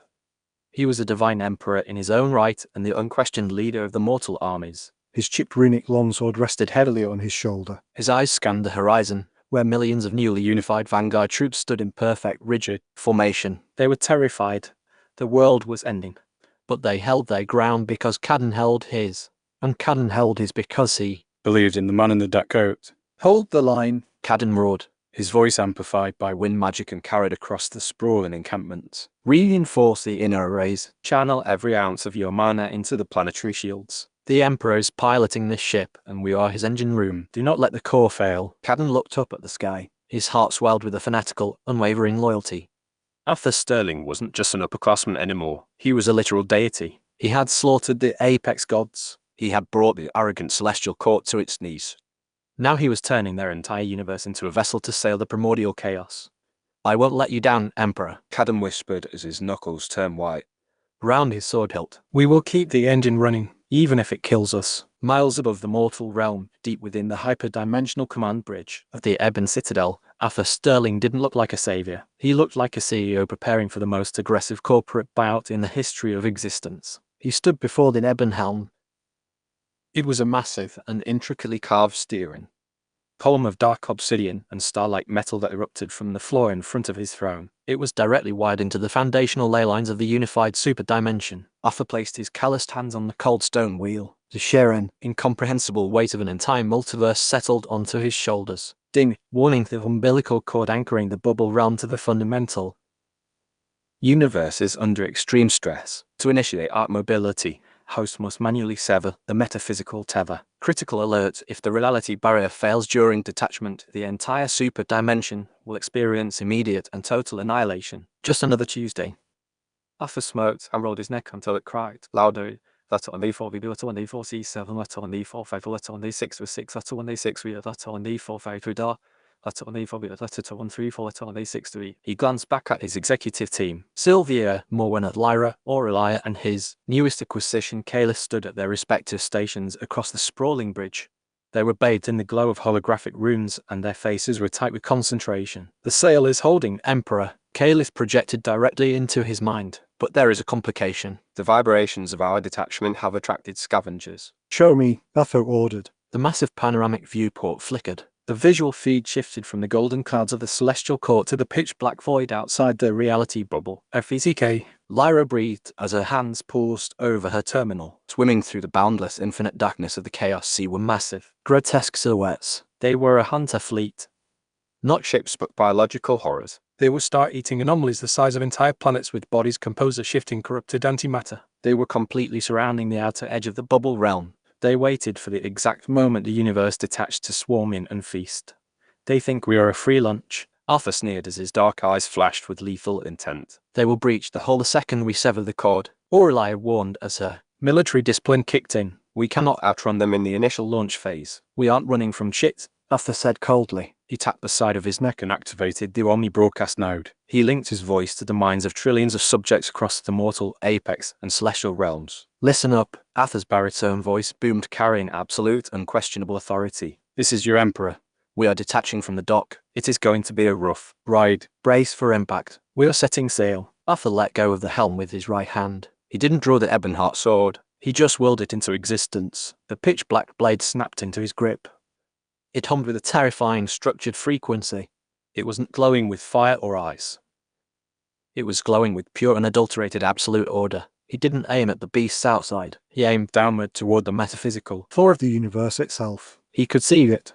A massive glowing umbilical cord of golden energy tying their reality to the bedrock of existence. Sever. Shirang. Arthur swung the blade in a brutal two-handed arc. The attack didn't travel through the air, it traveled through concepts. The pitch-black intent slammed into the glowing tether. Boom. The sound of the universe snapping free was deafening. The entire Ebon Citadel violently lurched and threw Lyra and Sylvia to the floor. The sky above them shattered. The pristine azure was replaced by the churning, maddening colors of the primordial chaos. They were adrift. The moment the cord was cut, the crushing physics-breaking pressure of the chaos sea slammed into the outer barriers of their reality bubble.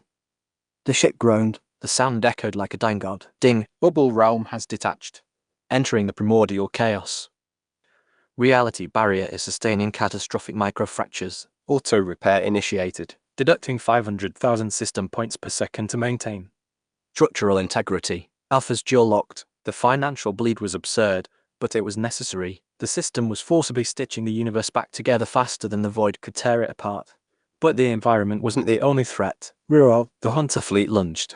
Thousands of the planetary-sized star-eating anomalies slammed their gelatinous, antimatter bodies against the outer rim of the arc shields. The barrier violently buckled inward. The shields are dropping. Sylvia shouted. She struggled to her feet and poured her absolute zero magic into the console to reinforce the hull. Arthur gritted his teeth. The physical strain of holding the multiverse together via his connection to the helm tore at his muscles. His dimensional breaker physique was pushed to the absolute brink. His veins Glowed with a dense, blinding light. Host is experiencing extreme multi-dimensional conceptual stress. 1 million X ROI multiplier activated on physical reinforcement. Arthur roared and his voice shook the bridge. The overwhelming cataclysmic influx of pure order energy flooded his system. His muscles densified and his bones hummed with a high-pitched frequency that shattered the nearby holographic screens. Host has breached the Chaos Initiate Tier. Leveled chaos law. The sheer surge of power stabilized him. Arthur stood tall at the helm with his aura expanding to encompass the entire citadel. He wasn't just surviving the chaos. He was dominating it. Let them chew on the shields. Arthur commanded with his eyes turning a pitch. Black bottomless void. I am going to steer us right down their throats. Chapter 59. The Court of Madness. The Chaos Sea was not an empty vacuum. It was a churning, violent ocean of raw paradox and unformatted concepts. Navigating it was like trying to sail a wooden raft through a hurricane of liquid razor blades. Arthur Sterling stood at the ebon helm with his hands gripped tightly around the obsidian wheel. His dark coat whipped wildly around him despite the closed windows of the bridge. The sheer conceptual friction of the arc pushing through the primordial chaos was bleeding into the room. Report. Arthur barked as his eyes locked on the chaotic swirls of non-Euclidean colors outside the viewport. The structural integrity is holding at 80%. Sylvia Thorne called out from the primary engineering console. The Archmage was sweating profusely. Her pristine silver hair clung to her forehead as she rapidly fed complex magical equations into the ship grid. But we are hitting a massive weather anomaly dead ahead. It is a time storm, Caliph projected. Her 6 crystalline spider limbs weaved a frantic barrier over the navigation controls. It does not rain water. It rains accelerated entropy. If it hits the hull, the arc will age 10 billion years in a single microsecond. Arthur sneered. We don't have the budget to replace the paint job. Morwenna. Route the abyssal engines. Push us through it. With pleasure. Morwenna roared from the lower deck access terminal. The Demon Empress had her hands plunged directly into a pool of highly concentrated dark matter. Her abyssal tattoos blazed with violent gold light. She fueled the thrusters with pure, unadulterated destruction. The Ebon Citadel lurched forward. The massive engines at the base of the floating continent flared with a pitch-black exhaust. It literally erased the space behind them and propelled the arc forward at impossible speeds. Tizzle, tizzle. Massive droplets of glowing grey rain slammed against the arc outer shields. Wherever the time touched, the reality barrier rusted and decayed instantly.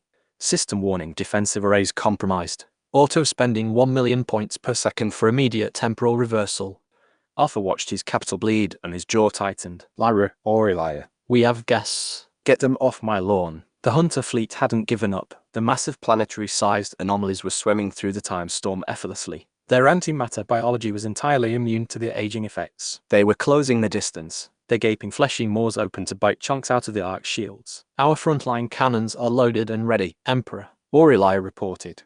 The fallen Valkyrie stood at the tactical holomat with her dark radiant spear glowing. She moved her hands across the display and locked onto the massive horrors. I have got the internal security tight. Nothing breaches the hull without getting a dagger in the eye. Lyra added. Her rogue instincts were perfectly suited for monitoring the micro-fractures in their reality bubble. Fire. Arthur commanded. Prothum. The underbelly of the Ebon Citadel lit up. Hundreds of massive pitch-black cannons powered by the Absolute Order energy Arthur had harvested from the Celestial Court unleashed a synchronized barrage. The beams didn't explode when they hit the Hunter fleet. They enforced physics. Squelch.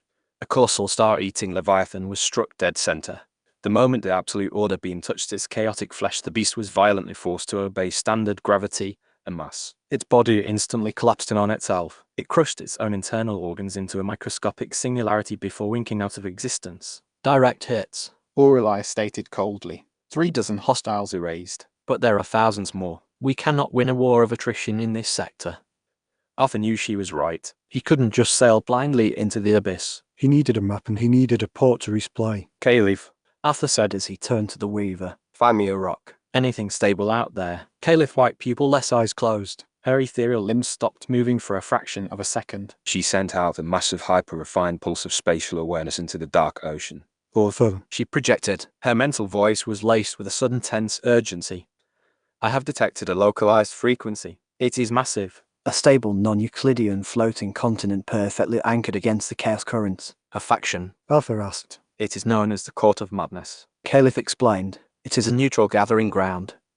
A marketplace for lesser outer gods, eldritch merchants, and rogue entities. It is highly dangerous. The laws of physics there are entirely dictated by the Mad King. Arthur's predatory smile returned. A marketplace.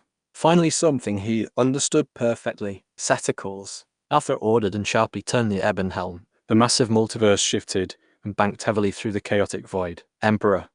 Sylvia warned and stepped away from her console. If it is a gathering ground for outer gods, driving our entire realm up to their front door is tantamount to ringing a dinner bell. They might swarm the Ark. I know. Arthur chuckled. His dark coat settled around him as the citadel locked onto the new coordinates. Letter 1D4, 1F, letter 1D5, 6, 3, letter 1D5F, letter 1D5, 5, 6, letter 1D5, 6, 6, letter 1D5F, 2 dot, letter 1D5F, 0, letter 1D6, minor, letter 1D4, 6. I am not bringing the ship inside. We will park in the asteroid field just outside the sensor range. Keep the engine running and the shields up. You intend to board the continent alone? Aurelia asked with her brow furrowing with concern.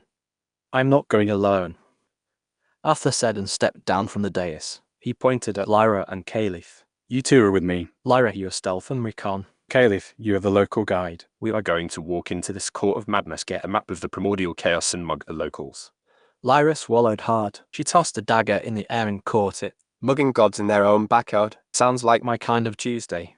Keep the house clean while I'm out, Arthur told Sylvia, Aurelia and Morwenna. He didn't wait for their affirmations. He stepped toward the exit. His ebon-heart Sword dissolved into a dark Tattoo on his wrist. It was time to do some networking. Chapter 66, The Alien Marketplace. The transition from the pristine, heavily ordered environment of the Chaos Ark to the raw, unfiltered atmosphere of the Court of Madness was jarring.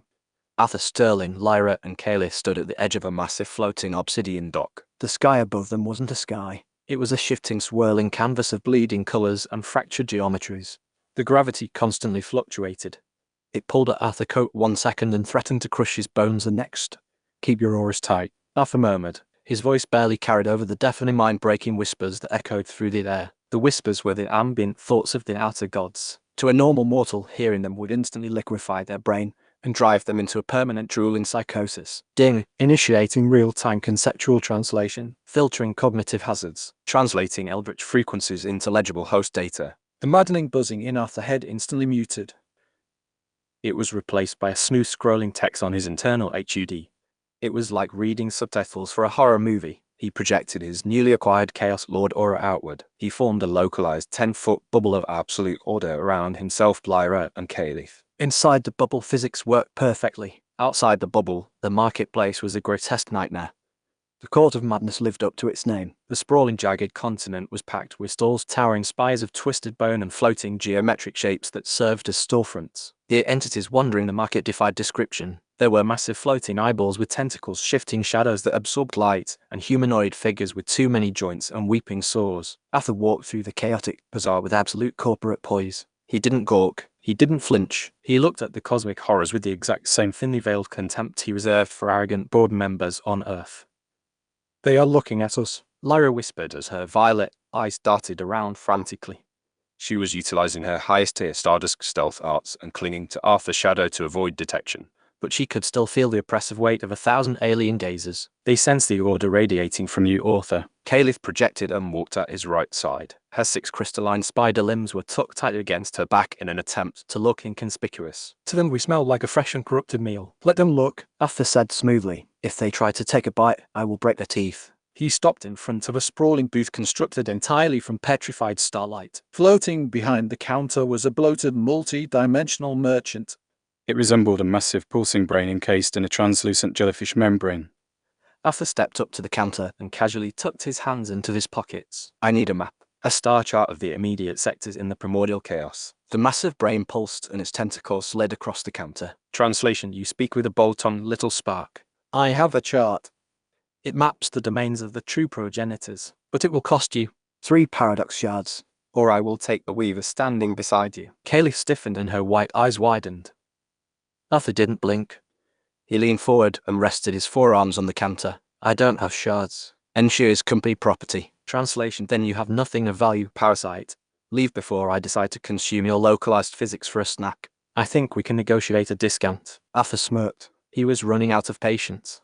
Before the eldritch merchant could react, Arthur's right hand shot out with blinding speed. He didn't grab the physical tentacles. He bypassed the physical dimension entirely. He plunged his hand directly into the creature conceptual core, the very idea of its existence. Squelch. Arthur squeezed. The bloated brain violently seized. It let out a telepathic screech of sheer unimaginable agony. At rattle the nearby stores, rattle and for you, rattle and for rattle and for 6, rattle and 6, 5, rattle and for 9, rattle and for you, rattle and for $5, rattle and 6, 5, rattle and for rattle and 6, 6, 2. Arthur's grip was absolute. His Chaos Lord strength threatened to completely Unwrite the merchant from reality. The map. Arthur demanded, and his voice dropped to a demonic rumble. Now. Or I delete your franchise. Trembling tentacles frantically pushed a glowing rolled-up parchment of cosmic energy across the counter. Arthur grabbed it with his left hand and seamlessly let go of the merchant core. The entity scrambled backward and shivered in absolute terror. Pleasure doing business, Arthur said and turned away. We need to leave. Now. Lyra hissed and stepped out of his shadow. Arthur unrolled a star chart. It wasn't paper. It was a projection of the entire primordial chaos. He immediately spotted their location. More importantly, he saw the massive dark sectors labeled as the true progenitors. One of them was a sprawling void of pure dark matter labeled the abyssal progenitor, Morwen her ancestor. Arthur noted, and a dark smile spread across his face. Before he could analyze it further, the chaotic murmurs of the marketplace abruptly stopped. The deafening silence was heavier than any noise. A booming, maddening voice echoed through the very bedrock of the floating continent. It didn't come from one direction. It came from everywhere at once. I smell a bubble realm. The sky above the market violently warped.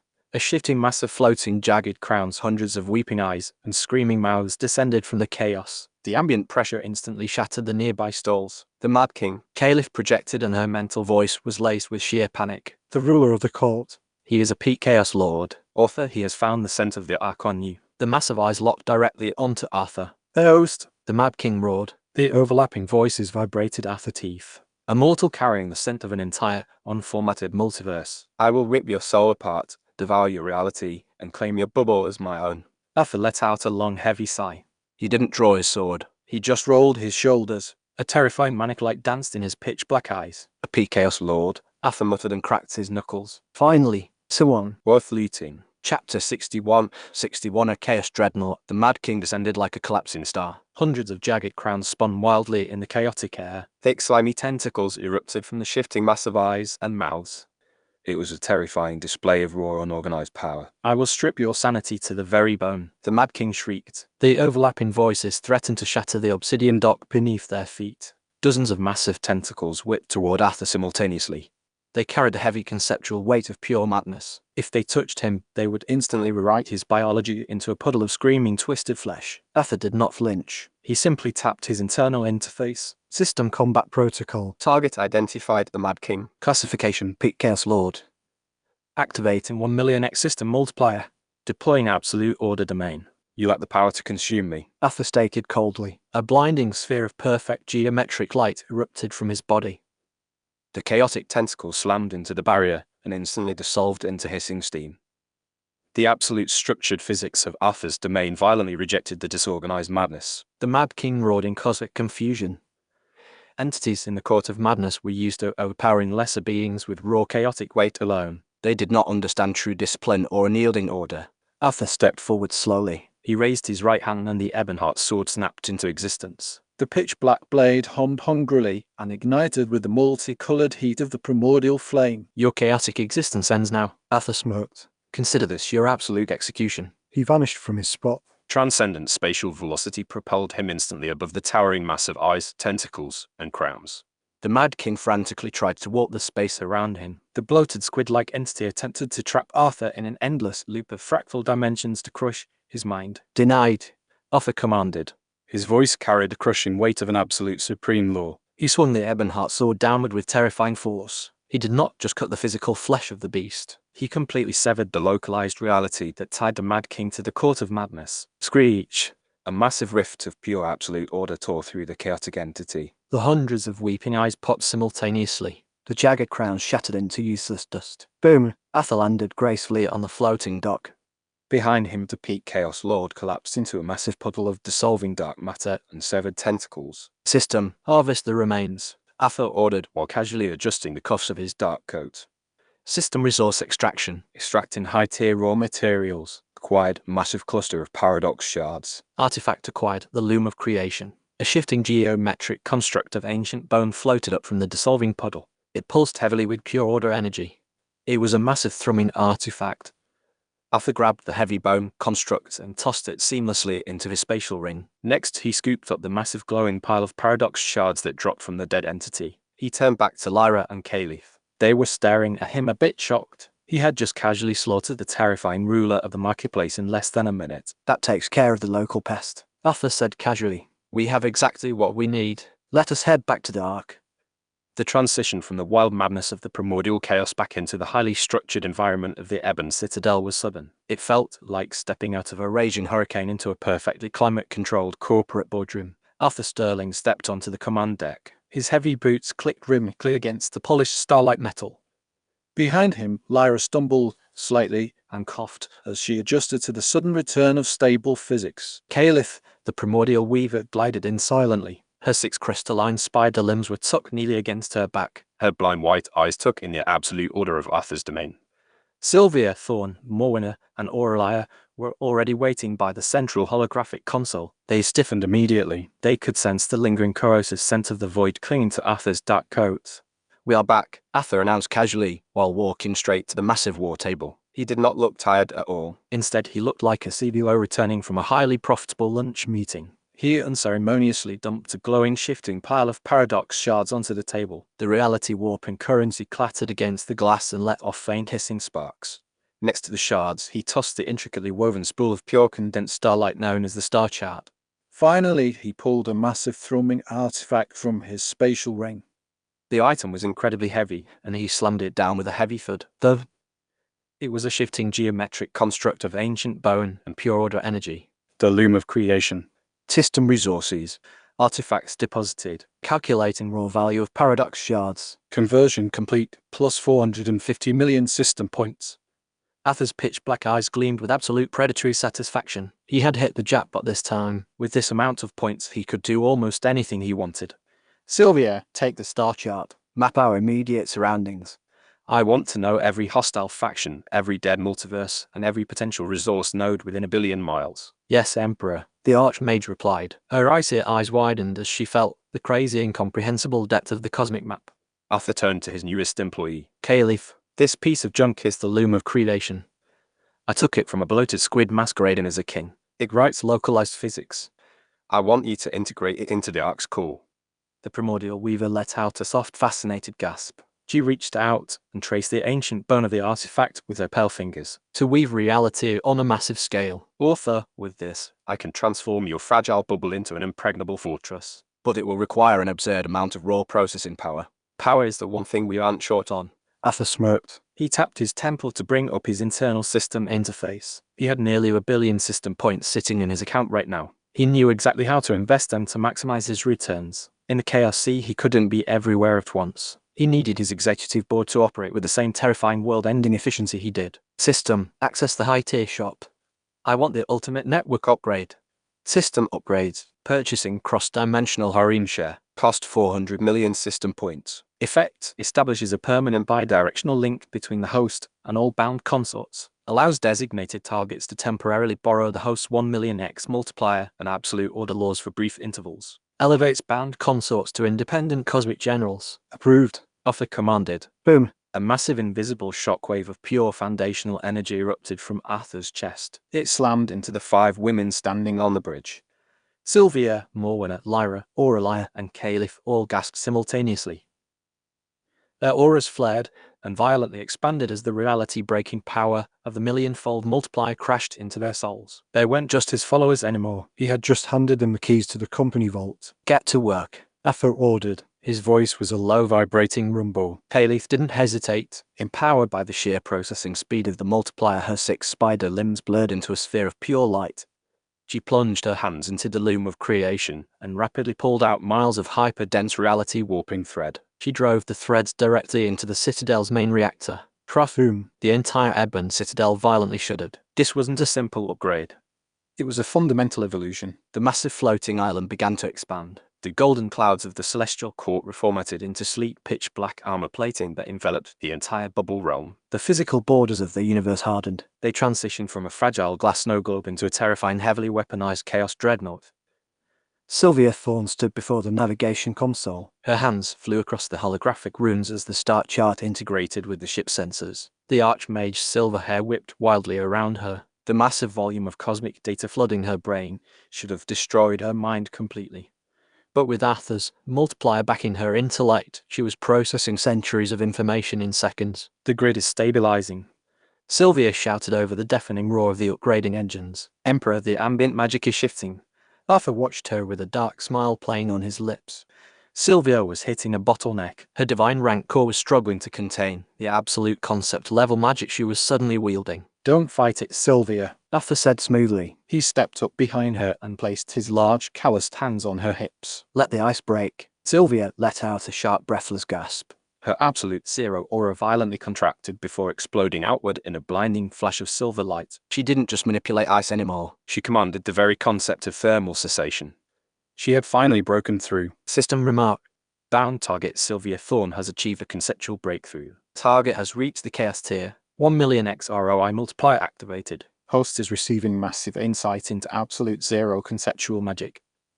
Arthur threw his head back. A low rumbling groan escaped his lips as the impossibly cold, hyper-refined energy flooded his own meridians. The feeling was incredible. Sylvia turned around with her chest heaving. Her glacial eyes burned with a fierce and profoundly possessive heat. She didn't look like a stoic academic anymore. She looked like a goddess of winter who had just been handed the universe. Emperor, Sylvia whispered. Her voice was husky. She reached out and gripped the lapels of his dark coat with her cold fingers. The integration is complete. The ship can run itself for a few hours. Is that so? Arthur murmured. His eyes darkened with blatant lust. Take me to your quarters, she demanded. Her icy facade had entirely melted away by the heavy adrenaline of her ascension. No. Arthur didn't argue. He wrapped his arm around her waist. In a blur of transcendent spatial velocity, they vanished from the bridge. Down in the lower, atmospheric levels of the newly forged Chaos Dreadnought, the harsh reality of the primordial chaos was already testing their defenses. Screech! A swarm of grotesque multi-eyed scavengers slammed against the outer hull of the Ark. These were beasts native to the void, drawn by the massive energy spike of the upgrade. They clung to the pitch-black metal. Aristic Slimer attempted to eat through the reality barrier. Letter 1D65, B letter 1D4, B letter 1D46, letter 1D4, B letter 1D49, letter 1D658 dot, letter 1D4C, letter 1D490, letter 1D662. Aurelia stood on the primary Vanguard deployment deck. Her dark radiant spear hummed with lethal intent. She looked at the tactical monitors with a cold military sneer on her flawless face. Trash mobs, the fallen Valkyrie muttered. She tapped her comms unit. Vanguard artillery, this is Commander Aurelia. Well, the Emperor is currently occupied. We will handle the pest control. Open the tertiary elks. Let's see how these void leeches handle a millionfold augmented holy smite. Charanged. The airlocks hissed open. Hundreds of elite Vanguard troops poured out into the localized gravity field of the hull. Their weapons blazed with borrowed god-tier power. The slaughter was absolute. It was a perfect bloody showcase to the new management of the Infinite Realms. Chapter 62 The True Abyss Bloodline Resonance. The Ebon Citadel tore through the primordial chaos like a pitch-black leviathan. The massive reality enforcing sail woven by Caliph caught the violent currents of the void. It propelled the Chaos Dreadnought at physics-breaking speeds. Inside the command bridge, Arthur Sterling stood by the panoramic viewport with a glass of celestial whiskey in his hand. He looked completely relaxed. But the environment outside was anything but peaceful. They had left the relatively calm shallows of the outer Chaos Sea. The swirling multicolored paradox storms had faded. They were replaced by an oppressive, suffocating darkness that seemed to swallow light entirely. Crack. Gruaran. The heavily reinforced hull of the Ark shuddered violently. The absolute conceptual pressure of this new sector was attempting to crush their localized reality like an empty soda can. We have crossed the boundary, Caliph projected. Her crystalline limbs worked frantically to reinforce the failing navigation arrays. We have entered the true abyss. Arthur took a slow sip of his drink. The true abyss, the birthplace of the concept of destruction. It was a sector of the multiverse where the fundamental rule of existence was rapid, violent erasure. The gravity here is absurd. Lyra grunted from her console. Her violet eyes were wide with strain. It's not physical weight. It feels like the void is trying to drag my soul out through my boots. System remark. Critical warning. Entity level gravitational anomaly detected. The true abyss environment is actively eroding the Ark's structural integrity. System. Give me anchors. Arthur commanded instantly. I didn't build this to watch it get repossessed by a black hole. System store. Purchasing conceptual anchors X4. Cost 200 million system points. Deploying anchors to stabilize localized physics. 4 massive invisible pillars of absolute order shot out from the citadel. They slammed into the fabric of the void and forcefully pinned the Ark in place. The violent shuddering immediately ceased. The oppressive soul-draining pressure neutralized into a dull, manageable hum. Arthur exhaled. But before he could speak, a horrifying guttural snarl echoed through the bridge. Arthur spun around. Morwenna was on her hands and knees in the center of the room. The Demon Empress was violently convulsing. Her dark crimson gown was tearing at the seams as her muscles rapidly expanded and contracted. The black tattoos that covered her deathly pale skin were glowing with a blinding violet light. Morwenna. Sylvia shouted. She stepped forward, and her hands instinctively flared with absolute zero magic to contain her. Back off, Arthur barked. His voice echoed with absolute authority. He blurred forward and dropped his whiskey glass. He appeared directly in front of the writhing Demon Empress. He could see the absolute madness bleeding into her liquid gold eyes. Her fangs had elongated to grotesque proportions. Thick corrosive abyssal miasma was pouring from her pores and attempting to eat through the floor plating. This was bad. This was really, really bad. She was losing her mind entirely. The true abyss was calling to her. The ambient energy of her absolute origin was forcing her bloodline into a state of hyper-accelerated feral mutation. Her progenitor was trying to forcefully overwrite her ego. Kill. Consume. Destroy. Morwenna shrieked. Her voice was distorted and layered with 1,000 demonic echoes. She lunged at Arthur immediately, her razor-sharp claws aimed directly for his throat. Squelch. Arthur didn't dodge at all. He let her claws slam into his chest. The abyssal blades spat violently against his dimensional breaker physique.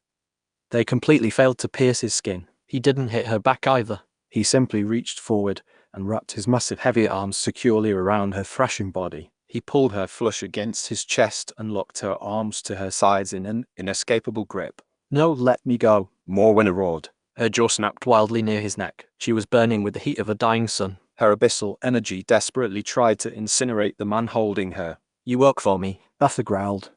His voice was a low vibrating rumble that cut through the demonic static in her mind. He didn't use a spell. He projected his absolute order directly into her soul. He acted as an immovable conceptual pillar of stability against the raging storm of her bloodline. You don't bow to the void. You answer to me. Calm down.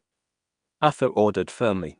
Biological state. Bound target Morwenna is undergoing catastrophic bloodline resonance. Target's physical and conceptual limits are shattering. 1 million X ROI multiplier activated. Host is passively receiving extreme localized abyssal god energy and conceptual destruction insights. Arthur gritted his teeth. His pitch-black eyes flared with multicolored primordial flame as a massive volume of feedback slammed into his core. It felt like he had swallowed a supernova. His muscles densified and his bones hummed. His own resilience was pushed to terrifying levels to match her mutation. Slowly, a frantic feral resistance in Morwenna's body began to shift.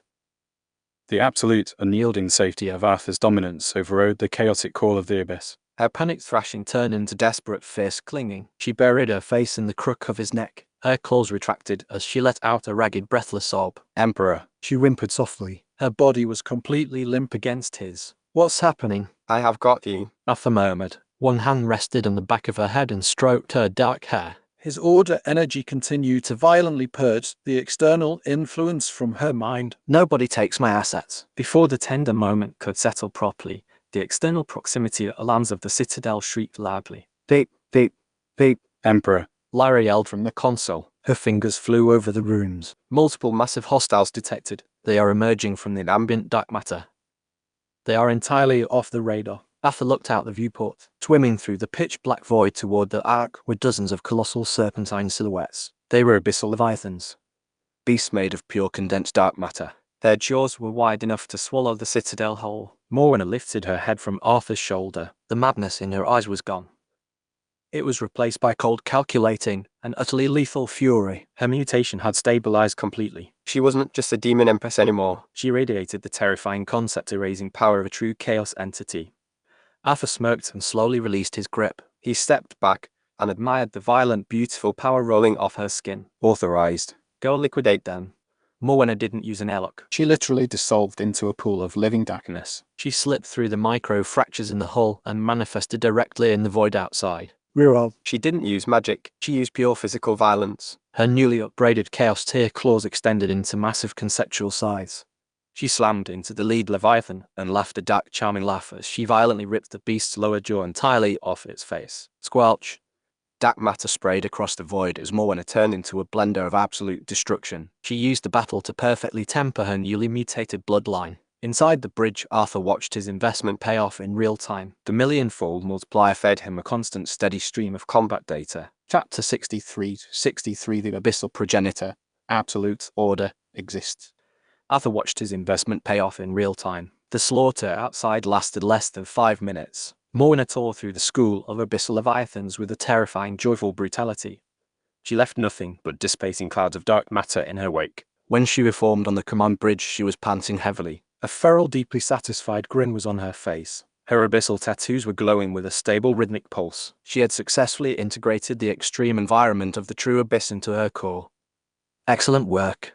Arthur praised her. He handed her a fresh glass of celestial wine, but it was not yet the time for relaxation.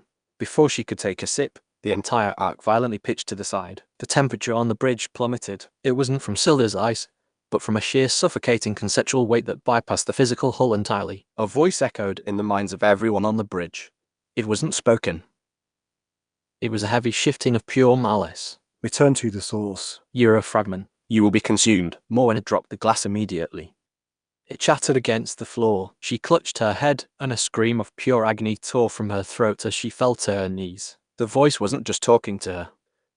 It was actively trying to rip her soul right out of her body. The true progenitor. Caliph projected. Her crystalline limbs were trembling. Karos. He has detected her mutation. He is demanding his stray spark back. Arthur's eyes went dead. He didn't panic at all. He was profoundly annoyed instead. He stepped forward and placed his heavy hand directly onto the top of Morwenna's head. He flared his absolute order and forcefully created a localized firewall between the demon empress and the ancient outer god. She is mine. Arthur projected his own voice outward. He funneled it through the telepathic link with pure corporate ruthlessness. He didn't care if it was a primordial deity. She is company property. If you're that hungry, eat your own tentacles. Just know that I am coming for you. Arthur threatened boldly. The telepathic intrusion violently snapped shut. It was replaced by a lingering aura of cosmic outrage. Lyra, track that signal back to the source. Arthur ordered while pulling Morwenna to her feet. Got it. The Stardust rogue replied. Her fingers flew over the navigation console. Coordinates locked. It is deep in the center of the sector.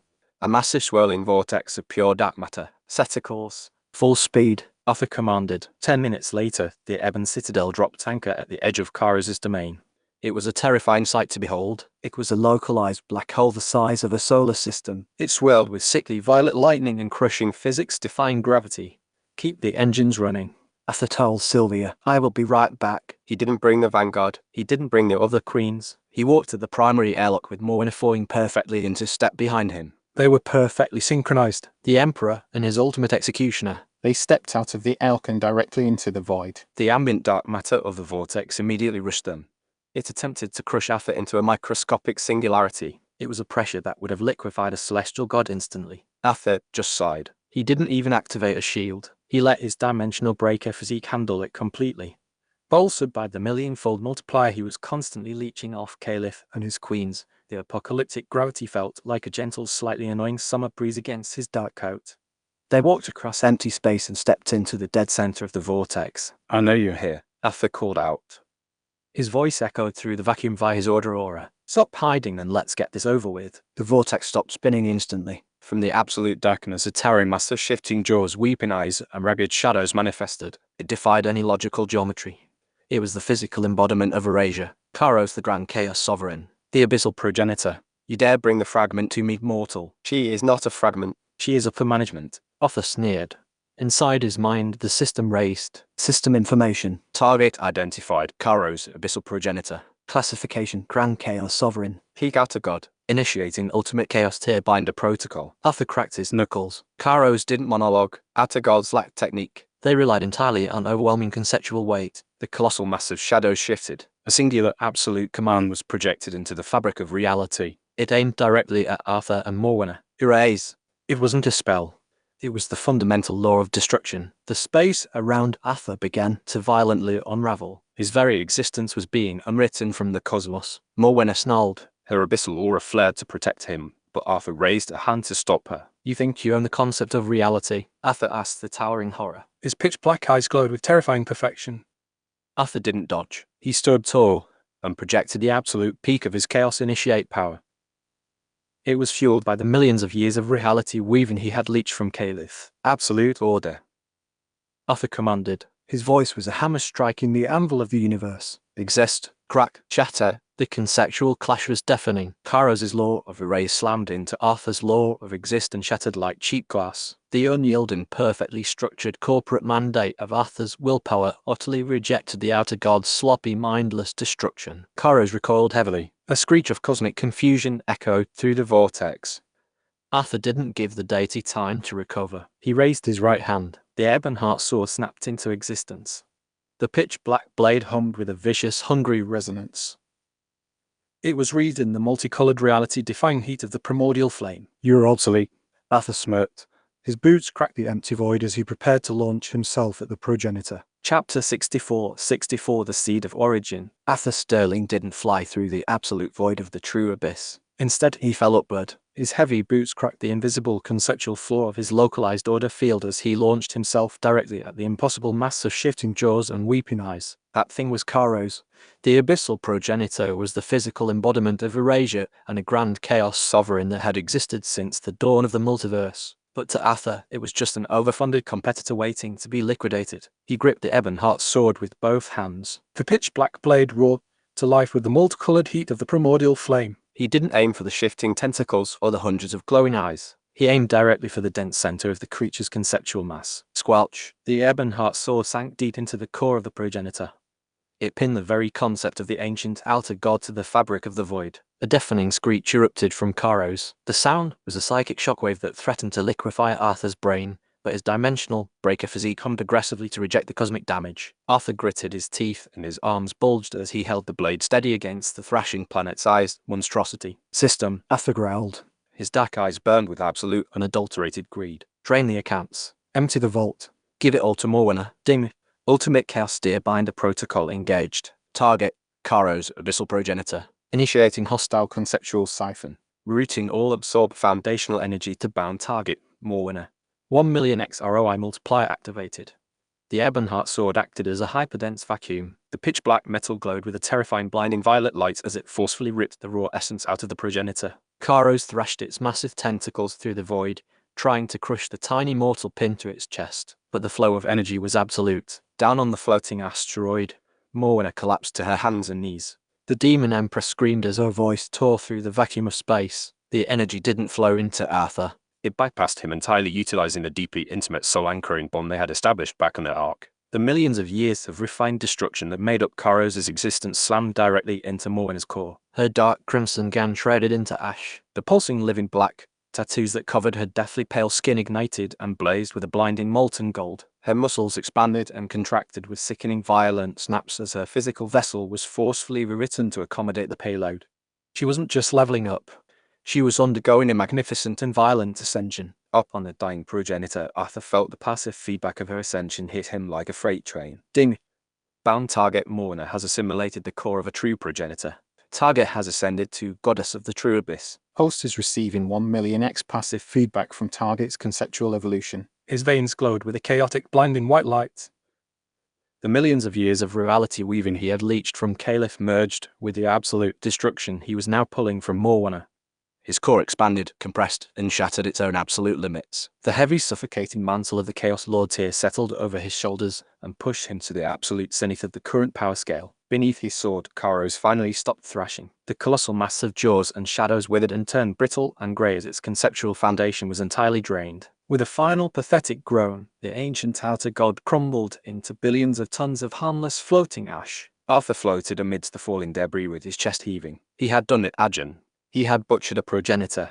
Nestled in the center of the dissipating ash cloud was a single pulsing object. It looked like a jagged obsidian heart wrapped in glowing veins of pure cosmic lore. It thumped with a heavy, sickening rhythm that made the surrounding void warp and bend.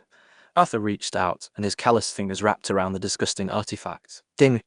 Item acquired, Seed of Origin. Description: the absolute core of a true progenitor. Contains the foundational blueprint to spawn a new outer god lineage. System notice: the Seed of Origin offers a path of evolutionary transcendence. Host can assimilate the seed to rewrite his biological code into a primordial entity. Warning: this process will permanently shed the host's human identity and form. Would Host like to initiate primordial evolution? Arthur stared at the pulsing black heart. If he took the deal, he would become a monster. He would become a massive shifting horror of tentacles and antilogic roaming the chaos sea for eternity. He would gain absolute, unquestionable power at the cost of everything that made him Arthur Sterling. Are you seeking kidding me? Arthur sneered. His lip curled in profound disgust. I am a human. I wear tailored suits. I don't grow tentacles. He squeezed the Seed of Origin. I don't adapt to the market, Arthur growled. His absolute order flared from his core and slammed into the artifact. The market adapts to me. System forced the formatting to make a human. Ding! Host has rejected primordial evolution. Initiating forced formatting. Utilizing absolute order to compress the Seed of Origin into human parameters. Crack! The obsidian heart shrieked in Arthur's grip. The alien geometry inside the artifact fought back and desperately tried to infect his hand with mutating dark matter. Arthur's dimensional breaker physique roared to life and aggressively rejected the corruption. He poured every ounce of his newly peaked Chaos Lord willpower into his fist and physically crushed the cosmic laws of the seed until they broke. The artifact shattered and dissolved into a stream of pitch-black liquid that sank directly into Arthur's pores. It didn't change his shape. It didn't strip away his humanity. Instead, it drastically densified his existing structure. His muscles turned harder than neutron stars. His bones hummed with the absolute durability of an outer god, all while maintaining his flawless human appearance. Simulation complete. Host has integrated the Seed of Origin. Conceptual weight maximized. You are now officially recognized as a peer entity by the primordial chaos. Before Arthur could even catch his breath, the entire True Abyss sector began to violently shake. Without Karos to anchor the fundamental concept of destruction, the local reality was collapsing. The dark matter swirling round and began to fold inward and created a massive localized singularity that threatened to swallow the entire sector into absolute nothingness. Time to clock out, Arthur muttered. He didn't hesitate. He dropped out of the sky, and his void step boots allowed him to bypass the collapsing gravity perfectly. He landed heavily on the floating asteroid. Morwenna looked up at him, her new 6 wings of shadow wrapped around her perfectly sculpted body. She radiated a lethal, intoxicating power. She didn't look like a feral beast. She looked like a queen who had just claimed her birthright. Her voice was layered with 1,000 dark echoes. I feel magnificent. Save it later for the performance review, Arthur said. He didn't open a portal. He just grabbed the spatial coordinates of the Ebon Citadel and pulled directly to his location. Whoosh! In a flash of blinding spatial displacement, they vanished from the asteroid just a microsecond before the entire True Abyss imploded into a silent, catastrophic black hole. Chapter 65 Cross-Dimensional Harem Share. In a flash, they vanished from the asteroid. Arthur and Morwenna materialized on the pristine, polished starlight floor of the Ebon Citadel's command bridge. The transition from the violently collapsing True Abyss to the perfectly climate-controlled environment of his floating fortress was jarring. We are back, Arthur announced calmly. He dusted off his frayed dark coat, completely ignoring the fact that he had just assassinated a foundational pillar of the multiverse. Sylvia, Thorn, Lyra, and Aurelia were huddled around the primary holographic war table. They didn't look relieved to see him. They looked absolutely terrified. Emperor Sylvia shouted. Her usual icy composure was entirely fractured. The Archmage's hands were flanked across the glowing runes of the console, and her silver hair was plastered to her forehead with sweat. The reality barrier is holding, but the navigation arrays are going insane. Something is tracking us. Arthur frowned and stepped up to the war table. He looked down at the massive three-dimensional star chart Caliph had integrated into the ship's systems.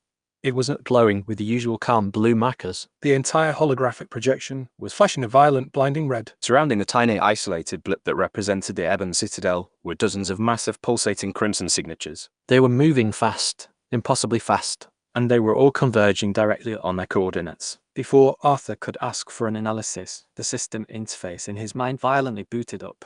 The warning klaxons rang so loudly they gave him a localized headache. Ding! Critical warning, threat level supreme. Entities identified, the architects of the end. Description: an elite highly coordinated faction of high-tier outer gods. Function: pruning anomalies and erasing unformatted variables within the Chaos Sea. Notice: Host's assassination of the abyssal progenitor has flagged the Ebon Citadel as a Class 1 multiversal contagion. They are here for an absolute erasure. Well, shit, Arthur muttered. His dark eyes tracked the rapidly approaching red dots. Management sent the real auditors. They are the enforcers of the Prime Creator Caliph projected into the minds of everyone on the bridge. They do not feed, they do not consume. They only delete. Author, we might not be able to fight them. Their conceptual weight is too absolute. Nothing is absolute, Arthur snapped. His voice was a low, vibrating rumble that instantly killed the panic in the room. He looked at his executive board. Sylvia, Morwenna, Lyra, Aurelia, and Caliph. His 5 queens. His inner circle. Outside the panoramic viewport, the pitch-black void of the Chaos Sea suddenly lit up. Massive blinding geometric shapes materialized in the darkness. Perfect cubes, hyperspheres, and infinitely shifting tesseracts. They were the size of entire solar systems, and their very presence aggressively warped the visual spectrum of the Ark's cameras. They didn't roar. They didn't boast. They simply surrounded the reality bubble of the Ebon Empire and began to systematically apply pressure. Crack. Gururam. The Ebon Citadel violently shuddered. The massive reality-enforcing sail Caliph had woven around the hull flickered, and the golden thread snapped under the sheer mathematical weight of the architects. The shields are failing, Lyra yelled. She gripped the edge of the console to stay upright. They are writing the local physics. They are turning our armor into glass. Arthur didn't panic. He just reached into his newly integrated core and tapped into the seed of origin he had brutally assimilated. He expanded his absolute order and forced his own terrifying willpower out of his body to wrap around the entirety of the floating fortress. The crushing pressure halted. The citadel groaned as Arthur single-handedly held back the erasure of a dozen elite outer gods. But he couldn't hold the shield and fight them all at the same time. He needed his fleet. He needed his generals. System, Arthur commanded. His eyes glowed with a terrifying predatory light. Activate the network upgrade. Ding. Initiating feature cross-dimensional harem share. Establishing permanent bidirectional conceptual link between host and all bound consorts. He raised his hand, and his fingers crackled with the multicolored heat of the primordial flame and the pitch-black density of absolute order. You guys are getting a promotion.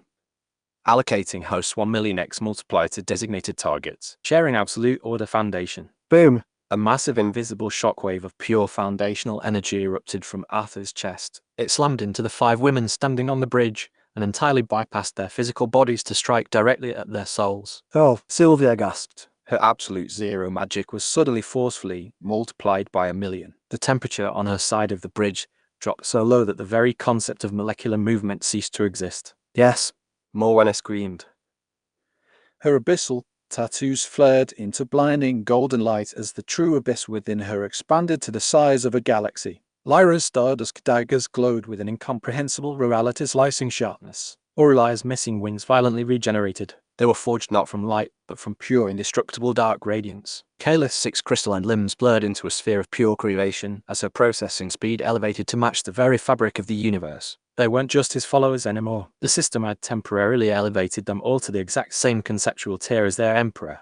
They were independent cosmic generals. Arthur looked at his panting and glowing godlike executive team. He offered them a cold, ruthless corporate smile. They are trying to shut us down, Arthur said as he casually walked over to his throne and took a seat. He crossed his legs and rested his chin on his knuckles. Go outside and defend yourselves. And don't come back until their fleet is scrap metal. The 5 queens looked at their hands to feel the absurd, intoxicating power coursing through their veins. They looked at each other, and a collective bloodthirsty grin spread across their faces. With pleasure, Sylvia purred. They didn't run to the Elks, armed with Atha's spatial laws.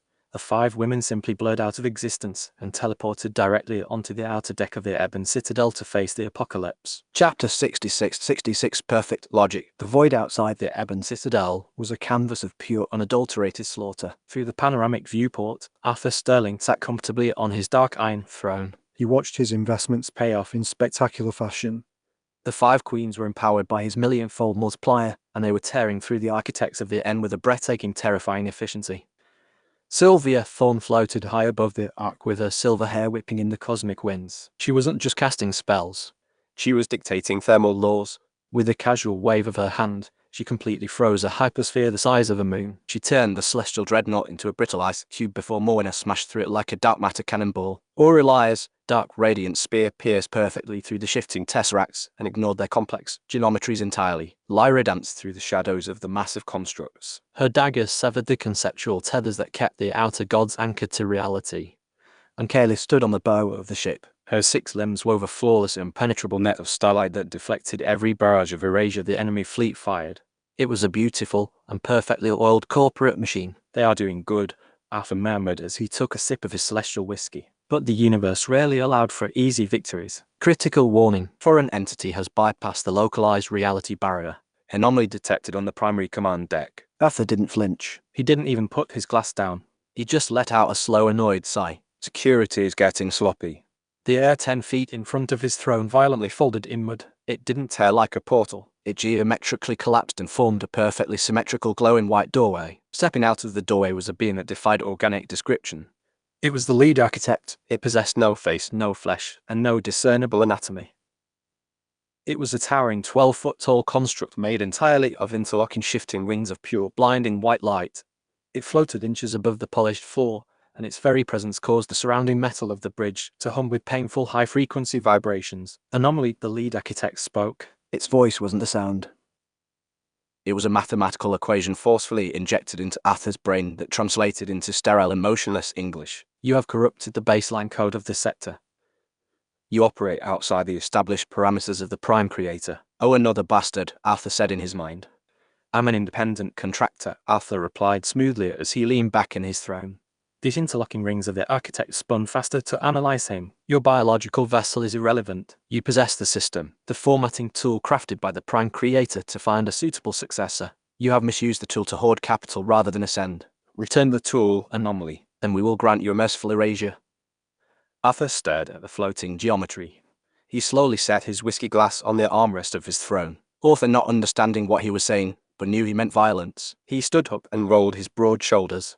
The pitch-black ebon-heart sword snapped into his right hand and immediately ignited with the multicolored fury of the primordial flame. You want my software? Arthur smirked. His dark eyes were entirely devoid of fear. Logic dictates your immediate deletion, the architect stated. Shao rang. The architect didn't move. It simply projected a perfectly straight two-dimensional line of pure conceptual erasure directly at Arthur's chest.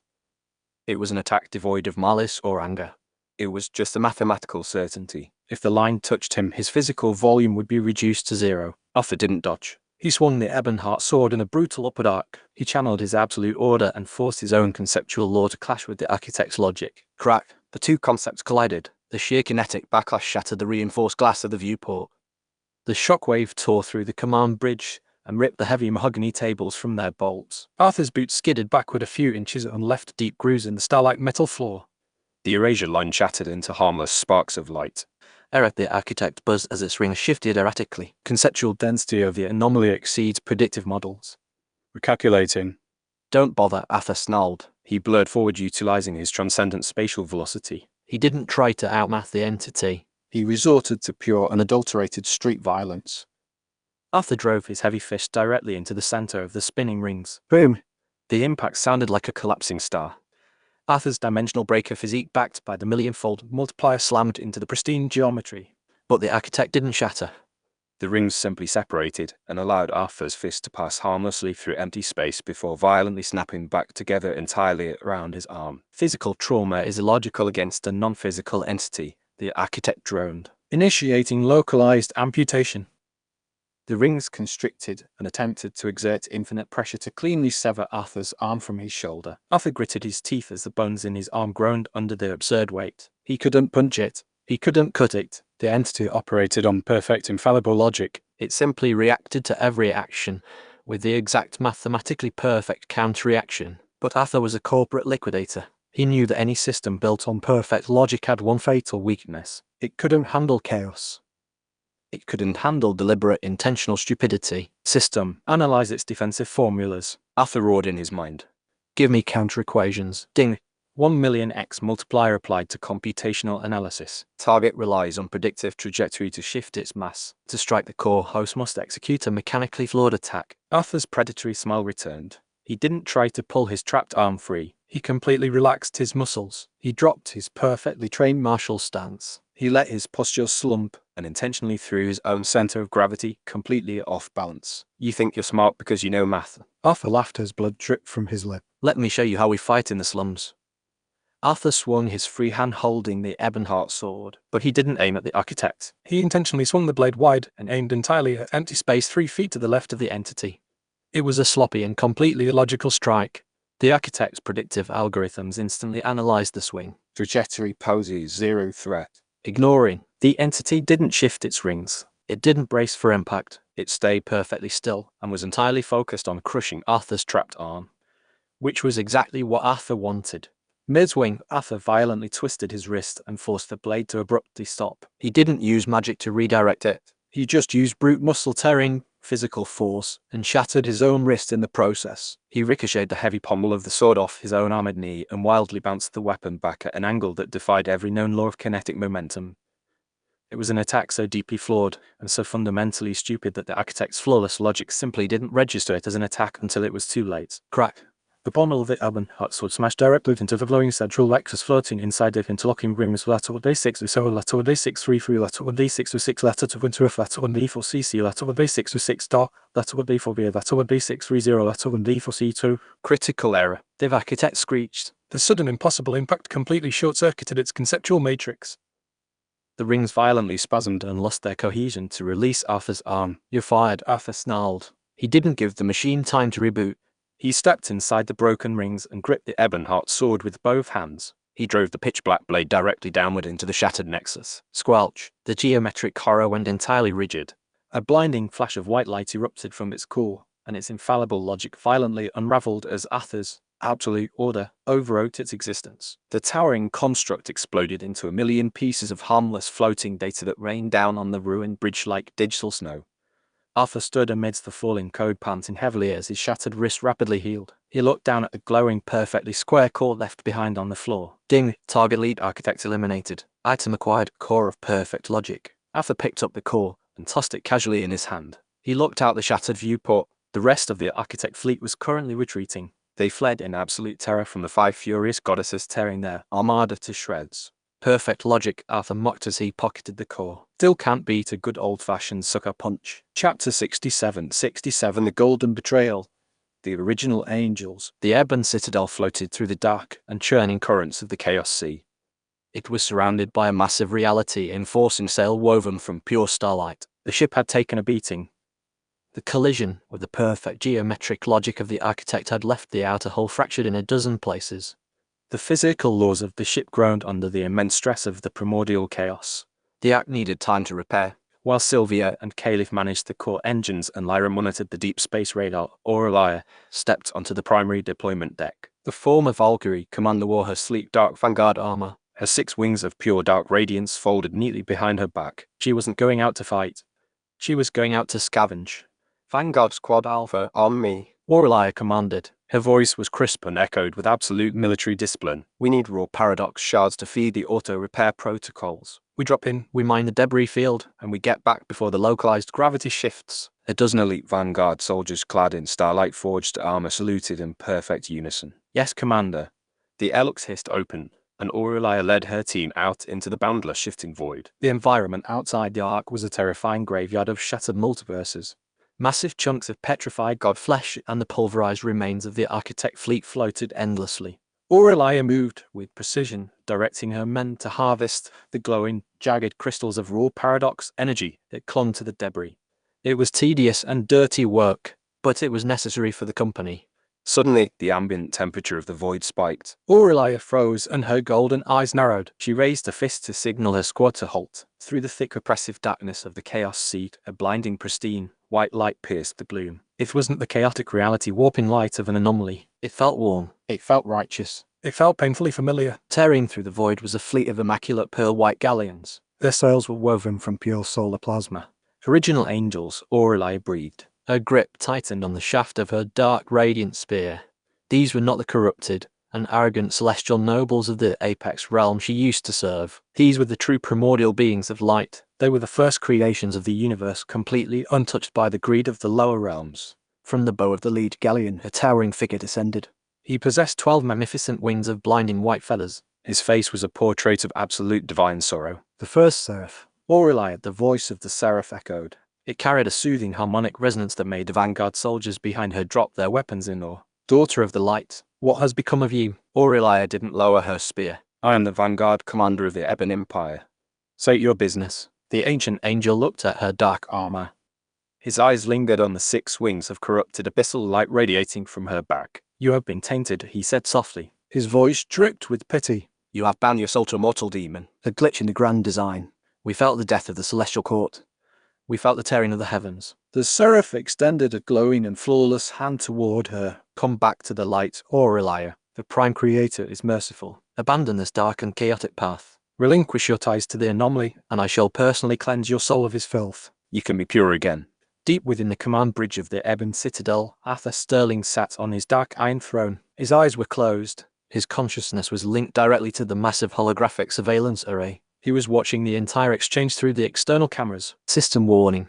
Bound target Aurelia is experiencing extreme conceptual interference. Target's foundational alignment is being pulled by the primordial light. Absolute override. Cost 0 system points. Effect instantly strips target of free will and forces absolute compliance. Arthur rested his chin on his knuckles. He looked at the flashing blue prompt. He could press a button and turn her into a mindless drone who was perfectly obedient and perfectly safe. That was exactly how the Celestial Emperor ran his business. I don't build an empire of lobotomized slaves, Arthur thought and smirked. He waved his hand. Dismiss. He hired the best talent in the multiverse, and he expected them to do their jobs. He gave Aurelia total free will. He trusted his investment. Out in the void, Aurelia stared at the outstretched hand of the seraph. For a fraction of a second, a crisis of faith washed over her. The angels represented everything she had ever worshipped. They were the ultimate symbol of righteousness, of order, and of the divine beauty she had spent millennia trying to uphold. The light was warm. It was safe. But then she remembered the Blackwood ledgers. She remembered the trillions of mortals farmed and slaughtered like cattle just to keep that light burning bright. She remembered the sterile, oppressive golden cage of the Celestial Court. And then she thought of Arthur. The man who had ripped her wings off, only to give her the freedom to grow new arms. The monster who didn't hide his ruthlessness behind a veil of holy nonsense. He was a tyrant, yes, but he was honest. His dominance gave her true purpose. She wasn't going to let herself get betrayed again. Aurelia looked at the seraph, and she felt absolutely nothing. The light is just another cage, Aurelia whispered. What was that, child? The seraph asked as his brow furrowed. I said your light is a refugee-seeking lie. Aurelia rolled. Shaorang. She didn't just reject the offer. She violently severed the concept of it. Aurelia lunged forward. Her speed bypassed the physical laws of the void. Her golden spear was wreathed in the dark reality-defying heat of the primordial flame of Arthur. It ignited with a terrifying beauty. Squelch. The eyes of the first seraph bulged in absolute shock. The dark, radiant spear pierced directly through his flawless chestplate, shattering his divine core instantly. Treason. The other angels screamed. They drew their flaming swords and swarmed the former Valkyrie. Vanguard. Former perimeter. Let none of these glowing pigeons touch the hull. Aurelia commanded her squad. She didn't need their help for the heavy lifting. Aurelia became a blender of blinding gold and pitch-black destruction. She danced through the vacuum. Her spear left streaks of dark fire that completely erased the holy magic of the original angels. Crack. Boom. She snapped wings. She severed limbs. She fought with a cold military precision that had been perfectly refined by the brutal sparring sessions of Arthur. The angels relied on the conceptual weight of their purity. Aurelia relied on raw, unadulterated combat efficiency.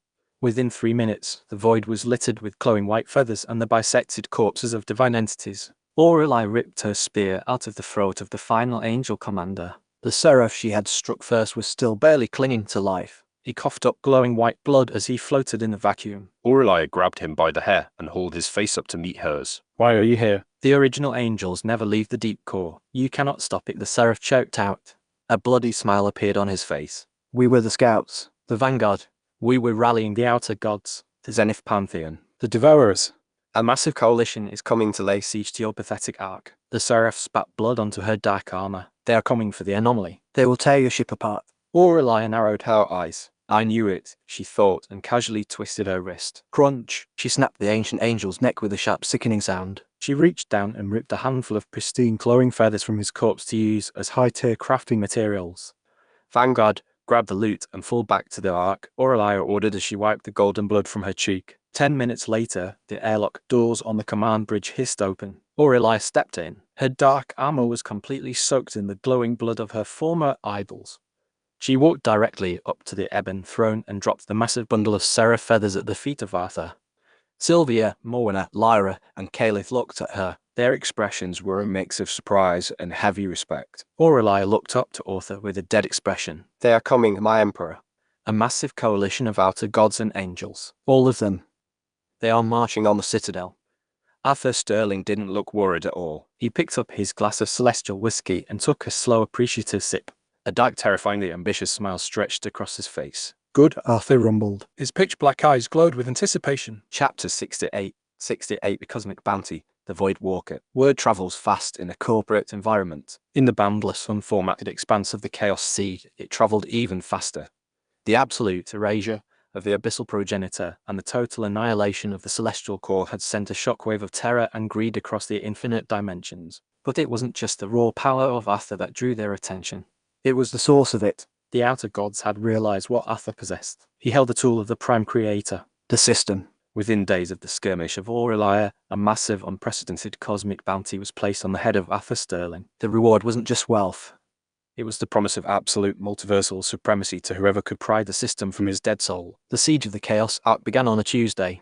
It wasn't a coordinated military strike. It was a chaotic apocalyptic gold rush. Looking out the panoramic viewport of the command bridge, the void was completely obscured by an endless ocean of hostile entities. There were trillions of them. There were rogue gods from shattered pantheons. There were massive eldritch mercenaries composed of shifting geometries. There were swarms of star-eating leviathans drawn by the scent of blood. They threw themselves against the glowing reality enforcing sail Caliph had woven around the citadel. They were desperately trying to breach the hull. Boom, crack, crafoom. The noise was deafening. It was a continuous, unending thunder of conceptual magic and antimatter slamming against the shields. Inside the command bridge, the atmosphere was entirely different. Arthur Sterling still sat at the head of a long, polished mahogany dining table. He casually cut into a perfectly seared flank of celestial beast meat. He took a sip of his wine, completely unbothered by the fact that the universe was actively trying to murder him.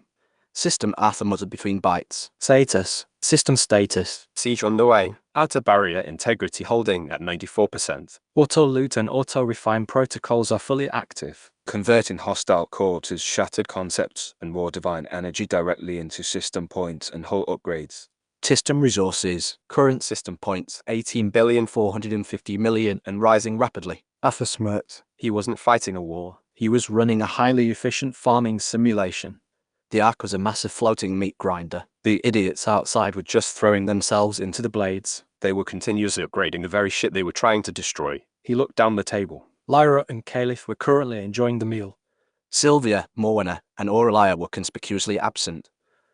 Arthur treated the cosmic siege like a corporate rotation schedule. He sent his queens out onto the outer deck in shifts. He let them slaughter the endless waves of enemies to gain equal combat experience and funnel massive amounts of passive EXP back into his multiplier. Lyra, Arthur said while wiping his mouth with a silk napkin. Your shift starts in 10 minutes. Tag Morwenna out. She's been ripping apart leviathans for 6 hours and she gets cranky if she misses dessert. Yes, Emperor. Lyra grinned. Her violet eyes gleamed as she tossed a dagger into the air and caught it. I'm going to farm so many spatial rings today. Suddenly, a violent localized tremor shook the citadel. It wasn't the ambient banging of the trash mobs. It was a concentrated, highly structured impact that bypassed the outer cell completely. Beep. Emperor, Caliph projected. Her 6 spider limbs instantly flew over the tactical console. We have a hull breach. Sector 4, the primary courtyard. 3 Chaos Lords have coordinated a localized reality fold and bypassed the shields. Arthur sighed and set his silver fork down. I swear you can't even eat in peace in this dimension. He didn't run to the courtyard. He didn't even stand up from his chair. Arthur simply tapped into his administrator privileges. His pitch-black eyes glowed with the raw, terrifying power of the absolute zenith. He projected his vision down into the courtyard. 3 towering multi-dimensional horrors made of rotting light and jagged bone were currently slaughtering their way through a squad of Vanguard defenders. My property, Arthur whispered. He didn't use a sword. He didn't cast a spell. He just used his reality manipulation to target the specific spatial coordinates the 3 Chaos Lords were occupying. Delete. Puff, puff, puff. There was no grand explosion. There was no epic struggle. The 3 incredibly powerful ancient gods simply blinked out of existence. They were erased from the fabric of reality as easily as a typo on a spreadsheet. Arthur picked his fork back up, breach sealed. Send a cleanup crew to mop up the blood. Outside the Ark, the endless roaring ocean of hostile entities suddenly paused. The trillions of beasts and road gods parted like the Red Sea. A deep unnatural silence fell over the battlefield. A lone figure was walking through the void. He was completely ignoring the chaotic pressure of the primordial chaos. The figure stepped directly onto the bow of the Ark, bypassing the reality shields of Calith as if they didn't exist. He didn't look like a monstrous eldritch god. He was a humanoid figure clad in a tattered dark cloak. Emperor Lyra gasped as she stared at the viewport. He's on the ship. Arthur finally stood up. He walked over to the glass. His eyes narrowed as he analyzed the intruder. The man pulled back his hood, revealing a pale, scarred face. His eyes glowed with a sickly, glitching red light. He raised a hand and a longsword materialized in his grip. The blade wasn't made of metal or magic. It was made of raw, fractured system code. It pulsed with error messages and broken math. The Void Walker. Warning. Entity identified. The Void Walker. Notice, entity possesses remnants of the 100X return system. The predatory smile of Arthur returned. This wasn't just another bounty hunter. This was a former employee who had failed the company, and he is going to be a huge competitor. The Void Walker pointed his glitched blade at the command bridge. His voice echoed directly into the mind of Arthur. You're using my old toy, the Walker sneered. Hand it over, or I will crash your entire bullshit. Arthur cracked his neck. The sound was sharp in the quiet room. Hold my wine, Lyra. I need to go fire someone. Chapter 69 System Clash, World Power Overcode. Arthur Sterling materialized on the bow of the Chaos Ark. His heavy boots touched down on the starlight metal with a resounding thud. The endless apocalyptic siege outside the reality barrier had completely paused. Trillions of cosmic horrors watched in dead silence as the 2 apex predators faced each other. The Void Walker stood 10 feet away. His glitching red-coded blade hummed with a sickening static noise. Do you know how long I've wandered this graveyard? The Void Walker rasped. His voice sounded like 2 grinding stones. Eons. The Prime Creator gave me the 100X return system. I conquered my bubble. I ascended. But when I reached the deep water, I failed. The system was stripped from me, leaving me as a hollow shell of broken code. The eyes of the Walker burned with insane jealous fury. You have the upgraded model. A millionfold multiplier. You think that makes you a god? You're just a parasite relying on a machine. Give it back to me and I'll let you die quickly. Arthur didn't draw his sword. He just stood there. His hands were tucked casually into his dark coat. You failed because you were a bad investment, Arthur said coldly. You relied on the tool to do the work for you. I used the tool to optimize my absolute dominance. We'll see about that. The Walker shrieked. The Void Walker lunged forward. He moved at a speed that fractured the localized time around him. But he didn't aim his glitched blade at the chest of Arthur. He aimed it directly at the space between them. He plunged the sword of broken code into the very fabric of reality. System override. Fatal exception. The Walker roared. A wave of sickly corrupted red light exploded from the blade and washed over Arthur. Inside the mind of Arthur, absolute chaos erupted. The sleek, flawless blue interface of his system violently glitched. Red warning boxes flooded his vision. The text turned into unreadable, corrupted symbols. There was a virus in his system. Critical error. Hostile code injected into multiply core. 1 million X return system crashing, multiply reduced to 0x. Connection to bound consort severed. Passive EXP paused. The body of Arthur staggered slightly. The unimaginable infinite well of power he had grown used to suddenly vanished. The sheer weight of the primordial chaos pressed down on him. It was no longer held back by the automated defenses of the system. For the first time since he woke up in the muddy slums of the mortal domain, Arthur Sterling was fighting purely on his own base stats. Up on the command bridge, Sylvia, Morwenna, Lyra, and Aurelia felt the soul link abruptly snap. Panic seized them. He lost the multiplier. Lyra screamed. We have to help him. Morwenna roared. Her abyssal claws elongated as she moved toward the teleportation array. Say exactly where you are. The voice of Arthur boomed. He was projecting through sheer unadulterated willpower rather than a system link. He didn't look back at the bridge. His pitch-black eyes were locked onto the laughing Void Walker. This is personal. You're nothing without the numbers. The Void Walker mocked. He ripped his blade from the air and slashed horizontally at the neck of Arthur. Arthur didn't panic. He didn't feel a shred of fear. The system was gone, but the foundation remained. The millions of sword swings Caden Cross had executed had permanently rewired his muscle memory. The hyper-dense mana he had stolen from the Celestial Emperor was permanently etched into his meridians. The dimensional breaker physique was his actual flesh and blood. He had used a cheat code to build the mansion, but the mansion was still physically there. Clang! The hand of Arthur shot up. The Ebonheart cube snapped into its longsword form in a microsecond. He parried the glitched blade with such raw, devastating physical force that the shockwave shattered the reality barrier beneath their feet. The eyes of the Void Walker went wide. His arms trembled under the sheer kinetic weight of the block. Impossible. Your system is offline. The system was just an accelerator, Arthur snarled as he stepped into the guard of the Walker. The ruthlessness is all me. Arthur didn't use reality manipulation. He didn't use absolute concepts. He used pure hyper-violent street fighting mixed with god-tier martial arts. Crack! Arthur drove his knee into the stomach of the Walker. He folded the ancient entity in half. As the Walker gasped for air, Arthur spun around. He brought the pommel of his pitch-black sword crashing down on the back of the man's skull. Squelch! The Walker slammed face first into the starlight metal of the deck. He desperately rolled away. He swung his red-coated blade in a wild, frantic arc. Delete! Delete! He screamed. He was trying to force the corrupted system commands onto Arthur. Arthur ducked under the swing. His movements were a flawless, terrifying blur of lethal precision. He stepped on the wrist of the Void Walker, pinning the arm holding the glitch sword to the floor. You rely too much on the software, Arthur said softly. His voice was devoid of mercy. He raised his heavy boot and stomped down on the center of the glitched blade. Shatter! The sword of broken code exploded into a million useless red pixels. The Void Walker screamed. The feedback from his destroyed weapon tore his physical form apart.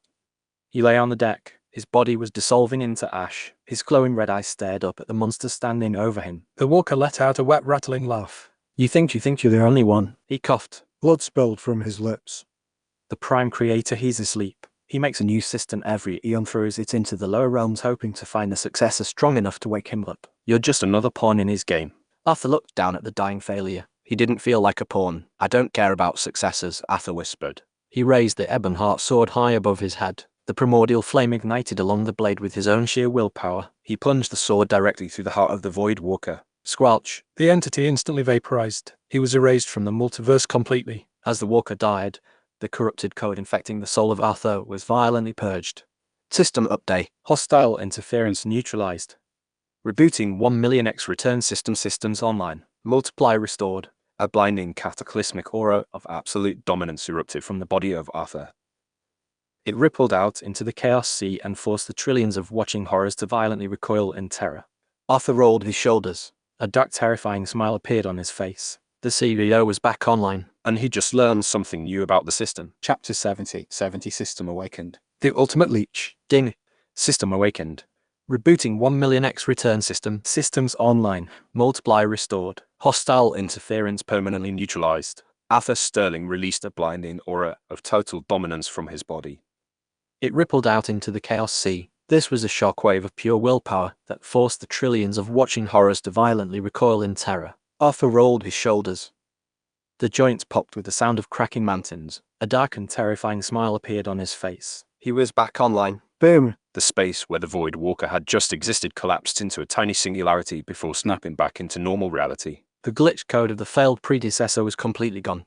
It was erased by the sheer density of Arthur's primordial flame. Arthur stood on the bow of the Ebon Citadel. His dark coat whipped in the chaotic winds of the void. He did not even look out of breath. He looked out at the endless ocean of space mercenaries, star-eating monsters, and rogue gods that had come to claim his bounty. A moment ago, they had been a suffocating wall of impending doom. Now, they were frozen.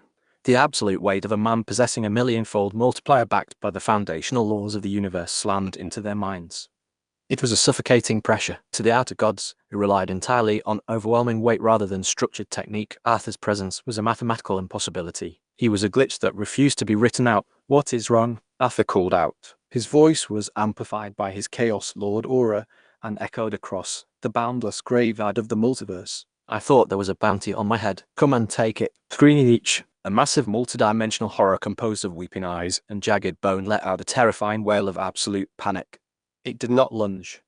It turned Violently, its massive tentacles tore through the fabric of the Chaos Sea as it frantically tried to flee. That single movement broke the dam. Whoosh, whoosh, whoosh. The endless armada of cosmic predators broke rank. Trillions of entities scrambled over one another like terrified rats fleeing a burning building. They tore jagged rifts into the void. They desperately tried to put as much distance between themselves and the man on the floating dreadnought as possible. He did not chase them. He just stood there and let the system in his mind process the raw data he had just ripped from the Void Walker's soul. Ding! Assimilating remnant code of the 100X return system. Merging foundational data with host's 1,000,000X return system. system evolution complete. Host information. Name Arthur Sterling. Satus, the absolute apex system. Arthur's pitch black eyes flared with a sudden and intense golden light. The calm blue interface in his mind shattered. It replaced itself with a sleek and perfectly pristine white layout. The very structure of the system felt different. It no longer felt like a tool he was using. It felt like an extension of his own nervous system. Notice the binding mechanic has been rendered obsolete. Host no longer requires direct conceptual tethers to acquire targets. New feature unlocked. Passive universal leech. System remark. Host's existence now acts as a localized singularity. Host will passively drain a fraction of ambient energy, physical stats, and conceptual laws from every entity, object, and dimension within sensor range, multiplied by 1,000,000x. Arthur let out a low and rumbling laugh. Now that is what I call passive income. He did not need to slap a binder on an enemy anymore. He did not need to hold their throat and force a tether into their soul. Just by standing in the same reality as them, he earned a piece of their existence. Let's try it. System. Activate the leech, Arthur commanded. Squelch. A terrifying invisible vacuum expanded outward from the ebon citadel. It covered millions of miles of the Chaos Sea in a fraction of a second. It washed over the fleeing armada of outer gods. The weakest among the horde simply dissolved. They did not explode. They were just instantly drained of their weight and turned into fine grey ash that drifted aimlessly through the void. Passive leech active. Absorbing chaotic energy 1,000,000x multiplier applied. Host's internal energy reserves are expanding infinitely. Arthur groaned, and his head fell back as a torrential flood of power rushed into his meridians. The sheer volume of energy would have instantly vaporized the Grand Sovereign, but Arthur's dimensional breaker physique greedily devoured it. It reinforced his cells, densified his bones, and fueled the primordial flame burning in his chest. He could feel the terrified thoughts of the fleeing gods as he siphoned their strength. He felt their despair. He felt their panic. It was intoxicating. Arthur. He turned his head. Sylvia, Thorn, Moina, Lyra, Aurelia, and Caliph were rushing out onto the command balcony. The 5 queens looked completely drained. Their divine auras flickered erratically from the sudden severing of the system link moments ago. But as they stepped into Arthur's immediate airspace, the system link forcefully re-established itself. Cross-dimensional harem share reactivated. Lyra gasped. Her violet eyes went wide. The stardust daggers in her hands glowed with blinding intensity. Sylvia staggered and grabbed the railing of the balcony to steady herself. Her archmage core violently expanded. The absolute zero magic within her instantly stabilized and roared back to life. You killed the anomaly, she breathed as she looked at the dissipating ash in the void. I fired him, Arthur corrected. He walked back across the starlight metal of the deck. He did not look like a man who had just survived an assassination attempt by a cosmic counterpart. He looked entirely unbothered. Moina did not ask questions. The Demon Empress launched herself forward. Her 6 abyssal wings flared as she threw her arms around Arthur's neck. Arthur caught her effortlessly with his large hands resting on her waist. You scared the shit out of us, Emperor. Moina whispered against his mouth. Her liquid gold eyes blazed with a mixture of anger and profound relief. It was a minor technical difficulty, Arthur murmured. He pulled away, just enough to look at his executive board. The software needed an update. But we are back online and our capacity has expanded. He looked at Caliph.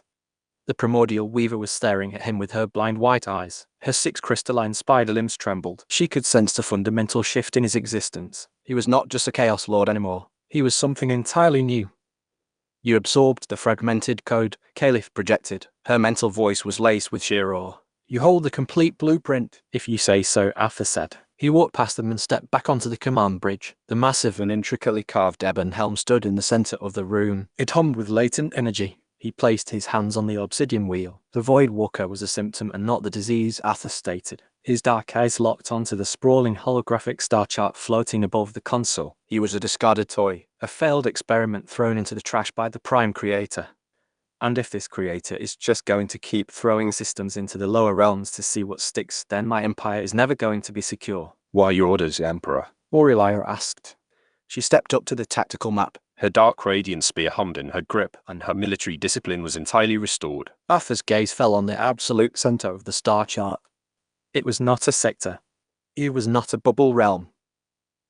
It was a massive and swirling singularity of pure blinding white light. We are done playing in the puddles, Arthur said. His voice dropped into a cold and lethal rumble. Caliph, set a direct course for the origin point. And Lyra, as always, overly calculative and exaggerating. Lyra swallowed hard and pulled herself up from the floor. The origin point. Arthur, that is the center of the KSC. That is where the Prime Creator sleeps. The conceptual pressure alone will crush the arc before we even get within 1,000,000 miles of the core. Let me worry about the pressure, Arthur sneered. He poured his newly evolved and absolute power into the ebon helm. Boom! The entire Chaos Dreadnought violently shuddered. The reality-enforcing sail outside the hull flared with blinding starlight intensity.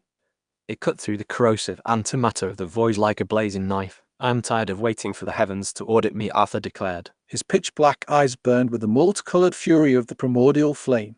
We are going to the absolute top of the corporate ladder. We are going to wake the Creator up. He spun the wheel.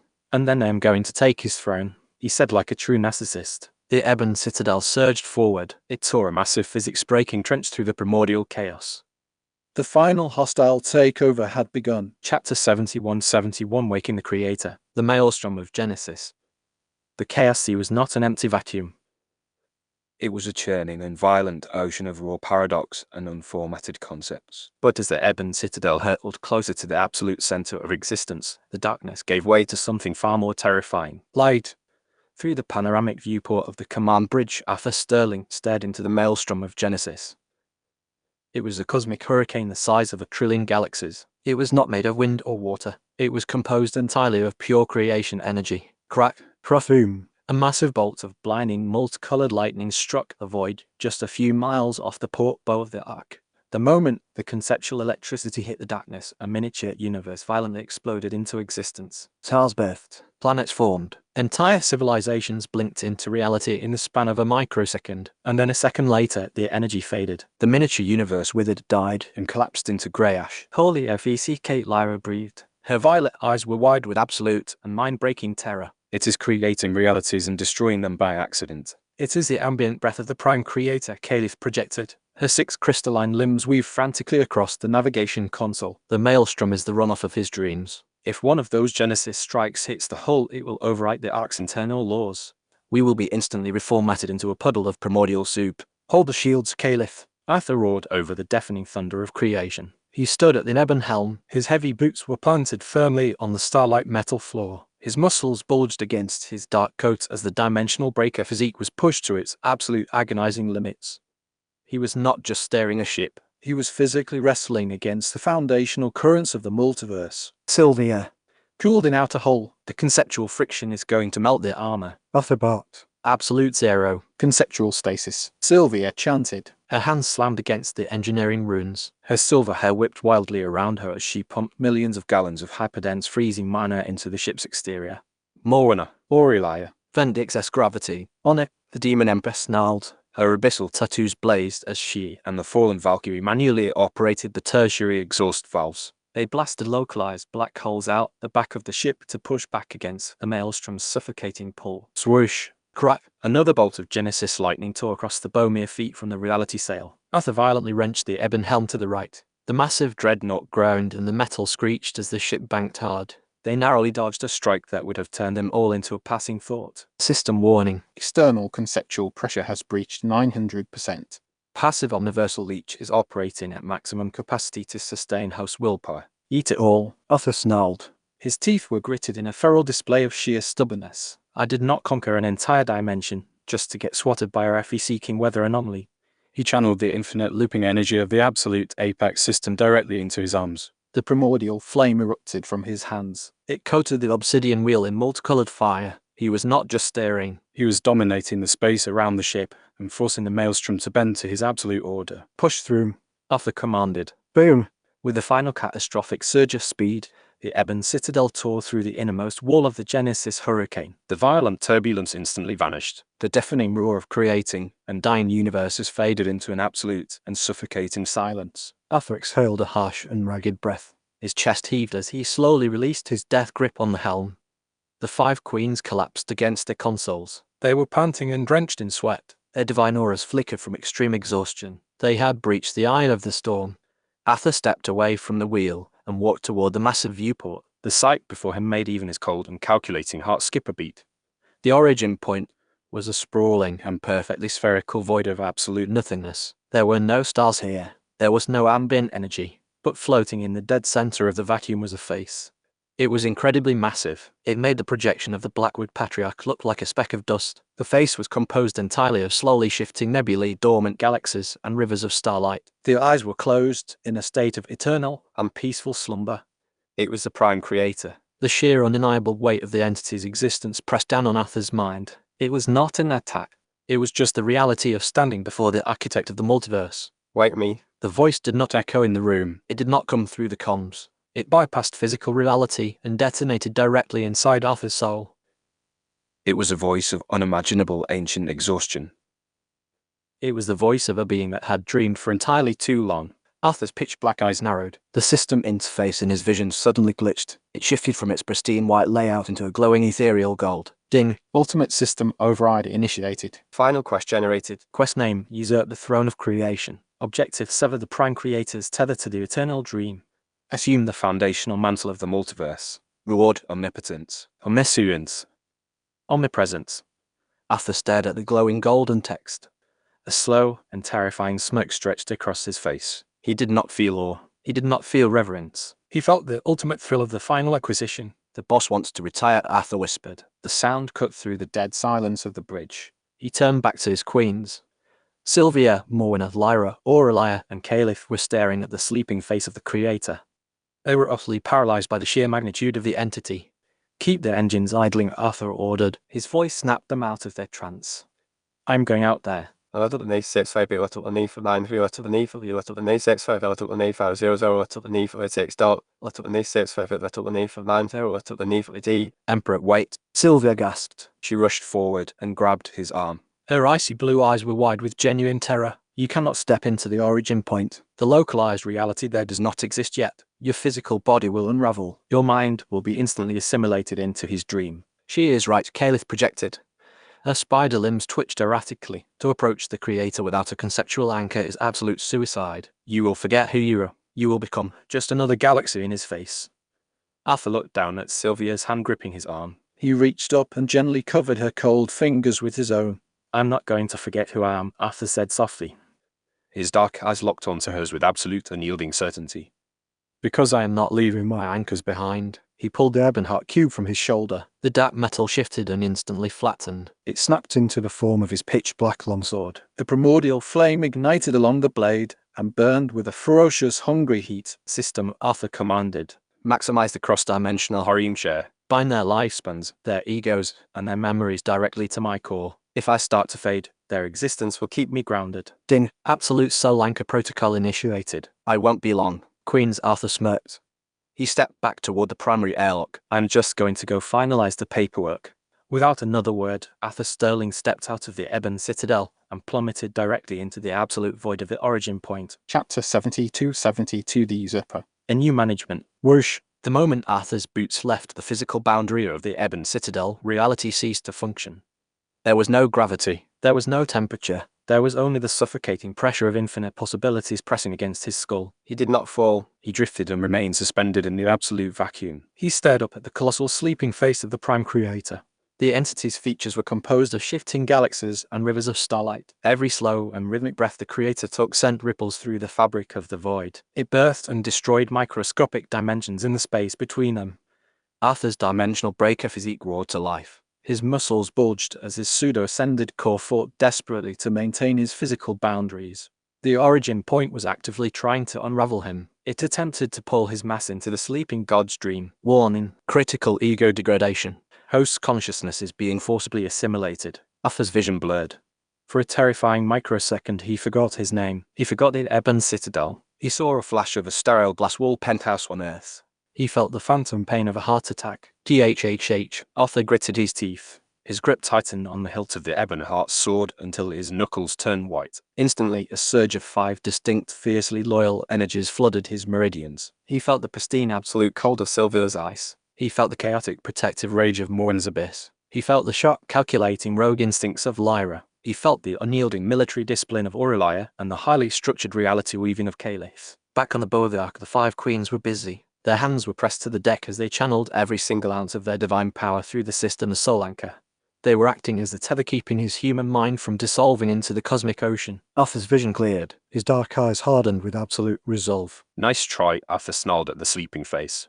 But my board of directors does not want me to quit. He raised the Ebonheart sword and prepared to channel his transcendent spatial velocity to close the distance. But the Prime Creator's defense mechanisms were entirely automated. The void between Arthur and the sleeping face suddenly rippled. The darkness condensed and folded in on itself. It finally formed 3 distinct humanoid silhouettes. They were not angels. They were not outer gods. Arthur stared in profound, irritated silence as the shadows solidified. They looked exactly like him. 3 flawless clones of Arthur Sterling dressed in immaculate dark corporate suits. Their pitch-black eyes lacked the primordial flame. Instead, they were hollow dead voids of absolute apathy. They held shadow-forged replicas of the Ebonheart sword. The nightmares of the Creator. They were manifestations of his own mortal doubts and weaknesses. They were generated by the origin point to break his will. Look at you, the first clone sneered. Its voice was a perfect echo of Arthur's own cynical baritone. Playing God in a borrowed universe. You think you own this power? You were just a starving rat who got lucky in an alleyway. You built an empire on a cheat code. The second clone mocked and raised its blade. Without the system, you are nothing.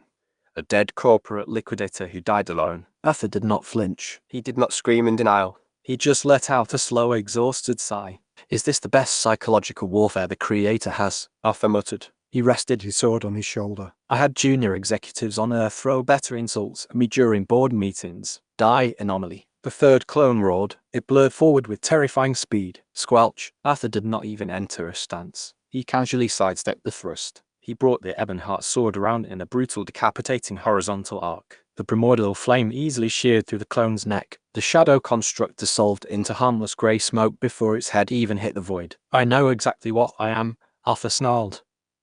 His eyes locked onto the remaining 2 nightmares. I'm a ruthless, parasitic bastard. I exploit loopholes. I steal assets. And I win. Boom! Arthur detonated the space beneath his boots and launched himself directly at the clones. He did not use reality manipulation. He used pure hyper-violent street fighting mixed with god-tier martial arts. He parried a strike from the second clone. He twisted his wrist and drove his heavy boot directly into the shadow's knee with a sickening sound. Crack! As the construct crumpled, Arthur drove the pommel of his sword into its face. The attack shattered its form into dust. The final clone hesitated. Its automated logic faltered in the face of Arthur's absolute confidence. You cannot use my doubts against me, Arthur whispered.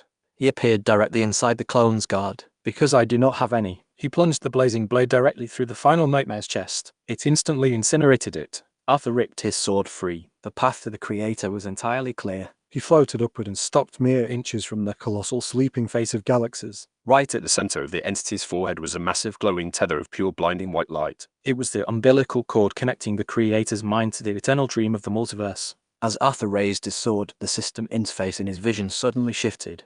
The text did not read like a standard prompt. It read like a personal message. System message. You made it. Arthur paused. His brow furrowed. System remark. The Creator was dying. The system was not a random drop. It was a perfectly calculated investment. I sent it back, to the exact moment our heart gave out on Earth, to the exact alleyway in the mortal domain, to ensure we survived long enough to reach this point. Arthur's eyes widened slightly. The sheer absurd magnitude of the truth hit him. There was no benevolent higher power. There was no lucky lottery. The 10,000x return system was his own creation. His future omnipotent self had reached back through time and space. He had handed his past self the exact tool needed to orchestrate the ultimate multiversal takeover. It was a perfect closed-loop corporate strategy. But then how did he get it on the first place? Arthur asked himself, but the madness of the multiverse couldn't be comprehended. Arthur threw his head back and laughed. It was a dark, booming sound of pure triumph that echoed across the origin point. He couldn't care less about the logic. Effie-seeking brilliant, Arthur grinned. His pitch-black eyes burned with absolute certainty. He gripped the Ebonheart sword with both hands. He did not swing with anger. He swung with the precision of an executive signing a final contract. Rest, Arthur whispered to the sleeping god. I will take it from here. Showering, the blade severed the glowing tether. Profoom. The multiverse shattered. The sleeping face of the Prime Creator violently dissolved. It exploded into a massive ocean of pure blinding white light. The foundational energy of all existence rushed forward. Every timeline, every dimension, and every physical law slammed directly into Arthur Sterling's chest. He did not scream. He did not break. The system interface in his mind permanently shattered. It dissolved into his very consciousness. He no longer had a system. He was the system. Arthur felt the physical boundaries of his body vanish. He felt the Ebon Citadel behind him. He felt the desperate loving grip of his 5 queens. He felt the trillions of mortals living in the lower realms. He felt the infinite churning expanse of the chaos of 24 BB 24 5 F 21 to F 21 to F 24 6 4 24 5 to 24 4 dark 24 BB 24 5 0 26 to. He felt everything. The blinding light faded. Arthur Sterling floated in the center of existence. His pitch-black eyes held the absolute terrifying stillness of complete control. The hostile takeover was complete. The CEO had claimed the ultimate throne. Chapter 73 The New Game, A Nostalgic Vacation. Arthur Sterling floated in the absolute center of existence. The Prime Creator was dead. With the fundamental laws of reality rewritten to his exact specifications, the Ebon Empire officially became the absolute center of the new multiverse. But Arthur was not done. He was the CEO of existence. Every good CEO knew the value of a solid vacation package. He tapped into his administrator privileges and pulled on the threads of reality. He did not create a sprawling opulent continent of gold and crystal like the dead celestial gods. He reached back into his own distant memories. He looked past the slums of the mortal domain and went all the way back to Earth. Swoosh! A massive glowing portal opened in the throne room. Through it, the Queen saw a pristine blue and green planet. It looked incredibly similar to the mortal domain, but it was entirely devoid of beasts, cultists, or arrogant nobles. It had towering glass skyscrapers, bustling asphalt city streets, and quiet, secluded white sand beaches. It was a perfect, one-to-one replica of Earth. The sun above was perfectly warm. The sky was a brilliant, unblemished blue. The gentle rhythm of the ocean waves lapping against the shore was the only sound for miles. He had recreated a private, planet-sized slice of a tropical paradise. It was completely isolated from the rest of the grinding and warring multiverse. What is that, Emperor? Sylvia asked, her icy blue eyes wide as she stared at the strange, beautiful world. A vacation package, Arthur replied smoothly, walking up to his massive iron throne and taking a seat. I built us a private resort. No magic, no gods, no bullshit. Just a place to wear a nice suit to sit on a beach and drink good whiskey. You ladies have earned some paid time off. Mora laughed, her dark, sultry voice echoing through the hall. She walked up to the throne and draped her elegant frame over the armrest, her liquid gold eyes gleaming with profound amusement. You reshape the entire infinite cosmos, and the first thing you build is a beach house. Let's take a time off, Morna, Arthur smirked, leaning back and resting his hand on her waist. Time passed differently now. Hours, days, and weeks were just meaningless numbers on a spreadsheet to Arthur Sterling. He sat comfortably, nursing a glass of high-refined celestial whiskey.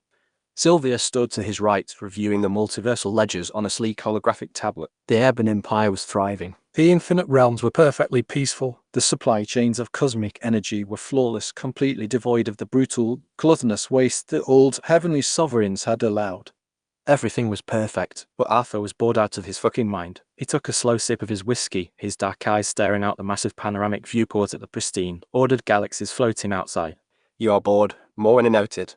She walked up from the shoreline and dripped seawater onto the sand. She straddled his lap without asking and settled comfortably against his chest. Her heavy chest pressed against him. Her liquid gold eyes stared into his. They were filled with a deep and knowing amusement. You have ruled all of creation for less than a year, and you are already itching to punch something. I am a builder, Morna. Arthur grumbled and rested his hands on her waist. I acquire. I restructure. I liquidate. Sitting around on a beach is nice, but it's a little tiring. And considering we own the entire bank, everything is stagnant. Sylvia walked over. She conjured a perfect sphere of absolute zero ice and dropped it into Arthur's glass to keep his drink cold. The Ebon Empire is running flawlessly, Emperor, she said as she took a seat on the edge of his chair. The lower realms are producing record amounts of faith and ambient energy. There are no rebellions. There are no threats. Exactly, Arthur sighed. It is too quiet. He closed his eyes. His consciousness effortlessly expanded across the infinite dimensions he now controlled. He saw trillions of lives. He saw empires rising and falling under the strict meritocratic laws he had established. He focused his divine senses on the mortal domain. Down in the lower realms, Caden Cross was currently sitting on a massive throne of his own. Caden was the naive and hard-working kid Arthur had used as his first battery. Caden was a divine emperor now. He ruled the mortal plane with a righteous and unwavering hand. He was surrounded by loyal generals. He was staring at a stack of bureaucratic paperwork with a look of profound misery. Arthur let out a sharp sudden laugh. Look at him. The great protagonist is reduced to signing tax decrees. It is a damn tragedy. Sylvia scoffed, adjusting her collar. He is a competent regional manager. He keeps the lower realms pacified. That is all we require of him. He's a wasted asset, Arthur corrected, a dark, mischievous spark igniting in his pitch-black eyes. The ruthless CEO in Arthur hadn't died when he usurped the creator. He had just evolved. He didn't want peace. He wanted the thrill of the hostile takeover. He wanted the gamble. He wanted to watch someone struggle, scrape, and bleed to climb the ladder, just so he could reap the dividends of their hard work. Arthur opened his eyes. The pitch-black depths of his gaze sparked with a mischievous and terrifyingly ambitious light. What were you plotting? Lyra asked. She jumped up from the water and shook her wet hair out like a dog. I know that smile. That is your I am about to ruin someone's life for profit smile. A monopoly is efficient, but it is bad for innovation. If there is no competition, the product gets lazy. The multiverse needs a little chaos to keep the gears turning. Ding. Administrator override initiated. Accessing foundational code. Arthur raised his hand. His fingers danced across an invisible keyboard only he could see. I built my empire on a cheat code. The Prime Creator tossed the system into the void to see what would happen. It was a sloppy investment strategy, but the core concept, brilliant. Golden strings of pure condensed reality materialized around his fingertips. He was not just weaving magic, he was writing new localized laws of physics. I'm going to set up a game, Arthur declared. His voice vibrated with absolute authority. I'm creating dozens of temporary localized systems. The system of the Sword God. The system of infinite wealth. The villain reversal system. I'm going to scatter them across the lower realms. I want to see who climbs the ladder. Sylvia blinked and her eyes widened. You are intentionally creating anomalies. You are breeding new protagonists and new villains. Arthur smirked and finished his bourbon. We are going to seed the market. Watch them struggle, watch them fight, watch them try to break the ceilings I have built. You are going to completely ruin their peaceful lives. Morna noted, a faint, amused smile finally breaking her icy facade. I'm giving them an opportunity for growth. Arthur chuckled. He grabbed the brightest, most volatile blue orb of the bunch. Mora let out a dark, sultry laugh. She leaned her forehead against his. And what is our role in this little cosmic play? You are the board of directors, Arthur said as he looked at them. You want to stretch your legs. Go down there in disguise. Be the hidden masters in the rings. Be the final bosses at the end of their epic quests. Push them, break them. See if any of them are worth recruiting. Aurelia's golden wings twitched with sudden excitement. Lyra's violet eyes gleamed with pure predatory joy. Even Caliph nodded. Her alien mind easily grasped the complex self-sustaining ecosystem of conflict Arthur was designing. With a flick of his wrist, Arthur unleashed the new code. Dozens of shooting stars streaked across the pristine blue sky of their beach dimension. They ripped through the dimensional barriers and rained down upon the infinite lower realms. Let the games begin, Arthur said and settled back into his chair. He pulled up his administrator interface. He projected a massive multi-screen holographic display over the ocean. He was now the ultimate spectator. He watched the status screens of his newly chosen players boot up across the cosmos. He watched a crippled beggar in a slave camp suddenly awaken a gluttony system. He watched a betrayed noble daughter receive a vengeance ledger. He watched Cadden cross. The boy was bored out of his mind on his throne. Suddenly he received a mysterious glowing black ring that promised an epic tier quest. Arthur chuckled. Keep grinding, kid. Good for you. He watched the feeds for hours. He was thoroughly entertained by the sheer predictable desperation of mortals handed a sliver of divine power. It was the best reality television in existence. But then the jarring high-frequency alarm shattered the peace of the beach. Ding! Critical alert. Unauthorized conceptual anomaly detected in Sector 4 mortal domain. Arthur's smile vanished. The holographic screen in the center of the display violently glitched. The crisp blue text turned a sickening rotting grey. What is that? Sylvia asked. Her voice dropped into a dangerous icy register as she stared at the corrupted feed. Arthur's pitch-black eyes narrowed. He scanned the data stream. It was not one of his crafted systems. It was raw and unformatted. It was deeply hostile. It was a remnant of the primordial chaos, a sliver of the paradox miasma had somehow survived his universal reformatting. And a newly minted low-level protagonist had just stumbled right into it. On the screen, a young swordsman holding one of Arthur's hero systems picked up a jagged grey crystal. The moment his fingers brushed the stone, his system interface violently shattered. The boy screamed. His flesh bubbled and mutated as the anti-logic of the paradox violently hijacked his soul. It turned him into a rabid reality-warping abomination. Jake, Arthur murmured and tilted his head to the side. A bug in the code. He stood up and effortlessly lifted Morwenna off his lap. The dark-tailored corporate suit materialized over his skin. It replaced his casual beachwear in an instant. The Ebonheart sword snapped into existence and hovered over his shoulder. Lyra, Arthur commanded. His voice was cold and devoid of all humour. Prep the vanguard. Looks like we have some pest control to do. Chapter 74 Pest Control. Locking the stats. The transition from the pristine, sun-drenched beaches of Arthur's personal dimension to the rain-slick, smog-choked alleys of Sector 4 in the mortal domain was instantaneous. Arthur Sterling stepped out of the spatial rift. The heels of his polished leather shoes clicked against the wet cobblestones. He inhaled the sharp scent of ozone, cheap coal, and blood. It smelled exactly like the slum where he had first woken up in this universe. It smelled like work. Behind him, the Air rippled as his queen stepped through. They had completely shed their divine world-ending auras. Sylvia wore a sleek, high-collared trench coat. Her silver hair was pulled back severely. Morwenna had traded her abyssal gowns for practical dark combat leathers. Lyra twirled a pair of mundane steel daggers in her hands. She was entirely in her element in the gritty urban sprawl. Target is 3 blocks north, Lyra reported, and her violet eyes scanned the shadows. He is tearing through the local guard garrison. The paradox corruption is rapidly mutating his physical structure. Good, Arthur said as he rolled his broad shoulders. Let us go take out the trash. Emperor, a moment, Sylvia interrupted and stepped in front of him. Her icy blue eyes were narrowed in concern. That is a paradox remnant. It operates on anti-logic. If you simply erase it from the command deck, you risk fracturing the local ley lines. We should isolate the city block and let Morwenna carefully extract the host. Where is the fun in that? Arthur smirked. He did not want to just press a button and delete the threat. He had spent the last 5 years acting as an untouchable, omnipotent god. He had missed the grey. He missed the feeling of his muscles burning. He missed actually having to outmaneuver an opponent instead of just mathematically outscaling them. System. Arthur commanded in his mind. Access administrator privileges. Initiate localized stat lock. Cap my physical and magical parameters to the absolute limit of a mortal domain. Seal the primordial flame. Ding. Administrator override acknowledge. Warning, host is intentionally nerfing Physical and conceptual defenses. You will be vulnerable to mortal Tier physical trauma. Stat lock applied. Arthur let out a sharp breath as the suffocating infinite weight of his grand sovereign power vanished. It was locked behind an impenetrable system firewall. He felt light. He felt fragile. For the first time in years, if he got stabbed, he would actually bleed. He grinned and drew the Ebonheart sword. Perfect. You locked your stats. Morwenna laughed. It was a dark, thrilled sound.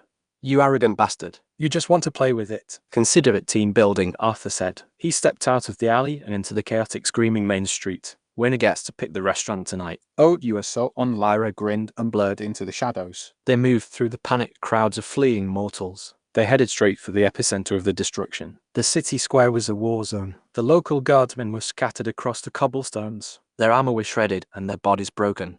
Standing in the center of the carnage was the mutated protagonist. The boy was unrecognizable. His body was swollen. His flesh was a sickly shifting grey color that seemed to absorb the light around it. Jagged spikes of bone and antimatter erupted from his spine. His right arm had mutated into a massive, grotesque blade of pure paradox energy. Cryo. The bug roared. The sound violently scraped against the laws of physics. He is ugly, Aurelia noted dryly from Arthur's left. Her dark spear materialized in her hand. Shall I?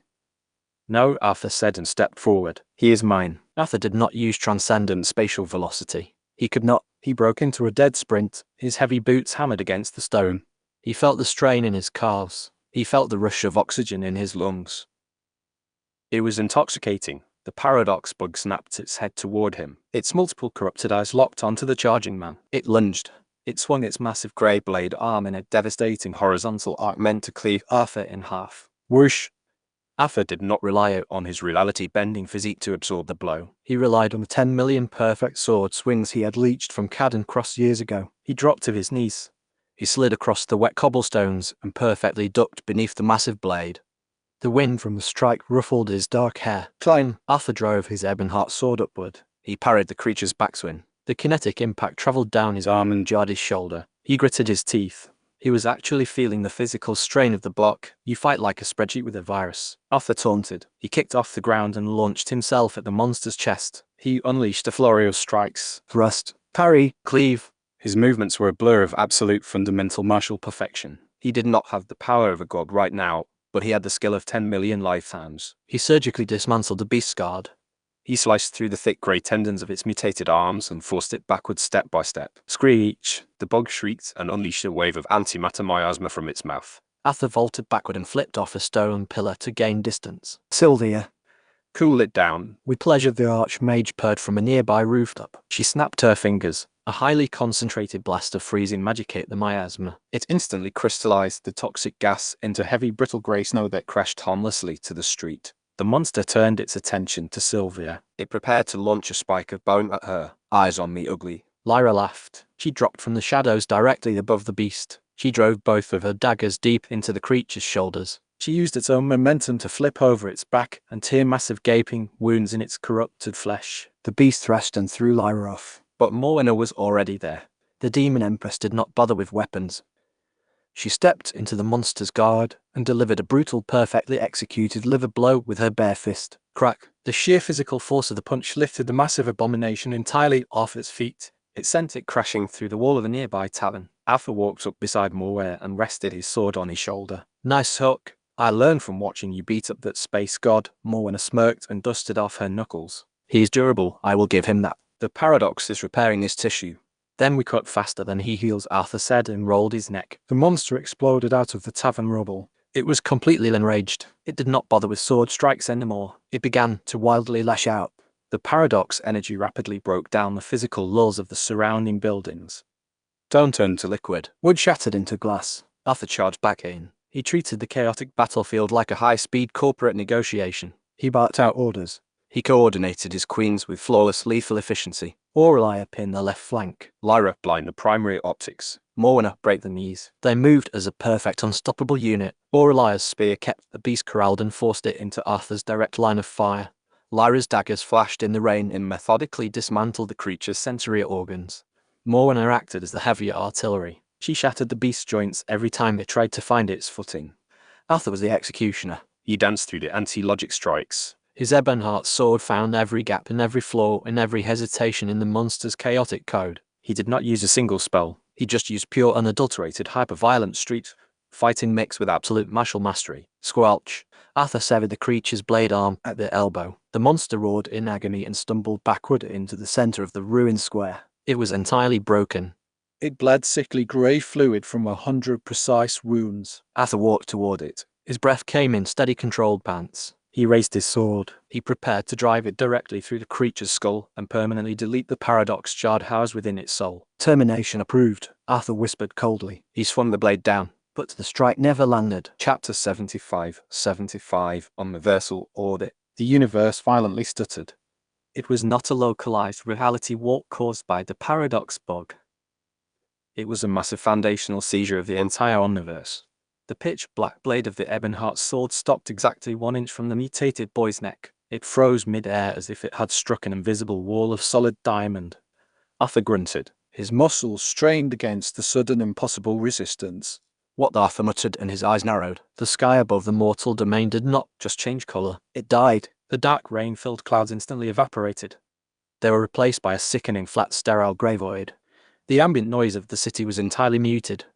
The crackling fires, the screaming civilians, and the rain hitting the cobblestones simply vanished. And then the gravity inverted. Emperor.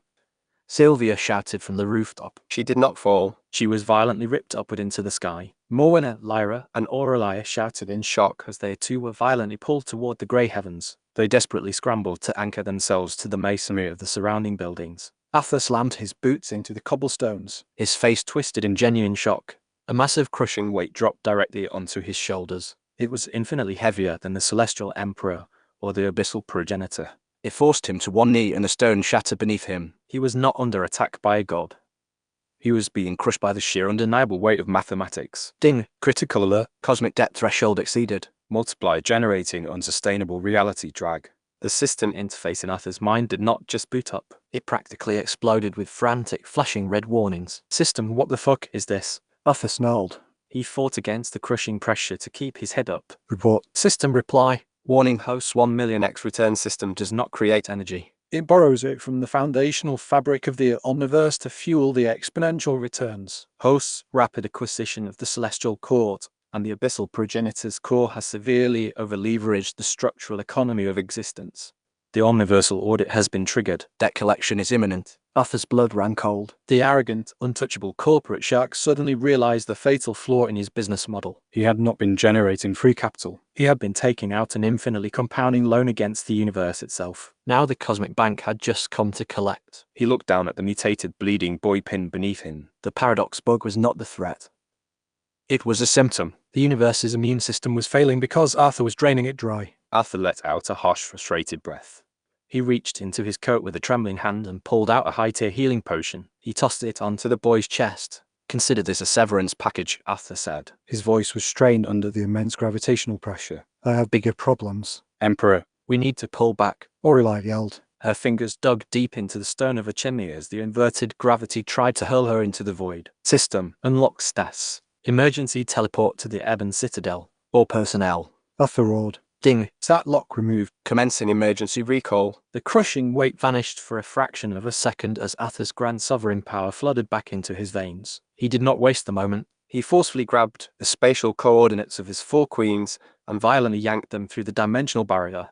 He tore a portal back to the safety of his empire. Whoosh. Arthur crashed onto the polished starlight metal of the Ebon Citadel's command bridge. He rolled to his feet instantly. Sylvia, Morwenna, Lyra, and Calith materialized around him. They gasped for air and drew their weapons. They were thoroughly spooked by the sudden overwhelming hostility of the universe. Report. Arthur barked as he strode directly toward the massive panoramic viewport. The Citadel is failing. Calith screamed. Her 6 crystalline limbs moved in a blur of absolute panic over the main console. The external ley lines are being forcefully Drained. Something is tearing the ambient order energy right out of the hole. Arthur looked out the window. His breath hitched. The pristine, unassailable sky of his newly unified Ebon Empire was cracking. Massive, jagged black fishes spiderwebbed across the heavens.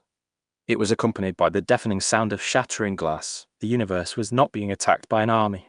It was being repossessed. System, Arthur demanded. His hands gripped the railing of the command deck so hard the metal groaned. Who is auditing me? Before the system could generate a prompt, the air in the center of the command bridge violently folded inward. It did not tear like a portal. It neatly and perfectly excised a rectangular section of space. It left a void of absolute sterile white light. Stepping out of the light was a figure. It was not a terrifying monster. It was not a glowing, arrogant god. It was a perfectly smooth, featureless humanoid construct made entirely of faceted crystalline, grey glass. It possessed no face, no aura, and no discernible weaponry. It radiated nothing but pure, unadulterated erasure. That horror, Calith whispered. Her voice trembled with ancient, ingrained terror. A localized manifestation of the universal immune system. It erases anomalies to balance the cosmic ledger. Arthur did not hesitate. He did not try to negotiate. He drew the Ebonheart sword. The primordial flame roared to life along the blade. He swung a devastating, decapitating strike aimed directly at the construct's neck. Charanged, the blade stopped a millimeter from the horror's smooth glass neck. Ding, critical warning.